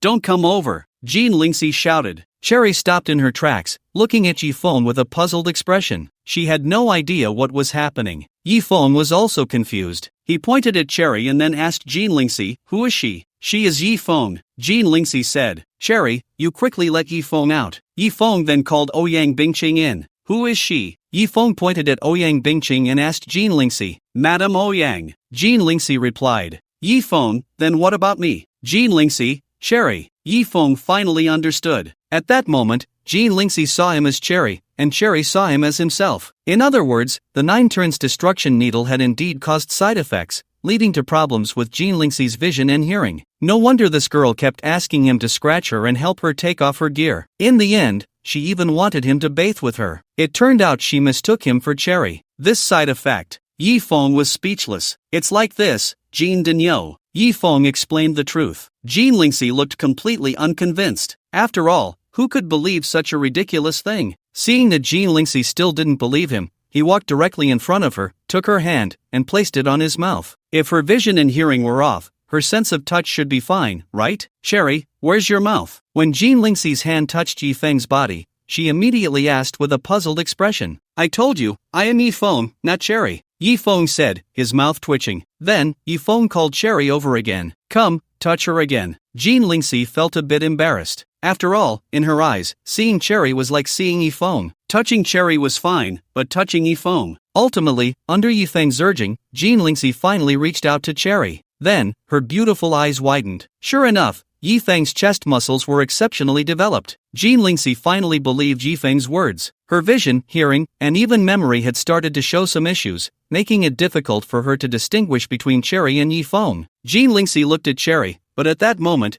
Cherry appeared to her as Yi Feng. Wouldn't that mean her aide would turn into Yi Feng in the future? Jean Daniel, don't worry, this is just a side effect of the 9 turns destruction needle I used on you. It should disappear after a while, Yi Feng comforted Jean Lingxi. Just then, there was a knock on the door. Who is it? Jean Lingxi asked while getting dressed. Though the situation was absurd, she had to accept it. Turn around. Seeing Yi Feng watching her change clothes, Jean Lingxi gritted her teeth and said. Yi Feng pouted, thinking, what part of you haven't I seen? It's me, Xu Wang. Jean Lingxi finished dressing and opened the door. At that moment, Xu Wang appeared disheveled and covered in wounds, as if he had just gone through a fierce battle. Young lord, is there something you need? Jean Lingxi asked indifferently. A cold expression appeared on Xu Wang's face as he said, the princess is missing. Why are you looking for me if the princess is missing? Jean Lingxi frowned. Jean Lingxi, I know I was wrong to take credit for your achievements, but the princess's disappearance is closely related to you. My adoptive father said that if we don't find the princess within 3 days, you and I will both die. Cough, cough. As Xu Wang spoke, he started to cough, spitting out a mouthful of blood. He had been beaten by Xu Chengwu. Upon learning of the princess's disappearance, Xu Chengwu was furious and nearly killed Xu Wang. Isn't this all your own doing? Who told you to take credit from Jean Daniel? Yi Feng snorted upon hearing this. Jean Lingxi, this is Yu Zhou, your territory. My sister went missing on your turf. You must find her, otherwise, we both can't afford the consequences. Xu Wang ignored Yi Feng and spoke to Jean Lingxi. Alright, I understand. I'll do my best. Jean Lingxi's expression turned serious. She knew how much Xu Chengwu cared for Princess Xu Yao. If anything happened to Princess Xu Yao, it would be like the sky had fallen. Jean Daniel, are you really going to look for that vase? I say, it would be better to let that vase die. Yi Feng didn't care at all about Princess Xu Yao's life or death. Although Princess Xu Yao was quite beautiful, her character was too poor. Sigh, actually, I can understand her. Jean Lingxi sighed. After all, no one wanted to live their life as a mere vase. As the daughter of the martial king, no matter how hard Xu Yao worked and how impressive her achievements were, others would only think it was because she had a powerful father. She just wanted to prove herself. Fine, if you want to look for her, go ahead. I'm going home. Yi Feng said nonchalantly. He had originally planned to find senior sister Jean, but thinking that she had been in surgery for so long, she was probably very tired,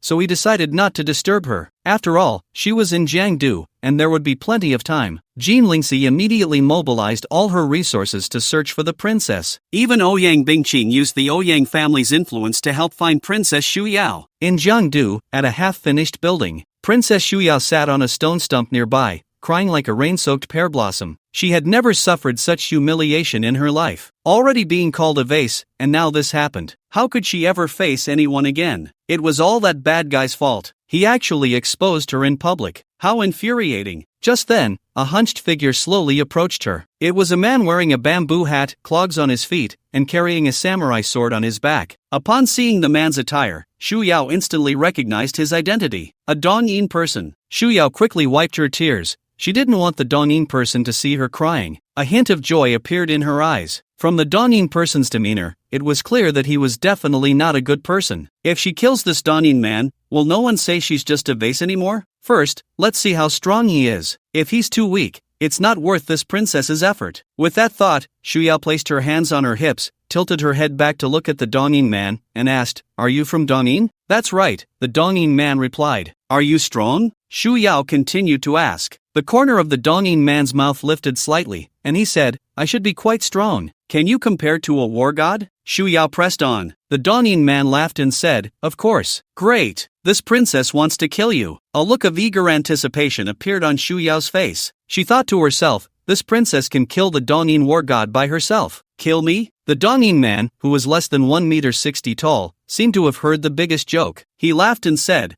"What makes you think you can kill me?" "Because I am Princess Shuyao." Princess Shuyao unleashed her true energy. The Danin man clearly paused for a moment as he felt the surge of true energy from Shuyao. This little girl, who looked quite young, actually had the cultivation of a peak martial king. It was simply unbelievable. However, despite her high cultivation, she gave off a feeling of not being truly powerful, a bit flashy but lacking substance. "So, are you scared now?" the little princess said proudly, seeing the man's surprised expression. "I'm so scared." The Danin man scoffed. "Dare to mock me? Prepare to die, Danin man." Although the little princess was naive, she wasn't foolish. With a delicate shout, she charged at the Danin man. Bang! The next moment, the little princess's body flew backward. She fell to the ground, nearly splitting her bottom in half. But she didn't seem to feel hurt. It appeared this little shorty wasn't that strong after all. The little princess got up and attacked the Danin man again. But every time she got close, she would be sent flying. The angry little princess cried out, "You're driving me crazy. I'm not playing with you anymore." At that moment, a sinister look appeared on the Danin man's face as he kicked the little princess in the abdomen. She flew out again, but this time it was different from the previous ones. She felt as if her internal organs were about to shift. She spat out a mouthful of fresh blood. It turned out he had been toying with her. His strength was far greater than hers. "What now? You can't kill me," the Danin man chuckled. "I'm not as skilled as you, do as you please." Unexpectedly, the little princess was still quite tough. "Oh, aren't you going to beg me to spare you?" The Danin man looked at the Dragon Kingdom princess with curiosity, finding her somewhat cute. I would never beg for mercy from you Danin people," the little princess said proudly. "Oh, is that so?" The Danin man became interested. His body instantly appeared in front of the little princess, as if he had teleported. Startled, the little princess was taken aback. "Is this person a ghost? How can he be so fast? Are you a ghost?" A hint of fear appeared on the little princess's face. I'm not a ghost, but I'm scarier than a ghost," the Danin man said with a wicked smile. The next moment, he drew his sword and lightly flicked it at one of the little princess's ankles, directly severing one of her tendons. "Ah!" The little princess let out a miserable scream. It hurt so much, tears immediately streamed down her face. From childhood to now, except for those few days each month, she had never bled. Now, with her tendons severed, the pain was unlike anything she had ever felt. "Now, will you beg for mercy?" The Danin man grinned. The little princess, tears flowing from the pain, shouted loudly at the Danin man, "I would never beg for mercy like a Danin dog." The words of the little princess immediately darkened the expression of the man from Danin. "Put." He also severed the tendons in her other foot. The little princess, in pain, supported herself on the ground, continuously retreating. Her pretty face was filled with fear. "Now, say you are a dog, and I won't kill you," the Danin man said with a wicked smile, clearly intending to humiliate the princess from the Dragon Kingdom. "I am the princess of the Dragon Kingdom." However, the little princess said this defiantly. The Danin man raised his samurai sword and stabbed it toward the princess's leg. Put! The sword plunged deep into her thigh. "Say you are a dog." The Danin man twisted the sword forcefully, inflicting excruciating pain on the little princess. "Ah, I am the princess of the Dragon Kingdom." Despite the pain nearly causing her to faint, her pride would not allow her to give in. "I didn't expect you to be so tough." The Danin man's interest grew stronger. He pulled out the sword. The little princess continued to support herself on the ground, seemingly trying to escape. But how could she possibly get away? Her large eyes were filled with terror. She had never encountered such a situation in her life, but she knew she could never bow to a Danin person. This was her last shred of pride. The Danin man was not in a hurry to chase the little princess. He picked up a small stone. With a flick of his hand, Whoosh! A small stone shot out, hitting the little princess. The stone embedded deeply into her body. Ah! The little princess couldn't help but scream again. Whoosh! Whoosh! One stone after another was shot into her body. The Dongin man fired dozens of stones, nearly turning the little princess's delicate body into a sieve. Now, tell me, what are you? The Dongin man asked with a smile while playing with the stones. I am the princess of the Dragon Kingdom. The little princess bit her teeth until they bled from the pain. After saying this, her vision finally went dark, and she fainted. At that moment, a figure wearing a conical hat but with a seductive figure quickly approached the Dongin man. Junzi, I have met Lord Horan. The woman removed her hat, revealing a stunningly beautiful face. It was the third of the 10 blades, Junzi, the blade of fire among the 5 elements. The 5 elements blades are the blade of metal, blade of wood, blade of water, blade of fire, and blade of earth, the 5 sharp weapons of the Killing Blade organization. Everyone thought the 10 blades were the strongest assassins of the Killing Blade, but that was not the case. For there exists a terrifying presence that surpasses the 10 blades. They are the 5 elements blades. Each blade possesses incredible power. After receiving Junzi's message, the Killing Blade organization was finally ready to get serious. They directly dispatched the blade of fire from the 5 elements blades. They must avenge their previous humiliation. However, they did not expect to encounter the delicate little princess of the Dragon Kingdom here. That made things interesting. Did you record what just happened? The blade of fire asked. I have recorded everything, Junzi replied. Post the video online in the Dragon Kingdom. The blade of fire commanded. This, Junzi's face showed concern. Originally, there was animosity between the Dragon Kingdom and Dongin. If the video of the princess's abuse were to be released, it would surely provoke even greater hatred. A few of the 10 blades had previously live-streamed the killing of the Dragon Kingdom's war god, only to be annihilated by the Dragon Kingdom's Tianqing war god. Although Junzi had great confidence in the Blade of Fire's strength, this was still the Dragon Kingdom's stronghold. If real experts from the Dragon Kingdom were attracted, it would be troublesome. What? Do you doubt me? The Blade of Fire looked at Junzi with a cold gaze. I wouldn't dare. Junzi quickly knelt on the ground, her pretty face somewhat pale. She was shocked in her heart. No wonder this being surpassed the 10 blades, just a glance made her feel immense pressure. Soon, the video was posted online in the Dragon Kingdom. Instantly, it caused a huge uproar. The delicate little princess had suffered such abuse. It should be noted that the little princess was born in the Martial King's mansion. Since childhood, she had been pampered and spoiled. For over 20 years, the greatest pain she had ever experienced was probably during vaccinations. Bastard! These Dongin people are too despicable to treat the princess like this. I didn't expect the vase princess to be so tough. Yeah, the little princess is amazing. Even after being tortured like this, she didn't bow down to those Dongin dogs. Watching the video, netizens were all heartbroken. It was as if they were the ones who were hurt. No, it was even more painful than their own injuries, especially since the original little princess, in their eyes, was just a useless vase. She had nothing but a pretty face. There was also the incident of her seizing the achievements of the State Lord, which further fueled negative emotions. You say, as a princess, just be a good vase. No one would say anything to you, but you relied on your prince's backing to snatch others' achievements. That was your fault. During this time, negative news about the little princess flooded in. Some even called for the abolition of the completely useless title of princess. Why should she enjoy such high treatment without doing anything? Just because she was born in the royal mansion? But, after this video appeared, people's attitudes towards the little princess changed instantly, especially when the little princess, in pain and tears, declared that she was the princess of the Dragon Kingdom. Many couldn't help but tear up. Yes, she was indeed just a vase, but she upheld her dignity. Moreover, she upheld the dignity of the Dragon Kingdom. Clearly, the video recorded by Horan, where the little princess was made to say she was a dog, was not just an insult to her. It was an insult to the Dragon Kingdom. Perhaps, if the little princess had followed his words, she wouldn't have suffered such misfortune. But what no one expected was that, in people's eyes, the pampered vase princess, who had hardly bled except for those few days each month, after enduring such torment, still shouted loudly that she was the princess of the Dragon Kingdom. Naturally, this video was also seen by Lord Wu Shucheng. He was immediately filled with rage. He had only this one daughter, the little princess. She was his precious jewel, something he held in his hands for fear of dropping, and in his mouth for fear of melting. How could she be tortured like this by the Dongin people? Immediately tell Jean Lingxi that if Yao Yao lives, she can live. If anything happens to Yao Yao, I want the entire Yuzhou to accompany her to the grave. Lord Wu of Shucheng roared in anger.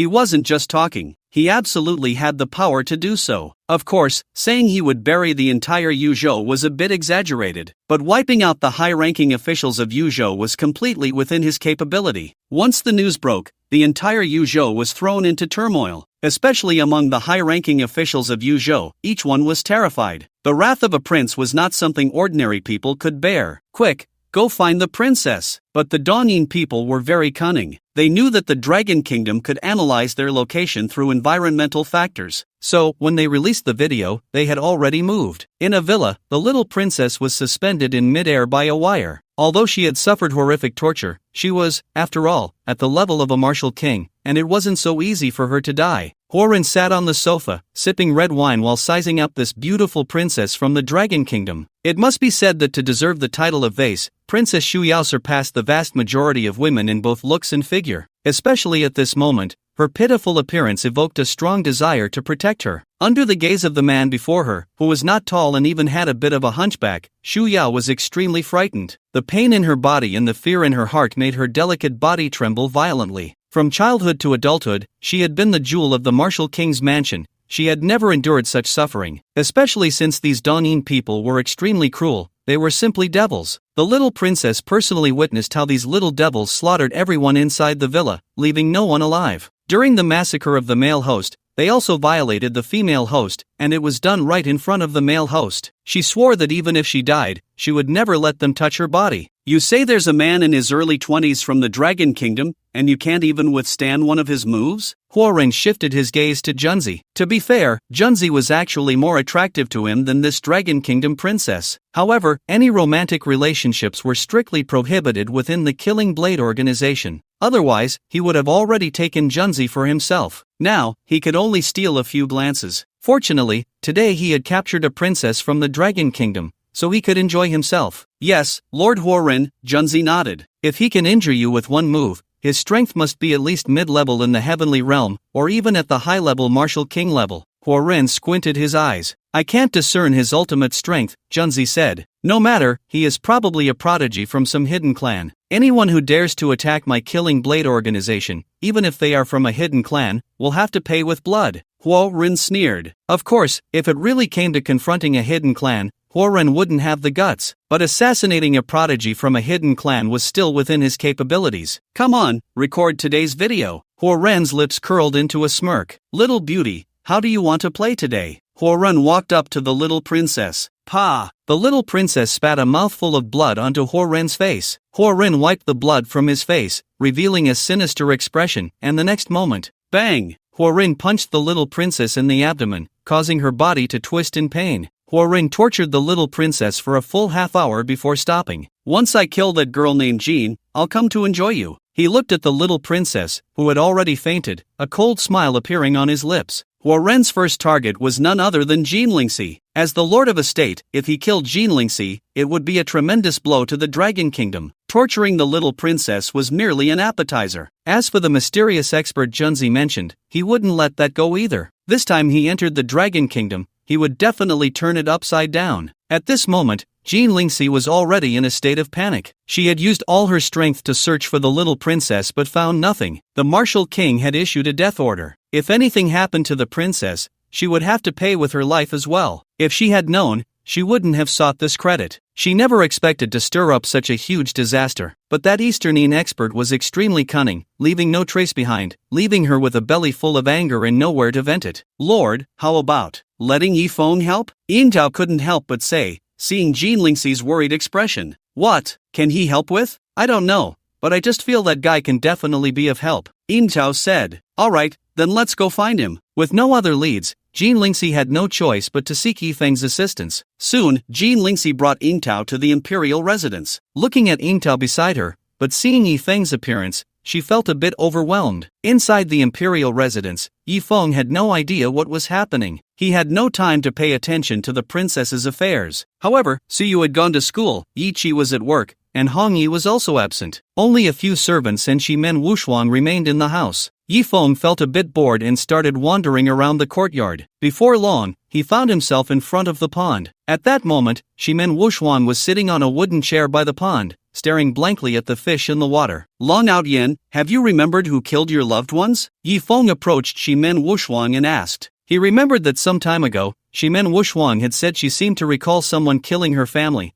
which had left her in a low mood ever since. For no other reason, just because she helped him deal with the Shimen family. Yi Feng also decided to help her take revenge. At this moment, Shimen Wuxuan was only wearing a white shirt. Because the shirt was quite large, it seemed to belong to Yi Feng. Thus, even though it was just a shirt, it covered most of her figure, leaving only a pair of long white legs slightly together. It looked quite charming. One must know that the previous Shimen Wuxuan always had the appearance of a fierce female warrior. And now, she surprisingly gave Yi Feng a slight feeling of a mature woman. Hearing Yi Feng's words, Shimen Wuxuan did not turn around. She continued to gaze at the fish in the water, seemingly lost in thought. Haven't thought of it yet? No worries, take your time. I will definitely help you get revenge. Yi Feng patted Shimen Wuxuan's shoulder. Seeing that Shimen Wuxuan still ignored him, Yi Feng lost interest in pursuing the matter. He picked up the fish food and began to feed the fish. At that moment, a voice rang out. It was Cherry's. Yi Feng, what is it? Yi Feng walked over. Cherry said, the governor is looking for you. Yi Feng replied, no time. Aren't you feeding the fish? Cherry frowned. Yeah, I'm feeding the fish, so I have no time. Yi Feng pouted. At this moment, even if he thought with his toes, he knew why Jean Lingxi was looking for him. It must be related to that troublesome princess. He had no good feelings for that vase-like princess, so he didn't want to get involved.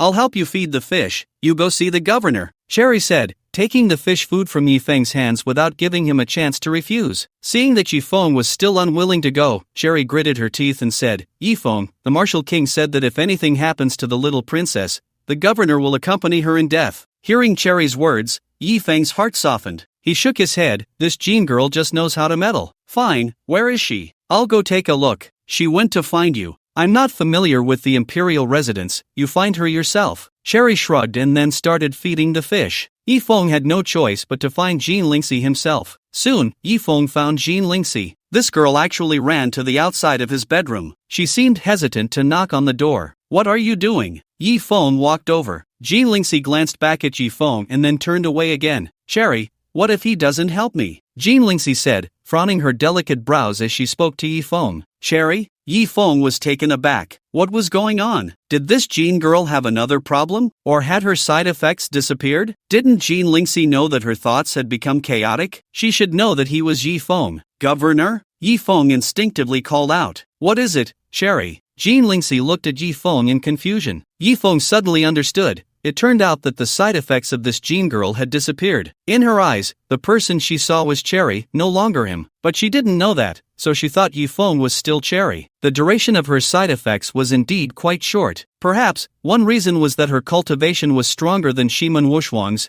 and the other was that she had only released a bit of true energy without fighting, so the side effects lasted for a shorter time? What do you want to do? Yi Feng decided to tease Jean Lingxi and asked casually. How about I go in and pin him down first? Jean Lingxi said. And then? Yi Feng continued to ask. Jean Lingxi tilted her head, looking puzzled, her expression somewhat silly. And then? I haven't thought it through yet. Yi Feng's mouth twitched at her words. This was truly a simple-minded girl. He was almost dying of laughter. But he still didn't show any expression, cleared his throat, and said, since you've pinned him down, shouldn't you do something else? Do what? Jean Lingxi asked. Do something that everyone loves to do. Yi Feng said with a mischievous smile. That makes sense, it's decided. Yi Feng just said it casually, not knowing that Jean Lingxi actually agreed wholeheartedly. However, Lord, I just asked. This room is not Yi Feng's. Yi Feng said with a serious expression. Oh, where is Yi Feng's room? It seems to be in. Yi Feng mentioned a room. Is he in the room? Of course. Then I'll go find him now. After Jean Lingxi left, Yi Feng's body instantly disappeared. Then, he appeared in front of Cherry, who was feeding the fish.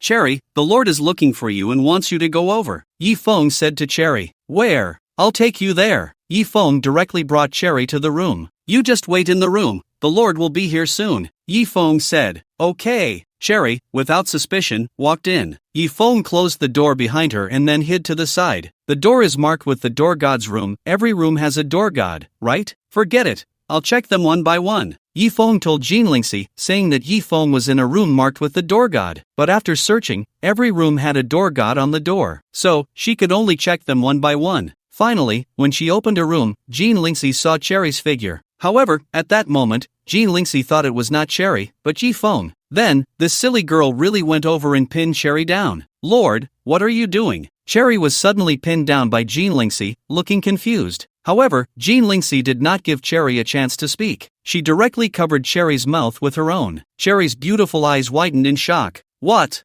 is happening? The Lord actually pinned her down and kissed her? Could it be that the Lord has always liked her? But my orientation is normal. Forget it, as long as the Lord likes it, she can do whatever she wants. In the end, Cherry became submissive. After all, for Jean Lingxi, she would risk her life. It's not a big deal. Anyway, in this society, the acceptance is quite high. And outside the door, Yi Feng, seeing this scene, widened his eyes. Wow, the Lord actually pounced on Cherry. Fortunately, just now Jean Lingxi mistook him for Cherry, otherwise, it would have been terrible. Indeed, boys, even at home, must protect themselves. You kissed me just now, so you have to help me. After a long time, Jean Lingxi finally released Cherry, then looked at her with a "you have to be responsible for me" expression. It can be like this? Yi Feng's eyes widened even more. Cherry, however, innocently blinked. Lord, it was you who pounced on me. I don't care, Jean Lingxi said domineeringly. At this moment, her face was also a bit red. She actually did something so outrageous. Suddenly, she looked at Cherry with some confusion and asked, You don't call me Jean Dainyu anymore? Cherry thought, I would like to call you, but I don't have the guts. However, Jean Lingxi seemed not to think much of it and directly said to Cherry, Yi Feng,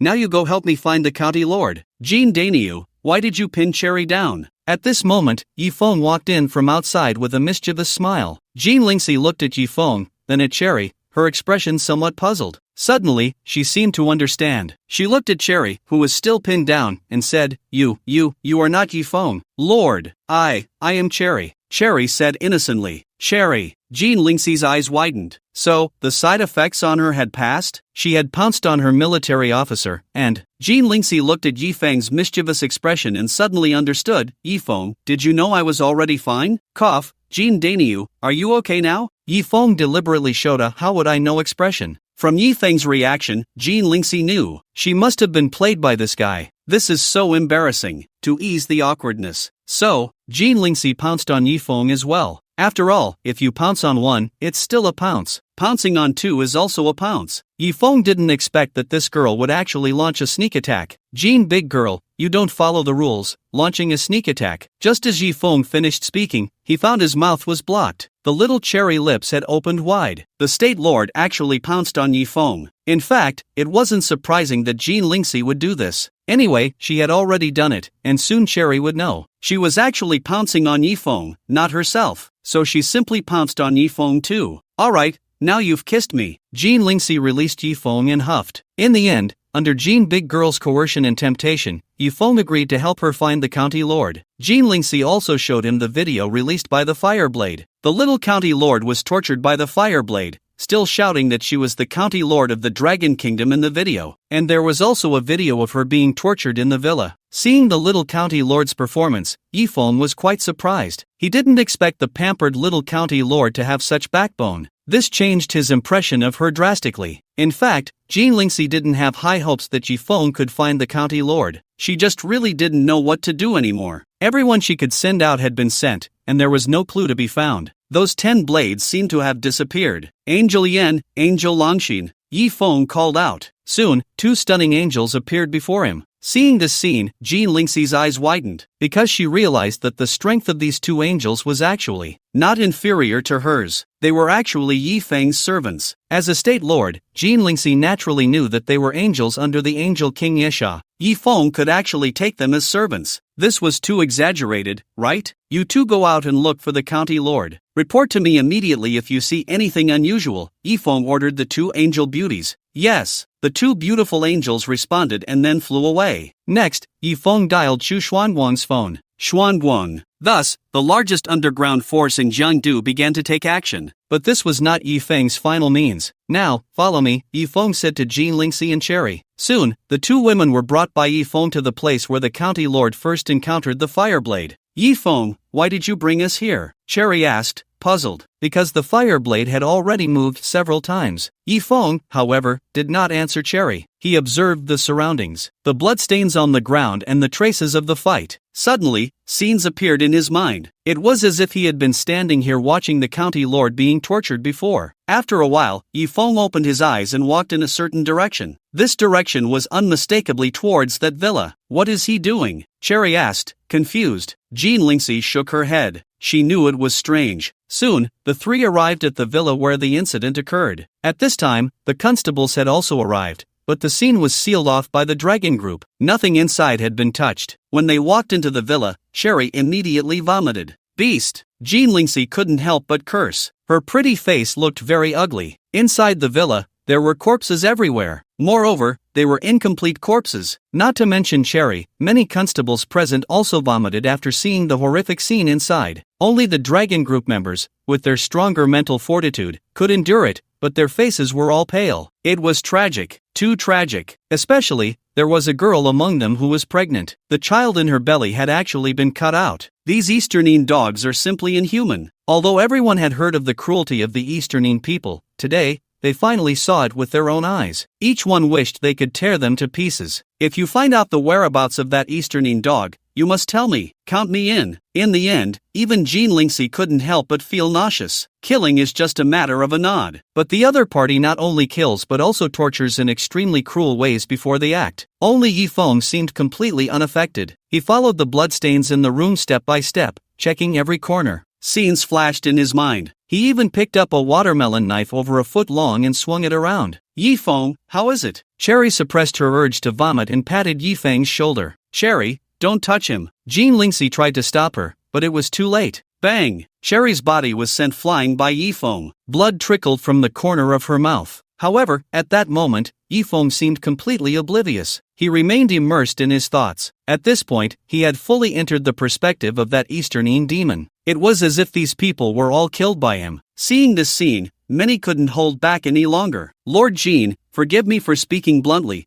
but is he really capable? A female member of the dragon team couldn't help but ask. This woman, named Long Qiuyu, was the captain of the Jiangdu dragon team branch. If it weren't for Jean Lingxi, Yifeng wouldn't have had the qualification to enter. This man not only offered no help but was also destroying the crime scene. Sister Long, he's the Yi Go I told you about. The speaker was actually Hidali, with a hint of admiration on his face. Last time in the hospital, when dealing with Mangpa, Hidali had clearly witnessed Yifeng's strength. Humph! Long Qiuyu snorted lightly, crossing her arms and saying nothing more. About half an hour later, Yifeng stopped his actions. He turned to the woman named Long Qiuyu and said, "Come here." "What for?" Long Qiuyu asked, puzzled. Although reluctant, she still walked over. The next moment, Yifeng suddenly struck, directly sealing her internal energy. At that moment, Long Qiuyu realized how powerful Yifeng was. She had no strength to resist at all. After sealing Long Qiuyu's internal energy, Yifeng pointed at each of her feet. Then, Long Qiuyu discovered that her feet had lost the ability to move. "What are you doing?" Fear appeared in Long Qiuyu's beautiful eyes. She supported herself on the ground, continuously retreating. "What are you doing?" Other dragon team members saw this and immediately surrounded them. They wouldn't stand by and watch their captain being bullied. Moreover, Long Qiuyu was not only the captain of the Jiangdu Dragon Team branch but also the goddess in the hearts of all Dragon Team warriors. "Everyone,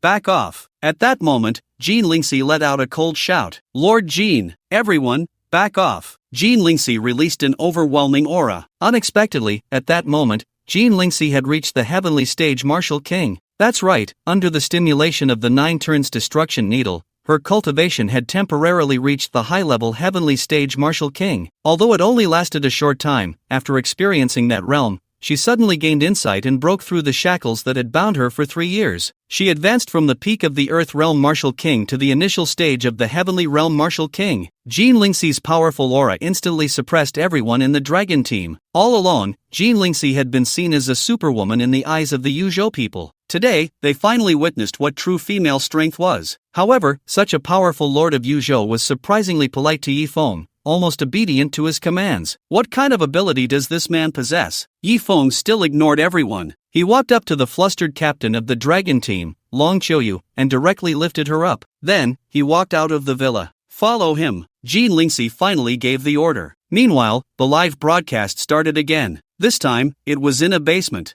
there was nothing to refer to at all. The young princess had been tortured beyond recognition. Not a single piece of skin on her body was intact. Her hands were suspended in the air by iron wires. On those wires, thin steel wires were also tied. Those steel wires were deeply embedded in the young princess's wrists. Blood flowed down her arms. In pain, she wanted to use the strength of her feet to support her body. But beneath her feet was a barbecue grill. The charcoal inside was burning red hot. The moment the young princess stepped onto the grill, she would be scorched and smoke would rise. She quickly bent her body to lift her feet off the grill, but as soon as her feet were raised, the steel wires on her wrists would dig in deeper. "You beast, let the young princess go. When the experts from the Dragon Kingdom arrive, I will surely tear you to pieces." Seeing the young princess in such a miserable state on the screen, the comments flooded in wildly. The anger of the netizens had reached its peak. However, on the face of the Fireblade, there was an expression of excitement. "Now, let's play a game. Every 10 seconds, I will add a piece of charcoal to the furnace. You must find me quickly. If you come late, you can only get the grilled princess,"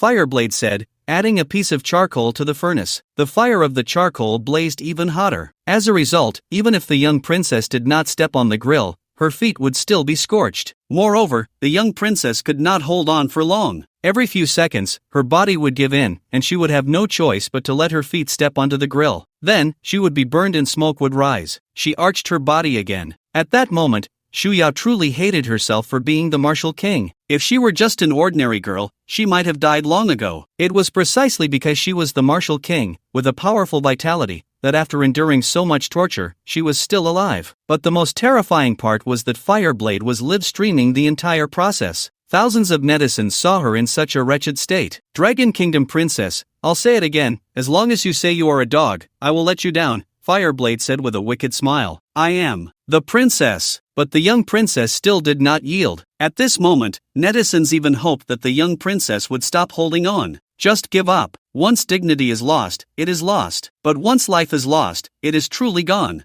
Mainly, these Easternine people were just too cruel. It would have been better if he had given the young princess a quick end. The young princess could no longer hold on and stepped onto the already glowing red grill. Her feet were instantly scorched, and smoke rose. Her life force was continuously weakening. "You don't have much time left." Fireblade laughed as he added charcoal to the furnace, speaking to the screen. "At all costs, even if I have to turn Jiangdu upside down, I must find the princess." At that moment, Shu Qingwu also saw the livestream. He was so angry that he nearly had a heart attack. But there was nothing he could do. They simply could not find her. The forces available in the entire Jiangdu had almost been completely mobilized. They had even initiated a carpet search. Still, they could not find her. The two female angels had searched the skies thousands of times, but to no avail. Standing next to Shu Qingwu, Shu Wang trembled violently. He knew that if Shu Yao died, he would definitely not survive either. "I, Shu Qingwu, promise here that as long as I can save the princess, I will reward 100 billion,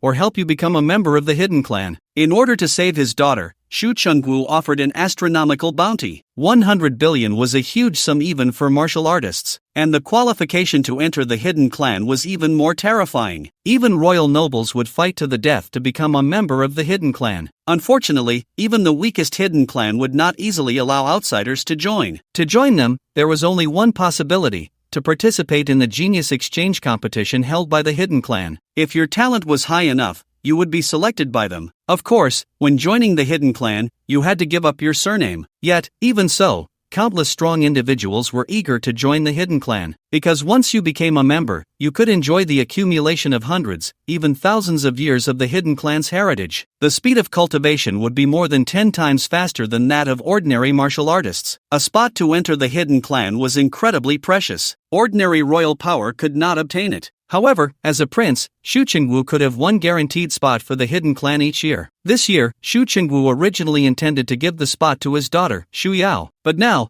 Princess Shu Yao was on the verge of death. With her gone, what use was that spot? Therefore, he brought out such a precious opportunity. Once the news broke, it sent shockwaves throughout the entire Dragon Kingdom. Any ordinary martial artist would want to enter the Hidden Clan. Even those who had reached the realm beyond the martial king still wished to join. Unfortunately, time was not on their side. Even those super strong individuals would not have enough time to save the princess. Jean Lingxi naturally received the news as well. Her pretty face was filled with worry. Clearly, Shu Qingwu had even put forth the qualification to enter the Hidden Clan. indicating that he had reached a point of no return. Correspondingly, if the princess died, he would indeed carry out his threat to slaughter the entire Yuzhou. And now, all hope rested on Yi Feng. Yi Feng, you must succeed. Jean Lingxi continued to follow behind Yi Feng. Yi Feng was everyone's hope. Otherwise, if the prince were to rage, blood would surely flow like a river. Ah, I know you must be anxious. I'll give you a chance to save the princess. As Shu Yao was about to succumb to the flames beneath her, the Fireblade suddenly spoke. I am Shu Yao's father, Shu Chengwu. As long as you let the princess go and state your conditions, I will agree to anything. Shu Chengwu personally registered an account on the live streaming platform. The Fireblade did not expect that even the prince would be drawn out, but instead of feeling fear, he was even more excited. Alright, then. If you give me Shanglong City of your Dragon Kingdom for free, I will let the princess go, the Fireblade said with a wicked smile. Shanglong City was the stronghold of Shimun Wushuang. For decades, the Dragon Kingdom and Danin had been at war over Shanglong City. Even if Danin was temporarily repelled, it wouldn't be long before they would eye it covetously again. Therefore, there had always been soldiers stationed there. This time, Shimun Wushuang had directly slaughtered a quasi-war god from Danin, which clearly caused great dissatisfaction from Danin. Hearing the Fireblade's words, Shu Chengwu staggered. He could agree to other conditions,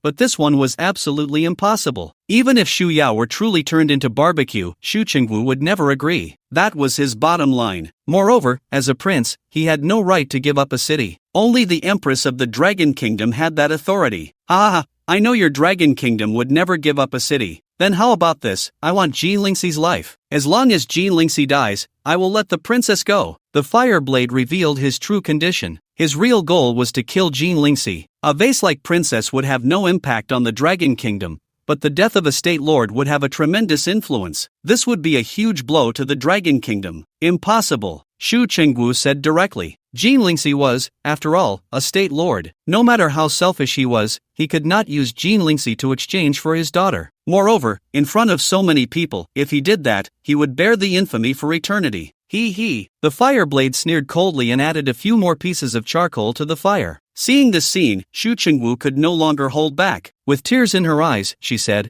"Contact the Lord of Jinju for me. Don't let anyone know." Suddenly, Jean Lingxi's phone rang. It was an unfamiliar number. Seeing that number, Jean Lingxi's body trembled slightly. What's wrong, Lord? Yingzhao seemed to notice Jean Lingxi's unease. It's nothing, you continue to follow Yi Feng, Jean Lingxi replied to Yingzhao. Yes, Lord. After Yingzhao left, Jean Lingxi pressed the answer button. Sure enough, the voice of Shu Chengwu came through the phone. Lord Jean, although I know this is selfish of me, Yao Yao is my only daughter. I understand, Jean Lingxi replied. In fact, when her phone rang, she already knew who was calling. Shu Chengwu couldn't openly ask Jean Lingxi to sacrifice herself to save the little princess. But what if she brought it up herself? Since Shu Chengwu called her, there must be a reason she couldn't refuse. Lord Jean, as long as you can save Yao Yao, I, Shu Chengwu, guarantee that I can clear your father's name, Shu Chengwu said slowly. If it were any other condition, Jean Lingxi would never agree. But this condition alone, she could not refuse. To free her father. This was her lifelong pursuit. In order to clear her father's name,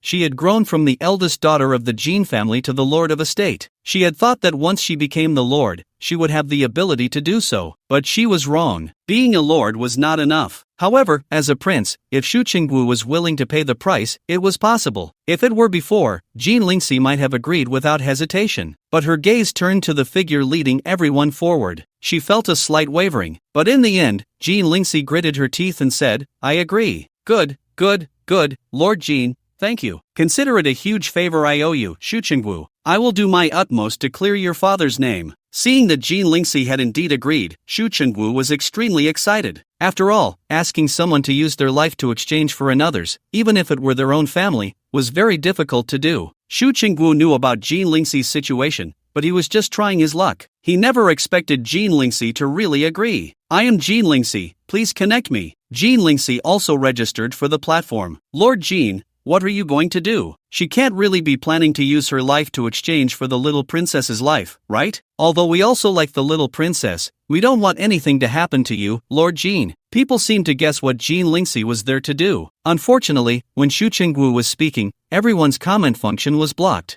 Otherwise, with so many comments, it would have been impossible to see Shu Chengwu's words. Lord, please don't do anything foolish. People couldn't speak, only feeling anxious. Soon, the connection was successful. "Hello, Lord of Yuzhou." Huoren looked at the expressionless Jean Lingxi, a wicked smile appearing on his face. "You keep your word. As long as I die, you'll let the princess go?" Jean Lingxi said. Hearing Jean Lingxi's words, the netizens went crazy. Jean Lingxi really intended to use her life to exchange for the little princess's life. Unfortunately, they couldn't speak. Of course, we, the Killing Blade Warriors, always value our promises. After all, she's just a princess of the Dragon Kingdom, not worth my effort, Huoren laughed. Why did he torment the princess and post it online? Just a princess, not worthy of such trouble. The purpose was to deal with the Lord of Yuzhou, a state lord. Exchanging their life for the lives of the brothers sacrificed by the Killing Blade organization was worth it. Lord of Yuzhou, don't be impulsive. At that moment, Shu Chengwu sent a comment. Very well, if you dare to break your promise, I assure you, the consequences are beyond what you can bear. Jean Lingxi did not look at the barrage. She drew her sword and plunged it into her own chest. Farewell, father. Farewell, Cherry. Farewell, Yi Feng. Farewell, people of Yuzhou. Jean Lingxi's body slowly fell. No! Seeing this scene,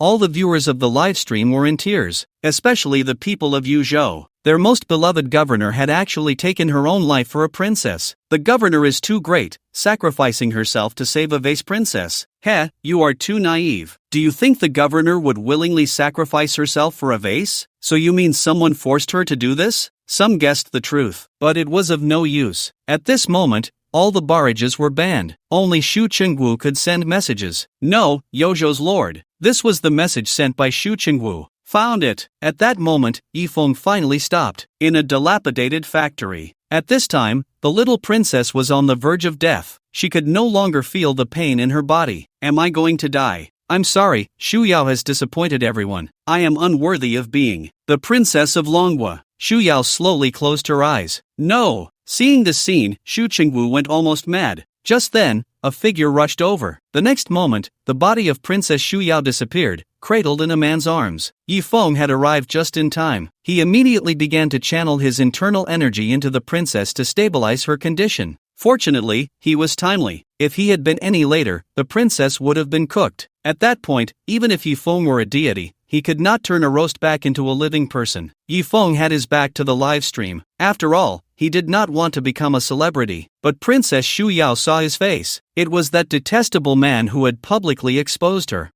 Are you the Longhua man who killed our 410 blades? Huoren was also somewhat surprised to see Yi Feng suddenly appear. He never expected to be found. Dongyin people, you are doomed. The dragon team that followed surrounded Huoren and Chunzi.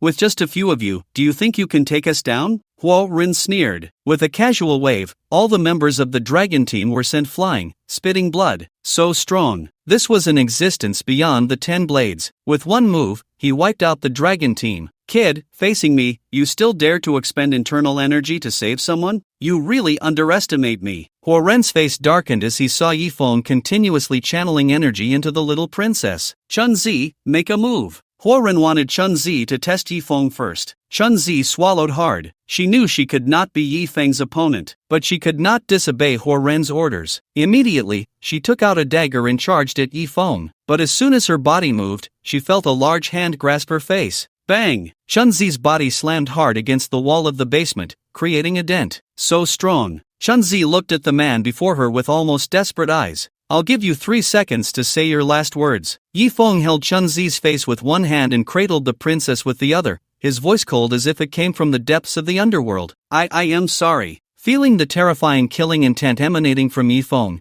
Chunzi trembled as she uttered those 3 words. The next moment, Yi Feng's hand tightened, directly crushing Chunzi's head. This scene was too shocking. The powerful third 10 blade didn't even withstand a single move from Yi Feng before her head was crushed. How do you want to die? Then, a cold voice echoed in the live stream. It's a Longhua expert. A Longhua expert has arrived. At that moment, all the viewers erupted in excitement. The Azure War God. It's the Azure War God. When people saw the sudden appearance of the Dragon Kingdom powerhouse in the livestream, their instinct was to regard him as the Azure War God. Just like last time, when the 10 blades slaughtered the Dragon Kingdom's War God, the Azure War God appeared out of nowhere and instantly killed the 10 blades. Although Yi Feng was currently facing away from the livestream camera, his attire and physique were identical to the person who had appeared in the livestream that time. Unexpectedly, after killing 2 of the Eastern Yin's 10 blades, the Azure War God struck again, saving the little princess and instantly killing the third 10-blade. This was simply exhilarating. Of course, this was just the opinion of many confused ordinary netizens. For martial artists, it was clear at a glance that the newcomer was definitely not the Azure War God. The Azure War God was merely a 5-star war god. Although he was somewhat stronger than the third 10-blade, defeating the third 10-blade would still require some effort. However, the man who saved the little princess had directly killed the third 10-blade. His strength was at least 2 levels above the third 10-blade, or even a whole major realm. At this moment,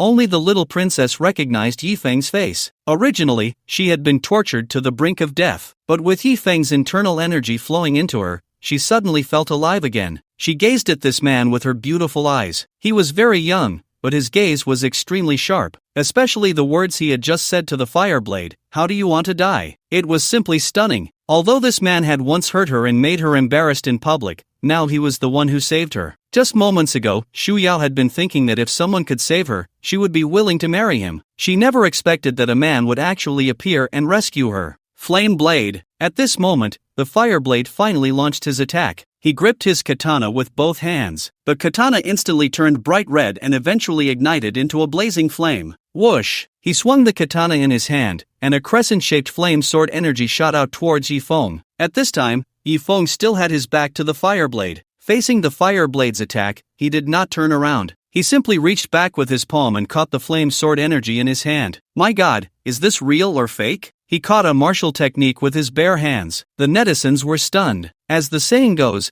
outsiders watch the excitement while insiders see the trick. To catch someone else's martial technique with bare hands, one would need to be several levels higher than the opponent. Clearly, the suddenly appeared powerhouse from the Dragon Kingdom was much stronger than the so-called Fireblade. This was the perspective of martial artists. The outsiders, however, could not understand. As long as it looked cool, that was enough. With a firm grip, Yifeng caused the flame sword energy to explode, transforming into a sky full of fireworks. It looked incredibly beautiful. Seeing this scene, the Fireblade couldn't help but swallow hard. It seemed he had underestimated this Dragon Kingdom man. Hee, it seems I underestimated you, but unfortunately, you will die today. Come out. The Fireblade let out a cold laugh. The next moment, 2 figures slowly appeared in the basement. It was a man and a woman. They both held katana in their hands. One had a golden katana, and the other had a water blue katana. They were the Gold Blade and Water Blade from the 5 Elements blades. Originally, only the Fireblade had come to the Dragon Kingdom. However, as the Fireblade's actions escalated,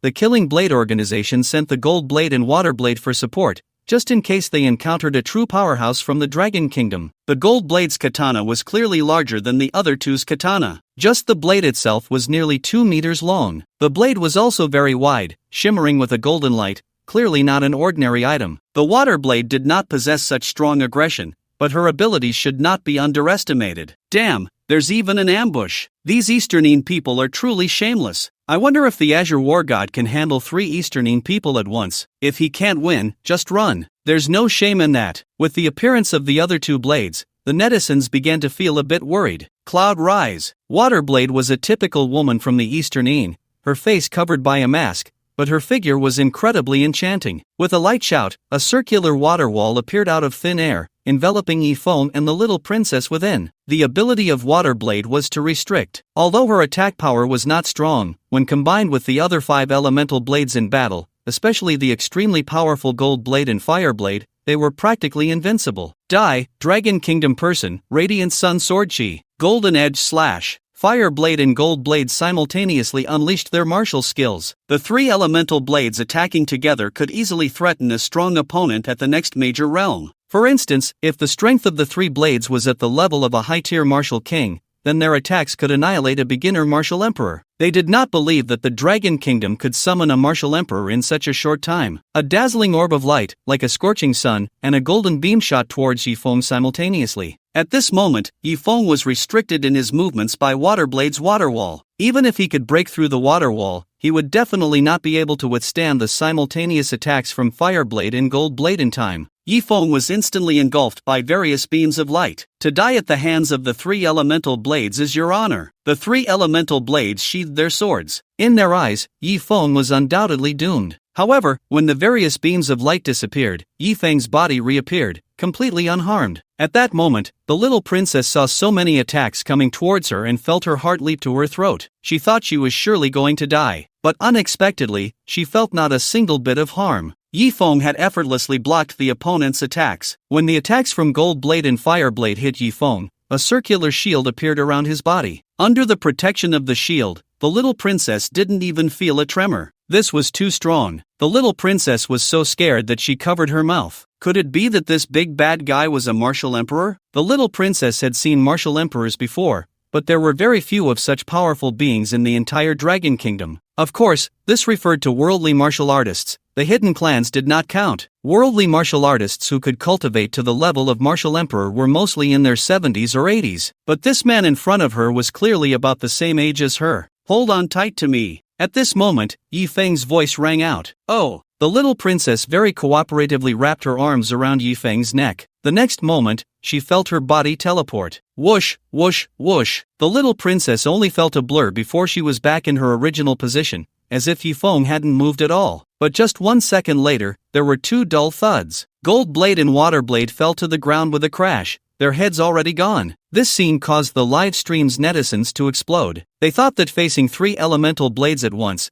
the Azure Battle God would at least have to exert some effort. But unexpectedly, it was still a one-hit kill. The Azure Battle God. Was this strong? It can't be the Azure Battle God. A 5-star battle god can't be that strong. Finally, someone noticed something was off. To achieve that level, one would need to be at least a 7-star battle god. Then who is it? Whoever it is, as long as they are from the Dragon Kingdom, that's all that matters. Gold Blade and Water Blade were killed instantly. Only Fire Blade remained alive. It wasn't that Yifeng couldn't kill all 3 at once, he was deliberately sparing Fire Blade's life. Fire Blade had committed heinous crimes in the Dragon Kingdom. He couldn't let him die so easily. Why you? Who exactly are you? Fire Blade's hand gripping the sword trembled. A person from the Dragon Kingdom, Yifeng replied. The next moment, he appeared in front of the live stream camera, picked up the phone, and handed it to the princess in his arms, saying, "Point the camera at him." Okay.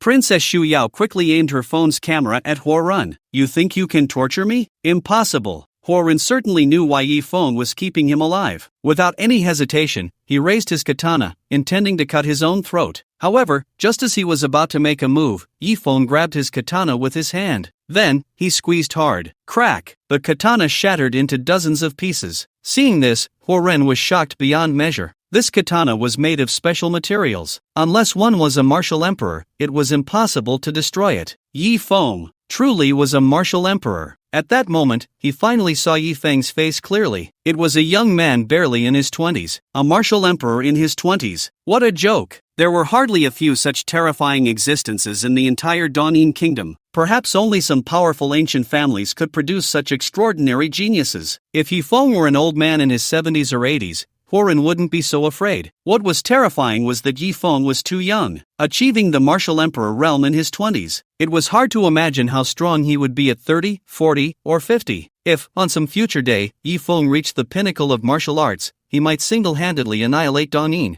Thud! Huorun knelt directly before Yifeng. This was a fear that came from the depths of his heart. Bang! Yifeng kicked Huorun in the chest, causing it to cave in. But clearly, such an attack was not enough to kill Huorun. Yifeng had no intention of letting him die so easily. Bang! Bang! Bang! Yifeng continued to kick Huorun, breaking his bones one by one. Huorun offered no resistance. His eyes were filled with deep despair. He didn't even dare to curse Yifeng, fearing it would bring disaster to the entire Danin. Princess Shu Yao watched as this demon, who had tormented her so, was now being tormented by Yifeng. Her eyes sparkled with tears. During her time in captivity, she had witnessed how cruel this Danin demon was. Yet now, he was being kicked around like a ball by Yifeng, with no temper at all. With each kick from Yifeng, the basement shook. The viewers from Longbo watching the livestream felt immensely relieved. Yifeng kicked Huorun over 100 times, breaking all the bones in his body. Finally, he approached Huorun and lifted him up like a dead dog, hanging him on a wire. The charcoal fire below was already burning red. Huorun was instantly roasted, sizzling with oil. Ah! The pain of being burned finally made Huorun scream in agony. Seeing this scene, the young princess's face turned pale. Why not give him a quick end? The young princess gritted her teeth. Alright, Yifeng knew that the young princess did not no longer hate the Danin people. It was because she had suffered such pain herself and knew what it felt like. Crack! Yifeng directly twisted Huoren's neck, sending him to hell. The young princess is still too merciful. What a relief! Such a damn relief. Yeah, this is way better than those streamers who just twist their hips and fluff cotton. After killing Huoren, Yifeng crushed Huoren's phone. The live stream ended. The total number of viewers had surprisingly exceeded 100 million. Baka! Naturally, there were Dongjin netizens watching the live stream. When they saw their 3 5 elements blades being killed, they were so furious they threw their phones. How does it feel? Can you leave now?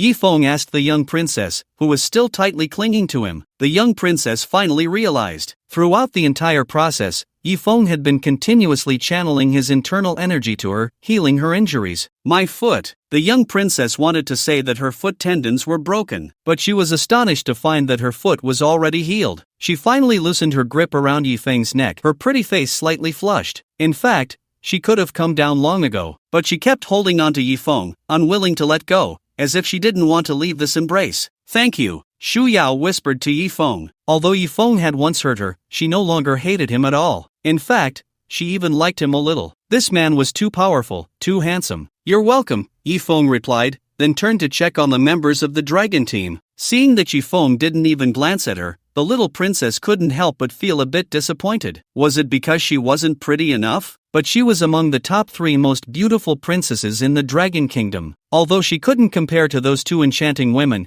she was still the 3rd most beautiful princess in the Dragon Kingdom. The number of men who liked her was more than the stars in the sky. Did Yifeng not like her? Yifeng treated each Dragon Team warrior one by one. They were quite injured, but not fatal. Thank you. At that moment, the usually proud commander of the Dragon Team, Long Choyu, looked at Yifeng with a changed expression. The Dragon Team revered the strong. Yifeng undoubtedly deserved the title of a strong man. After treating everyone, Yifeng left directly without any hesitation. That's too handsome. Watching Yifeng's back, whether it was the female warriors of the Dragon Team, the male warriors, or the beautiful princess, their eyes sparkled with admiration. Not long after Yifeng left the basement, he bumped into someone. It was Jean Lingxi's aide, Yintao. Yintao, what are you doing? Yifeng asked as he steadied her, who almost fell over. Upon seeing Yifeng, Yintao burst into tears. What's wrong? Yifeng was puzzled. Just a moment ago, Yintao had been following him. Why hadn't she come? It turned out that Yintao had initially followed Yifeng, but then she felt something was off and went back. When she returned, she happened to see Jean Lingxi stabbing her own heart with a sword. Governor! Yintao rushed towards Jean Lingxi like a madwoman. Unfortunately, Jean Lingxi had already fallen to the ground. She picked up Jean Lingxi. Governor, why? Why is this happening? Yintao cried out loud. Girl, don't cry, you look so ugly when you cry. Jean Lingxi wanted to wipe away the tears at the corners of Yintao's eyes, but her hand fell weakly. No matter how strong a warrior, if their heart is pierced by a sword, they cannot survive. Tell me, what happened? Yifeng felt a bit anxious as Yintao kept crying. He sensed that something bad had happened. The governor is dead. Yintao finally managed to say through her sobs. What? Yifeng's body shook at the news. Jean Lingxi was dead? How could that be? He had just treated her wounds, and she had even improved her strength, reaching the level of a heavenly realm martial king. Who could have killed her? Could there be other 5-element blades? It must be said that the power of these 5-element blades was indeed very strong. Their individual combat power was at the level of a high heavenly realm martial king. If Jean Lingxi encountered them, she would likely be in grave danger. Take me to see, Yifeng said urgently. As long as there was still a breath left, he could save Jean Lingxi. The governor is already dead. Yintao cried even louder. I can save her, hurry and take me, Yifeng said impatiently. Under Yintao's guidance, Yifeng finally found Jean Lingxi. At this moment, Jean Lingxi was already lying in a coffin, draped with a Dragon Kingdom flag. This was the highest respect for a martyr. She lay there quietly, as if she were asleep. Yifeng never expected that just a short while ago, she had been a living person, and now she had become a corpse. He rushed to the coffin, wanting to carry Jean Lingxi out. What are you doing? Do not disrespect the governor's remains. A nearby guarding warrior immediately shouted. Do not stop him. Cherry quickly stopped those soldiers. Yes, Officer Cherry. The soldiers then retreated. Yifeng simply jumped into the coffin. He drove all 9 turn golden needles into Jean Lingxi's body. Then, he frantically poured his internal energy into Jean Lingxi. However, at that moment, Jean Lingxi's body was like a black hole. No matter how much internal energy Yifeng inputted, it all vanished without a trace. Clearly, Jean Lingxi was already dead. Moreover, she had been dead for too long. Even Yifeng could not bring her back to life. Jean Dainio, get up. You have to get up. Yifeng held Jean Lingxi's corpse and roared to the sky. For some reason, when he saw that Jean Lingxi was dead, it felt as if his heart had been pierced by a sharp blade. Pain to the bone. Yifeng, I keep my word. As long as you can save this war goddess, I will take responsibility for anything you have done. This is my token. Take it and leave through the back door. Then I also said, today, Yifeng, I will protect you. When have I ever been afraid? I just haven't given an injection before. Come on, do whatever you want. Don't call me Jean Dainio. Memories of everything that had happened with Jean Lingxi flooded Yifeng's mind. Since coming down the mountain, he had been able to solve any problem. He had never been afraid of anyone. But at this moment, he was afraid. Afraid that Jean Lingxi would never wake up again. Afraid that no one would ever puff up and say to him, don't call me Jean Dainio. Ah! Yifeng let out a furious roar. The terrifying wave of energy directly shattered everything around him, except for Jean Lingxi, into dust. Those soldiers who were more than 10 meters away were blown away by the terrifying shockwave, blood spraying from their mouths. Fortunately, they were far enough away. Otherwise, just this shockwave could have killed them. And around Yifeng, a deep pit with a diameter of 7 or 8 meters appeared. Everyone looked on in horror at this scene. What kind of powerful existence was this? Just a roar had created such a large pit? Boom! At that moment,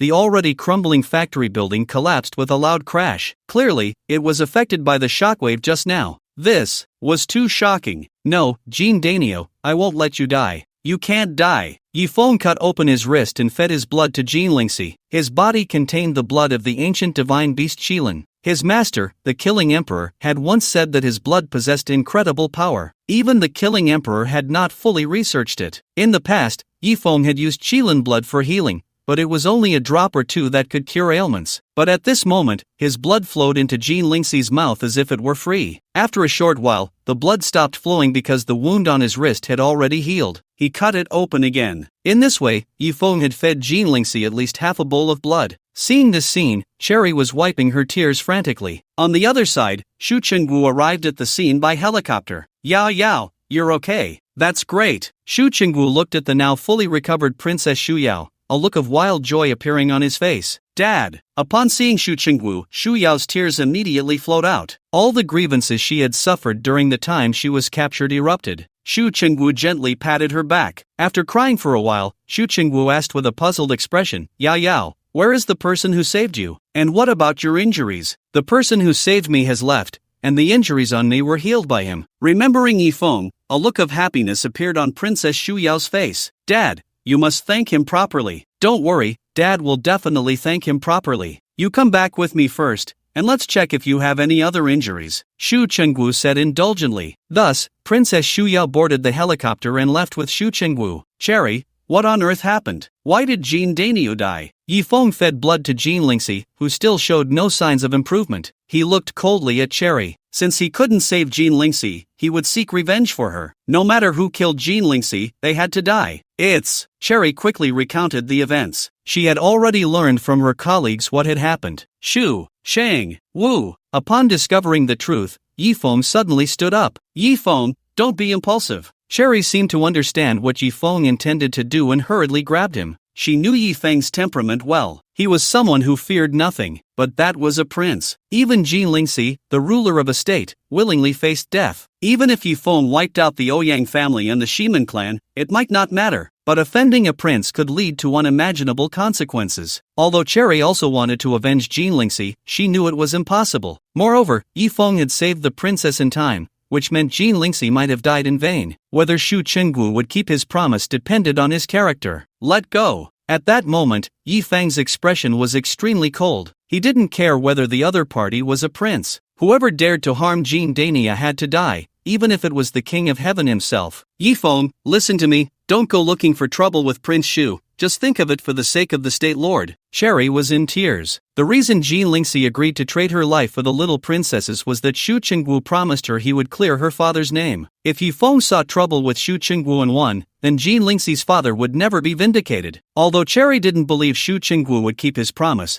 there was at least a slight possibility. But if Yifeng lost, then he would die. At first, Cherry thought this guy was a big bad egg, but now, she didn't want Yifeng to die. Yifeng turned to look at Jean Lingxi, who resembled a sleeping beauty, and said word by word, I will avenge her. I will right her father's wrong. I will kill those whom others dare not. Everyone knew the status of a prince in Long Country. It was a terrifying existence, almost one person below and 10,000 above. Except for the Empress of Long Country, no one could punish him. That's why Cherry urged Yifeng not to be impulsive. But at that moment, hearing Yifeng's words, Cherry was once again in tears. I will avenge her. I will right her father's wrong. I will kill those whom others dare not. How domineering. It was even a bit too arrogant. In fact, if one traced back to the root, everything Jean Lingxi encountered was because of Yifeng. If Jean Lingxi had never met Yifeng, perhaps all of this would not have happened. But if she were Jean Lingxi and saw Yifeng's reaction upon learning of her murder, she would probably feel that she had no regrets in death. Boom! At that moment, a helicopter flew over from a distance, passing above everyone's heads. It's the helicopter from the Shu Prince's residence, a soldier recognized. Is Shu Chengwu on it?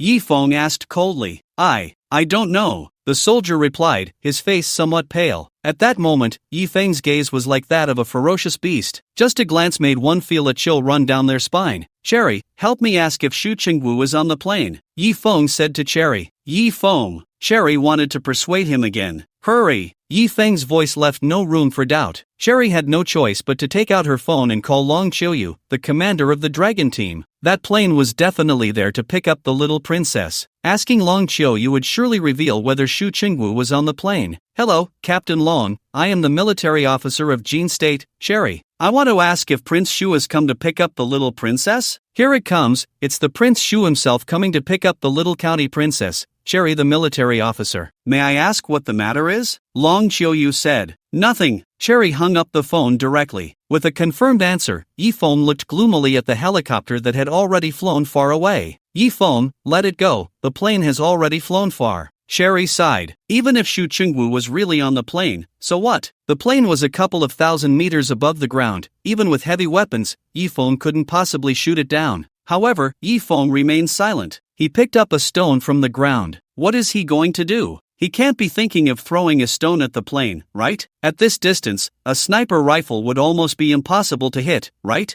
Everyone looked at Yifeng in shock. If it were anyone else making this move, they would probably scoff. But Yifeng was different. They had just felt how terrifying Yifeng was. He was someone whose roar could bring down a building. Of course, the building was already quite dilapidated. But that was terrifying enough. Whoosh! Yifeng threw the stone in his hand towards the sky, at a helicopter that looked no bigger than a sparrow. In an instant, the stone surpassed several times the speed of sound. A flame ignited in the sky. The terrifying speed caused the stone to ignite due to friction with the atmosphere. A beautiful arc traced through the eyes of the crowd. It looked just like a shooting star. Unfortunately, before the stone could hit the helicopter, it burned out completely. Everyone watched in horror. If the stone had been big enough, it might have really hit the helicopter. Is this even human? A stone thrown by hand was faster than a sniper bullet, more accurate than a sniper rifle. At that moment, Yifeng had already picked up a larger stone. He threw it fiercely at the helicopter again. Whoosh! The stone instantly transformed into a fiery meteor. This time, the stone was larger and did not burn out completely.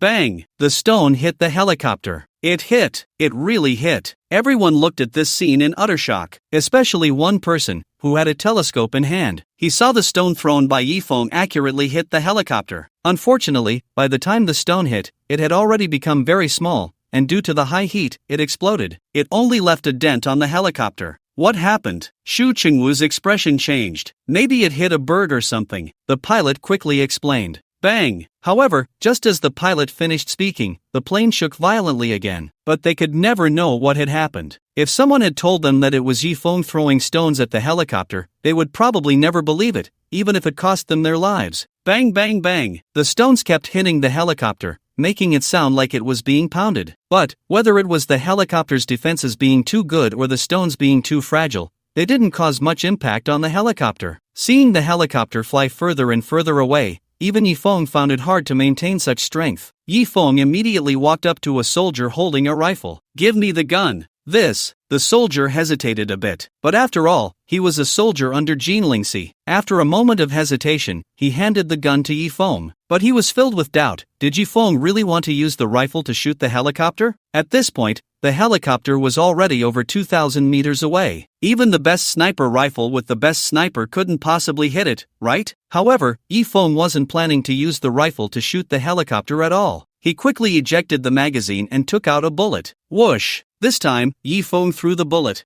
Bang! The strength of the bullet was far beyond that of the stone. It directly hit the helicopter. What on earth is going on? Xu Chengwu finally realized something was wrong. Report to the prince, the helicopter may be under attack, but please don't worry, the helicopter is bulletproof, the pilot said confidently. Get out of here quickly. Despite the helicopter being bulletproof, Xu Chengwu still spoke in a deep voice. Although he wasn't afraid of ordinary firearms with his strength, some specially made thermal weapons could still pose a threat to him. After all, the helicopter was currently at an altitude of 2,000 meters. To hit the helicopter, it would definitely require specialized thermal weapons. The key was that his daughter was still on the helicopter. He didn't want anything to happen to her. Whoosh! Yifeng hurled rifle bullets one by one at the helicopter. The bullets embedded themselves fiercely into the helicopter's armored surface. Unfortunately, they couldn't penetrate it. The helicopter was bulletproof. In the end, Yifeng could only watch helplessly as the helicopter flew away. However, he didn't care. After all, he knew who was responsible for killing Jin Dainyu. The monk may run, but the temple cannot. He immediately called Chu Xuanguang. Xuanguang, prepare a helicopter for me right away, Yifeng said into the phone. In just about 20 minutes, a helicopter flew over everyone's heads. Master, where are you going? The helicopter was piloted by Chu Xuanguang herself. She jumped down from the helicopter, wearing a tight leather outfit. Her long hair was tied back in a ponytail, looking spirited and heroic. Xu Wangfu,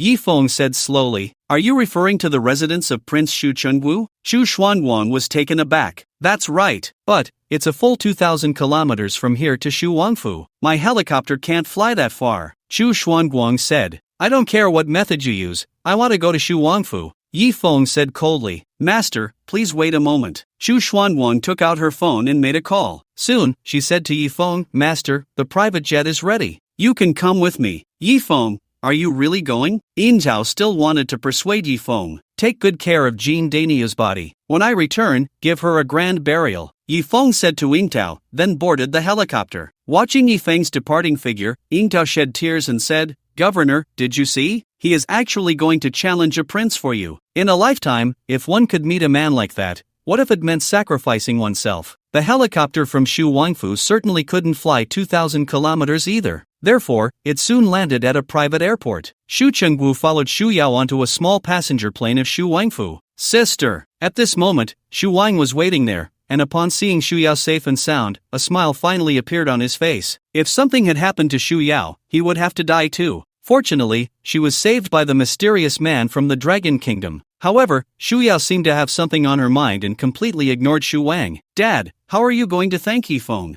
The little princess asked. Xu Chengwu looked at the little princess with affection and said, How do you want to thank him? You've already asked dozens of times on the way here. Do you want to offer yourself? Xu Chengwu was just joking, but unexpectedly, the little princess didn't refute him. Instead, a shy expression appeared on her face. Xu Chengwu was taken aback. You can't really be thinking of marrying that guy named Yifeng, can you? At this point, Xu Chengwu had already reviewed all of Yifeng's information and knew that Yifeng possessed the strength of a martial emperor. A martial emperor in his 20s. This was definitely a prodigy. A match for a princess from the Dragon Kingdom would be more than enough. Dad, do you think he is unworthy of me? Seeing Xu Chengwu frown, the little princess quickly asked. A martial emperor in his 20s is more than enough for you, Xu Chengwu said. Then you don't seem to agree very much. The little princess pouted. Xu Chengwu said in a deep voice, If he were a normal man, I would certainly not oppose it, and I would even strongly encourage you to. But you may not know, he donated a kidney to his ex-wife 3 years ago. What? He was married? The little princess's face showed a hint of disappointment upon hearing this. Hee, little girl, with his talent, so what if he was married? The key point is, he donated a kidney. A kidney is fundamental to a man.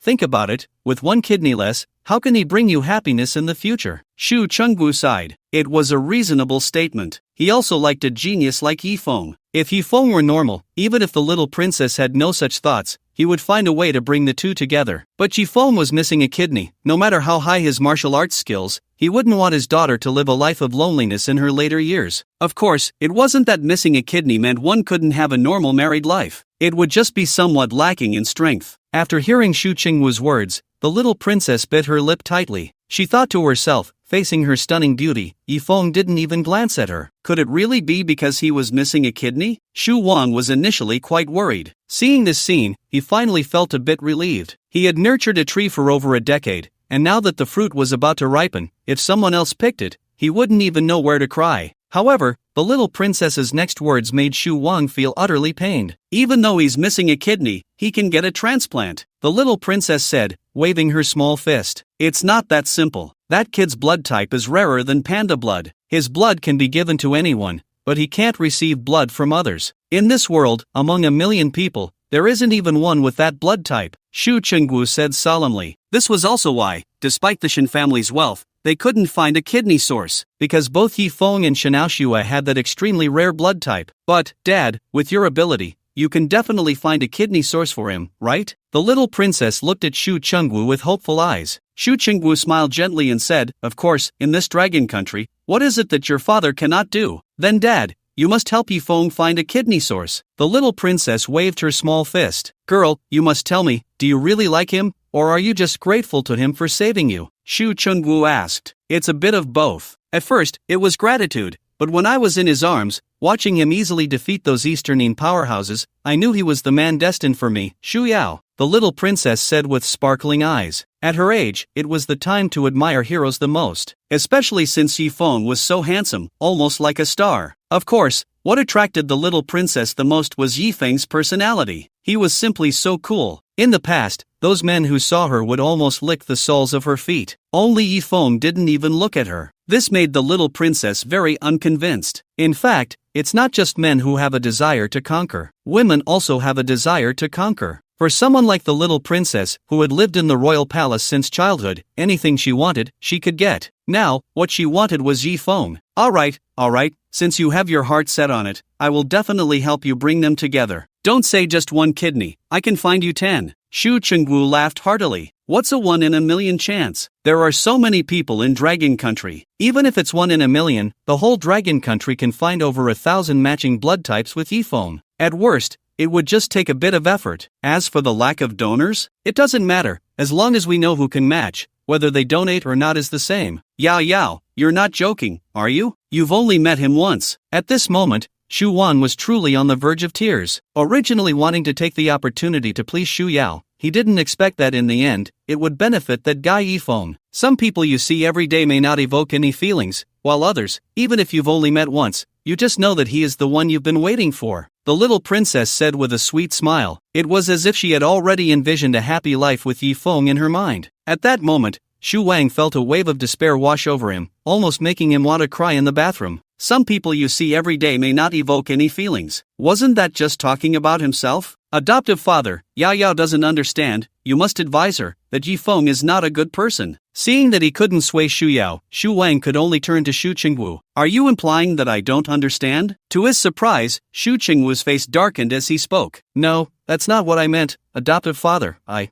just... For a moment, Shu Wang didn't know what to say. Alright, this matter is settled. Once we return and confirm that Yao is fine, I will personally go to propose to Yifeng. Shu Qingwu said decisively. Dad, I told you I'm fine. I feel even better than before. Shu Yao clung to Shu Qingwu's arm, acting cute. What? So eager to get married? Can't even wait a little longer? Shu Qingwu feigned a stern face. No way. The little princess's face turned bright red with embarrassment. From the little princess's expression, it was clear that this girl was truly smitten. In fact, the little princess was already of marriageable age. However, she had always held her standards high, rejecting many young talents introduced to her. It was rare for her to take a liking to someone, so Shu Qingwu naturally supported her wholeheartedly. Moreover, Yifeng was so young yet already a martial emperor. His future achievements were limitless. With Shu Qingwu's influence now, he could still keep Yifeng in check. If he waited until Yifeng grew stronger, even as a prince, he wouldn't be able to reach him. In this way, it also fulfilled a wish of his. Yifeng, seeing the father and daughter so harmonious, Shu Wang trembled with anger. It was that guy Yifeng again. Last time, if it weren't for Yifeng's interference,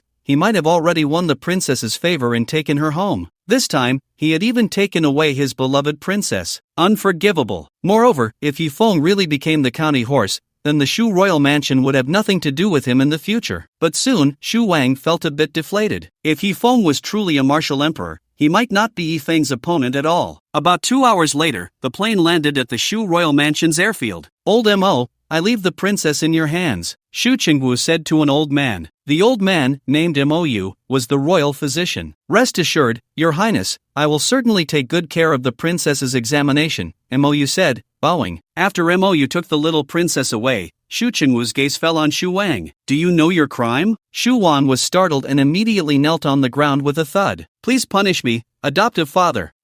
Considering that Yao Yao is fine, I won't kill you, but don't think I don't know your thoughts. Stay away from Yao Yao in the future. If you dare to have any designs on her, I will make sure you have no place to die," Shu Qingwu said with a fierce expression. Although Shu Wang was his adopted son, he had never considered letting Shu Yao be with Shu Wang. After all, Shu Wang was just a little beggar he picked up from the streets. How could he be worthy of the princess's noble status? Taking him as an adopted son was merely to cover up the fact that Shu Qingwu had no sons, only a princess. Shu Qingwu wasn't foolish. He knew that Shu Wang wanted to marry Shu Yao and then become the master of the Shu royal mansion. Unfortunately, he had miscalculated. After hearing Shu Qingwu's words, Shu Wang collapsed to the ground. For so many years, he had regarded Shu Qingwu as his own father, dedicating himself to the Shu royal mansion. He never expected that it would end up like this. He knew that Shu Qingwu must have seen Yifeng's potential. As long as Yifeng became the son-in-law of the Shu royal residence, Shu Qingwu could naturally cultivate Yifeng vigorously. He hated it. He wished he could tear Yifeng apart. "Yifeng, don't let me see you again, or I will definitely make you suffer a fate worse than death," Shu Wang roared in his heart. However, at that moment, a figure descended from the sky, landing right in front of Shu Wang. The ground was directly smashed into a deep pit. It was none other than Yifeng. He hadn't let the plane land, he had jumped directly from it. "Shu Wang, where is Shu Qingwu?" Yifeng glanced at the extremely expressive Shu Wang and directly asked. "How dare you, Yifeng, to call the prince's name so boldly? Are you seeking death?" Shu Wang already hated Yifeng to the core, and now that Yifeng had suddenly appeared before him, although he couldn't defeat Yifeng, this was after all the Shu royal residence, and he couldn't lose face. "Of course, I'm not here to seek death," Yifeng said. "Then what do you want?" Shu Wang's heart began to race. Yifeng's sudden appearance couldn't possibly be to demand credit from the royal residence, could it? Yifeng grinned, revealing a mouthful of white teeth, and said, "I'm here to kill the prince." Not long after Yifeng left, Jean Lingxi, who had been lying in the coffin, suddenly moved her fingers. What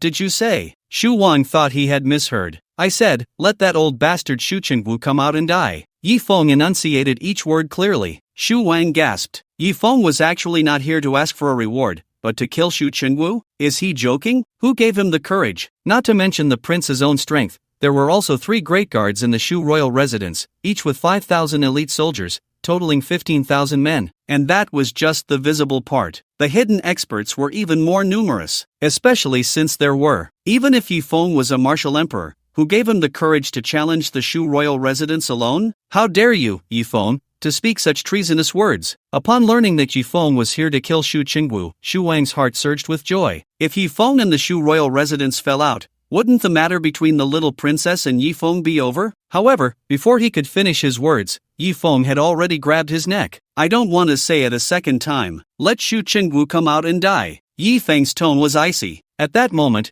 Shu Wang was filled with intense fear. He felt like a turkey. Yifeng could easily kill him. Bang! Yifeng threw Shu Wang away. He crashed onto the steps of the royal residence, shattering them. Wow! Shu Wang spat out a mouthful of blood. Strong, too strong. This is what a martial emperor-level expert is like. Yifeng couldn't be bothered to waste words and directly activated his shouting mode. "Shu Qingwu, come out and die." Yifeng's voice, like rolling thunder, echoed throughout the royal residence. At that moment, everyone in the residence stopped their actions simultaneously, their faces filled with shock. Who was it that dared to challenge a prince so boldly? Shu Qingwu was just about to enjoy his afternoon tea when he heard someone calling for him to come out and die. Who dared to be so audacious? Shu Qingwu put down his teacup and said to the woman who was massaging his back, "Lin Shu, go out and take a look." Lin Shu was one of Shu Qingwu's 3 closest guards. She commanded 5,000 elite warriors, all of whom were martial artists. An elite guard team composed of sun-level martial artists, and Shu Qingwu had 3 such guards. It could be said that, aside from the empress, no one had a more luxurious guard arrangement than his. Yes, the woman had short hair that reached her ears and bangs that framed her face. She looked both gentle and spirited. Soon, the woman, accompanied by hundreds of guards, arrived at the entrance. There, they saw Shu Wang lying on the ground, blood spilling from his mouth. A tall and imposing man stood at the entrance of the royal residence. Who dares to cause trouble at the royal residence? Lin Shu said sharply. Today, I will only kill Shu Chengwu. As for the others, it's best if you don't try to stop me. Yi Feng said coldly. Take him down. Lin Shu issued the command without hesitation. Instantly, over 100 guards charged towards Yi Feng. Not only had they all reached the sun level in strength, but they were also wearing specially made battle armor. Essentially, even master-level experts would find it difficult to inflict significant damage on them. The key was their numbers. Even if it turned into a war of attrition, they could wear down a top-tier expert. Yi Feng didn't waste words either. He charged directly into the crowd. He didn't kill anyone, after all. These people were just following orders. Bang! Bang! Bang! Figures flew out in all directions. The specially made battle armor couldn't withstand Yi Feng's attacks at all. When struck by Yi Feng's fist, the armor capable of withstanding master-level attacks shattered into pieces. Following that, the people inside were sent flying, blood spraying from their mouths as they lost their combat ability. Just like that, Yi Feng took down one after another. His punching power was quite peculiar. A single punch could shatter the armor of the warriors, yet the damage inflicted on the warriors themselves was not severe. Otherwise, with the power to break armor, he could have turned those warriors into a mist of blood. Clearly, Yi Feng was holding back. Immediately call for reinforcements. Lin Shu sensed something was off. This man who dared to challenge the Shu royal residence alone seemed extraordinary. Soon, all the guards under Lin Shu's command arrived, 5,000 in total. She couldn't believe Yi Feng could defeat all 5,000 of them. Moreover, even if Yi Feng truly had that capability,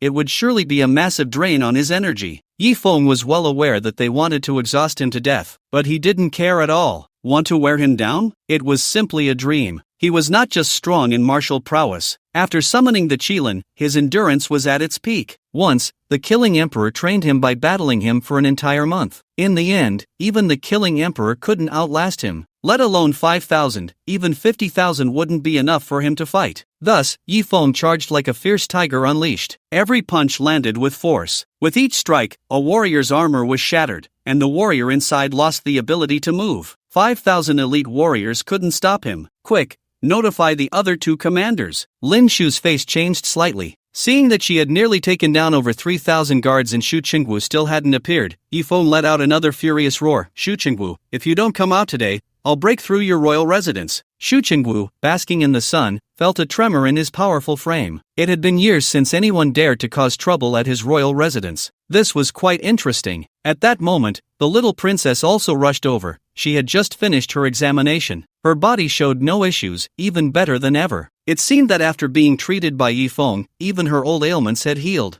This time, she had struck gold. She had to capture Yi Feng. The little princess was very confident. Daddy, what's happening? The little princess asked Shu Chengwu, looking confused about the situation. Someone is causing trouble at my royal residence, Shu Chengwu replied indifferently, not taking the intruder seriously. After all, this was the royal residence, the imperial capital. Even if the intruder had the ability to break through the royal residence, could he break through the imperial capital? Daddy, let's go out and take a look. The little princess showed no signs of fear, instead appearing a bit excited. All right, Shu Chengwu nodded. But you need to stay a bit further back, Shu Chengwu cautioned. He didn't want his precious daughter to suffer even the slightest harm. Outside the royal residence, tens of thousands of elite guards had arrived. Yi Feng stood against them all, his momentum undiminished. In fact, the speed at which the guards fell had not slowed down. Almost every second, several guards were taken down. Around Yi Feng, over 5,000 had already fallen. They were still alive,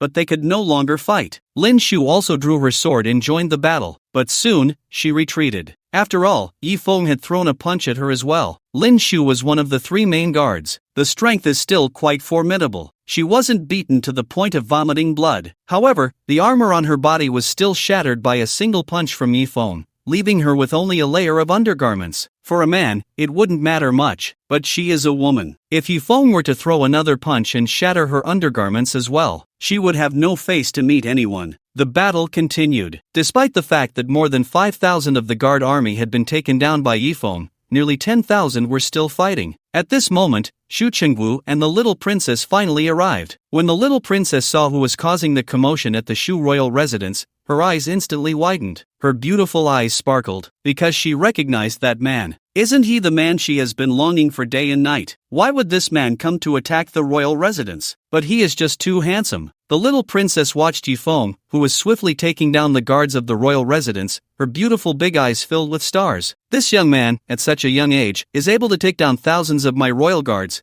His strength must not be lower than that of a heavenly stage martial king, Xu Chengwu commented. At this moment, he noticed that the little princess was staring intently at the man who was rampaging. Do you know him? Xu Chengwu asked his daughter, puzzled. Dad, he is Yifeng. The little princess exclaimed excitedly. Xu Chengwu took a closer look at Yifeng and realized that it was indeed him. Although he had seen Yifeng's information before, there is still a difference between a photo and the real person. He actually didn't recognize him at first. It makes sense. Not to mention a martial emperor in his 20s, even a heavenly stage martial king in their 20s is extremely rare. Even the renowned beauty of Yuzhou, Jin Lingxi, only reached the peak of Earth realm at 29. This suddenly appearing young man, in his early 20s, possessing the strength of a heavenly stage martial king, who else could it be but Yifeng? Upon learning that the visitor was Yifeng, Xu Chengwu immediately ordered, everyone, stop. With Xu Chengwu's command, the guard army finally ceased their attacks on Yifeng. You are Yifeng? Xu Chengwu stood on the steps, looking down at Yifeng. A prince is indeed a prince, exuding an air of authority. Yifeng looked at Xu Chengwu, his gaze showing no signs of retreat. He said loudly, You are Xu Chengwu? You dare to call the prince by his name? Lin Shu reprimanded. No problem. Xu Chengwu waved his hand. It is understandable for someone with strength to have a bit of arrogance. After all, Yifeng had reached the martial emperor realm at such a young age. Who could compare with him, aside from hidden clans? How could he not have a bit of pride? If it were someone weaker, Xu Chengwu would have likely ordered them to be killed on the spot. Yifeng, this time you saved the princess, which is a tremendous favor to me. I will give you 3 rewards. Oh, what are the 3 rewards? Yifeng asked playfully. The first reward is 100 billion Dragon Kingdom coins. Hiss. Upon hearing Xu Chengwu's words, everyone gasped in shock. 100 billion Dragon Kingdom coins. What kind of concept is that? Not to mention ordinary people, even for some large listed companies, it is an astronomical figure. No wonder he is Prince Xu. Such a generous offer. The second reward is that I will give you the opportunity to enter the hidden clan. If the first reward shocked people, then the second reward drove them crazy. Entering the hidden clan means transcending the mundane world. No matter how strong a worldly martial artist is, they are still just a mortal. Only martial artists from the hidden clan are true martial artists, because worldly martial artists often encounter bottlenecks during their cultivation. If luck is bad, they might be stuck for 3 to 5 years without a breakthrough. If luck is really bad, they could be stuck for a lifetime, unable to break through. But as long as one enters the hidden clan, bottlenecks are basically non-existent. As long as your talent is sufficient, they can help you cultivate to your utmost potential. They can even use special methods to enhance your talent. This is the hidden clan. Originally, this spot was reserved for Xu Chengwu's daughter, but he saw the potential in Yifeng. This spot, given to Yifeng, would clearly maximize the effect. At this moment, everyone looked at Yifeng with envy on their faces. For the third reward, I, the prince, am willing to marry the princess to you. Wow! This third reward immediately caused an uproar in the venue. Xu Chengwu actually wanted to marry the princess to Yifeng. This was undoubtedly the most incredible reward. It was well known that Xu Chengwu cherished his daughter above all. Countless talented young men had come to propose, but as long as the princess did not nod, Xu Chengwu rejected them all. He even offended another prince for this reason. Yet now, Xu Chengwu actually said he wanted to marry the princess to Yifeng. At this point, the crowd's feelings could no longer be described as envy. It was pure jealousy and resentment. After all, she was the third most beautiful princess in the Dragon Kingdom. What man wouldn't want to hold her in his arms? What merit or ability did Yifeng possess to win the princess's favor? Was it just because of his martial prowess? That was clearly impossible. Could it be? Many people had a guess in their hearts. That mysterious expert who saved the princess couldn't possibly be this guy in front of them, right? It must be. Otherwise, if the princess did not agree with Xu Chengwu's character as a doting father, he would never say he wanted to marry the princess to Yifeng. Moreover, looking at the princess's shy yet expectant expression, it was clear that she had taken a liking to Yifeng herself. Envy, immense envy. Jealousy, immense jealousy. At this moment, Shu Wang, who had finally calmed down a bit, showed a hint of despair in his eyes. He knew he was completely finished. He had lost the princess and the chance to become the master of the royal residence. As long as Yifeng wasn't foolish, he would never refuse any of these three conditions. Everyone's gaze turned to Yifeng, wanting to know how he would respond. However, at this moment, Yifeng stood still. People thought he was stunned by this sudden happiness. Yifeng, why aren't you kneeling to thank him? Lin Shu shouted at Yifeng. Yifeng naturally would not kneel. He chuckled and said, Shu Qingwu, I have to say, your three conditions are truly hard to refuse. So you mean, you agree? Shu Qingwu said with his hands behind his back, smiling. He didn't believe anyone could remain unmoved by such conditions. Not to mention the first two. Just his stunningly beautiful daughter was something no one could refuse. However, Yifeng paused for a moment and said, No, I refuse. You refuse? Which condition do you refuse? Shu Qingwu asked. All of them. Hiss. As soon as Yifeng's words came out, the entire venue erupted with gasps. He refused, and he refused all of them. Kid, do you even know what you're saying? Shu Qingwu took a while to react. Is what I said not clear? 100 billion, I don't need it. Entering the hidden clan, I don't need that either. As for marrying your daughter? Sorry, I'm not interested in her. Yifeng slowly replied. I'm not interested in her. At this moment, everyone only heard that one sentence. Yifeng said he was not interested in Princess Shu Yao. Is that true? She was the third most beautiful princess in the Dragon Kingdom. What man could refuse her? Was Yifeng not a man? Yifeng, you don't want to marry me? At this moment, Princess Shu Yao looked at Yifeng in disbelief. Why should I marry you? Yifeng retorted. This why left the little princess dumbfounded. Yes, why should Yifeng marry her? Just because she liked Yifeng, did that mean he had to marry her? Kid, do you think my daughter isn't beautiful? Shu Qingwu couldn't hold back anymore. Yifeng, SOSO. Shu Qingwu, is her figure not good enough? Yifeng, also SOSO. Shu Qingwu, or do you think my Shu Qingwu doesn't have enough weight? Yifeng, even more SOSO. Everyone looked at Yifeng as if he were a monster. How much has been drunk to say such things? If the princess's appearance can only be described as mediocre, then are there any beauties left in this world? As for the princess's figure, there's even less to say. Although she is only 1.7 meters tall, this is the height that Dragon Kingdom men prefer most in women. A little taller or shorter would detract from her appeal. After all, not all men can handle women over 1.8 meters tall. Moreover, the young princess may seem delicate, but in reality, she possesses the cultivation level of a peak martial king. She can be considered a proud daughter of heaven. Is such a woman really just mediocre? As for Shu Qingwu, he is a prince who stands above all others. In the entire Dragon Kingdom, how many dare to say that his background is mediocre? Yifeng, you dare to refuse me? The young princess pointed at her own nose, completely unable to believe her ears. I've already refused. Do you think I dare not? Yifeng looked at the beautiful young princess with amusement. To be fair, the princess did fit his aesthetic. Just from her appearance, she was indeed flawless. But unfortunately,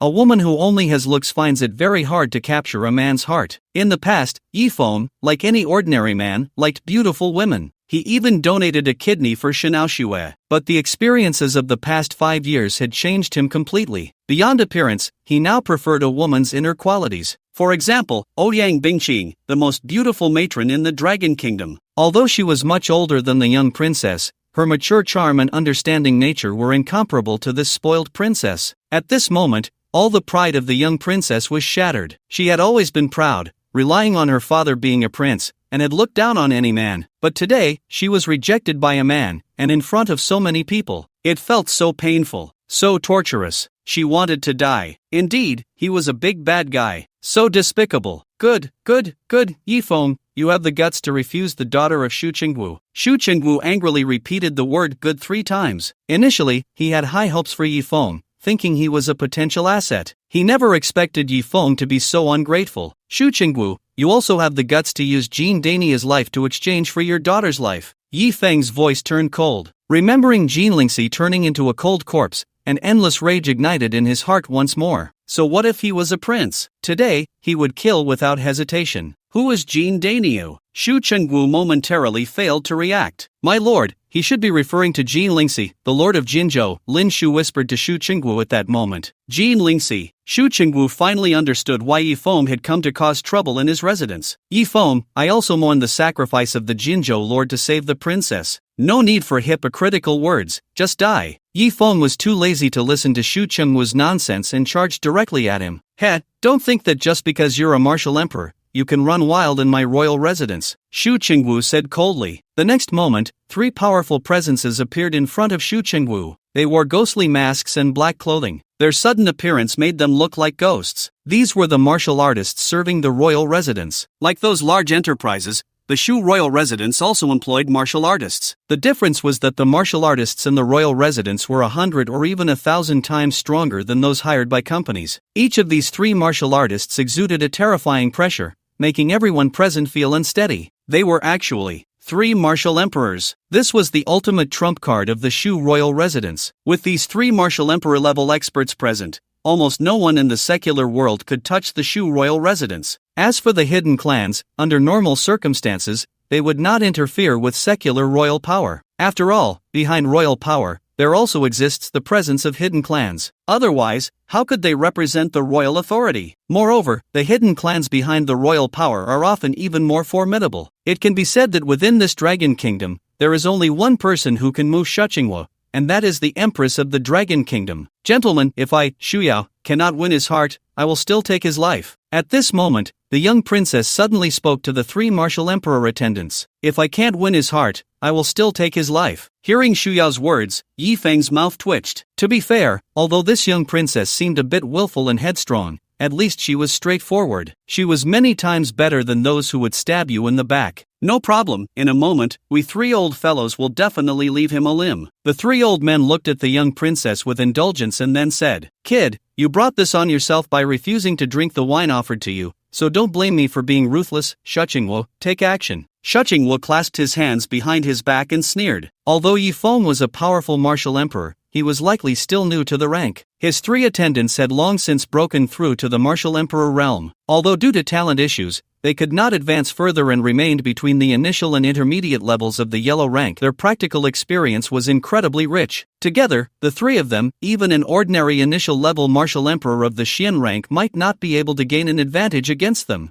Yes. In the next moment, the 3 martial emperor experts moved. Their bodies transformed into 3 streams of black smoke and instantly disappeared. This is the power of a martial emperor. Once they moved, even a powerhouse of Lin Shu's caliber could not see their figures clearly. Don't hit the face. The young princess seemed to think of something and shouted at the 3. Everyone's eyes widened, watching this scene, afraid of missing something. After all, it was rare to see 3 martial emperors attacking simultaneously. Even many people from the Shuangfu were unaware that such terrifying existences existed within the Shuangfu. The 3 figures surrounded Yi Feng and launched their attacks. Their speed was like teleportation, instantly appearing around Yi Feng in all directions. It looked as if there were not just 3 people, but dozens. Is this the power of a martial emperor? Everyone was astonished, as if watching a fantasy blockbuster. Yi Feng, unless he had 3 heads and 6 arms, how could he possibly withstand so many attacks at once? But in the next moment, everyone's eyes widened. Yi Feng truly transformed into 3 heads and 6 arms. Of course, it was not that he actually transformed,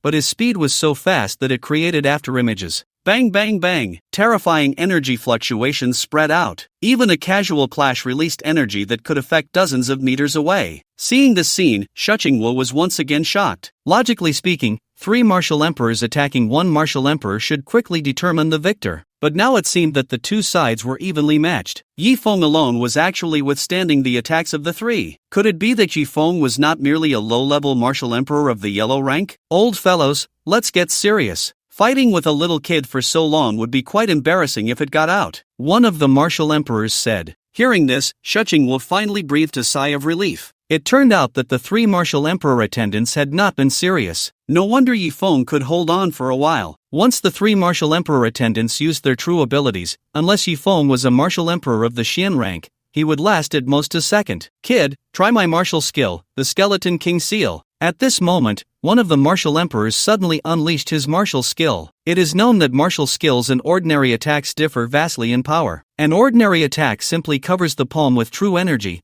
at most increasing strength. But martial skills are techniques that maximize the use of true energy within the body. The more powerful the martial skill, the stronger the attack it can amplify. Even the weakest martial arts can at least double the power of a normal attack, and those powerful martial techniques can even multiply the attack power several times. A massive skeletal phantom formed behind the martial emperor. The skeleton was lifelike and wore a crown. It slowly raised its withered palm and struck towards Yifeng. Before the attack even arrived, everyone felt a sense of suffocation. Clearly, the power of this palm was absolutely terrifying. At this moment, the other two martial artists did not continue their assault. They knew the power of this palm. This was a 3-star martial technique, capable of tripling the attack power. This palm, used against a young junior, was more than enough. Martial techniques, huh? Yifeng's lips curled into a slight arc. He also struck out with a palm. His attack was not as flashy, just a blood-red handprint. Moreover, it was small, only 1/10 the size of the skeletal palm. Boom! The two strikes collided. In the next moment, a deafening sound erupted. The gigantic skeletal king was actually knocked backward. Clearly, in this exchange, Yifeng's attack had the upper hand. What? Shu Chengwu's eyes widened again. This was the signature skill of the skeletal worshippers. How could it not compete with Yifeng?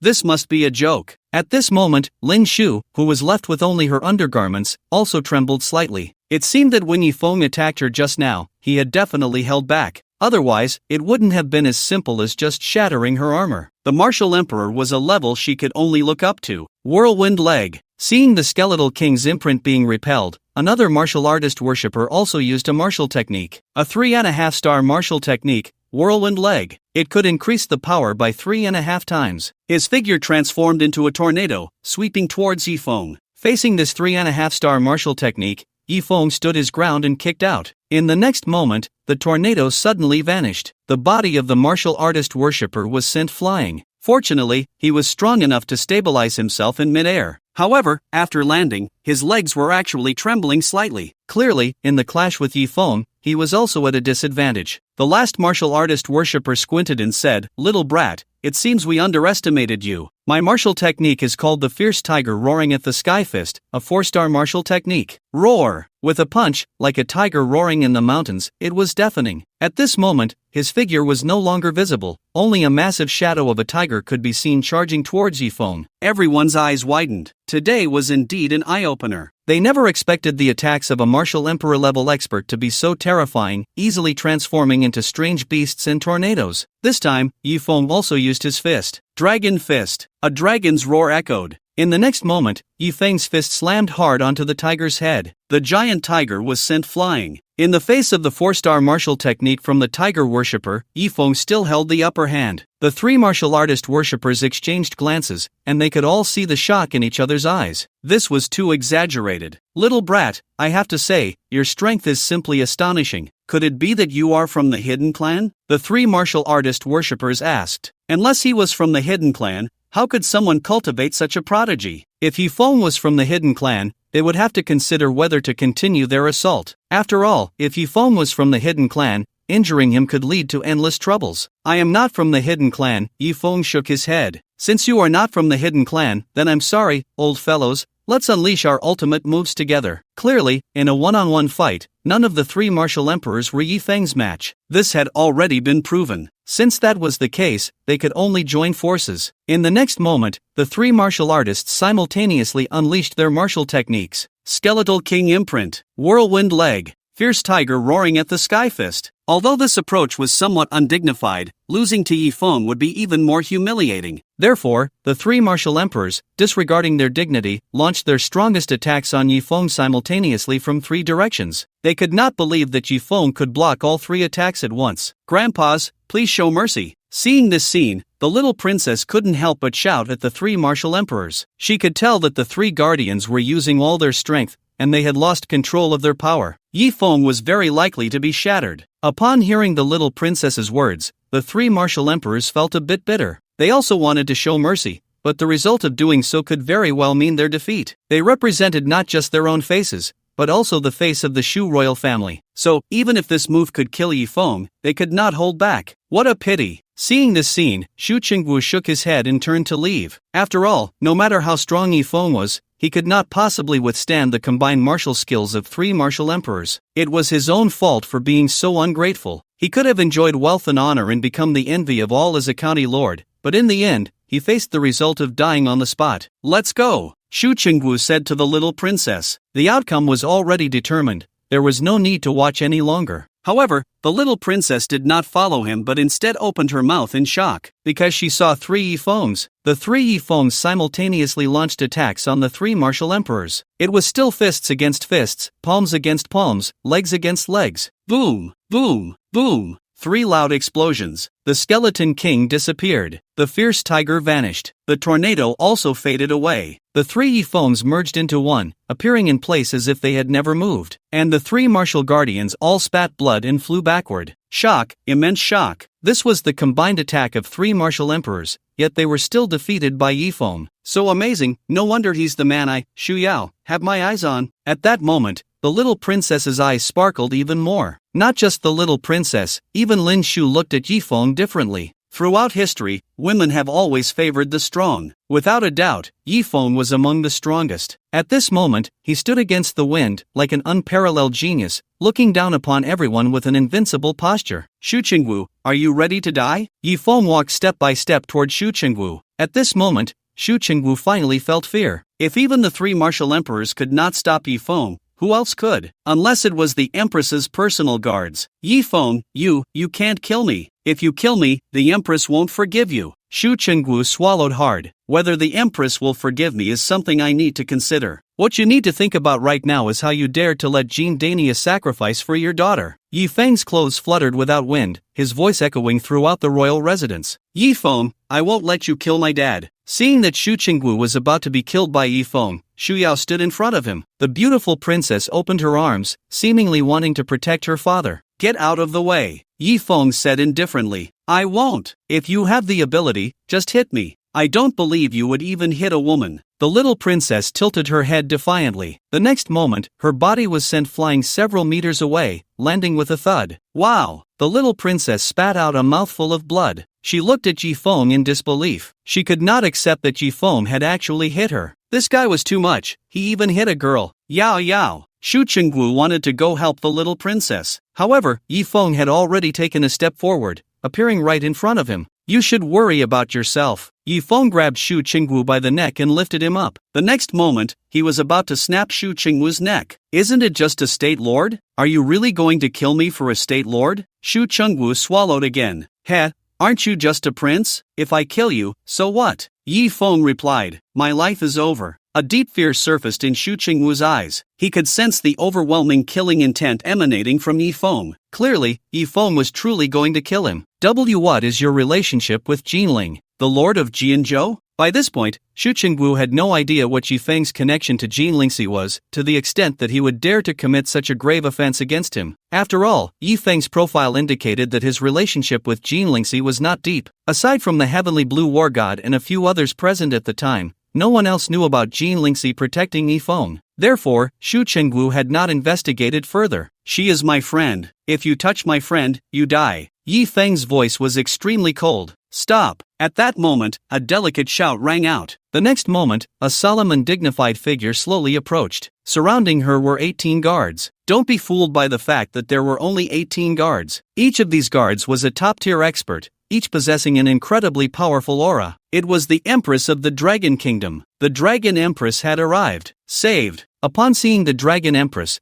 a look of wild joy appeared in Shu Chengwu's eyes. He knew he wouldn't have to die today. Even if Yifeng was overly bold, he would never dare to kill in front of the Empress, let alone the fact that Yifeng was merely a worldly martial artist. Even if Yifeng were a hidden clan martial artist, he would still have to give face to the Dragon Empress. At this moment, the Dragon Empress wore a veil, with only her beautiful eyes visible. But just those eyes were breathtakingly beautiful, making one feel as if they were gazing into the vast stars. "We pay our respects to the Empress." Everyone knelt and bowed to the Empress, but Yifeng did not kneel. He continued to grip Shu Chengwu's neck. "Shu Chengwu, do you think the Empress can save you?" Yifeng sneered. He directly threw a black object towards the Empress. The Empress did not move. The guards in front of her instantly caught the black object. "Your Majesty, this is the God of Killing's ring." Upon seeing the God of Killing's ring, the Empress's expression changed slightly. Even if you have the God of Killing's ring, if you kill the prince, I will still punish you, the Empress said softly, her voice filled with authority. The God of Killing's ring indeed had the right to execute first and report later. In the entire Dragon Kingdom, only the Empress could punish Yifeng. But now the Dragon Empress was right in front of him. If Yifeng really killed Xu Chengwu, then the Empress would certainly not spare him. Yifeng, if you let go now, I promise your 3 conditions still stand. But if you kill me, the sins you commit will lead to the extermination of your entire clan, Xu Chengwu said with some difficulty.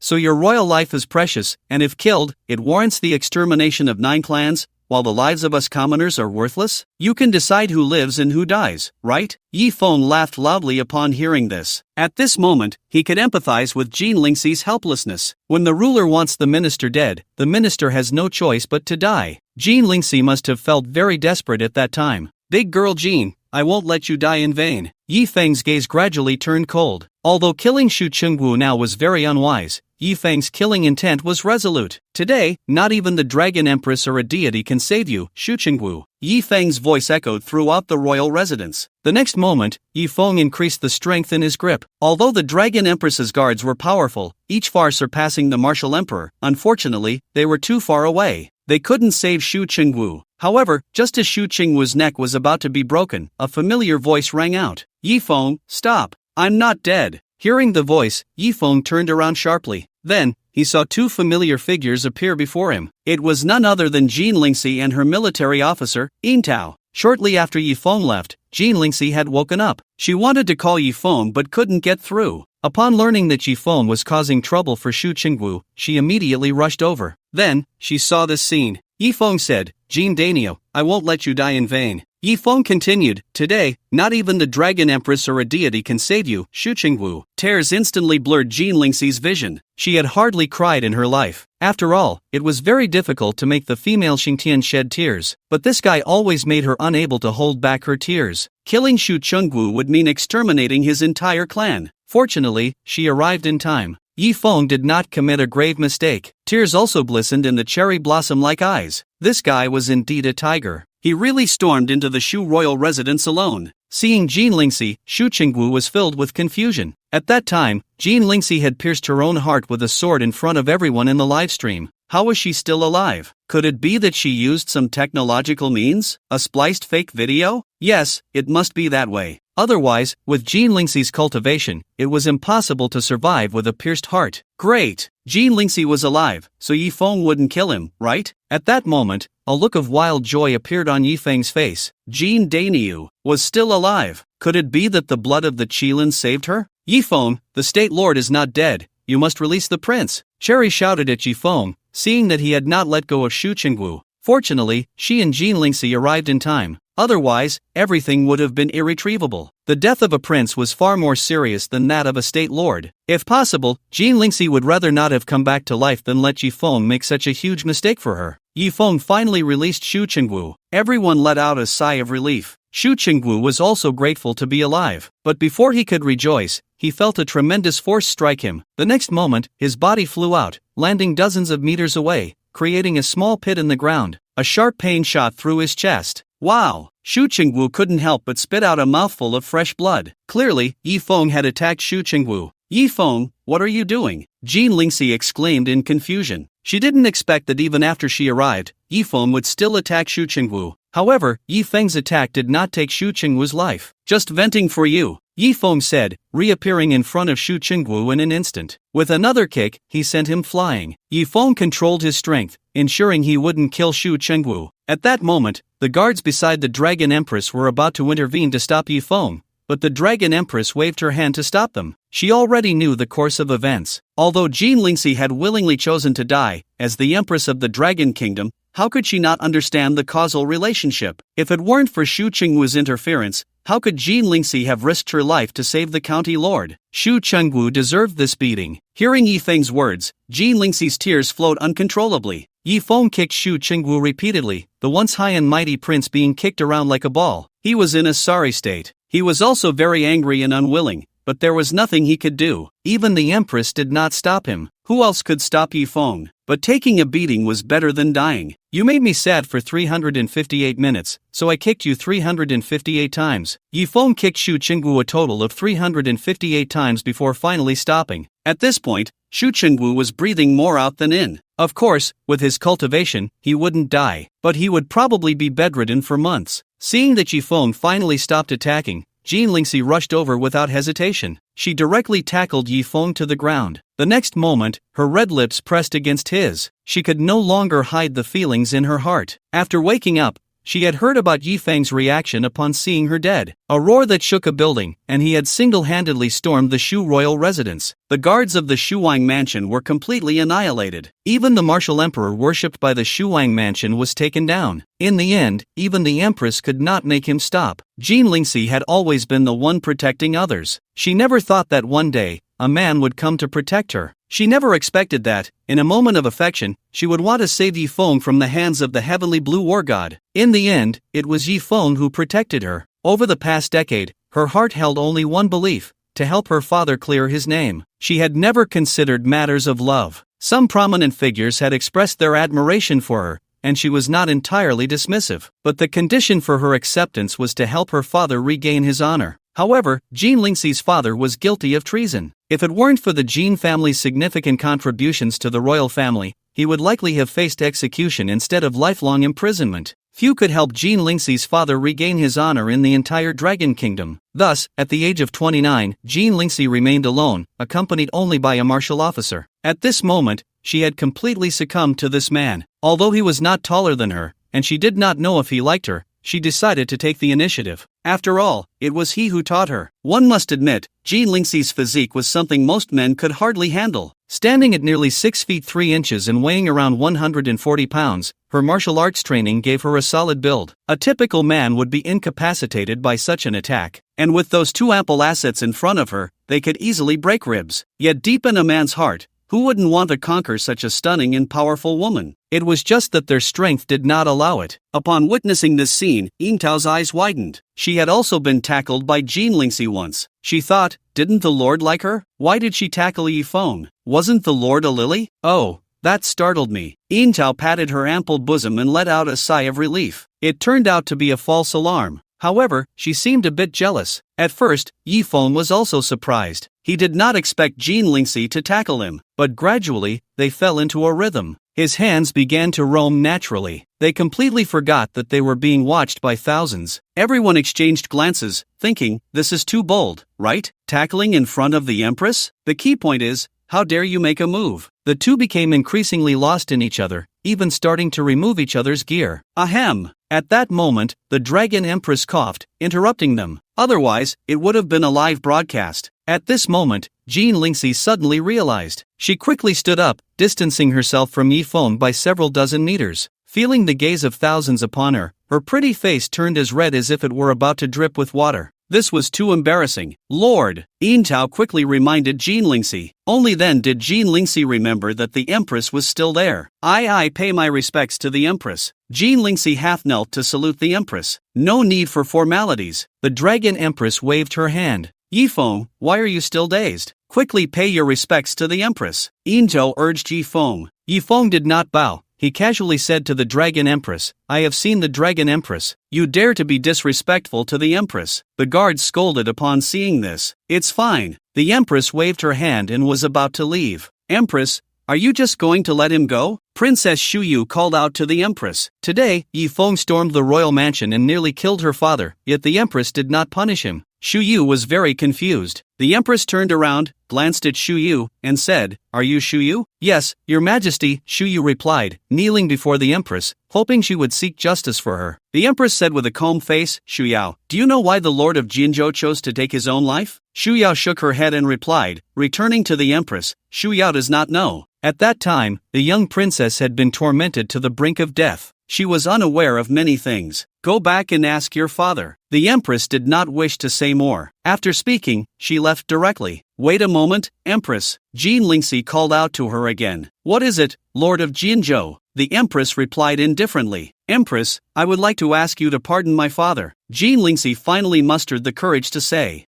Jin Lingxi, do you know why I did not punish Yifeng? The Empress asked. I do not know. Jin Lingxi was indeed somewhat puzzled. Logically speaking, with Yifeng's audacity to cause a ruckus in the royal palace, the Empress could not possibly let him go unpunished. The Empress turned to look at Jin Lingxi and slowly said, Jin Lingxi, I give you two choices. 1. Use your merits to exonerate your father. 2. Pardon Yifeng. Jin Lingxi was instantly stunned. She understood the reason why the Empress did not punish Yifeng. It turned out that Yifeng was pardoned using her merits. This was an extremely difficult choice for her. For her father, she would willingly take her own life. This showed how much she wanted to give her father freedom. However, at this moment, she hesitated. Clearly, Yifeng was also extremely important to her. Jin Lingxi, don't blame me for not reminding you. The crime Yifeng committed today is enough to exterminate 9 clans. Seeing Jin Lingxi hesitating, the Empress spoke. Big girl Jin, don't worry about me, let her pardon your father. Upon hearing the Empress's words, Yifeng waved his hand. Clearly, even when facing the Empress of the Dragon Kingdom, Yifeng remained very casual. He actually referred to the Empress as her. This was very disrespectful. However, after killing the Imperial Master, he had to be fearless. He must be fearless, even when facing the Empress. Jin Lingxi glanced at Yifeng and then said, Empress, I choose to pardon Yifeng. Helping her father regain his honor was her lifelong pursuit. But to ask her to give up Yifeng was impossible, because if it weren't for Yifeng, she would have died long ago. After experiencing all these events, Yifeng had already become one of the most important people in her life. I grant it, the Empress nodded and then turned to leave. Dragon Empress. At that moment, Yifeng's voice rang out. What else is there? Even with the Empress's good temper,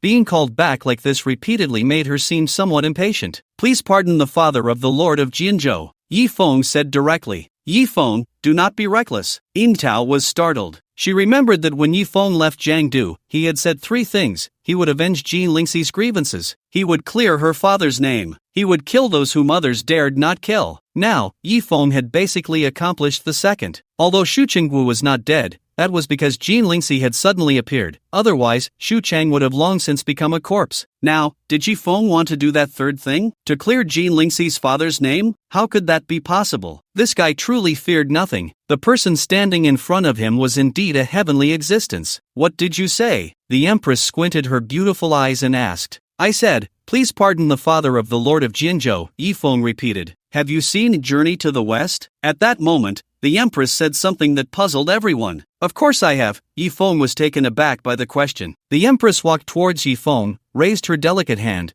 and was about to knock on Yifeng's head. Yifeng instinctively tried to dodge. If you want me to pardon Jin Lingxi's father, you must not dodge, the Empress said sharply. Yifeng had no choice but to obediently stand there. Then, the Empress raised her jade hand, clenched it into a fist, and gently knocked on Yifeng's forehead 3 times. After that, she left. Anyone who had seen Journey to the West would know what this meant. The Empress wants Yifeng to find her in the middle of the night? Why is that? Soon, everyone understood. Yifeng dared to propose conditions to the Empress, and she wanted to see if he had the capability. After all, getting close to the Empress at night was basically impossible. Not to mention the 18 personal guards, there were also some terrifying existences in the palace that transcended common sense. It was feared that as soon as Yifeng approached the Empress's quarters, he would be directly killed. If Yifeng dared to go, it was basically a 10 out of 10 chance of death. Soon, the Empress and her guards disappeared. Yifeng also left with Jin Lingxi and Yingtao. Only the Duke of Shu's residence remained in disarray. Xu Chengwu was taken away for treatment and would need several months to get out of bed. Princess Xu Yao said nothing, lost in her thoughts. In a hotel in the imperial capital,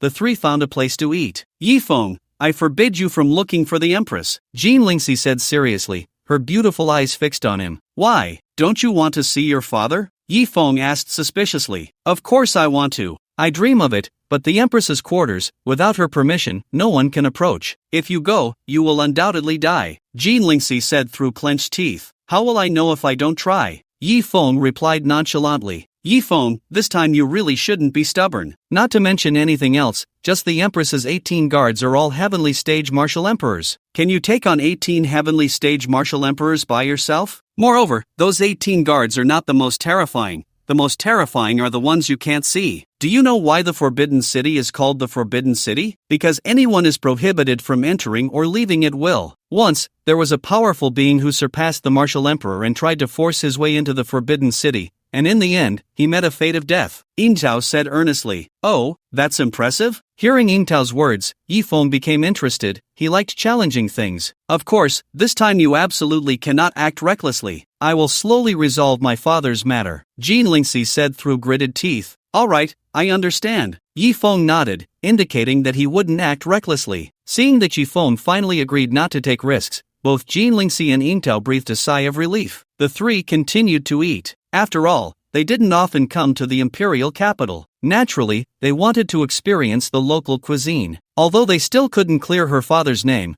Jean Lingxi had come to terms with it. As long as she became strong enough, there would be opportunities one day. At this moment, the entire hotel was discussing one thing. Someone had broken into the Duke of Shu's residence today and had beaten Shu Qingwu badly. I heard that guy not only beat Shu Qingwu but also hit Princess Shu Yao. Is that true? Princess Shu Yao is so beautiful. Could he really do that? Hee, that's what a real man is. Just because she's pretty doesn't mean she can't be hit. The crowd was in a heated discussion. After all, such a major event hadn't happened in the imperial capital for a long time. Although Shu Qingwu tried hard to control the spread of the news, there is no wall that doesn't let the wind through. At that time, there were thousands of people who witnessed it firsthand. How could there be no rumors at all? Therefore, within just a few hours, it had become the topic of conversation for everyone in the imperial capital. Is it true? Did someone really dare to hit the princess? Some people were skeptical. Of course it's true. Let me tell you, I was there at the scene. That guy slapped Princess Shu Yao and sent her flying.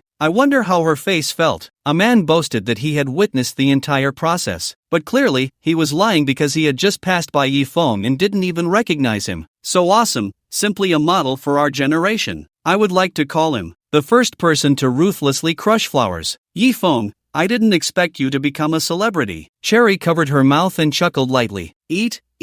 Yifeng smiled awkwardly. It wasn't that he enjoyed ruining beautiful things. Rather, he couldn't stand those women who, relying on their femininity and a bit of beauty, thought they could do as they pleased. They seemed to believe that all men in the world should cater to them. Yifeng wasn't going to indulge them. If they dared to provoke him, regardless of whether they were male or female, he would not hold back. The three were eating when suddenly, a very spoiled voice rang out. They all have it, why can't we have it? It was a girl's voice. Everyone turned to look, and saw two girls sitting at the next table. One was alluring, wearing a black short dress, her beautiful legs adorned with a pair of black Balenciaga heels. The other wore a puffy skirt and white stockings. Both had extremely high looks and hot figures, but in terms of appearance and figure, they might even surpass Princess Shu Yao. The one who had just spoken was the girl in the puffy skirt. She had ordered a signature dish, but the waiter told her it was unavailable. However, upon seeing it on Yifeng's table, she immediately became furious. That was the last portion. The waiter said politely. It wouldn't do to be rude,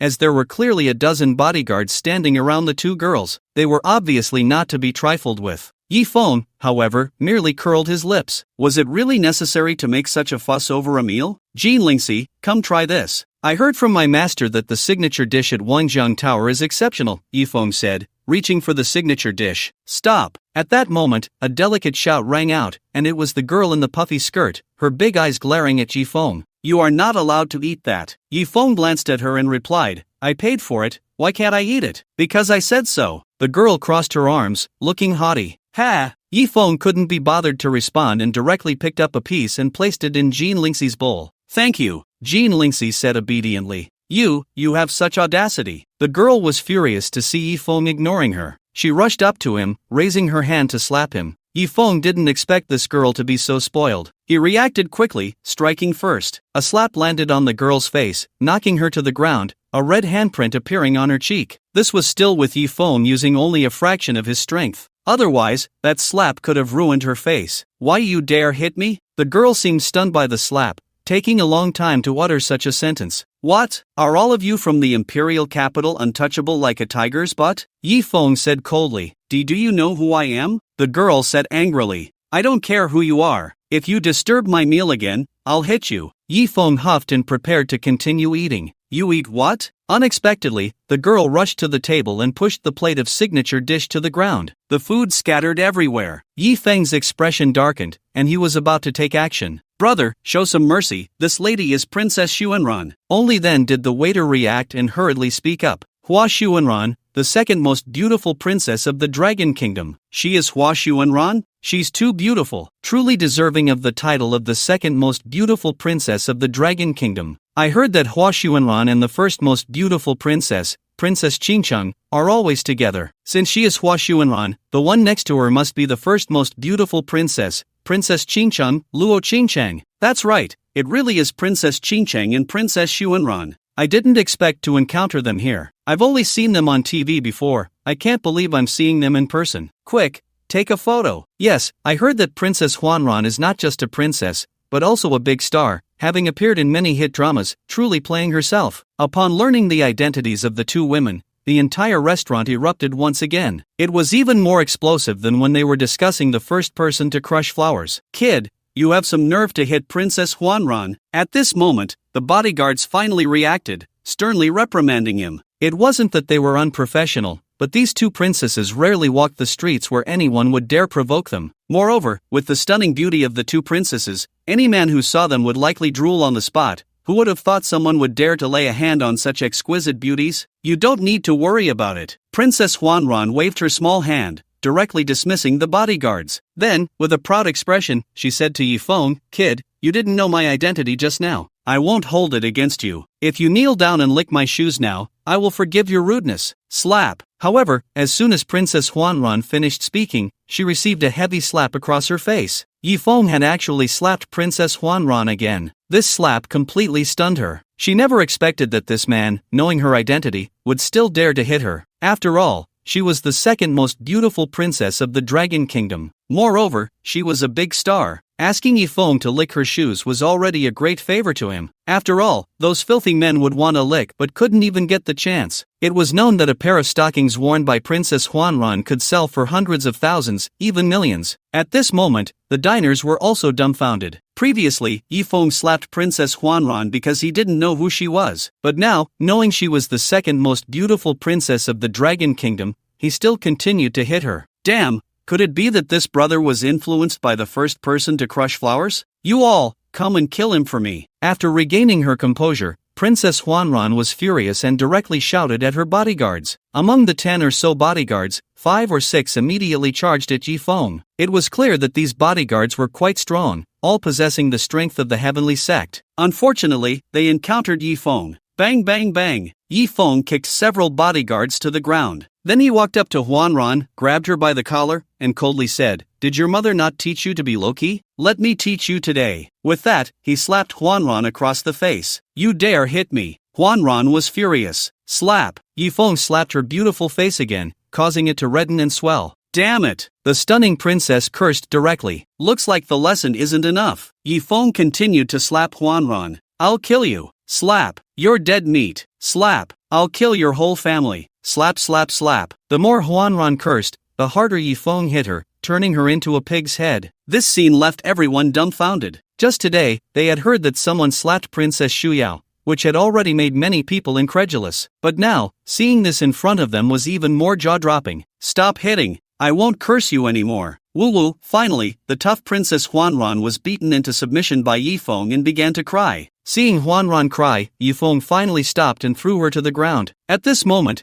although people felt sorry for the stunning princess, they couldn't help but feel a bit pleased in their hearts at the sight of Yifeng slapping the princess. Some even had the thought of wanting to hit her a couple of times themselves. Of course, they only dared to think about it. As for Jean Lingxi and Yingtao, although their mouths still twitched, they were no longer surprised. After all, this was not the first princess Yifeng had slapped. People dared to hit even the prince, and right in front of the empress, so what's so strange about hitting Hua Xuanran? "Sister Qingcheng, please help me, woo-woo." Hua Xuanran said to Princess Qingcheng with a face full of grievance. As the most beautiful princess of the Dragon Kingdom, Luo Qingcheng's looks surpassed both Shu Yao and Hua Xuanran. Moreover, she didn't have the spoiled air that Hua Xuanran and Shu Yao possessed. She appeared gentle and elegant, with eyes as clear and bright as autumn waters. She exuded an aura of maturity and wisdom. Just looking at her was very comforting. Coupled with her mature and stylish attire, one could say that Luo Qingcheng's charm was equivalent to that of both Shu Yao and Hua Xuanran combined. Luo Qingcheng slowly stood up, ready to speak. However, Yifeng glanced at Luo Qingcheng and said, "What, do you want to be slapped too?" Luo Qingcheng's delicate body trembled violently. Although Yifeng had slapped Hua Xuanran, she didn't expect that he would want to hit her as well. Swallowing her saliva, she obediently sat back down. Young man, you should leave quickly. Although we admire your courage, hitting a princess is no small matter. At this moment, someone quietly reminded Yi Feng. Although Princess Xuanran and Princess Qingcheng didn't have a prince backing them, their influence was still quite strong. In the imperial capital, countless nobles were infatuated with them. As long as they spoke, those people would be willing to do anything for them, even if it meant breaking their ribs to make soup. Whoever takes him down, this princess will accompany him for a night. At this moment, Hua Xuanran suddenly shouted loudly. Normally, as a public figure, one would never say such things. But Hua Xuanran was not just a movie star, she was also a princess, and everyone usually treated her with utmost respect, pampering her like a princess. Having never experienced such grievances, she blurted out those words in anger. As soon as Hua Xuanran's words left her mouth, the atmosphere exploded. Any man would want to win the favor of this stunning princess. They all eagerly wanted to try their luck. However, Yi Feng could easily deal with so many princesses' bodyguards, clearly indicating he was not an ordinary person. You have guts, don't run. Seeing that she had thrown out such a big condition and still no one dared to help, Hua Xuanran angrily took out her phone and dialed a number. Chen Ko, you haven't been beaten to death, have you? As soon as the call connected, Hua Xuanran shouted, cough, cough, who provoked our princess? A strong voice came from the phone. I've been bullied, come help me out. As long as you help me vent my anger, tonight, wherever you want to take me,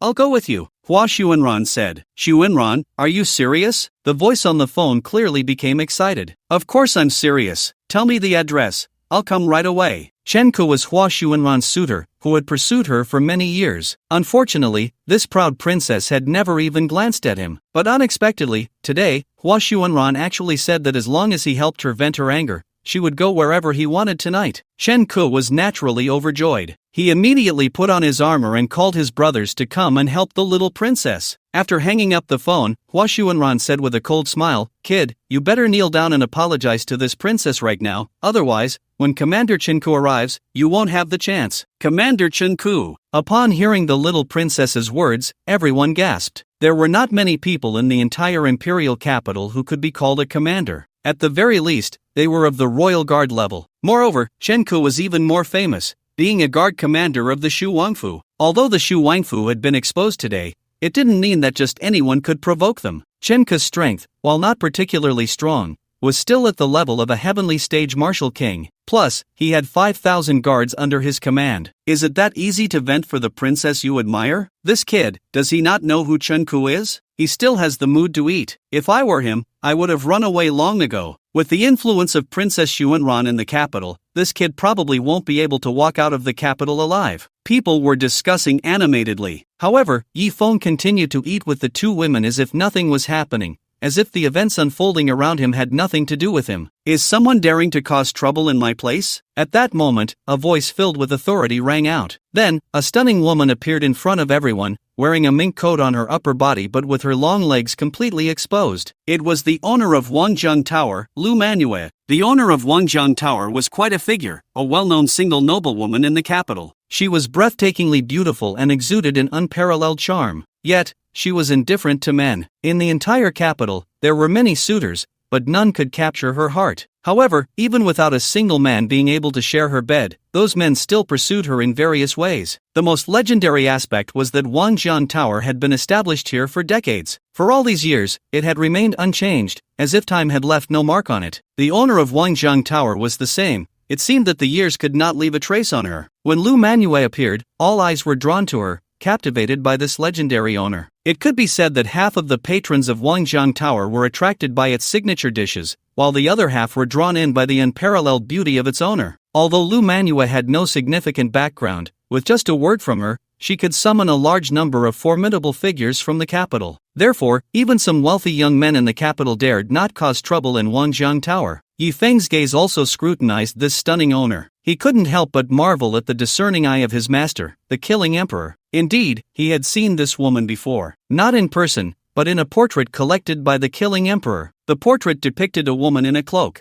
standing at the bow of a boat, traveling alone on the river. Cold river, solitary shadow, 1,000 mountains of snow, unparalleled beauty, Lu Manue. The portrait had 2 lines of poetry inscribed on it. At that time, just looking at the portrait had left him in awe. Yi Feng had thought that the woman had long passed away, as the portrait was at least several decades old. The ink on it was almost faded. So, as the subject of the portrait, even if she were alive, she should be in her 70s or 80s. Yet today, when Yifeng saw the owner of Wangjiang Tower, she looked exactly like the woman in the portrait. Could this woman truly possess eternal youth? His master had told him that if he had the chance, he must try the signature dishes of Wangjiang Tower and take a look at its owner. Now that Yifeng had come, he had indeed met the woman from the painting. He was struck by her stunning beauty. Of course, what shocked Yifeng even more was her ageless appearance. When Lu Manue arrived, a waiter hurried to her and recounted the events that had transpired. After hearing the story, Lu Manue glanced at the princess's swollen face and then turned her gaze to Yifeng. Her brows furrowed slightly. Upon seeing the legendary owner appear,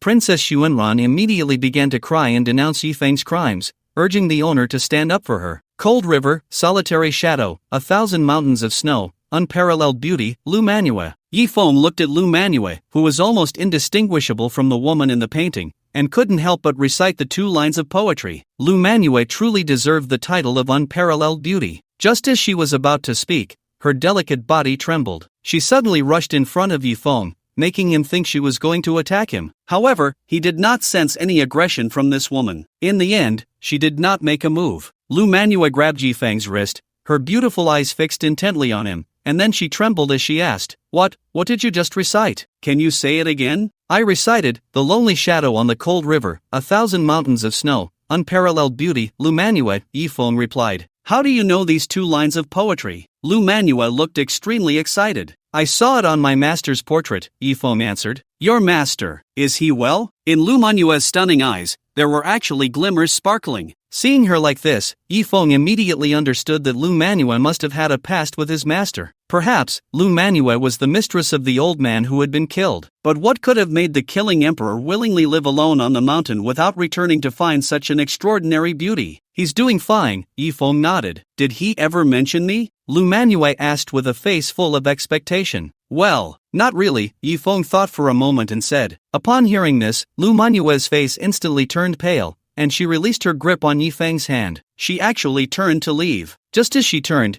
Yifeng clearly saw a few glistening tears in her eyes. However, he often likes to look at your painting. I estimate he has been looking at it for decades. The portrait is almost worn out, Yifeng quickly added. Whoosh! As soon as he finished speaking, Lu Manue's body appeared right in front of him, almost as if she had teleported. Startled, Yifeng was taken aback. Clearly, this beautiful boss lady was not just extraordinarily beautiful, her combat power was also quite terrifying. She might be the strongest person he had encountered so far. She excitedly grabbed Yifeng's shoulders and asked, Is everything you said true? Of course it's true. He also said that after I come down the mountain, I must come to taste the signature dish of Wangjiang Tower and meet the boss lady of Wangjiang Tower. Yifeng continued. He could tell that this boss lady definitely had deep feelings for the killing emperor. The old man had let down this stunning beauty. As the only true disciple of the killing emperor, he had to say a few good words for the old man. At the very least, he wanted her to know that the killing master still had her in his heart. However, after hearing Yifeng's words,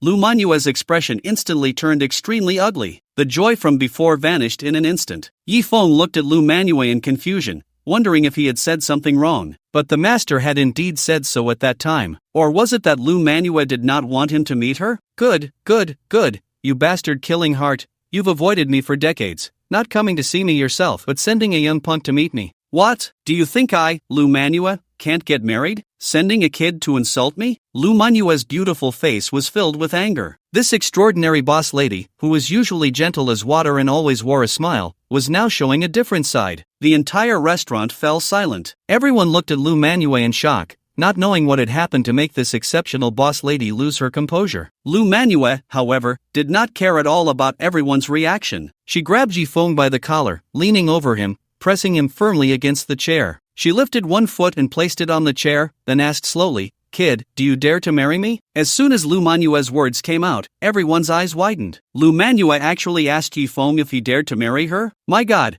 what kind of luck did this kid have to win the favor of this stunning boss lady? It should be noted that in the imperial capital, the most prestigious officials and nobles of the entire Dragon Kingdom gathered here. So many influential figures had failed to capture the heart of this exceptional boss lady. There were even rumors that Lu Manua simply did not like men. Don't mention anyone else. Yifeng also looked completely bewildered. What is going on? This Lu Manua, isn't she the old acquaintance of the killing emperor master? Why is she asking him if he would marry her? For a moment, Yifeng felt overwhelmed. Seeing this scene, Jean Lingxi surprisingly became a bit nervous. Her beautiful eyes were fixed on Yifeng, wanting to know his answer. After all, how many men can hold their ground in front of such an extraordinary boss lady? Looking at the stunning face so close and the special fragrance wafting into Yifeng's nostrils, he felt his mind go blank. If he didn't know that this woman might be the killing emperor's mistress, he might have really dared to say yes. Noticing Yifeng's silence, Lu Manua asked again, I ask you, do you dare to marry me? Yifeng swallowed hard. Still, he didn't answer. Lu Manua finally let go of Yifeng. Just like your master, a coward. Disappointment was evident in Lu Manua's eyes. Then, she turned and walked away. Boss lady, Princess Xuanran called out. You handle your own affairs, I'm in a bad mood and won't get involved. Lu Manua waved her hand and left directly. With the departure of the stunning boss lady,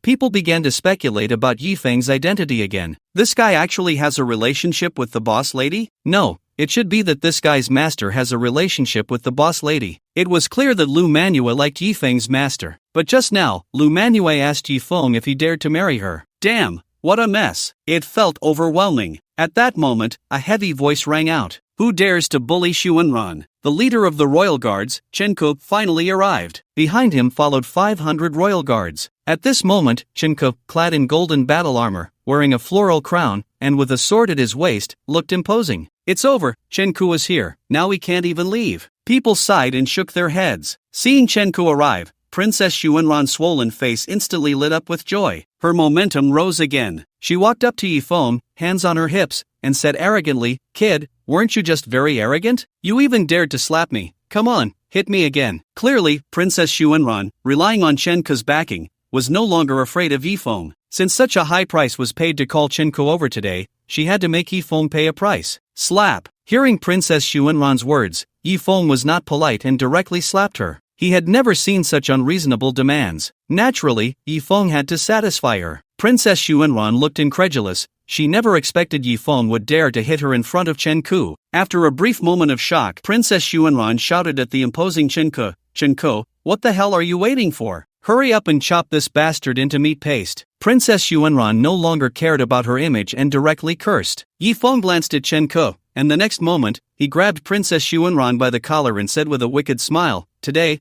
I'm going to hit you again and see if he can chop me into meat paste. After saying that, he slapped Princess Xuanran's face again. Originally, Chen Ke had planned to show off in front of the woman he admired, but when he saw who Princess Xuanran wanted him to chop, he instantly felt unwell. It was actually that killing star who single-handedly broke through the Shuang mansion. That guy didn't even give the Empress face. In front of the Empress, he almost killed Prince Shu. At that time, he was lucky not to have confronted Yifeng directly. Otherwise, he probably wouldn't have made it here at all. Seeing it was Yifeng, Chen Ke not running away on the spot was already quite good. Come to chop Yifeng? Is he looking for death? Let alone that Princess Xuanran was just the woman he admired. Even if Princess Xuanran were his wife, he wouldn't dare to do it. Slap, slap, slap. Yifeng slapped Hua Xuanran several times. Today, he was going to teach this arrogant princess a lesson. Just because she was a princess didn't mean she could do as she pleased. Hua Xuanran was almost dizzy from Yifeng's slaps. Chen Ke, are you trying to get yourself killed? Come over here, I'm about to be beaten to death. Ouch. Tears streamed down Hua Xuanran's face from the pain. Chen Ke didn't move at all. Chen Ke, I promise you, as long as you help me kill him, I'll be yours tonight. Haven't you always liked me? Can't I be your girlfriend? Hua Xuanran cried out. Everyone looked at Chen Ke in confusion. It was common knowledge that Chen Ke liked Princess Xuanran. Unfortunately, Princess Xuanran was incredibly proud and had standards that were absurdly high, directly rejecting Chen Ke. This was a golden opportunity to win the princess's favor. Yet, Chen Ke remained completely still. Could it be that he no longer liked Princess Xuanran? Seeing Hua Xuanran being beaten so badly, Chen Ke felt immense pain. He wanted to be the hero who saved the beauty and then take her home. But that was a man who could single-handedly break through the Shuang mansion. Although Chen Ke knew that missing this opportunity meant he would never gain Princess Xuanran's favor again, he still had to leave. Ahem, well, there's no more room, huh? Brothers, let's go eat somewhere else, Chen-ku said as he led his 500 subordinates away under the astonished gazes of everyone. Chen-ku actually left. Now, Hua Xuanran was completely stunned. Moreover, she had just clearly seen a hint of fear in Chen-ku's eyes. Could it be that Chen-ku was also afraid of this man?